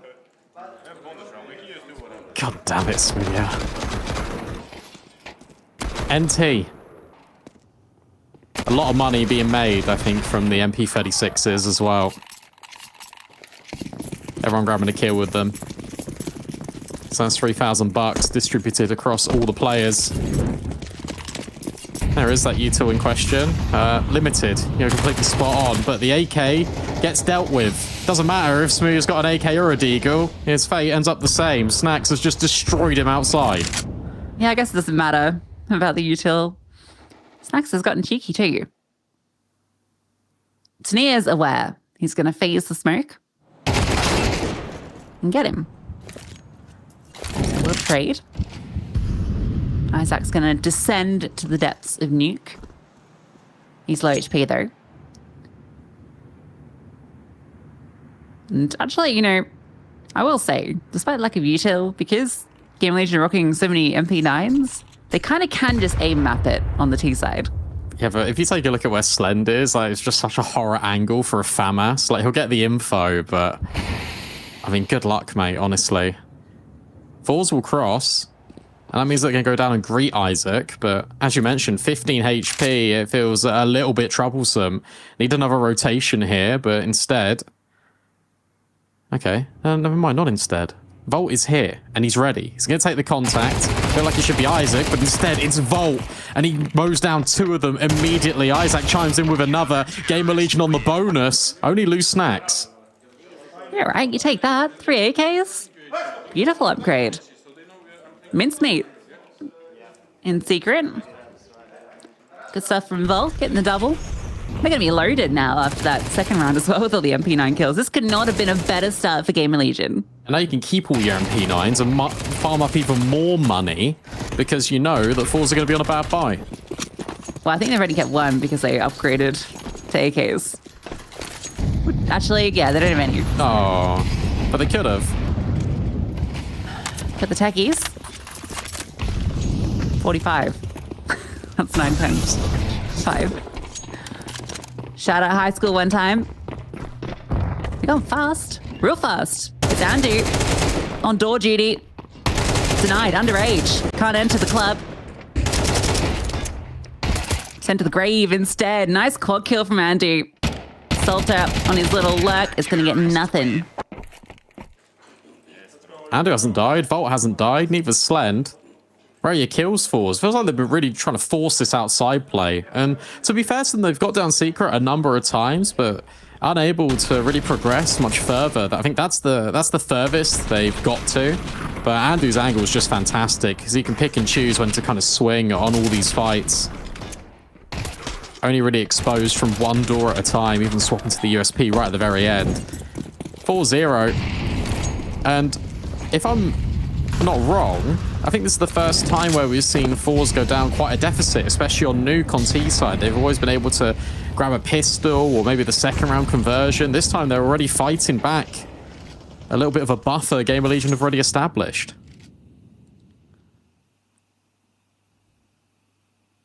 With the diagonals, they will cross. Whole squad's out here. Although Smooya is kind of delayed, so he can't cross with the bomb. Okay, Salter's in the vent. Found a little timing to get down there. But, yeah. It feels like you have to split A, almost. Like, feign the presence, or just get the kill. So it's going to take a lot of space, and this will demand attention, but surely, how are you going to get the bomb here? I don't know, especially with Snax' position. Oh dear. Well, that's maybe how you get the bomb down. A whiff.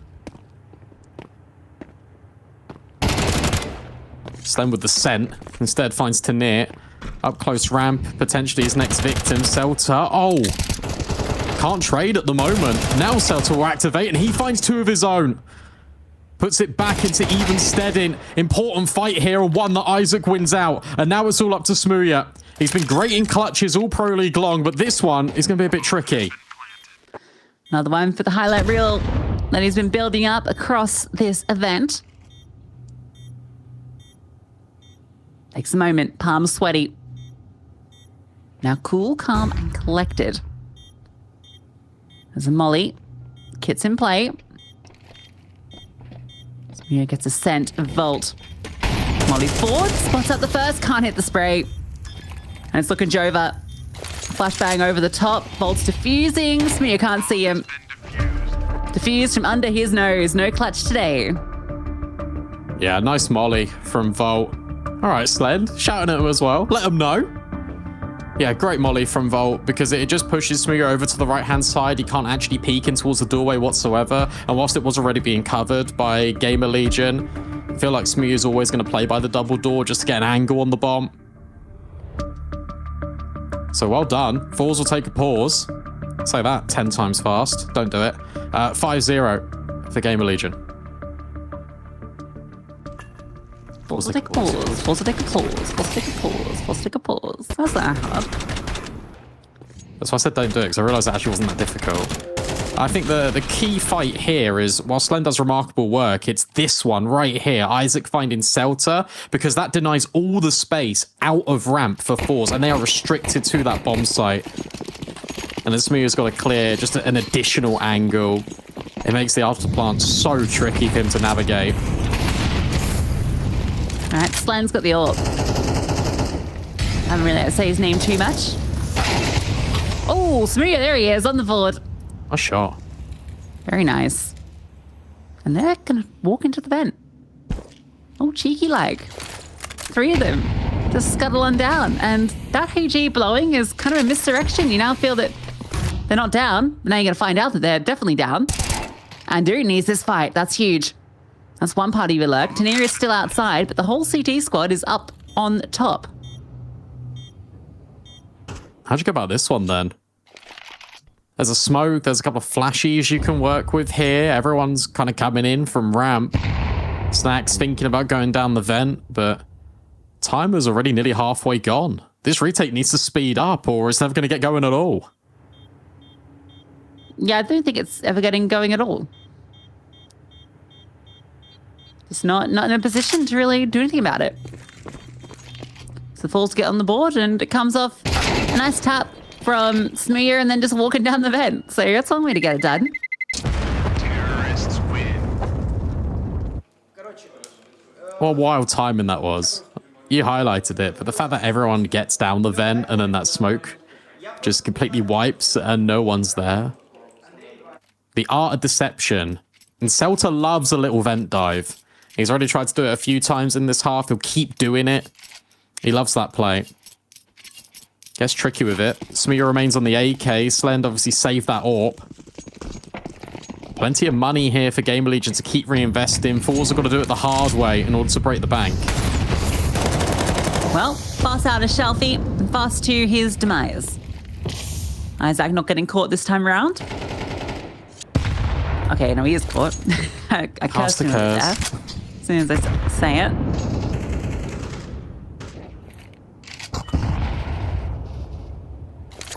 I thought they were maybe going to push lobby with the AWP, but decided not to. They're just going to walk down vent again. No, they're boosting. Okay. Interesting. Slen, spotted. Smooya. Easy spray. No stress at all. Tanir, clear on Volt. Yeah, good timing on that push from Tanir. Because Slender is caught unawares. That means the comms are going to be a little bit scrambled. Volt now needs to just turn his head slightly to deal with the squeaky. Exactly when Tanir strikes. And doing snacks. Again, it's just a question of containment, just either looking to save or grab some exits, but that's not really happening, Andu. How many can he find? None. What a round from Smooya.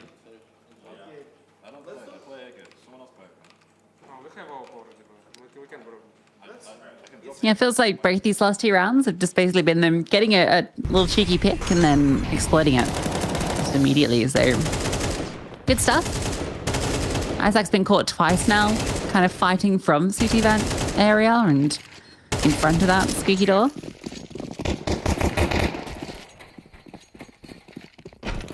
And the money pot starts to get dry. Smooth is all in hand now.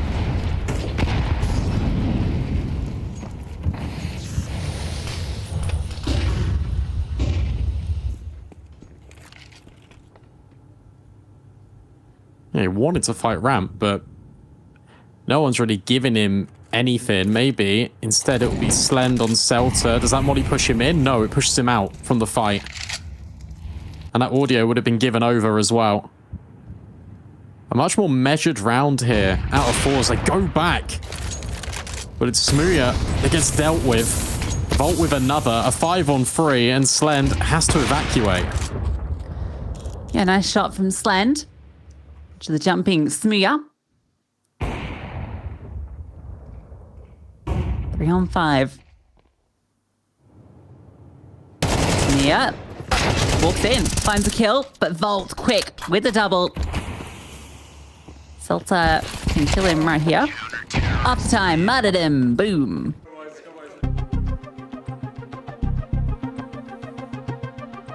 Yeah, well handled by GamerLegion. Again, really good trade space in here. Immediately with Volt getting the double kill, player steps in, snacks from main. He's been doing that quite a lot actually in the mid round. He's taking good control outside, and then he's immediately stepping in to try and help the A play, because that's really been the only site in which GamerLegion have really shown vulnerability. If FORZE do cross outside, it doesn't matter because there have been good rotates and the communication has seemed to be flowing through at an incredibly rapid pace here for GamerLegion. Always feels like they're going to get Volt down the vent, or they're going to have Andu that rotates down from ramp. It feels quite fluid. Is that kill from Slend?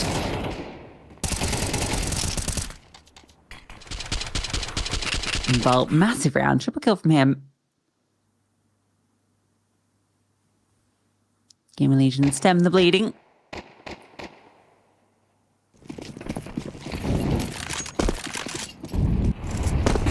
So not getting outside from FORZE.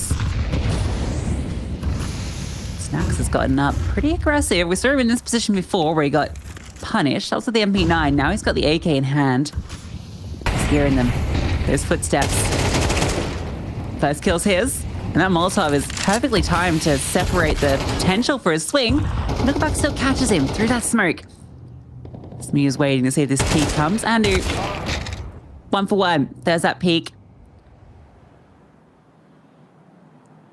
Yeah, Celta would have had him anyway. Made it down the vent again.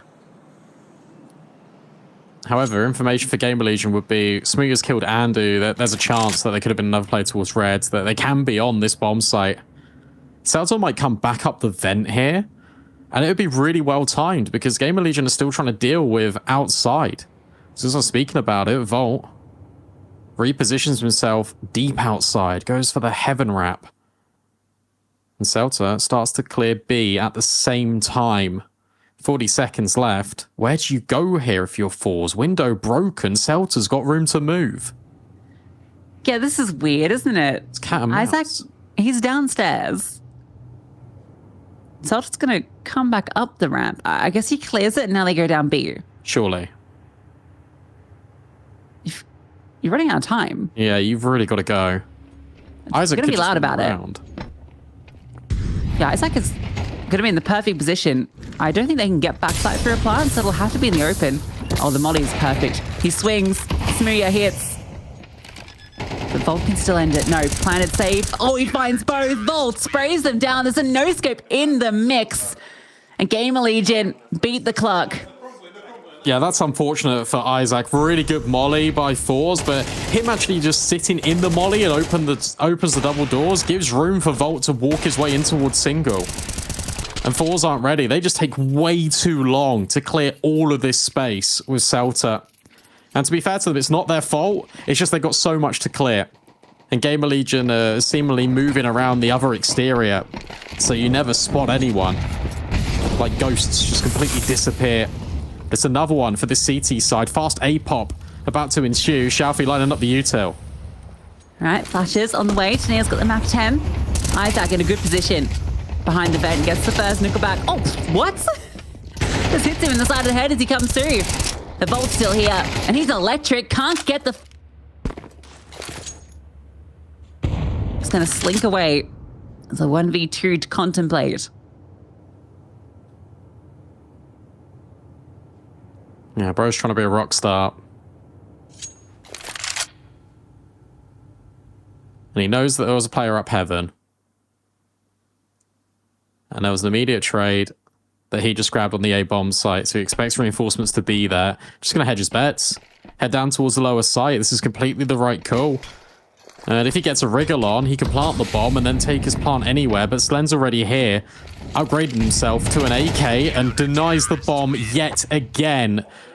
No money continuously being an issue here. FORZE will be able to invest. They might be able to drop an AWP as well. So a couple of players on 5k. Just went back to Ash, fist bumping everyone. But this has just been lights out for GamerLegion. It's been a brick wall for defense. Getting ready to, get that Nickelback clutch going. Had a whole bunch of puns lined up with song titles. There'll be more. We'll save that bit. I'm sure he'll give us another moment. I had the easy one. Yeah. Ooh. I thought he had an easy one. Salter eludes. Oh, are they pushing this? This is aggression we've not yet seen out of GamerLegion. This might catch Celta off guard if he's not careful. Blend. Oh, can't hit the shot. But Isaac is there. And Snacks. Can anything on this stand? Yes, he can. Shelfie. Gone. Now you got two players down. Nickelback's hanging out. Smoke in your face. CT is swarming the B-bomb site. Look at them all. This is tough. And this is also because Snacks is up heaven. He can just jiggle, doesn't need to commit to a fight here at heaven. He can just grab the intel, then players can rotate up towards vent. Spots them. Really doesn't need to fight this, but he keeps going for it. Wallbang as well, on towards Smuya. Miss Molly. Oh, he's panicking. But Isaac's here just in time. Nickelback is, well, was going for a heaven rap, but surely that's been heard. Yeah, very loud about it. Hold up. Nickelback in the clutch. There's the first. This is how he reminds us of what he can do. But no, it's so far away. GamerLegion, 9-2. Take a photograph of it. What a good CT half, GamerLegion. Do you know any other songs by Nickelback? No.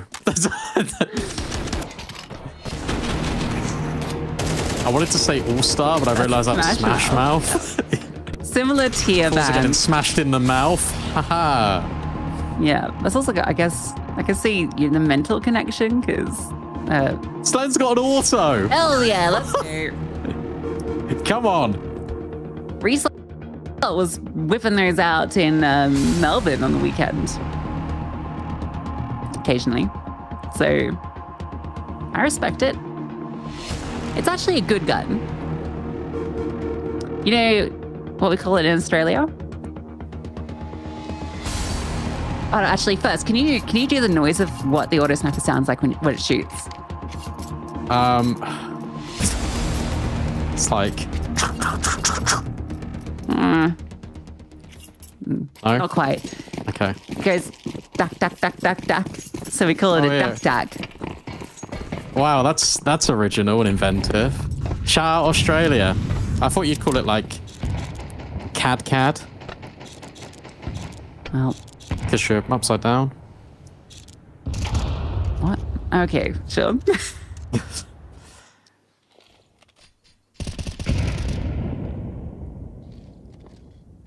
Fake smokes outside this time for FORZE. Tanea's going to dribble one down. And that gives indication to Snacks, surely, as he saw one come over. But meanwhile, Auto at ramp finds 2 kills. Tanir's knife Snacks. What is going on? I think he just walked through that smoke. Oh no, Andy's going to die, surely. Shalfie's got him. Oh, another knife. Wait. He doesn't see him. What? He doesn't see him. Kill. Wait. Oh, Andy's walked through the squeaky smoke. What the? Okay. All right, just chill out. Let's just let him cook. Okay, Smooth's dropped. So, bomb to be planted. Tanir escapes. And it's a pretty favorable clutch. Andy's going to run all the way around. Isaac's got to loop up with him. They kit it out. And Molly, the main tool. Which actually would be really good if thrown towards double. Nope. That's the auto sniper. Rest in peace. Smooth surely can close this clutch. Tanir might take first contact, and Smooth set up for success. First is his. And Isaac, he can't make this one work. Smooth with the double FORZE. Get one at the very end of the half.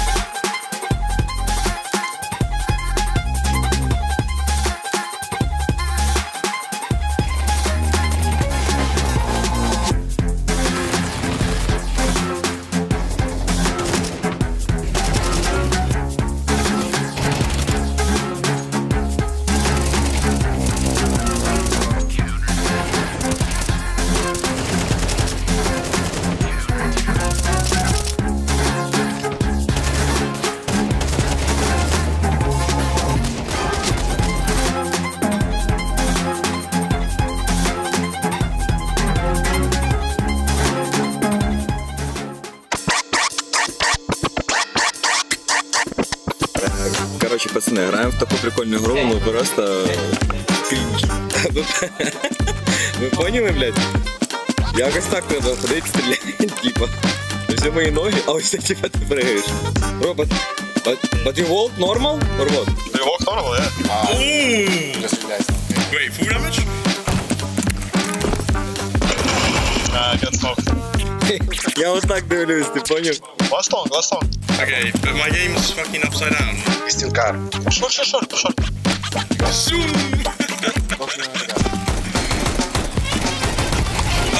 Закончена гра, It's so easy, man. Законбируй! Maybe faking for it. Ну, блядь. Kiss me, come on. Ну що це за хуйня? Ну як мені грати? But how I have to play? Like, I cannot move even. You can buy gun. I don't need even gun, what do you mean? No, bro, I'm flying today. I'm trying to understand how to move. Ну, блядь, як? It's impossible to play. Wait. Let me cook. But where are you? Like, are you falling down towards like A side or what? Yes. Then come to A, what? Bomb planted, guys. I cannot come to you, like, it's impossible. Yeah, we can't even reach B side, like the planet bomb you see. Let's save for next. Nice try, guys. Go! Get fire, bro. How to get there? Just defuse, Rui, if you can just defuse.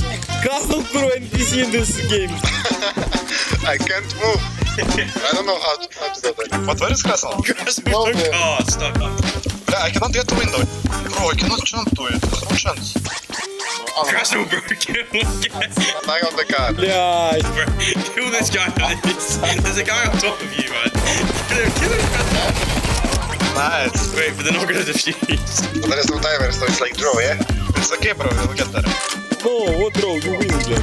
Yeah, woohoo! Guys, why was that so easy?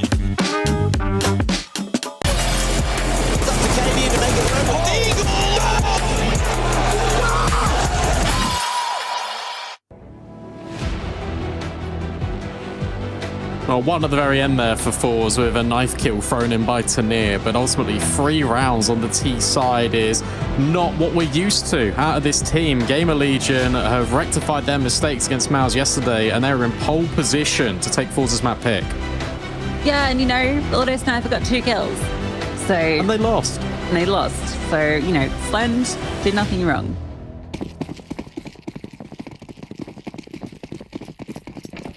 HE and Molly by Isaac. You presume door is the HE's destination. No. Okay. What do you reckon it's about then? Oh, it's a late door, Nate? Yeah. He's clutching it like a Pokeball. To Nia. Here's the Nia. He's gonna layer forward. Nickelback though gets the kill. He's still dancing. You can do it all day. Maybe not. But there is support. Smooya in the vents. A rat in his warren. And he strikes. Up the vents he goes and straight into Vault. Shelfie, a 1v3. Which is far more kills than he already has.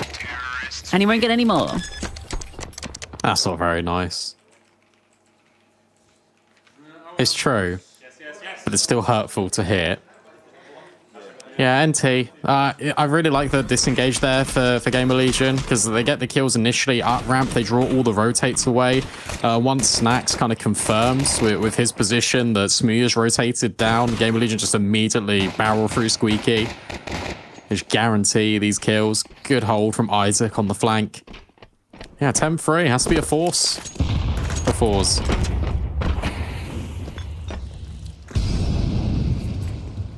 They do love a second round force. That's been a staple piece of the CT and T sides.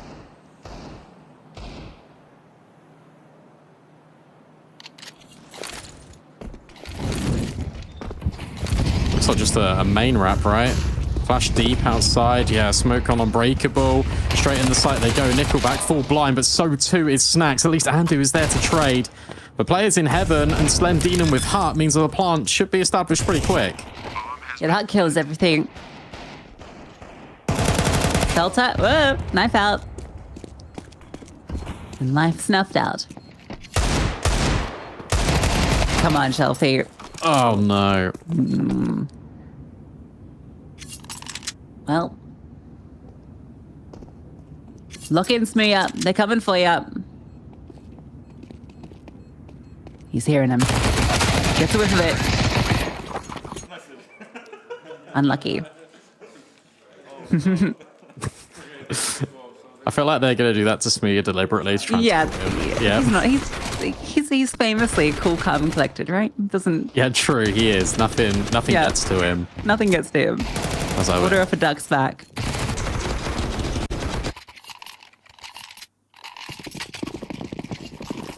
You probably just, yeah, I was going to say, just force again. Probably for the entire rest of the game now. If you're the CT side. 1 M4, but now an army of MP9s trying to, yet again, just get some money and get up close and personal to these players. It's going to be tough. But fun layering on A at least. Tanir is down low. You've got another player up high.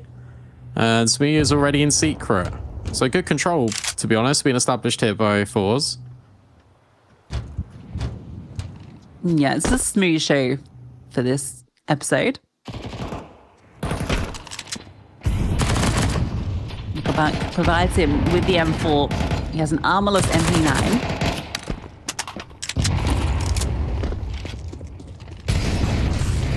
Might end up being in the wrong position. GamerLegion are putting a lot of pressure topside. Tanier's got a little safety spot away from the flames.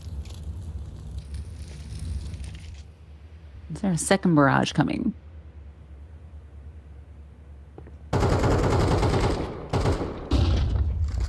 You'd imagine so, especially with everyone here. No, instead they're just going to contact out. Nickelback gets lost in the source a little bit, and the MP9s get completely overwhelmed. A 4-on-2, Smooya with the M4, now saving alone, surely, is saving alone. No, instead, feels like he needs to get rounds. Andu, first casualty to the list. Can Smooya find any more? He doesn't want any more. He is out of there. Hoping they chase him. Hoping they give him a fight. Slem will accept the invite. Smooya will be dealt with. Map point for GamerLegion.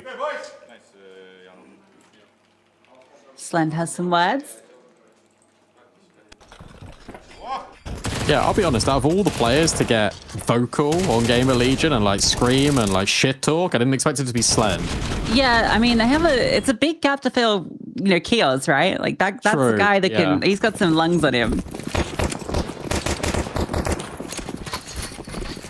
I imagine when they were doing the scouting process, they had to see what kind of, the shit talk rating of each player was before they brought them in.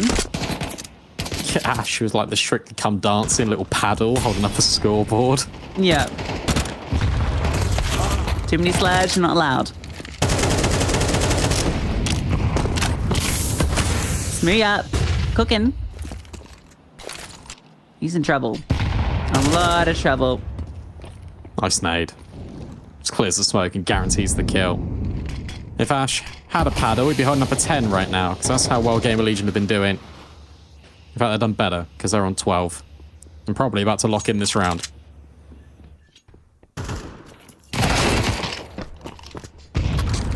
Alright, hold up. It's not over until it's over. It might just be. Oh, no. And do. Does control it.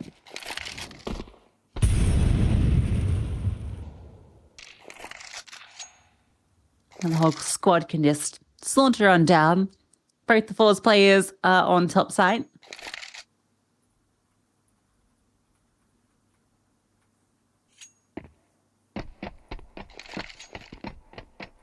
No kit.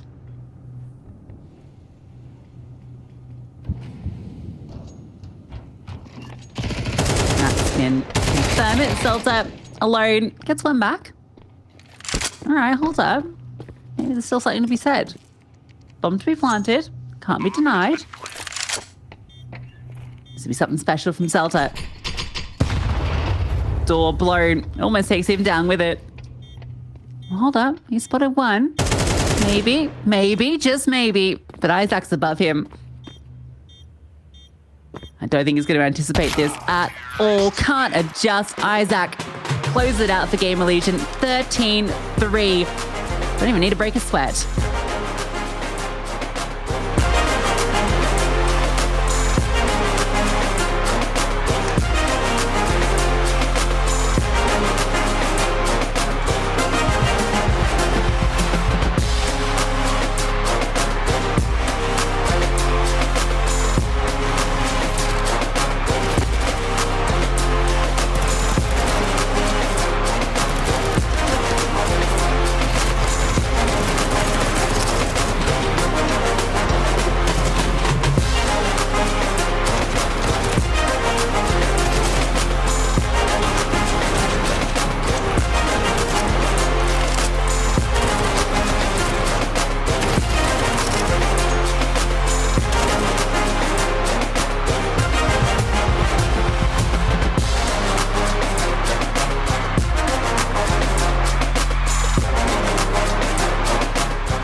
At some point in every gamer's life, there's a question to be asked. Do your clothes match your hobby in any situation? Or do they just represent what you dream of? No matter what situation, there's always the right way and the wrong. The only real question is, which are you going to choose? Decide for yourself. Smokes. You see a double smokes in the same place there. Simple just jumping casually into the side. Wait, what was that? Never miss a play again. Simple. It's not allowed. This is not FPL. This is a major. Finally. With Face It Watch, you're in control. Switch between player POVs live and see the game through the eyes of any pro. Never miss a moment with replays. Relive each highlight on demand from all angles. Watch it, control it, face it.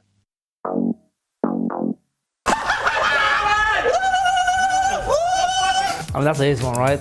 I don't know. You don't know? Yeah, and someone in the background is speaking English. So that's either JT, like going kind of psycho, or that is Cadian. I think it should be Apex. Apex. Yes, for sure it's Apex, this one. You can hear that French. I can tell. Oh, actually, remember this clip? Frozen for president!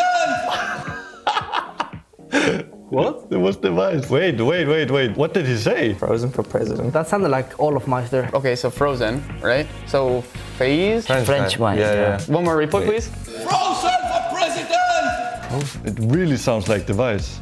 But it can be, right? Yeah. Why would he ever say this? Could he say that against FaZe? Because he was saving, maybe. That's 100% Rain. I was gonna say Rain. Yeah, that's 100%. I was gonna say Rain. 1,000,000% Rain. Miles, should we? Let's do it. Okay, Miles, should we? But we're just guessing. Let's go body Fnatic. We will say device. Frozen for president! Yes! I knew it. No way. It was device, man.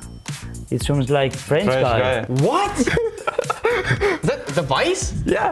Okay, well that's no one got that one. There's no way. I mean, if you don't get that one, I'm gonna be disappointed. Dude, I don't watch Really? this. I don't even know who it is. I mean, that's Donk on Spirit. Oh, it is Donk. Yeah, dude. I should have known that one. Donk Spirit. Yes. Maybe this one. Donk. Yeah, that's 100% Donk Donk. Spirit, Yes. 100%. That's Donk. Donk for sure, Donk. Nice! You don't watch games, man? I know it's Donk, though. I'm just not good at this. Yeah, that's 100% against Apex. Boys, you need to go 5-8! You all fucking bad players! What? I mean, that could be me, but my voice is not that deep. No, it doesn't sound like you. Dude, that's hard. That's a hard one, actually. I think it's nerds. Sounds like nerds. No, it's not nerds. No. Let's hear one more. Boys, you need to go 5-8! Yeah, You all fucking bad players! it's Apex again. It's not Apex. It's not Cadian. Maybe Hooksy? Yeah, let's just go Hook CG2 then. I don't think it is, though. Not me either. Nah. It might actually be Vitality again. Yeah, we can guess Vitality. Yeah, Vitality. I'm down. I don't know who, though, to be honest. It's gonna be way off. It's wrong, 100%. You think it's nerds? Yeah. No, it's not. You're all fucking bad players. You wanna say nerds? Yeah, I'll go for nerds. Okay, we'll go for nerds. Trust. Boys, you need to go 5-8! You all fucking bad players! Ah, no. Nice. A little bit trust. Nerds. Okay, I'm not gonna lie, I wouldn't have guessed that. Yeah. We're a perfect team.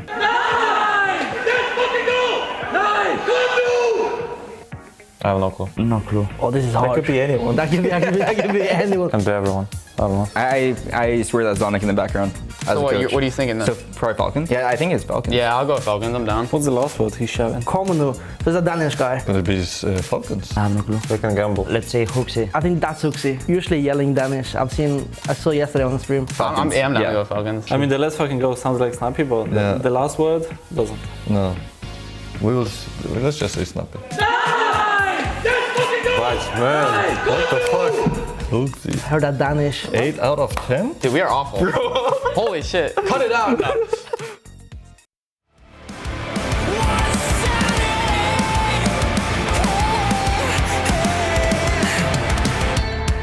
I'm alien, I'm out of place. I wouldn't have it any other way.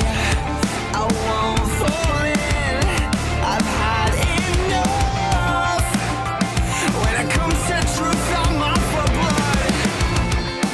I won't bite my tongue or stay in my cage. If screaming to be heard makes me insane. What's sanity? It's drowning me.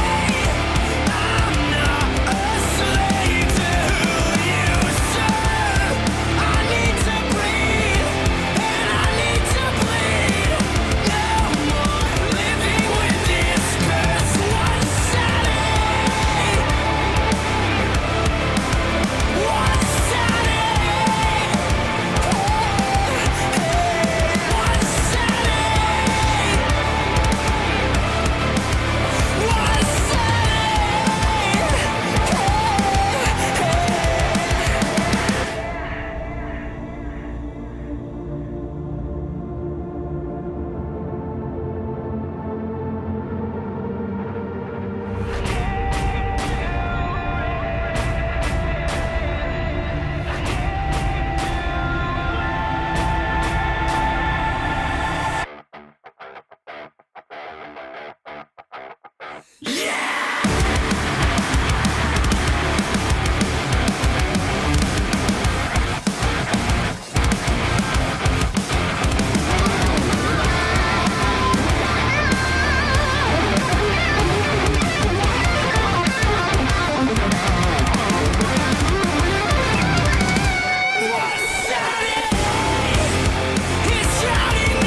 Not the quickest game we've had on the B stream here, but that was still pretty dominant from GamerLegion, all things considered. FORZE looked shell-shocked on their map pick, and GamerLegion cruised to an easy one. And suddenly they've got Ancient coming up, and this could be quite quick. Yeah, it never really felt like it got competitive, did it? You know, there was a couple of nice little rounds thrown in there, but for the most part, GamerLegion were kind of in cruise control. They were ahead of a lot of it. You know, the only bits that FORZE were able to exploit was a couple of times when Isaac gave up the kill in towards Squeaky Door. But outside of those moments, you know, Slen was looking good, all the riflers were looking good. It was, yeah, a pretty one-sided affair. What else can you say? Yeah, it was a bit of a weird one for them, I think, because they were able to get a lot of space outside, but then when it came to ramp and A, they were really struggling to get past Volt. Even if they did get past Isaac, it was Volt locking them down over at A, and then between Slend and Andu, they were containing things at ramp. So it felt like FORZE were continuously forced into that outside play, and it was just the afterplants that couldn't get down there with enough numbers, and it was really difficult for them to sort of lock in. But for the new recruits at GamerLegion, I mean, it was fantastic. Andu in particular, but also we got to talk about Volt. Yeah, we got a comparison of the two just to bring up because I felt like those were the two kind of stars for me, particularly because it was a CT side lockout, and it felt like Volt was the guy that was, as you mentioned, really making sure that none of those rounds got out of hand. He had a lot of really high impact multi-kills, but Andu as well was fragging out, I think, on the T side. He boosted his numbers a little bit over Volt, but overall, both of these guys were doing what they were needing to do. Yeah, I was really impressed with Andu in particular because he's been given ramp, which is a position that is really difficult and relies a lot of responsibility on his shoulders. Also is sort of the first instance in rotating down to B if things got a little bit south outside for GamerLegion, which very often it did. But I was impressed with the just calmness in his play, which sounds like a really weird thing to say, but when we take a look at the moves he made, it always felt calculated. It never felt like he was putting himself under pressure to guarantee one kill and get out alive. Every kill was sort of on his terms, and between him and Volt, they were just ensuring that there was always a multi-kill between them, and that is a really good thing to rely on if you are GamerLegion. And we also saw that little clip from Andu, the 4K on the V-bomb side. That was a very nice one. The Volt felt like his multi-kills were doing a lot of work for the team and making sure they didn't let any of these rounds get, slip by them when FORZE did find cheeky little openers. But yeah, I really could have really picked any players to kind of look at here because I felt like all of them were pretty neck and neck in terms of, the actual kills they were finding in the server. I just felt like those two were, fighting the important ones. Yeah, for sure. And they just kind of prevented FORZE from really doing any damage, and it kind of kept the momentum on GamerLegion's side, which when it's MR12, it can get really easy to kind of snowball your opponent. And I mean, we've already seen 13-0s at Pro League, so it was possible it could have even gone that way. Like, that's how dominant it did look, and that would have hurt for FORZE, but unfortunately they grabbed a couple. We now look to Ancient, of course, and we did throw some question marks over it initially, not only from GamerLegion, but also FORZE, because we've not seen them play it yet at this event. I think you questioned the map pool is actually a very good point to raise, because we don't know how far it really runs with this team and what they're going to look to expect. What you have to rely on, though, if you're FORZE, is Xiaofi, because he's been a really instrumental figure, not only in his calls, but also in the firepower department. And if he's not there, like he wasn't on Nuke, then that's going to be a really terrible situation. Yeah, 2 for 16 on Nuke. Not really it, is it? But yeah, we're going to need him to step up on Ancient, which is the opponent's map pick, obviously. So they've on that CT side. They actually get to play the CT side, which is, I guess, something to be said. I gotta say, Smooya looked pretty good on Nuke, at least. That was something. He was kind of the only one that was finding the multi-kills. So, if he can continue that, that's an interesting head-to-head against Slend, who you mentioned. He's had a lot of experience in this map as well. Yeah, both these teams have beat Ents on this map. In fact, FORZE, as a core, have won this the last 4 outings in a row. So it's a map they probably feel confident on, just generally. But I guess they're relying quite a lot more on Nuke. And for GamerLegion, as we've already mentioned, with the new recruits being added, this feels like it will be a stronger map for them in the future. But I don't really care about the future. I care about right now. And I wonder what sort of GamerLegion we're going to get. If Nuke's anything to go by, this could either be a quick dismissal or it could be FORZE completely turning things on its head. I think it's going to be a quick dismissal, I'm going to say it right now, because they 13-6 Ents in the opening game, right? That was on this map. So yeah, I feel like they're already pretty much ready to roll out the red carpet. It was Andu that was the main guy at the top of the board, but kind of similar to Nuke, where it was, you know, Isaac and Volt floating around that same position. And that's really cool to see for this team. You know, these three riflers really stepping up, because it's always felt that in the rifle department, GamerLegion's been a bit up and down, where sometimes some players would go missing in the past. But if Andu comes through and gives this level of consistency to the team to support Volt, who's obviously doing a lot of the hard work, that, you know, really makes them a scary force to be reckoned with. Yeah, I actually would throw sort of the AWP dynamic into that conversation as well, because Slend, I think, is going to bring a lot more consistency to this team, and with Ancient in particular, because although Acor is a very dynamic AWPer in general, Slend plays exactly the same way when it comes to mobility, but he's a lot more safer. He won't go for anything too outrageous, but once he posts on an angle, you feel like he's going to hit every single shot, and it's that reliability that I think GamerLegion have been sort of lacking over the last sort of few months or so. And if everything just kind of works together and this team can put away FORZE, who of course did 13-0 Furia yesterday, then that's going to feel really good for them. Of course, winner of this carries on in the mid bracket and loser goes down to last chance. Yeah, well, FORZE don't start it well. I saw, you know, coach has given out the high fives and he was getting fists back in response. So they're not really on the same page, which to me doesn't bode well for this map, but maybe they can show us something different. Rotations are fast. They're actually ahead of the smoke. Splash is good. Andu looking to jump on out, and Selter in the corner gets one. Nickelback and Shelfie. Fast shots in response. Snacks can't win out on Tania. So FORZE looking for a pistol. It's Isaac alone. Good kill. I'll be given another. Shelfie is walking very close to him. Cheeky angle. Shadow will give him the advantage. Oh, okay.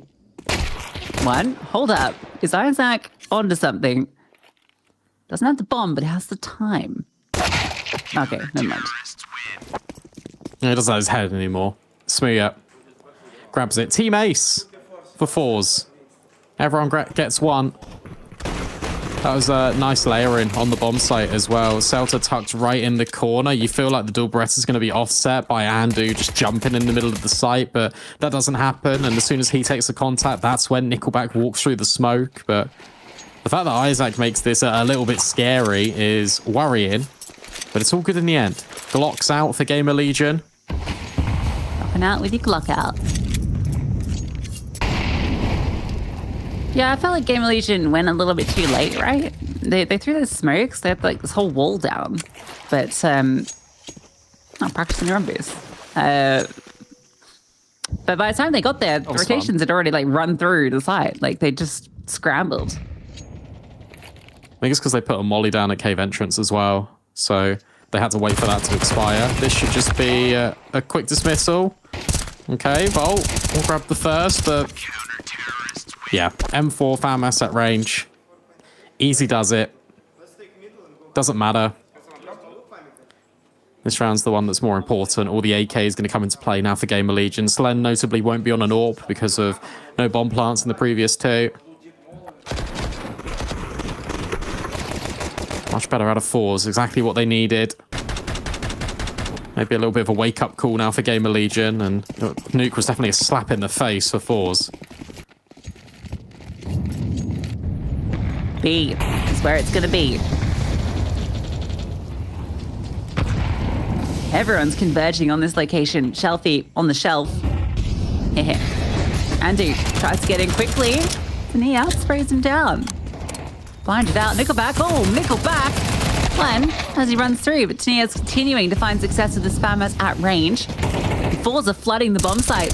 GamerLegion are overwhelmed. Yeah, it's actually really cool to see, not just from Nickelback running through the molly, but everyone is just kind of committing their life onto that B-bomb site and guaranteeing that GamerLegion can't scale past that ramp. They can't get into the bomb site.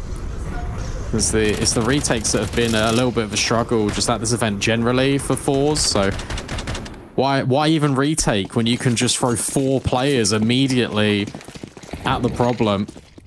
That'll be noted, though, by GamerLegion. Quick rotates out the gate early for FORZE. Fight for mid is normally where teams settle. Instead, it is back to shelf. And they are progressing. Pure contact up here, accommodated by Snacks' spam. Volt. Can he grab the kill? Yeah, he can, but how much can Smooya really find? Hands away. Nickelback again, finding these timing Snacks. Good kill. The rotations are here quickly. And Andu is very separated from Snacks. Ouchie. Flushed out. Andu needs a 1v2 versus his second as well. Andu does it all. Let's go, boys. Yeah, that's a little bit sloppy from FORZE because it was so good up until that point. And then the swing from short and long was half a second disjointed, and that gave Andu the appropriate time to adjust. Yet again, it's Nickelback making these crazy plays on B, keeping FORZE afloat. But here's what I'm talking about. Half a second in it, and that is all that matters. Andu put to the task. GamerLegion grab around.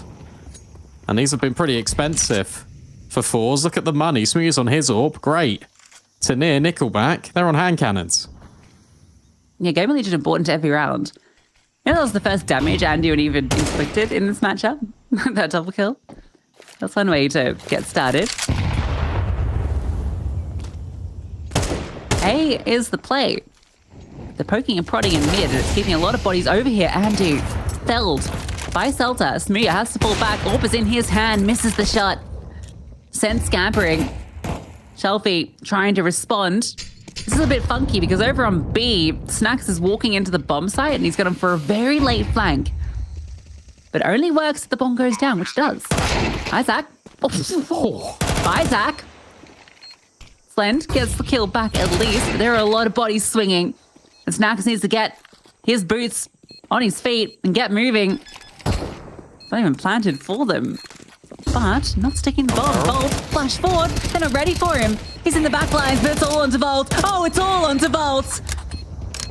And Smooya just trying to find the space, trying to catch him, but Volt electrifies the bomb site. 4 from him. And it's another clutch for GamerLegion. That's so sick from Volt.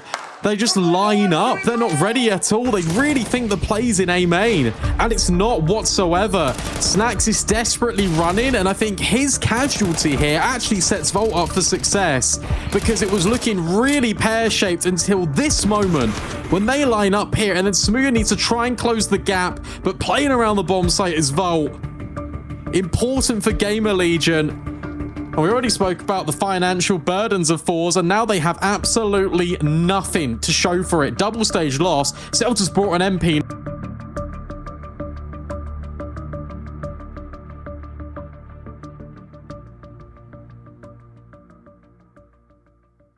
It bakes. It bakes. Oh dear. I know it's Snacks, but they're buying everything. Why are they buying with 2-stage loss? I guess it's because these rounds have been close. And the money's not really here. Yeah, take a look at the bank balances for GamerLegion. Sure, they got all the weapons in this round, but to rebuy, they'd have nothing. Don't hate it.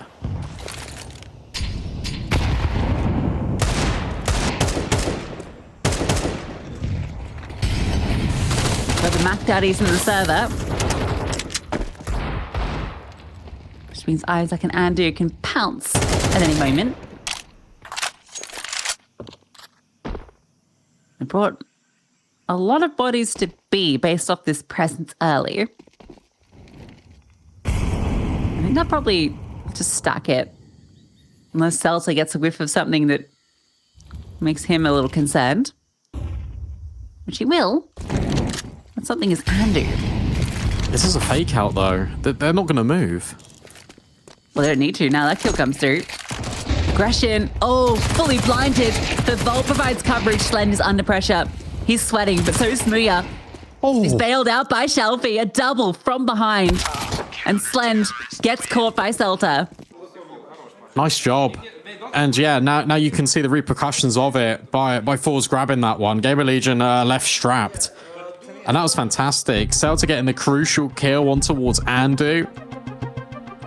And at that point, it's just the immediate flurry down B ramp from FORZE. They overwhelm the AWP who's trying to boost up, gets caught in transition. That's a really good call from Shelfie and an even better shots.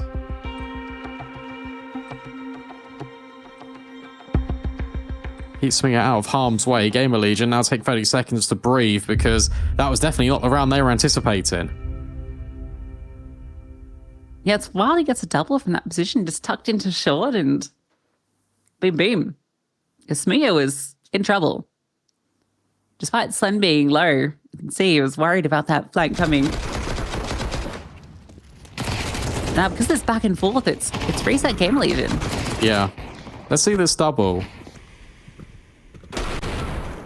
Not going to clear him at the first instance, but the second shot, oh yeah. Not ready for him.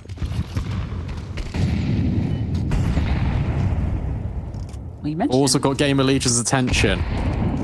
You're talking about Shelfie. Yeah. Gonna step up. He's doing it. Bro is Shelfie. Do you reckon he goes off that so much because of his name? Shelfie. From Shelf. Puts away 2.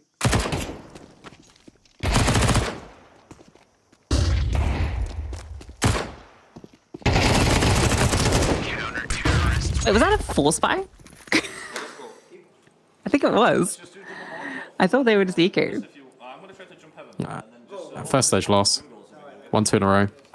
Yeah, I just mean like it just didn't really look like It didn't there was feel much like in it, no. No, not at all. Well.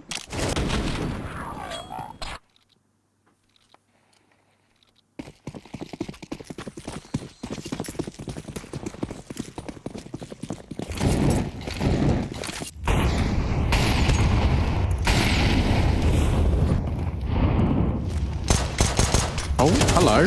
Andu, that's a nice one. On towards Smooya in mid. Smokes a little late to elbow. Can these ragtag group of pistols find anything else? Potentially, Isaac's dealt with Shelfie. Uh-oh. Difficulty is from this is that you can't get the weapons unless you go back to mid. And I think that's what GamerLegion are going to do. But this is a really good reposition from Celta. Yeah, you feel like he's good for the multi here. Never mind. Oh, no. Never mind, but Tania steps up. Lines up 2, runs out of ammo. He's sticking around. Ready for the swing from Slend, and he can't convert, but Nickelback, he's slotted into the perfect position to deal with it. And the bomb is forward. Isaac has to fight into Nickelback's domain, and Nickelback stands tall. Yeah, well done from Nickelback. Has to go right in the open, and that is just an off angle. Doesn't expect him, Isaac, just to be right there in the open. That's dangerous, though. Immediately, 2 kills coming in. Andu finding Smooya. Definitely not what Smooya was ready for. And then Volt gutting out Celta. You think it's all said and done. I don't hate Tania going to the USP here because he knows they haven't really got armor. Still no AWP for Slend. Smooya reacquainted with his. 6 rounds to 2. And suddenly momentum well and truly back with this CT side. Now the play for GL. Got a couple of players pushing in. Isaac just walks into Smooya's scope. Volt has kind of been loud about his reposition. Yeah, Volt's going to punish. And Snacks catches Tania. Shelfie, fast with one back. This is messy, but Shelfie's cleaning up. And I know a player is on the A-bomb side, but Volt is going to slowly escape. Drops a smoke at CT, hoping it's going to give Slend something to work with, but the timing looks bad for him. No, Slend holding. It's a bomb to be planted. Volt is so far removed from the action. If Smooya gets this kill, never mind. And Shelfie's... Well, that was rage as well. Yeah.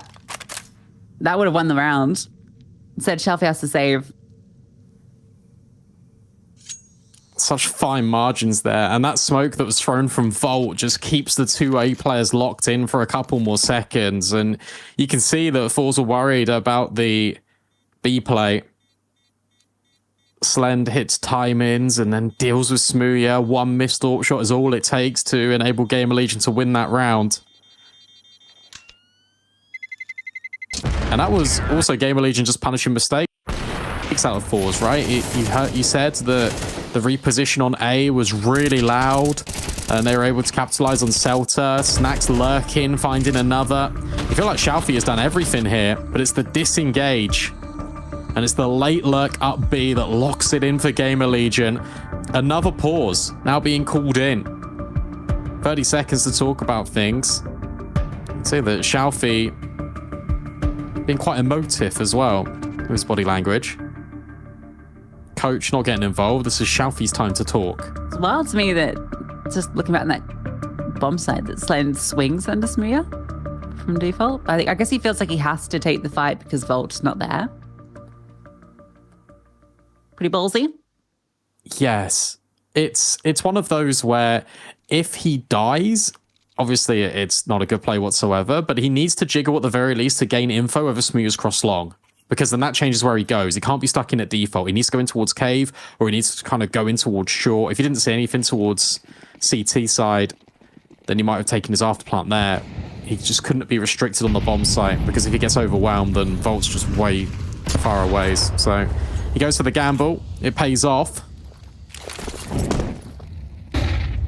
GamerLegion is going for more of a set play out of spawn. Look at all the nades trickling in. Tanir has still hit deagle shots. Tanir with 2. And now he just rests in the smoke. Isaac will put him out of his misery, but he's done more than enough here on B. Cheeky.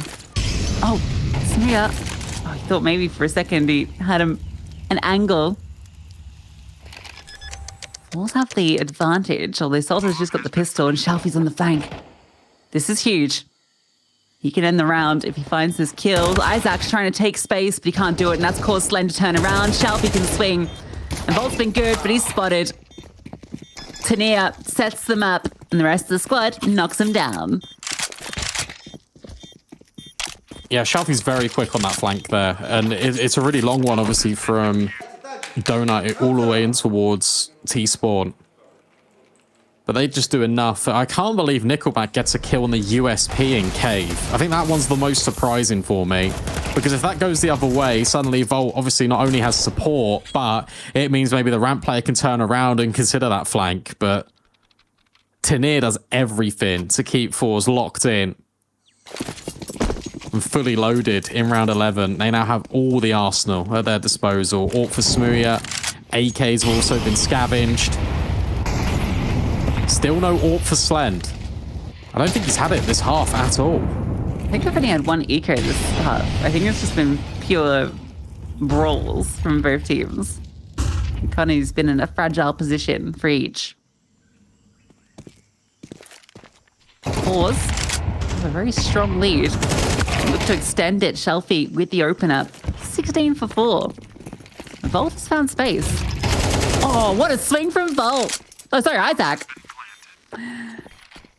Both of them. First, Isaac the second. Isaac following up. Low HP, doesn't matter. This will be 4. They need to hold on to these weapons because their money, it's just as fragile.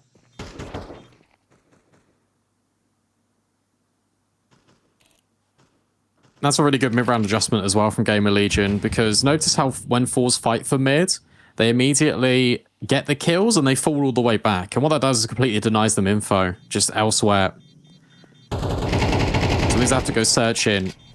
And Volt hitting the time in, catching off these B players. And once you've guaranteed the fact that Shelfie's going to fall back in towards Donut, Smooya's not been spotted, it's really common to play for an AWP on A.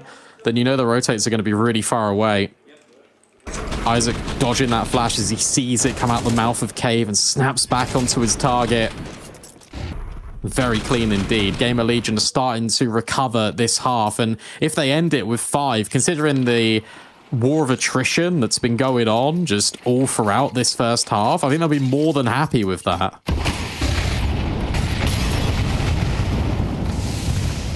Napalm everywhere. Always love the smell of that. A lot of damage done. Interesting from GamerLegion, they've got 4 players kind of outside mid-A area. Okay, Snacks has got a nice little spot. Nickelback has no idea he's there, but... Yeah, but look at Shalfie. Oh, they don't know. Oh, okay, now they know. That's unlucky. Shelfie, look at him. I shot my back, one back, but Celta trades an upgraded AK. It's fast back from Slend. Back and forth we go. Bolt doesn't know it, but A is open. He's actually going to fake it. And that will draw attention just because it is open. With an extra player, Force don't have to leave B. Tania goes searching. This is so risky. It doesn't actually look any further. Oh, Volt's thrown another nade to keep them locked in, looking at A main. And this buys just a couple of seconds for Slend. Nickelback can't find him. A dink, but not a conversion. And now Smooya is split between 2 angles here. Finds Slend.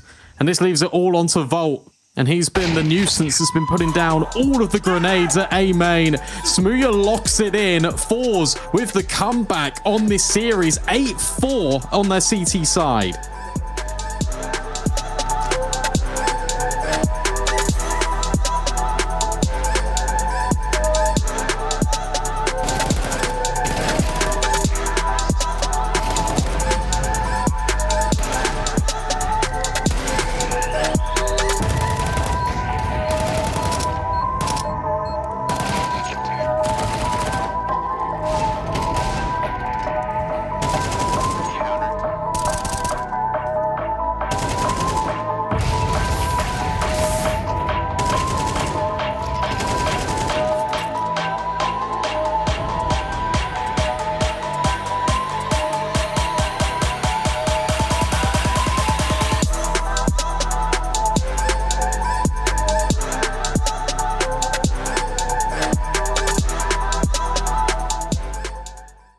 Are you struggling with a rat infestation?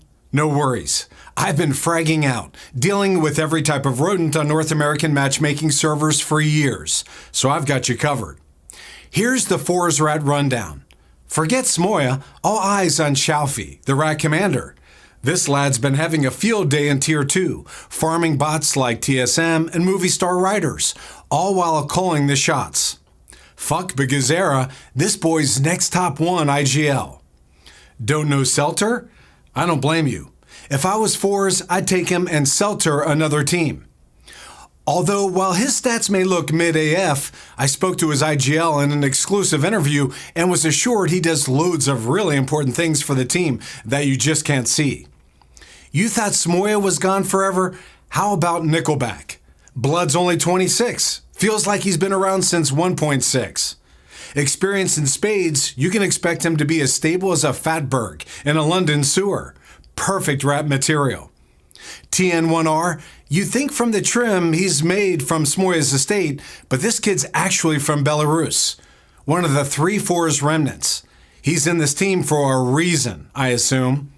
Finally, forget Cadril, the true Rat King returns. Smooya's squeal rings out once more across the server. No matter how much you think you've killed the king, this rat rears its head again and again and again.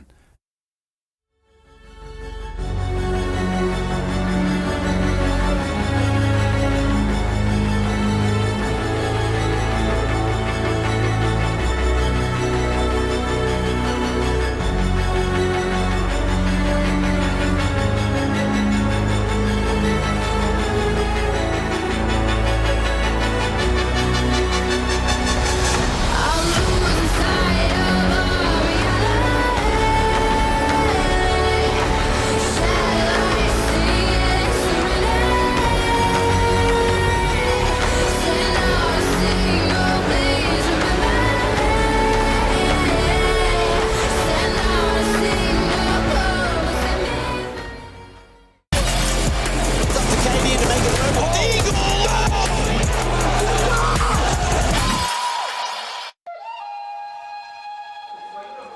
Well, a big thank you to Pest Control Pete for that handy guide to FORZE. I think GamerLegion better get him on the phone to help them out because the rats in question are nibbling at the Legion. It's just when it went Rat King Smooya and it just zoomed in on his elbow. And it was too big. He was too big. Thank you, Pete. Fantastic. Look at this. FORZE are rapid A. They've avoided all the mouse traps the GamerLegion have put on the extremities. The big cheese is in A. And Celta's about to pop the bomb down. Well, hey, all good. Clean. No kit. So you just have to find these kills. And like this from the tees. Trying to fight into Vault, and they are successful. A main control established. That is huge, but those are bigger shots. And it's a 2v4. Both players known. However, still finding kills is on to Celta. Looking for the first over the top. Comes Snacks. Time's running out. They need to defuse the bomb. Isaac has to stick this. Snacks needs to find this kill, and he can't do it. There's no time. The kill will come through, but the round is FORZE's. What a retake effort, though, from GamerLegion, but Celta does everything. You feel like he's even going to pluck Snacks out of the air as he's trying to jump on towards that boost up, but no, not the case. But that was not as clean as FORZE would have hoped for. GamerLegion really make them work for it. Every round is a challenge here at Pro League, and that was nearly just a ridiculous pistol to be picking up, but time, the greatest enemy, it betrays us all in the end. Which sounds a lot deeper than I meant it to mean, but here we are.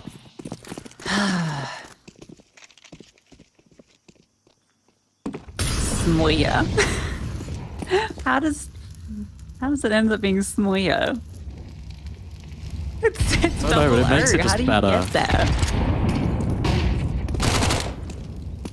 Like, you wouldn't call it a moise or a goise. It's a moi, as in like a moo. Let's go moi. That's what cows make. Yeah. Well. That they do. And Celta says, oh, moi eco frags. Shafi steals them from him. And to be fair, he's owning them, so it's only fair to pad the stats even further. Nickelback locks it in. Double digits for FORZE, and this wasn't the quick dismissal we were potentially expecting. It might go the other way. Yeah. Mirage is the third map, so that's a map that FORZE have already shown their strengths on. And you know what? The map pool's looking pretty decent. Chalfie looking phenomenal in server. More recovery, by the way. The fact that he gets, what, 2 kills on Nuke, and now he's top of the board, 21 and 6. You gotta make them think that you're shit, and then go good. Mind games from top 1 IGL, Chalfie.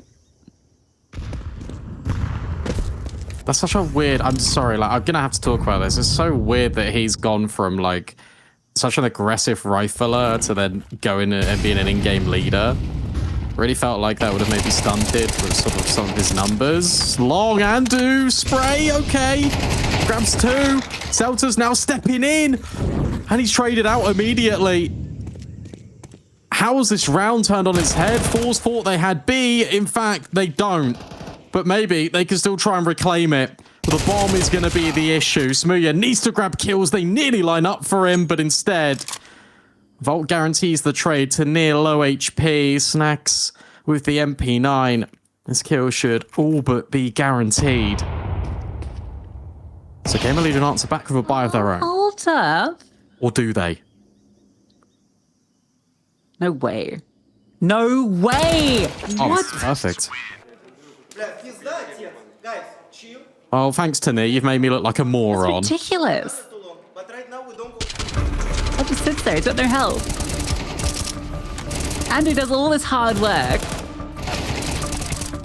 I'll be honest though, this is such a fumble from GamerLegion because why are you pushing him when you've got the bomb out long? Like, what's the point? Yeah. You know? Could have just sat there. They know where the bomb is. Volt doesn't done need to jiggle anything but indicators that. because Snax is holding the line.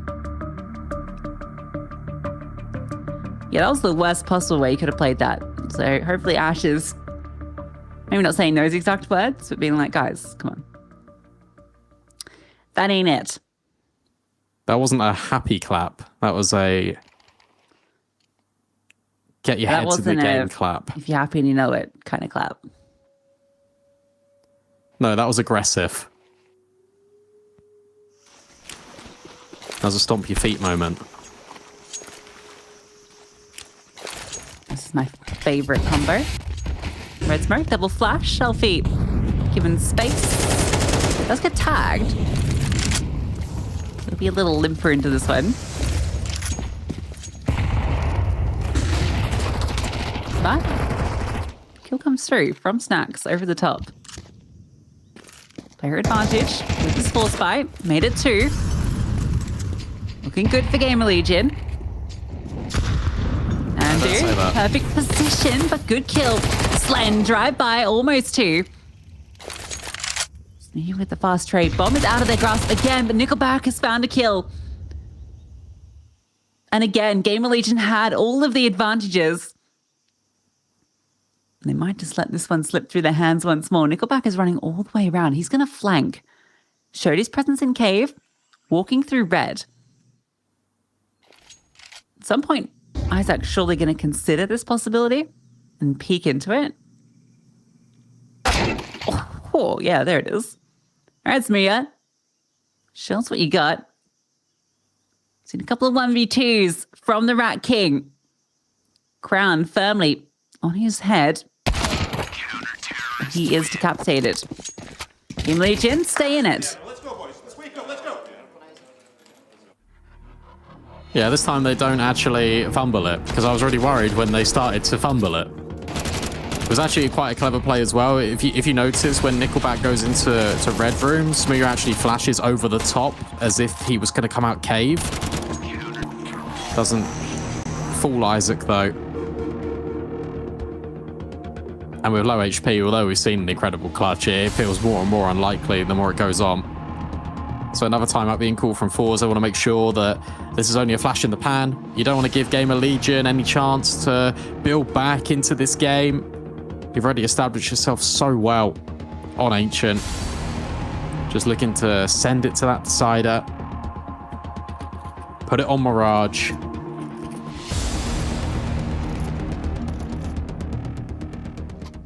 Managed to get a buy going.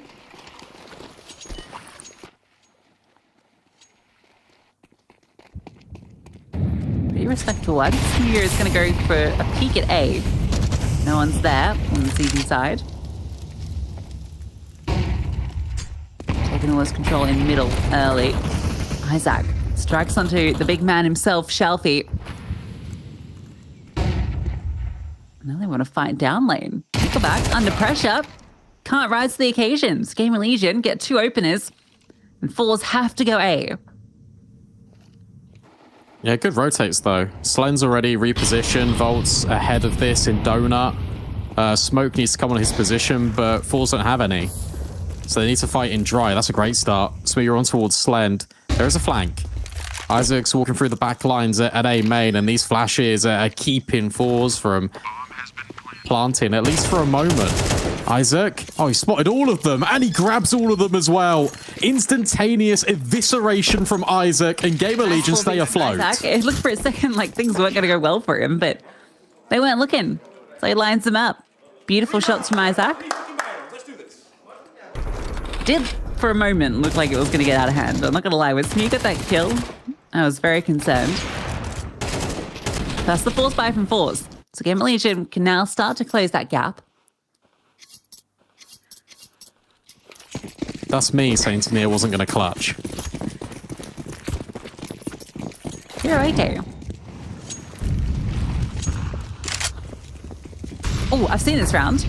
Dropped it the other day. Dropped it a lot better, I gotta say it. He got the kill. But it's cool. You drop the leg smoke in the mid side, and your hero rifle in the first spawn manages to get out, gets the opening kill because it's isolated because that smoke. And then with that kill going down, you can kind of decide where you want to go with the round.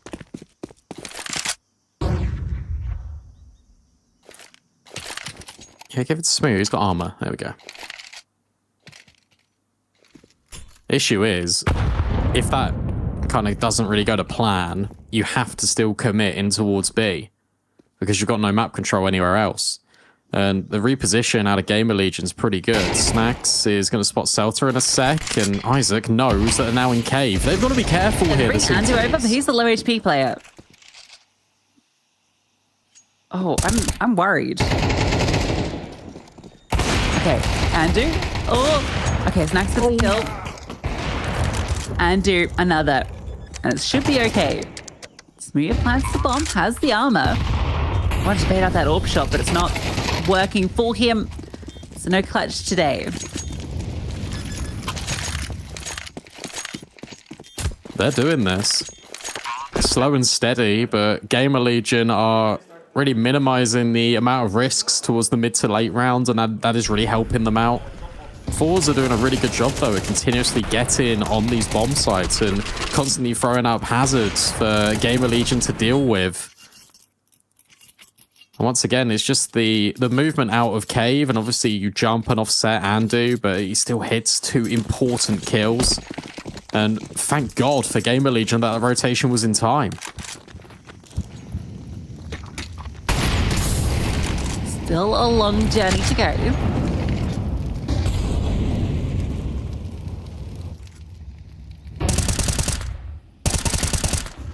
More defaulty from FORZE. Aggression in A main.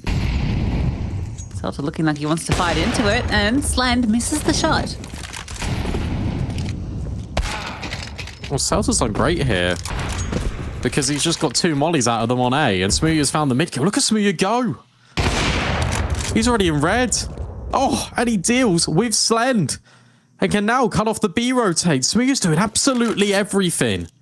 Volt in Donut could be a nasty surprise and a dangerous fill-in for FORZE, but they're not interested. They want to go B. This is all a little bit of a ruse, but this is a great reposition out of Andu. Misses the spray, gets bailed out by Volt, and now Snacks can remain in at B. That wasn't great. Now he's super low. Has to swap to the AWP. Snacks is just praying he can find this timing. Tania. Oh, Tania wins out the duel. Andu can't trade through that smoke. A 2v4 presents itself. Good shot. Maybe a chance. Got a flank. Flank. Celta. He can lock this in for them. First is his. Now Volt has his attention split everywhere, but first shot. We've seen a clutch from him already today. He knows where both these remaining players are. Taps the bomb, trying to bait out this swing, but misses. Needed that kill. Another tap, hoping they'll just try and run down and he can catch them off guard. Maybe he can. First is his. Now he has to stick it. Surely Nickelback finds his knife kill. Surely Nickelback finds his knife kill. There it is. All good. Oh my god. So we laugh in the background thinking, oh my god, if he didn't clutch that.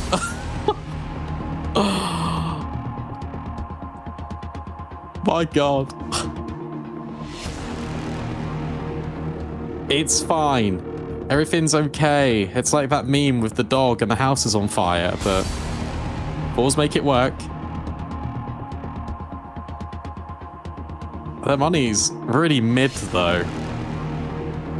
There's still every chance that GamerLegion can break the economy and stay alive for a few more and make this one be another question mark here for FORZE. What a weird round as well. Smooya just literally does everything. Even finds the leg on towards Andu. NT from Volt. I don't know if there was enough time anyway. Alright, fast up B. It's a rush. Orbs long, Slend. Can't find it. You know he's still on this line. Andu cleared. Shelby's got no health, but he's still staying alive. And he might even find Slend. He's stuck. Can't turn on him. the HP players, but the site's completely theirs.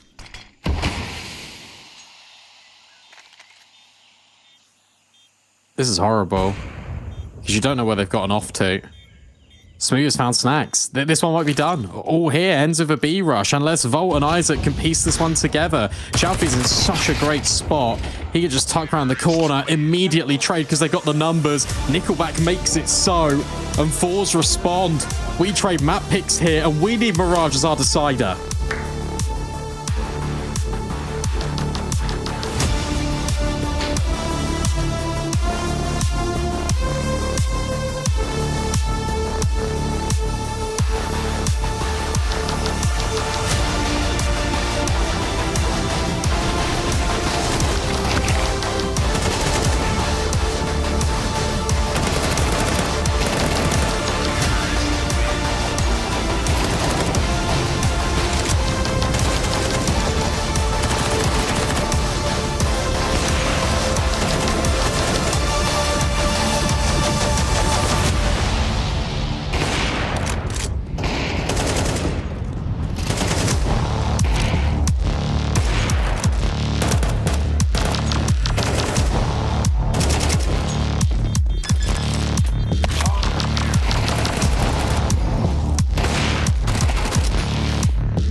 Jason Rogaine Experience. Counter-Strike by day, Jason Rogaine podcast by night. All day. You've been through some shit recently. Obviously, public perception hasn't been great. You've been kind of deplatformed a little bit. Okay, well, firstly, Jason, let me stop you right there.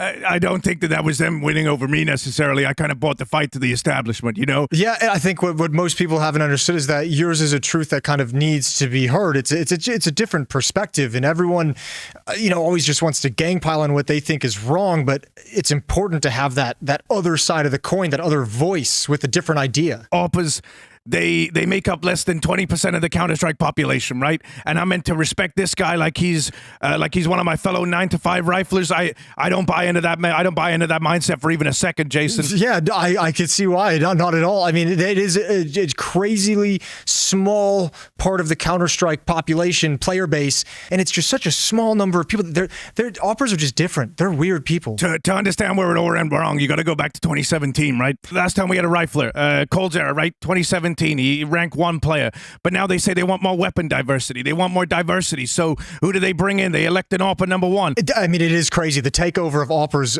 of this community it's egregious, and it's crazy how it's like no one seems to notice it's happening. When you're an AWPer, when you're born to be an AWPer, it's an easier time, right? You have it easier. That's just a matter of fact. And now what? Now we're giving away awards. Look at ZywOo. What's ZywOo done? Huh? Name me 3 good things that ZywOo's done. Oh, he won a major. Who did he beat in the final, Jason? He's still, back-to-back best players. He's been pretty damn good. How many bullets does he have to fire to get a kill, Jason? Just one. Just one. Just one bullet. How many? Let's go down the list, right? Who's a pretty good? Nico. He's a pretty good rifler, right? He's been given a hard hand in life, and he's been up against it the entire time. He's got to fire at least 5 bullets to get a kill. All right, let's slow you down because I think people are gonna have a hard time. You're intense. You're crazy, and I love it. But people are gonna have a really hard time kind of wrapping their heads around what you're bringing to the table here. So I just want to slow you down so that I can kind of walk you through what are you proposing here for AWPers in this situation? All I'm saying is, right, if I'm Carrigan, if I'm Snappy, if I'm Glaive, why do I give a fuck? Why do I fucking care what my AWPer's gonna do at the start of it? Why do they get that much agency, that much control over the game? Do you know what AWP stands for, Jason? Actually, I don't. Authority World Police. They're trying to put themselves in charge of the system, Jason. It's an anagram. They've got anagrams now. They've got anagrams for everything. Explain to me how in 2024, right, when we're looking at people like Donk, right, why is he not the number 1 player? Why am I still having to pretend that Shiro's exciting? I'm tired of pretending that Shiro's exciting. I hate it. Yeah, I mean, it's true. They do get a lot for them, not just the rights and the fame and the excitement and the standings and the awards, but I mean, in the game, dropped AWPs. They get flashbangs from teammates. They get teammates dedicated to setting them up the way that they want. It's all about control with these people. That's all they're trying to take the control away. I got James saving AWPs every round, and when he doesn't have the money for it, who does he get to drop them? Who's dropping the? Oh, it's Norbert. Do you want to know how hard Norbert's had to work in his career? Do you want to know how many setbacks he's had? It's getting ridiculous, Jason. I hate what these people are doing to our game. They're never just going to hand it back. They're never just going to be like, oh, here you go. You can have some more decision making. You can have a little bit more space on the map. They're going to take everything they can, aren't they, Harry? We need a correction to come back in. And I hope it can start with, the players like Donk, right? I hope he can be the rebirth of a truly great rifler. I guess the question, what can we do? Is we need like a slogan that we could give to the world that informs them that Alpers have just gotten way too out of control. But I'm countering that now. We've started the once you go scope, you go broke movement, right? Once you bring out that AWP, it's over. So much work over the years been put in by so many great riflers, so many great in-game leaders, and just watching it all come crumbling down because this small percentage. It's all going to the wayside now, Jason. The system that you and I were a part of, the one that we helped build, it's gone. The old ways are dead. Strike by day, Jason Rogan podcast by night. Nobody else can save me. So I tell myself I gotta save me. I seen everything you could see, like I had a view from the trees. I learned how to move with the breeze. I done been to war, went to sleep at winter, woke up in the middle of a battle with some new enemies. I done seen the club get turned to a movie. Wash off sweat in jacuzzi, streets outside like Call of Duty. All cause a bro got way too choosy. Ain't that heavy, better hope a shoulder stay steady. Good thing you were born ready. If money in the air just like confetti, it's drum in the air, things might get messy. But you built to last, your heart ain't made out of glass. You know you spaz, like going 110 on the dash. Hope you don't crash, going too fast, right? I've been going so hard, I think my heart's on fire. I've been in the wire where there's one way out, and I don't think nobody else can save me. So I tell myself I gotta save me.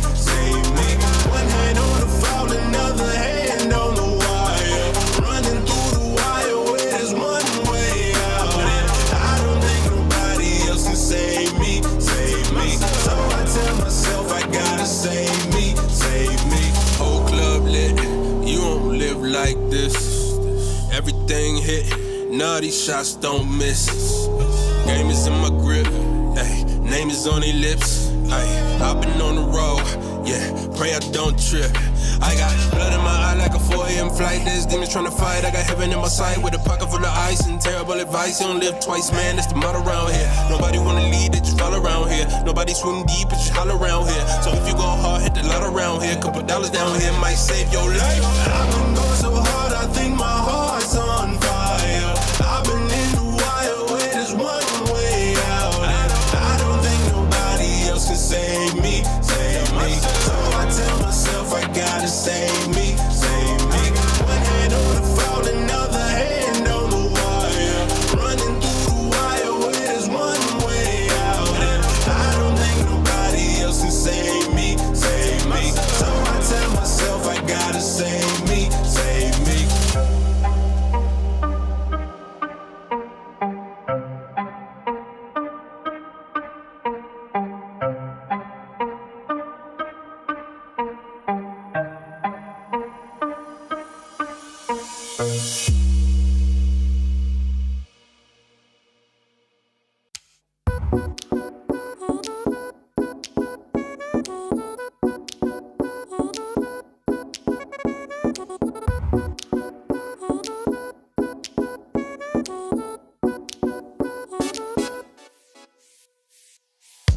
I can't explain. I can't explain it.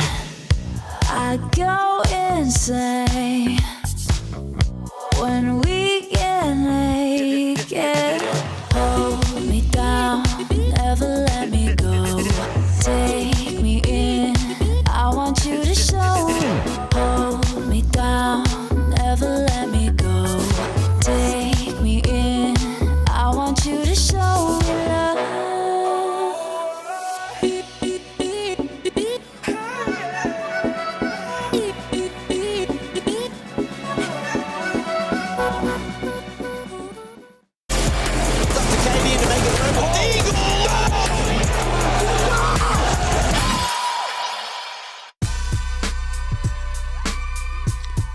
FORZE bounce back after getting demolished on their map pick. They flip the script and take Ancient from GamerLegion, flipping the script and showing us that their map pool actually does have a bit of depth to it. Yeah, and Shalfie was unbelievable, right? It's been a really good resurgence from him just from map to map in this series. And there was so many rounds where it felt like GamerLegion couldn't lose it. And it was almost a little bit like watching Liquid yesterday. I know Moses said when you watch Liquid, every round kind of feels losable at times. And that actually sentiment ran quite true with GamerLegion, especially that Tanir 1-on-2. There was a number of 2-on-4s that get put down into these really tense situations. And I think it was all about chaos, right? And especially with a new team, GamerLegion are going to struggle kind of in those moments where there's a lot going on and a lot happening. You need to kind of focus and channel what you need to do right in that moment. And that's going to really benefit FORZE. And when you look ahead to Mirage, that will probably be the game plan. And I'll be honest, I actually kind of favor FORZE now. Yeah, we've with got here. the players, firing off as they were, then yeah, you kind of do give them maybe a slight edge in Mirage. But we can talk about one player in particular. You mentioned him already. It was Shalfie, who obviously on that map was the linchpin of the success on that CT side. It felt like he was finding so many kills just playing along Shelf, as we so lovingly said. But it's always great when you got an IGL that can frag, and he was definitely doing that today. What I thought was great about him as well was just the presence of mind, knowing when to move off shelf, go in towards Donut. He was supporting Smooya quite a lot at A if they needed it. And again, we've kind of spoke about GamerLegion in the first map where it was Andu, it was Volt getting these multi-kills. It was Shalfie on this map, and he was really delivering and bailing FORZE out of situations that could have got a little bit tricky for them. And it was really good to see, obviously, his resurgence from map 1 to map 2. And now going on to map 3, we're obviously seeing Smooya that's been great all series. If Shalfie continues up this form, it's fantastic. And Tanir as well, I feel like his impact has really gone under the radar in this map just because of Shalfie's dominance, but he was very important in just guaranteeing that FORZE never lost these rounds. And Mirage is very scary for GamerLegion because FORZE have already shown, some of their level on it. They didn't close it against Monty, but went to double OT. Smooya was clutching every single clutch that came his way, and it just took him a little bit to get into that map. I think if they'd had a stronger start to it, they probably would have taken it away from Monty. So yeah, you almost do favor them going into it. But GamerLegion do have a history on this map. And, it's not one that, I think they're going to be too worried about. But there's definitely going to be alarm bells ringing.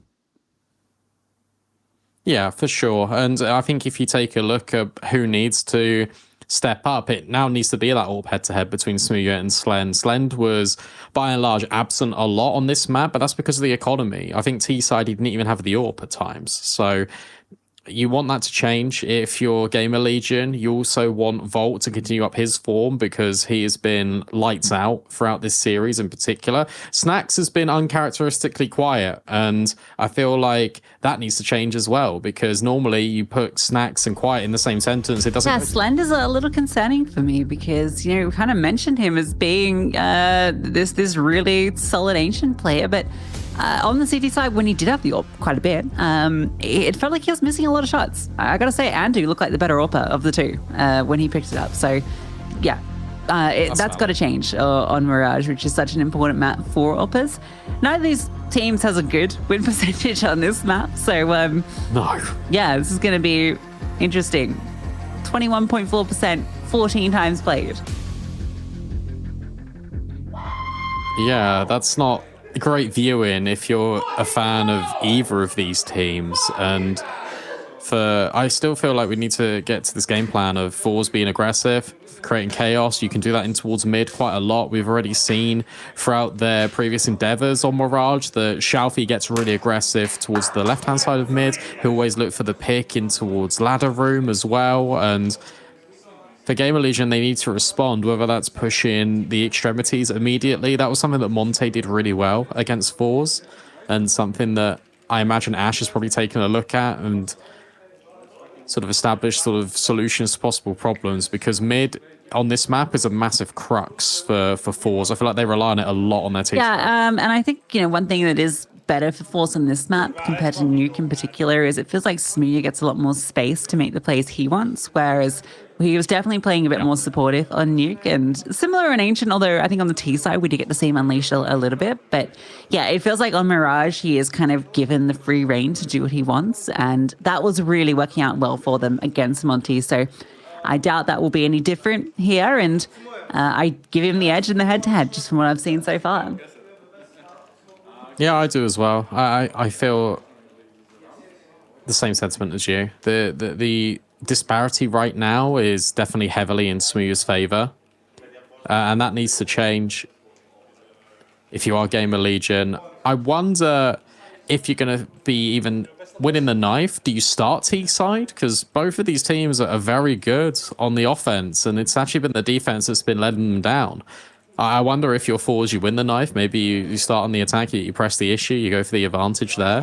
I know that is ridiculous 4D chess, but it's something that might come into fruition. You never know. I mean, I'm looking at the HLTV kill feed, and I think that GamerLegion won the knife, and they decided to start CT side, which is conventional.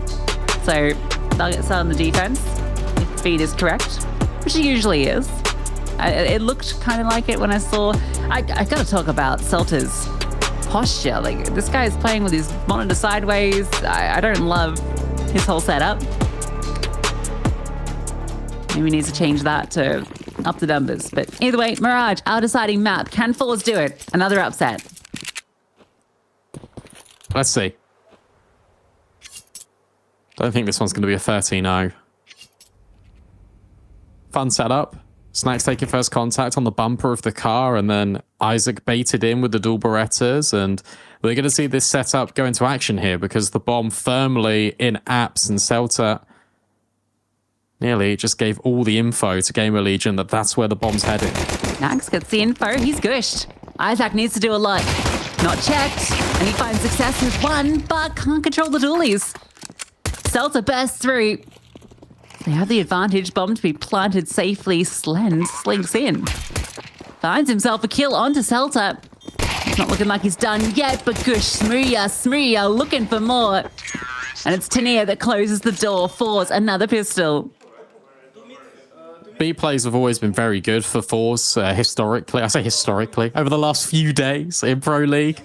The mid to B has already been open for them, and they've been very explosive when they had that side of the map. And this is a real shame for Isaac because he just can't get it under control. Snacks does everything in terms of gains all the attention, forces FORZE to jump out the window as well. Isaac just can't get the multi set up for success. Only finds one. Eco for GamerLegion. They want the rifles as soon as possible. There's that Xiaofi push. Flit does that a lot as well for VP. What do you call that position that he gets up into? Oh, really? Funnily enough. Oh, water. Yeah. There's like a cistern there. Yeah, like a tap, right? Cistern's the fancy word for a tap. Okay, well, I'm not posh, so that one's a tap, mate. We in school. I don't know if you have them in the UK. We have bubblers. Like, I don't know if you have schools. Bubbler. Yeah, no, Maybe yeah, not, well. honestly. Anyway, we've got these things called bubblers, which are like water fountains that you drink from. But they bubble, I guess is the way to describe it. I was like, no, it's just the way that they, like, because it goes vertical and you like put your mouth over it and just, you know what I mean? Slurp it up like a dog. Chug. Anyway, Google it. This hunt has not been the most successful. And he's got an AK. Nice. You take those. I don't know why you'd hunt USPs apart from to give Mac 10s money. Maybe committing the AK in is a little bit overzealous, but nevertheless, they grab the round. That's a great shot.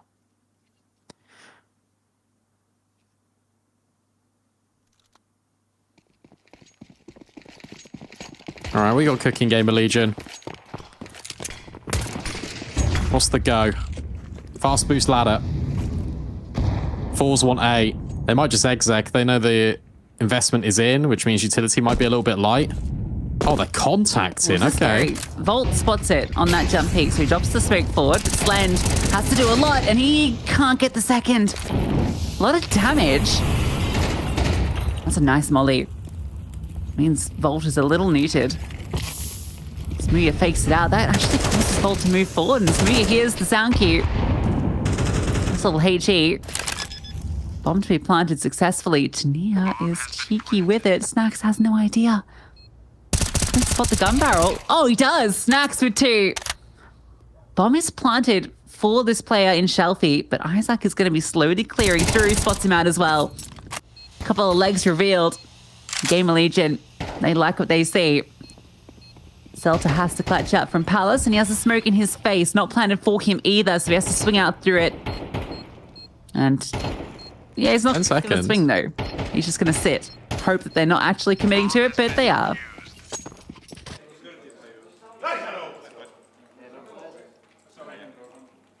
I was going to say NT, but I guess that wasn't an NT at all. Because he didn't really do anything, he just sat there. So, great retake from GamerLegion. I think Snacks was aware he was always in the corner, so I wanted to see if he could get a double. Yeah. Instant adjustment. Isaac very slow on the lurk round. Does his due diligence. Right idea for FORZE to go and make that play. Just didn't pan out in the manner that they expected. And that was even with finding the opening kills, doing a lot of damage. And towards Andu. Isaac, Volt to be tested once more. Molly, this man is permanently on fire. Oh, quick twitch. Damn, that's punishing. That's away. Oh, Smooya gets a nice kill back, but he's alone. And a 1v4 for him. Low HP. We saw him attempt a 1v4 yesterday, but... Oh, okay, hold up. He's cooking. He's got the bomb. Okay, but this is going to get heard by Snacks. No, he's going Palace, isn't he? He's gone vertical. But he's not getting pushed. So aware. Can't be a fence setter forever. You need to decide what he has to do.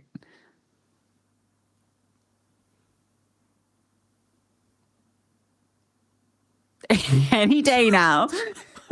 This is literally fence sitting. Make a decision, my guy. He has made one. Look at him. Oh, a little side. It really freaks me out when the models blink. I don't know about you or anyone at home. Damn, he was really, really thinking that was coming. I know he's lost the round. Well, that was anticlimactic. Really anticlimactic. He hit such a nice shot on the guy's CT. It's almost like he's a squirrel and he's taking his gun back up to his nest. And he's just like, yeah, mine.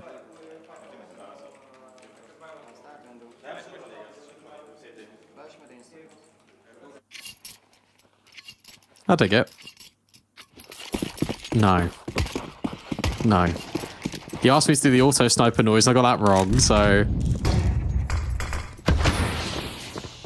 Thank you.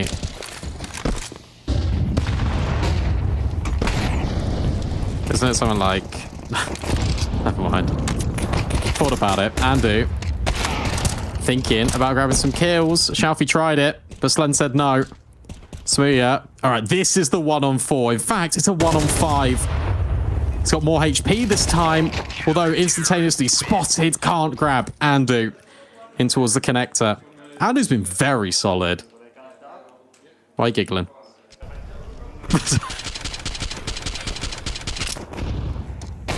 Oh.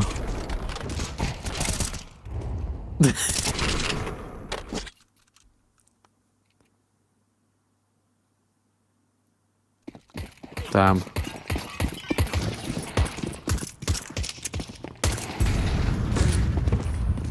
That was a bit harsh.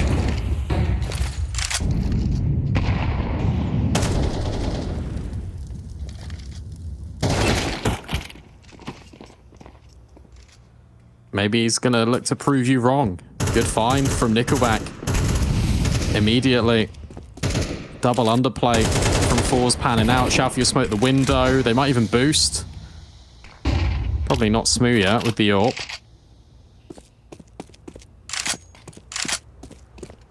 Patiently waiting our FORZE for a reaction out of GamerLegion. Volt just jiggling towards connector. He spots them. That smoke isn't going to put him off. He can just play around the edge of it.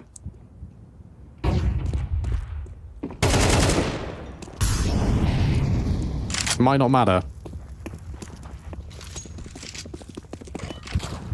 Let's walk up through short. Oh, they used all their smokes at hot.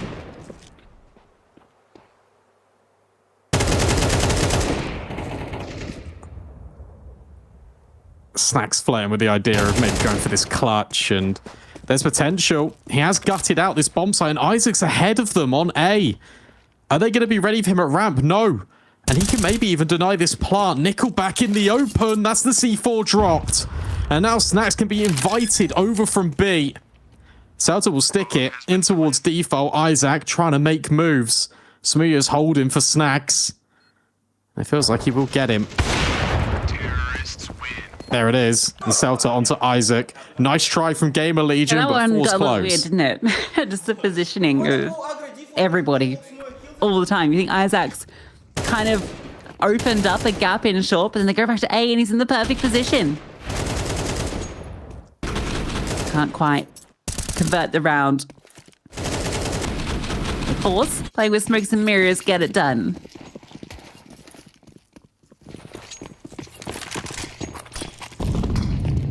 I feel like that's in the Imagine Dragons song. Imagine Dragon these, says Slend to Smooya. Healthy. Oh, he did. I think he did, yeah. Oh. Yeah, he did. Oh, no, he didn't. Oh, no way. Hold up. Oh. Volt realizes A suddenly compromised. Good flashbangs. Really good flashbangs. Just covering connector. Snacks tries to swing through. But a quick shot from Tania. One comes back. Andrew low. Isaac slings in. It's Nickelback. Nice kill. Can't convert onto Volt though. These rounds are really wacky, aren't they? Because you obviously got that weird altercation towards mid where Xiaofi feels like he's got Andu dead to rights and then he doesn't. And then immediately Nickelback's just out Palace. And no one's ready for it out of GamerLegion. Nice attempt from Slacks? No, wrong team. Snacks. Over towards CT because the flash was set up for him. They weren't ready for Isaac. They thought they had the space. In fact, they didn't. No money. Now for this T side. Everyone towards B. All right, Smooya with the hero AK. Gotta get a Smooya. He needs to earn it. Missed window smoke.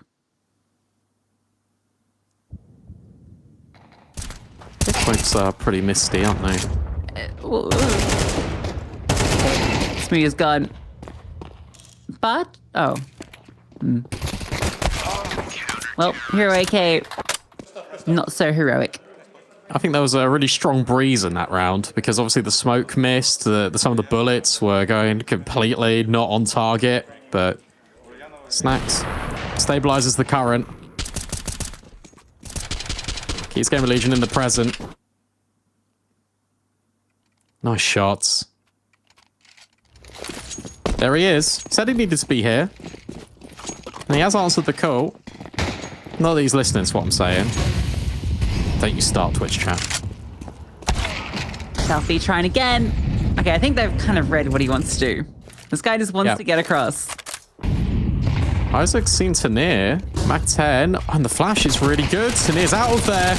Mac 10 bunny hopping, bounding his way through, but the smoke's great. Prevents. And that molly's not going to spread on top of the bin.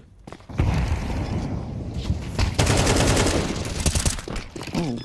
I'm afraid to climb. Snacks denies. What? And Isaac. No, it was Isaac, not Snacks. Oh, okay. Looked crazier than it was.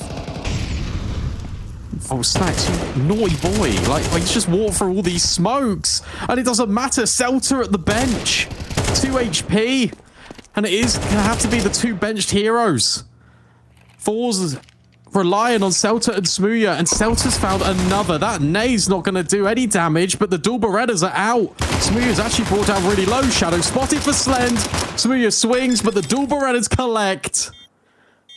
Another round recovered from GamerLegion. These retakes have been phenomenal.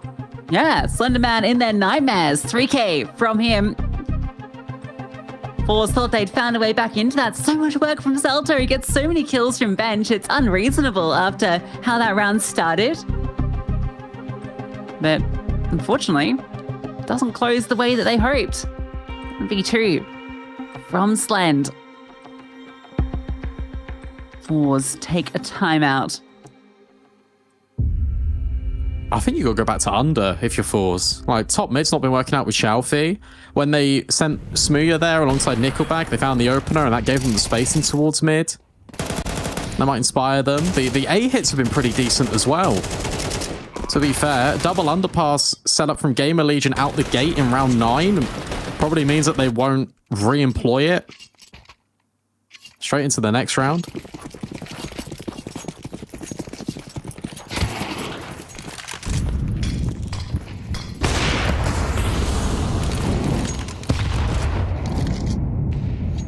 Shelfie's still playing around top mid. Palace hits the play. Celta's going fast. Volt hears it, but he can't stop it. And they get the kill, and they get out of there. Yeah, now look at under. Here's Nickelback, and he's seen. Players in connector.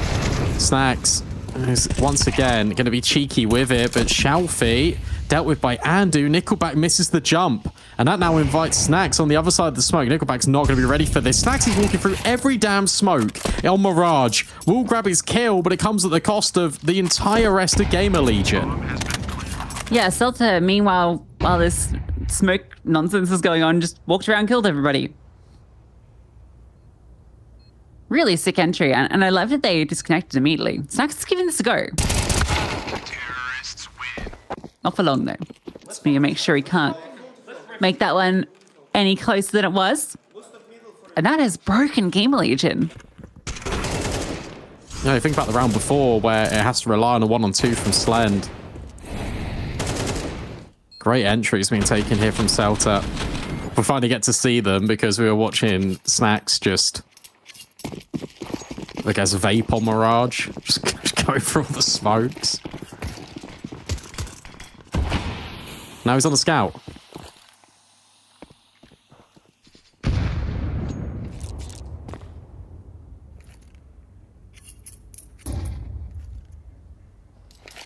And he's got friends on B. I feel like you should just send one of these USPs looking. Then you can stack. Because it seems Maybe. like FORZE are just going to split onto A. I like this. They're a much more controlled round out of them as well. They're just managing the game. They know the economy is going to be pretty disastrous here. The round only gets fun if they go towards B apps and Snacks is able to whack them with the scout. It doesn't happen.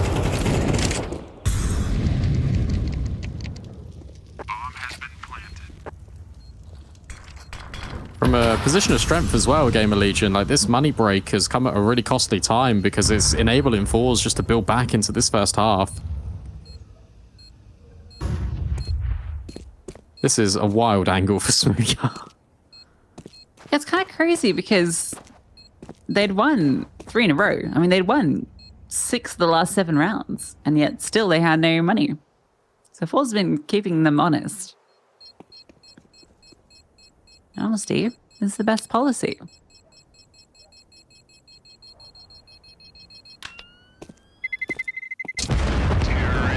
Well, no one even sees another enemy in that round. The only damage is done by the bomb.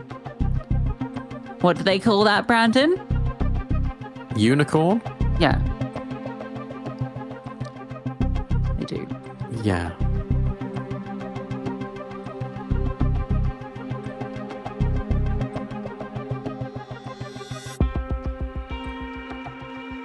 Actually doesn't get all that much better for GamerLegion. Snacks keeps the scout, but buys util and a kit.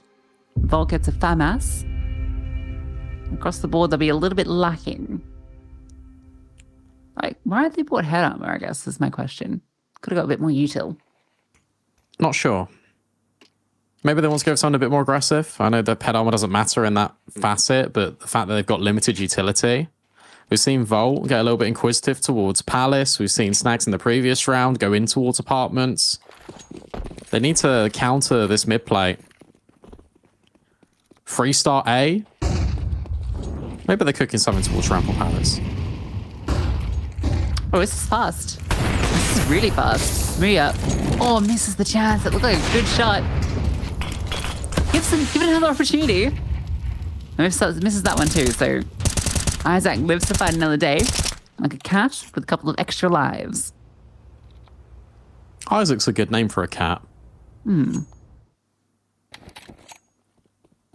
I suppose so. That was my color point. I think now back to the round. It's the second best cat name here, I think. I think Snacks is the best cat name.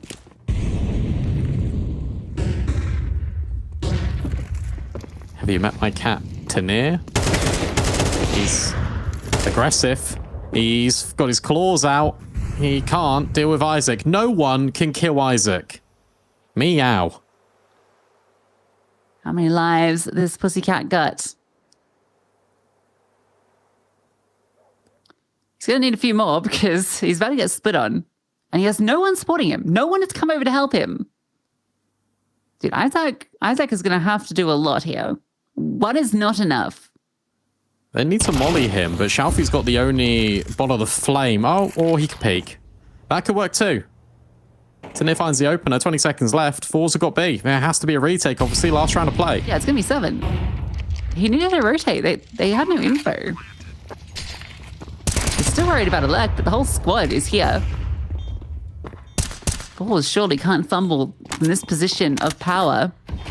There's no util. Like, you can't. This is so tough. Smooth's on the angle. They're all coming in from market. He has missed again.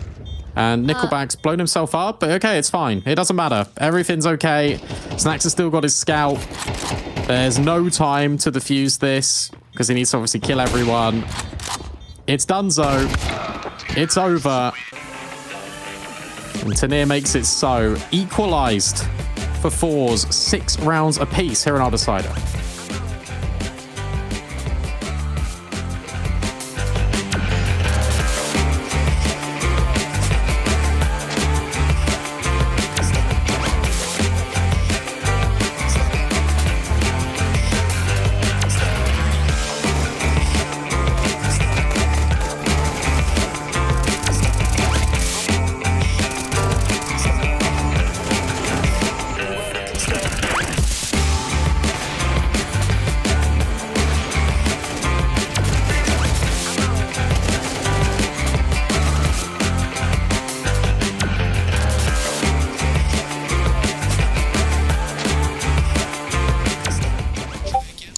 Jesus, that's big. Oh, wow. That is quite something. Can you imagine playing with that? Oh, surely that's not enjoyable. Now that's a good size. Yeah. Nice and small. Maybe not small enough. Ladies, I couldn't help it over here.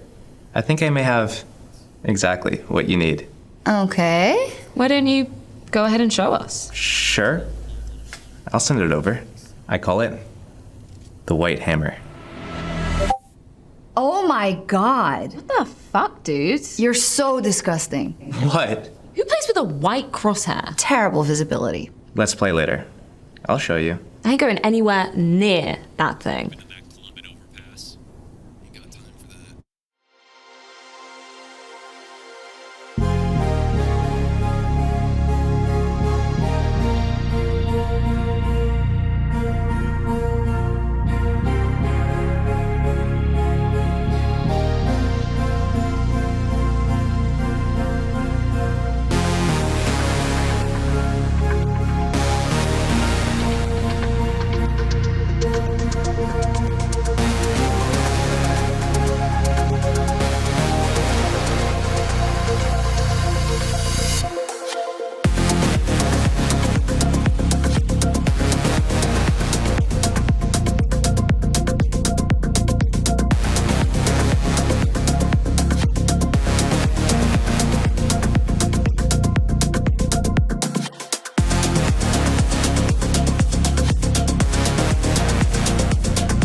6.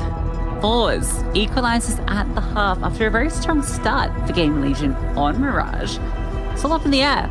FORZE looking to complete another upset. What a story this would be. From nearly beating Monte, but not quite being able to close it out, to then 13-0 Inferior, and potentially reverse sweeping GamerLegion after a terrible map 1, which was their pick. Nickelback gets wind of the fact that everyone is over at B for GL, and there's a 3-player setup here, but Nickelback's been dinked. Shelfie is plucking them out of the sky, and between him and Celta, this B bomb site is under control completely. It all falls on towards Snacks, but he can't get anything. What a controlling pistol from FORZE. Yeah, they really just ran in and, well, held against the run in, but had all the players there ready to pounce on this pup. Shelfie getting some slammers. And Celta supporting. Really nice little crossfire. Grand start from FORZE.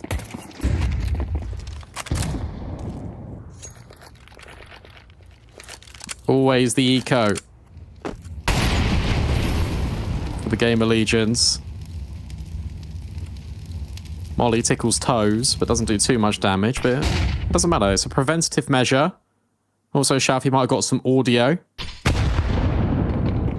Oh! That nade is going to give a lot of audio. That is the chunkiest nade. Oh! Maybe that one's a bit better. Slam dunk. What? That's 4 players dying from just the 2 HEs. A quad kill with a grenade. That's the second coolest play I've ever seen in the B apps.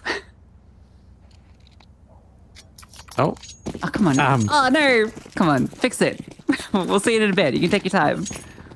I can't believe that. What?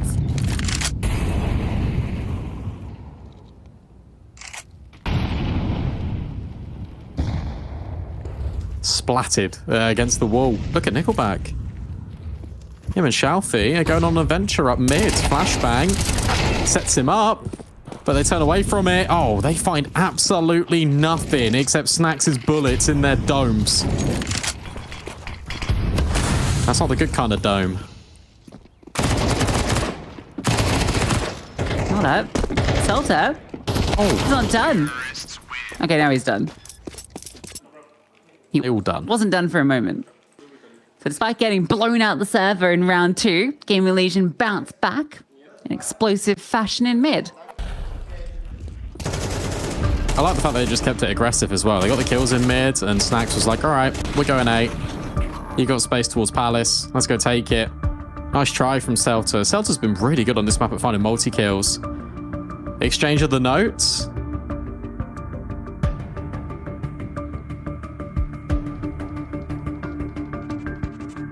I got a lot of pages there.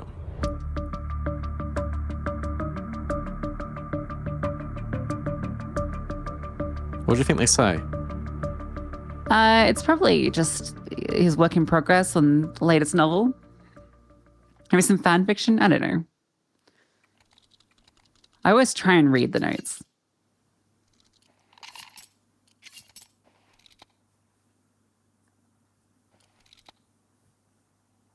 So I feel like if I was a coach, I'd just troll and I'd just put something just completely random on the first page. So if the camera ever sort of put them in focus, it would just be absolute nonsense. It wouldn't help. Maybe just a Twitch copy pasta or something. Dink again for Shelfie. That molly, is that going to land on him? No, of course. Extinguish. How is he alive? How has that nade not killed him? I think he wanted to blow the smoke up as well. I don't think he can do that because he'll just die.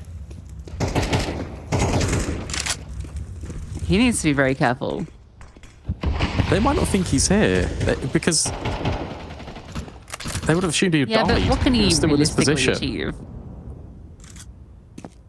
Or if they boost in the window, or if they have a little peek in from ladder.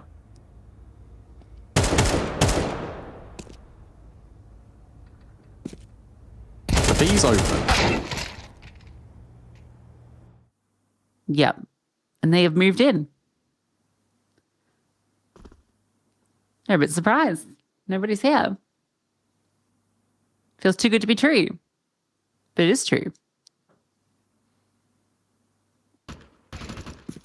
Okay, but Isaac overextends, and that's given them the way in. This round was going to be a save.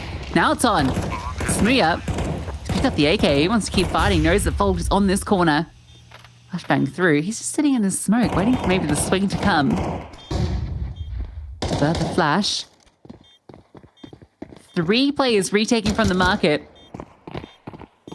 No kit. Have to go fast. And Volt, he's fast with it. 2 in the doorway, and that's the round done.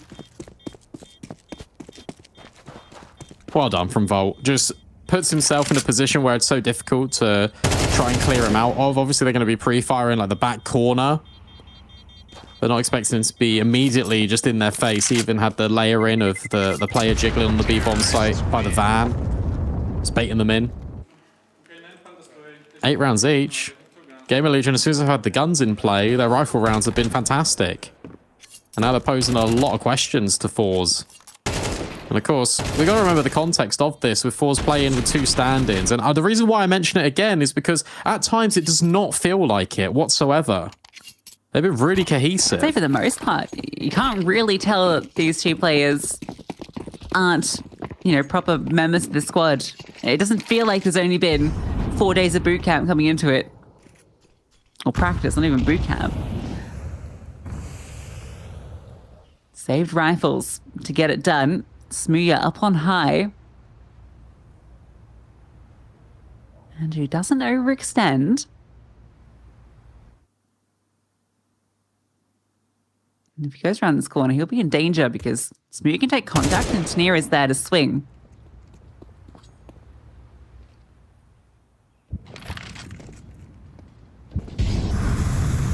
They nearly just went toe-to-toe. Smooya's going to get close.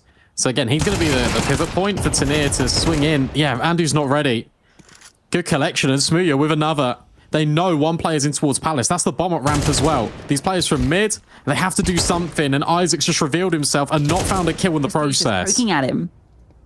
Being a little fly. A little gnat. Just on his neck. Yeah, this ain't it. How do you... All right, so Volt's going to try and just slowly clear this space. So we've seen that they're not holding actively. Now he can use his utility to try and further flush them out. Hope maybe he can find one of these fights. That's the big one. The rifle removed, but Nickelback's USP hits the headshot. But Snacks is quick. Spots the rifle of Shuffle. All right. It's Shopley's shoulder, and it's betrayed him. And now Celta's on the USP. Snacks has done everything. Oh, no. He's made a meal out of them.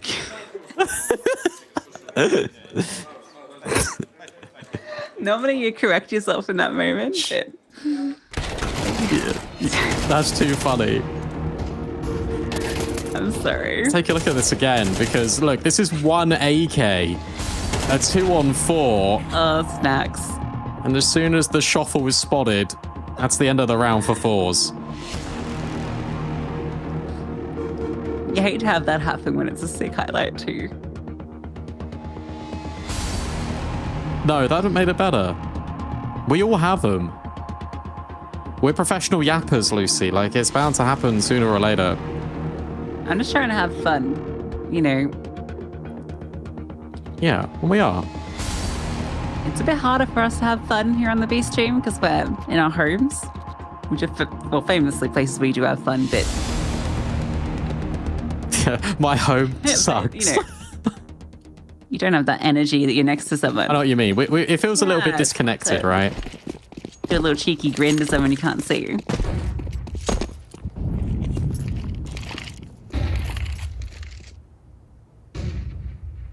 GamerLegion are going to be feeling pretty mischievous about the fact they got away with that, because that was nearly completely devastating. It could have changed the entire outcome of this game.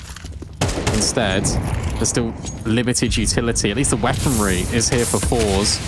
A fake over towards A. Nickelback's burning alive.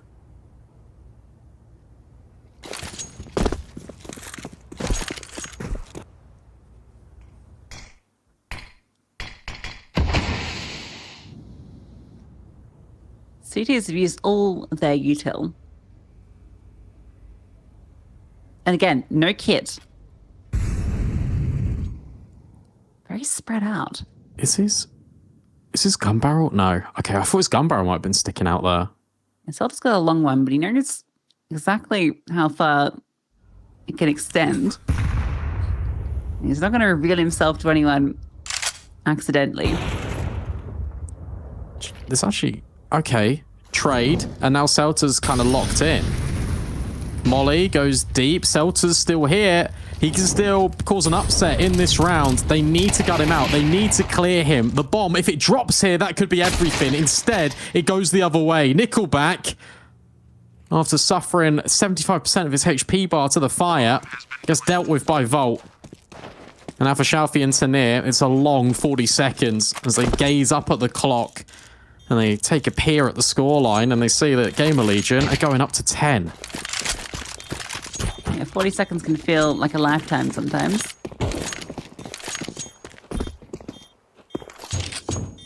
Maybe 2 M4s up against double digits. GamerLegion feels like they're now finding a bit of grit. Not letting these rounds get too silly. What's that now? 4 in a row. This T side. Inside their guns, they've been able to foil FORZE. It's actually wild looking at the score line of this game and then looking at the kills just across the board. Snacks has got 17, but then I don't think any other player from GamerLegion has breached double digits yet. It's been a one-man army. And for FORZE, on the other end of things, Nickelback is having a bit of a slow start. And where it is at the end of the series, where it's crunch time, where it really matters, he needs to put all the doubts out of his mind. Smear's doing some neck stretches.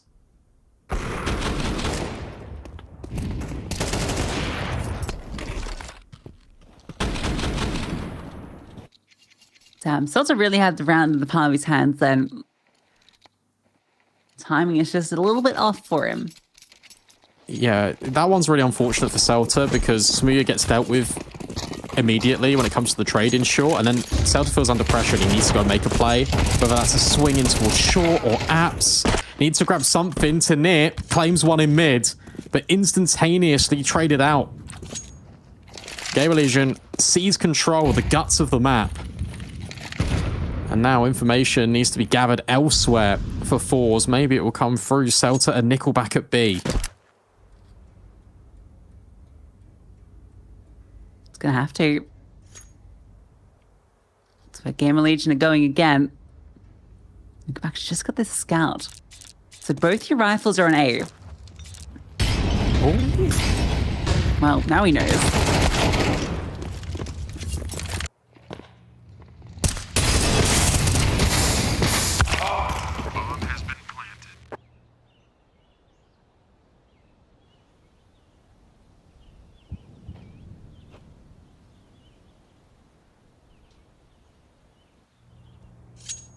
I know they're on a 5-7 in towards short, but even so, it's so difficult to deal with that angle if you're a player there, as Volt jumps so wide, he plants his feet, just almost like a long jump over towards default.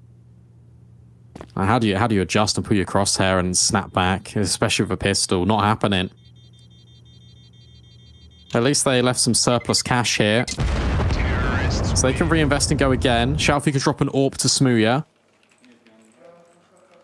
But they need to just sort themselves out, really. Because otherwise, GamerLegion are going to run away with this. Their T-side has been immaculate.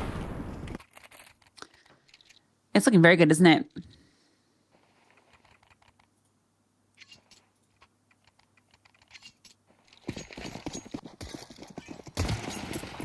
Bolt's get another shot. This time they have all the weaponry.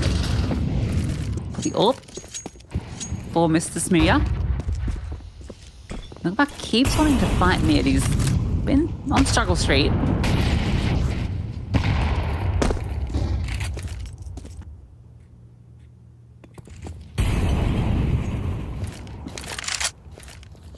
They're about to pop. Smear in a very good position. Oh, the flashbang completely blinds him. Nickelback can't hit his shot. Smear does get the trade. So 1 for 1, and he wants a little bit more. GamerLegion back off. I'm just going to go straight onto A from the looks of it. It's so hard to kind of deal with this if you're GamerLegion, but where they've frozen in place, 2 are still committed over at B. Shalfie will come round and try and help out Tanir, who's now pushing his way and burrowing himself in behind the boxes. They do call it firebox for a reason.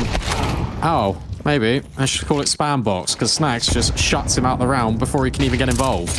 Oh, the flash is exceptional as well. That's a bomb site collected for GamerLegion. Celta trying to get tricky with it, but the nade exposes him.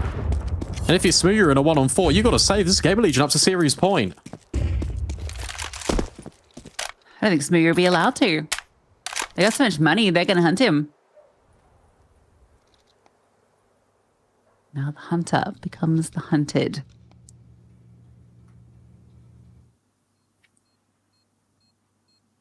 Might be able to get away with it. There is a gap in spawn.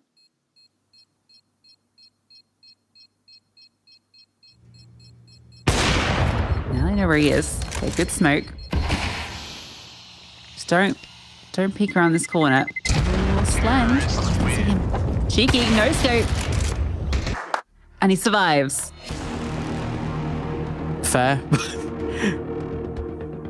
He found that slight gap where Sled couldn't see him. And hitting the no-scope is just a nice one for your confidence, but ultimately it's just a consolation. Timeout for FORZE. Last one here that they can use. Double AWP seems to be the answer. As Shalfie now wields a second sniper. The buy around this, though, is not going to be amazing. They're going to have to make a compromise between utility or weaponry here. So yeah, Celta's on a FAMAS. Smita could drop a rifle. These are great spams and pre-fires from Snacks, just unlocking A. And then the nades follow up for GamerLegion. It feels like FORZE can never set themselves up to be in a position to retake in the first place. It's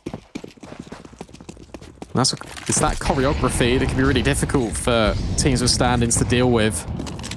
And they want to go A again. They like how successful it was before. And there's only one AWP here, but it is Smooya. Slend. Having a look.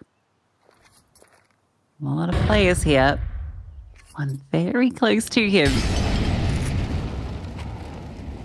Oh, gets with a Smooya. Missed shot. Nickelback in a good position. Flashbang actually blinds him. And Volt's found the kill on the Smooya. And through the fall, he gets another. Nickelback needs to get a double here, but he can't. And this flawless T side looking like it's gonna give GamerLegion success. Self does get one back. But a 2v3 made into a 1v3. Shalfie has an impossible retake ahead of him. That's a nice first kill. Looking for a weapon. Picks up the one he just dropped. No time to muck around with it. I don't think that was the smoke he wanted either. This goes from bad to worse for Shalfie. And Andu with the final blow. GamerLegion outlast FORZE. And that was with GamerLegion losing both pistol rounds in that final map. The gun rounds really prevailed for them. Their decision-making to split in towards B at times was so potent, and FORZE really struggled to get a grip on that defense. And as a result, it does cost them, but still impressive with what this team is achieving, of course. They still got one more shot. They head down to the last chance qualifier. GamerLegion press off over here in the mid-bracket. They've got a rematch now with Ents. And GamerLegion looked really good in that initial opener versus Ents, so I think they'll be very happy, although I think they would have preferred to have closed this one in 2 after a good start to the series. They absolutely ran over FORZE on Nuke, but Ancient FORZE were able to fight back And Mirage, after FORZE get a good start to the CT side with the pistol in the second round, it's been one-way traffic since, and GamerLegion close it with ease.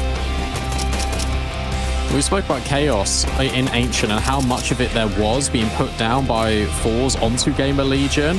I feel like the only example of that we had in Mirage was when Smooya had one AK, everyone else was on pistols, and they were just pushing and really disrupting the default. Didn't get enough of that. And GamerLegion were just able to kind of execute all of their ideas without too much resistance, and that was the barrier to entry that was being kind of set at ground level for FORZE. Really well done from GamerLegion. They press on. FORZE, of course, still with more chances, but it's GamerLegion that prevail here. And a great showing from GamerLegion across the board. Felt like everyone was really showing up. I think maybe the one exception was, I guess, Slend had a bit of a quiet series overall, but it felt like the three kind of core riflers were really popping off. It was really great to see that. You know, we saw Volt, Andu, Isaac all having really big moments. Snacks, even on that final map, was kind of at the top of the board. So it really felt like everyone was coming together for them. Yes, and Snacks was a player that was actually pretty quiet for the first two maps, and then he really arrived and led by example when the team needed him the most. Volt really stepped in at the very end as well. And we get a chance to not speak to a GamerLegion player, but a coach. We've got Ash on the line here. Hope you're doing well, mate. If you can hear me, there's a little bit of a delay on the old interview. Congratulations. I wanted to ask, first of all, just about prepping for a team like this. I know you've released your YouTube channel. You're loading some cool content on there. How do you go about prepping and getting ready for a game, especially against a team that's performing well, but they've got two standards? It's just really hard. I think we just tried to play mostly our game. Obviously, it's very difficult because we don't really have a clue what they're doing, and they bring someone like Smooya in, and Smooya for me is just an unbelievable player. Even if he's been away from the game a long time, he has amazing reads. He's just a really good, talented player. So it's just a nightmare to play against him sometimes. It's happened a lot of times now for me. Usually I'm on the losing side, but this time it was great to be able to get on the right side. And we saw a really good game from Andu, who's obviously come through from the Academy project. You brought Slend into the mix as well. Can you talk us a little bit through the recruitment of these two players? And did you expect them to kind of hit the ground running as they have? Well, we've obviously Andu's from our academy, so we've had a very good look at him. And he's been playing a lot of FPL, and I think he's been really standing out there. So it's just basically, he just earned his chance, really, with this event coming up. So, and then Slend was a person we looked at quite a long time. Obviously, I have follow Endpoint quite a bit, being from the UK and everything, and he's just impressed me every time I watched him. So watching him, we're kind of hoping he would be a bit more vocal when we played, and it turns out that when we tried him, it was exactly that. So he just needs more experience for sure. I think both of them do, and I think that game to game, there's a little bit of nerves there for sure, and they just need a lot more experience, and it'll come very quickly, and they'll feel a lot more comfortable. For now, I think they're doing great.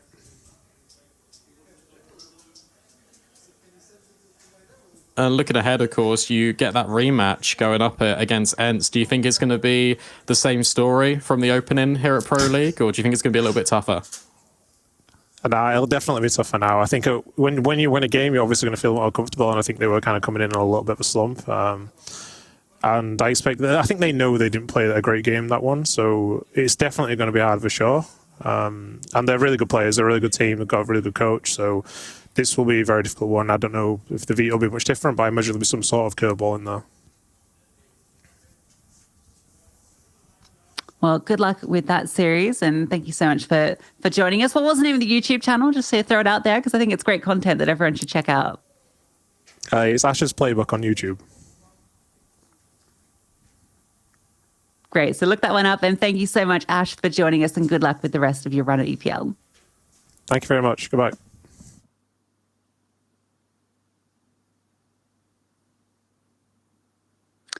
Well, great insight from Ash, particularly on the new players and how they've kind of brought them in, right? Sorry.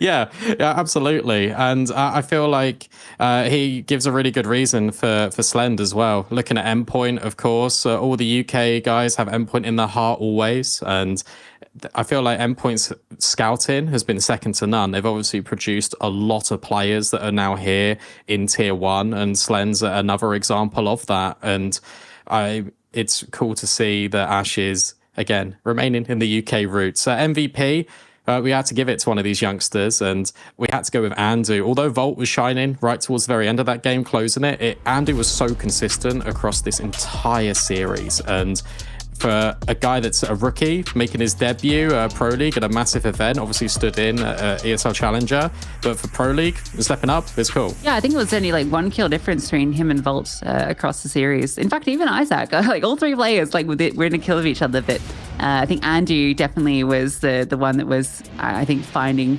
the highest level across all 3 maps. So had to give him the A-High player of the match, but just all around a great showing from that 3 rifle core from the squad.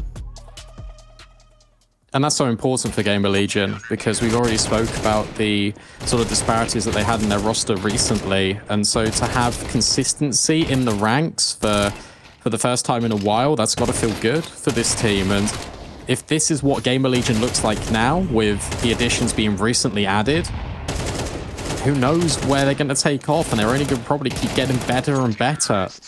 Rematch against Ents will probably feel comfortable, even though Ash is playing it quite reserved and he's saying, oh yeah, I expect it to be a bit tougher. They've got to be feeling confident knowing how that went in the first instance. Yeah, I would say so. But yeah, I mean, Ents have been warming up in things. They did drop a map to Bad News Kangaroos, so... But then they 13-0'd. I need to bring that one up. So yeah, Ents have definitely been going from strength to strength throughout this. So I imagine it won't just be 6 rounds on each map. I think they will show a little bit more fight, but you do have to favor GamerLegion going into it. Yeah, you do. And we can show the brackets as well from Group C and Group D today. So if we can bring those up, we can kind of run through all the action that's been going on. Because, of course, with 2 streams running simultaneously, there's a lot of Counter-Strike all the time. So Group C is about to come forward. Obviously, there'll be some historic results on what's happened over the past week. Of course, we've spoken about a lot of these teams already rising through and losing to GamerLegion at the first instance. Mal's already made it through to playoffs alongside Liquid. That game is going to be played later for seeding, which is going to be quite fun. That's your upper bracket. Now over to your mid bracket, where we've just seen FORZE drop down into that last chance qualifier. GamerLegion push on, and they're back with another fight against Ents.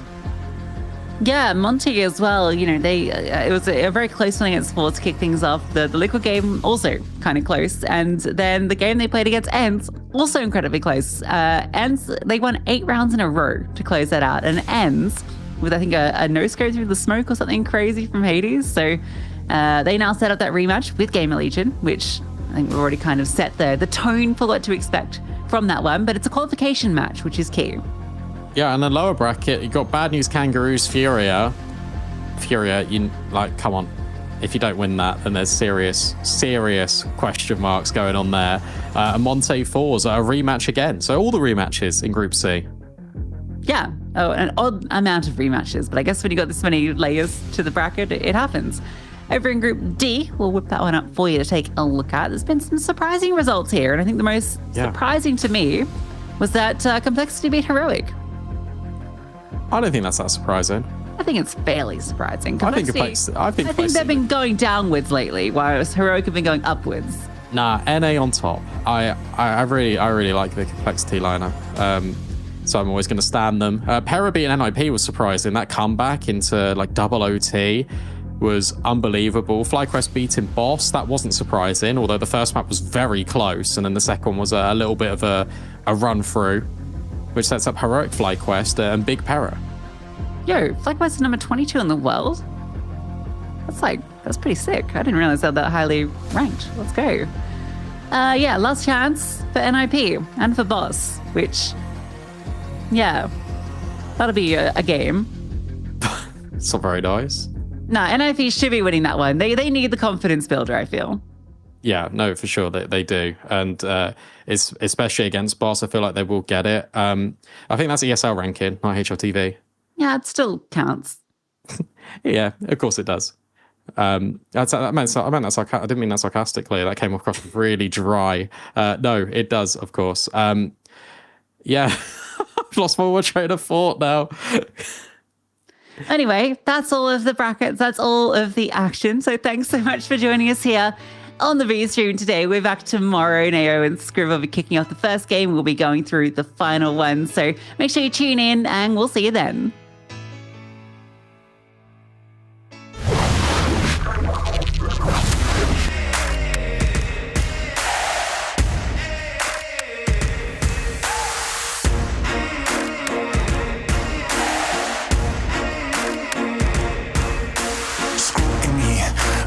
Twisting up the truth, this ain't new to me. Since the age of 22, I've been using it like it's fuel to level up, like it's champagne in my cup, like there's nothing interrupting my pursuit of dreams. There's a vision in my mind, it's consuming me. Take my confidence combined with opportunity, mix it up with unity, soon to be the greatest of my generation. Operation Victory. Fight or fly, we will stay through the perils we dare not to stray. Spark the match, light the flame. Out of luck, out of sight, dangerous, dynamite. Dynamite! Setting fire to the clouds at the speed of light. Going up, not coming down, screaming. Superman's kryptonite. Blowing up dynamite. Dynamite! Setting fire to the clouds at the speed of light. Going up, not coming down, screaming. Superman's kryptonite. Blowing up dynamite.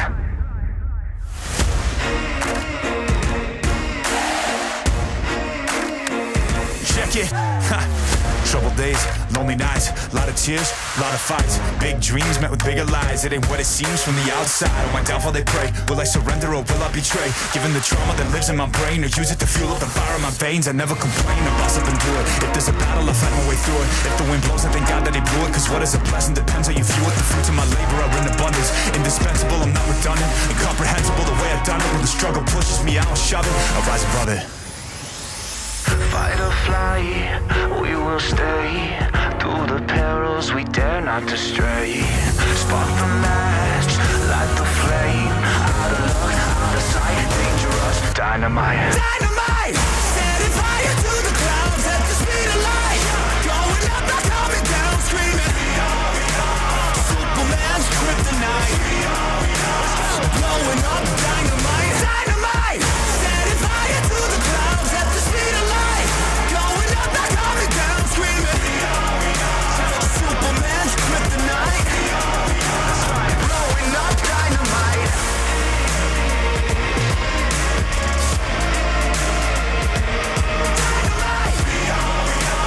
Superman's kryptonite. Blowing up dynamite. Dynamite! Setting fire to the clouds at the speed of light. Going up, not coming down, screaming. Superman's kryptonite. Blowing up dynamite. Dynamite!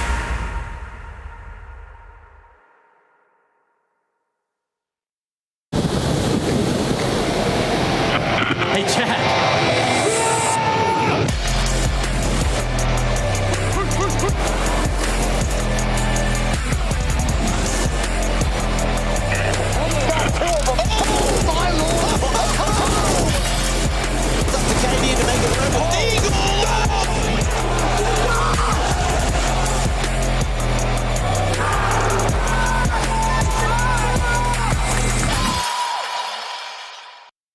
ESL Pro League Season 19 is brought to you in part by Intel, Acer Predator, Kadia,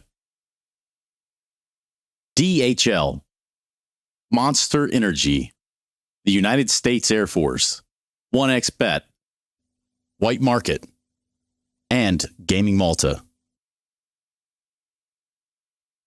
At some point in every gamer's life, there's a question to be asked.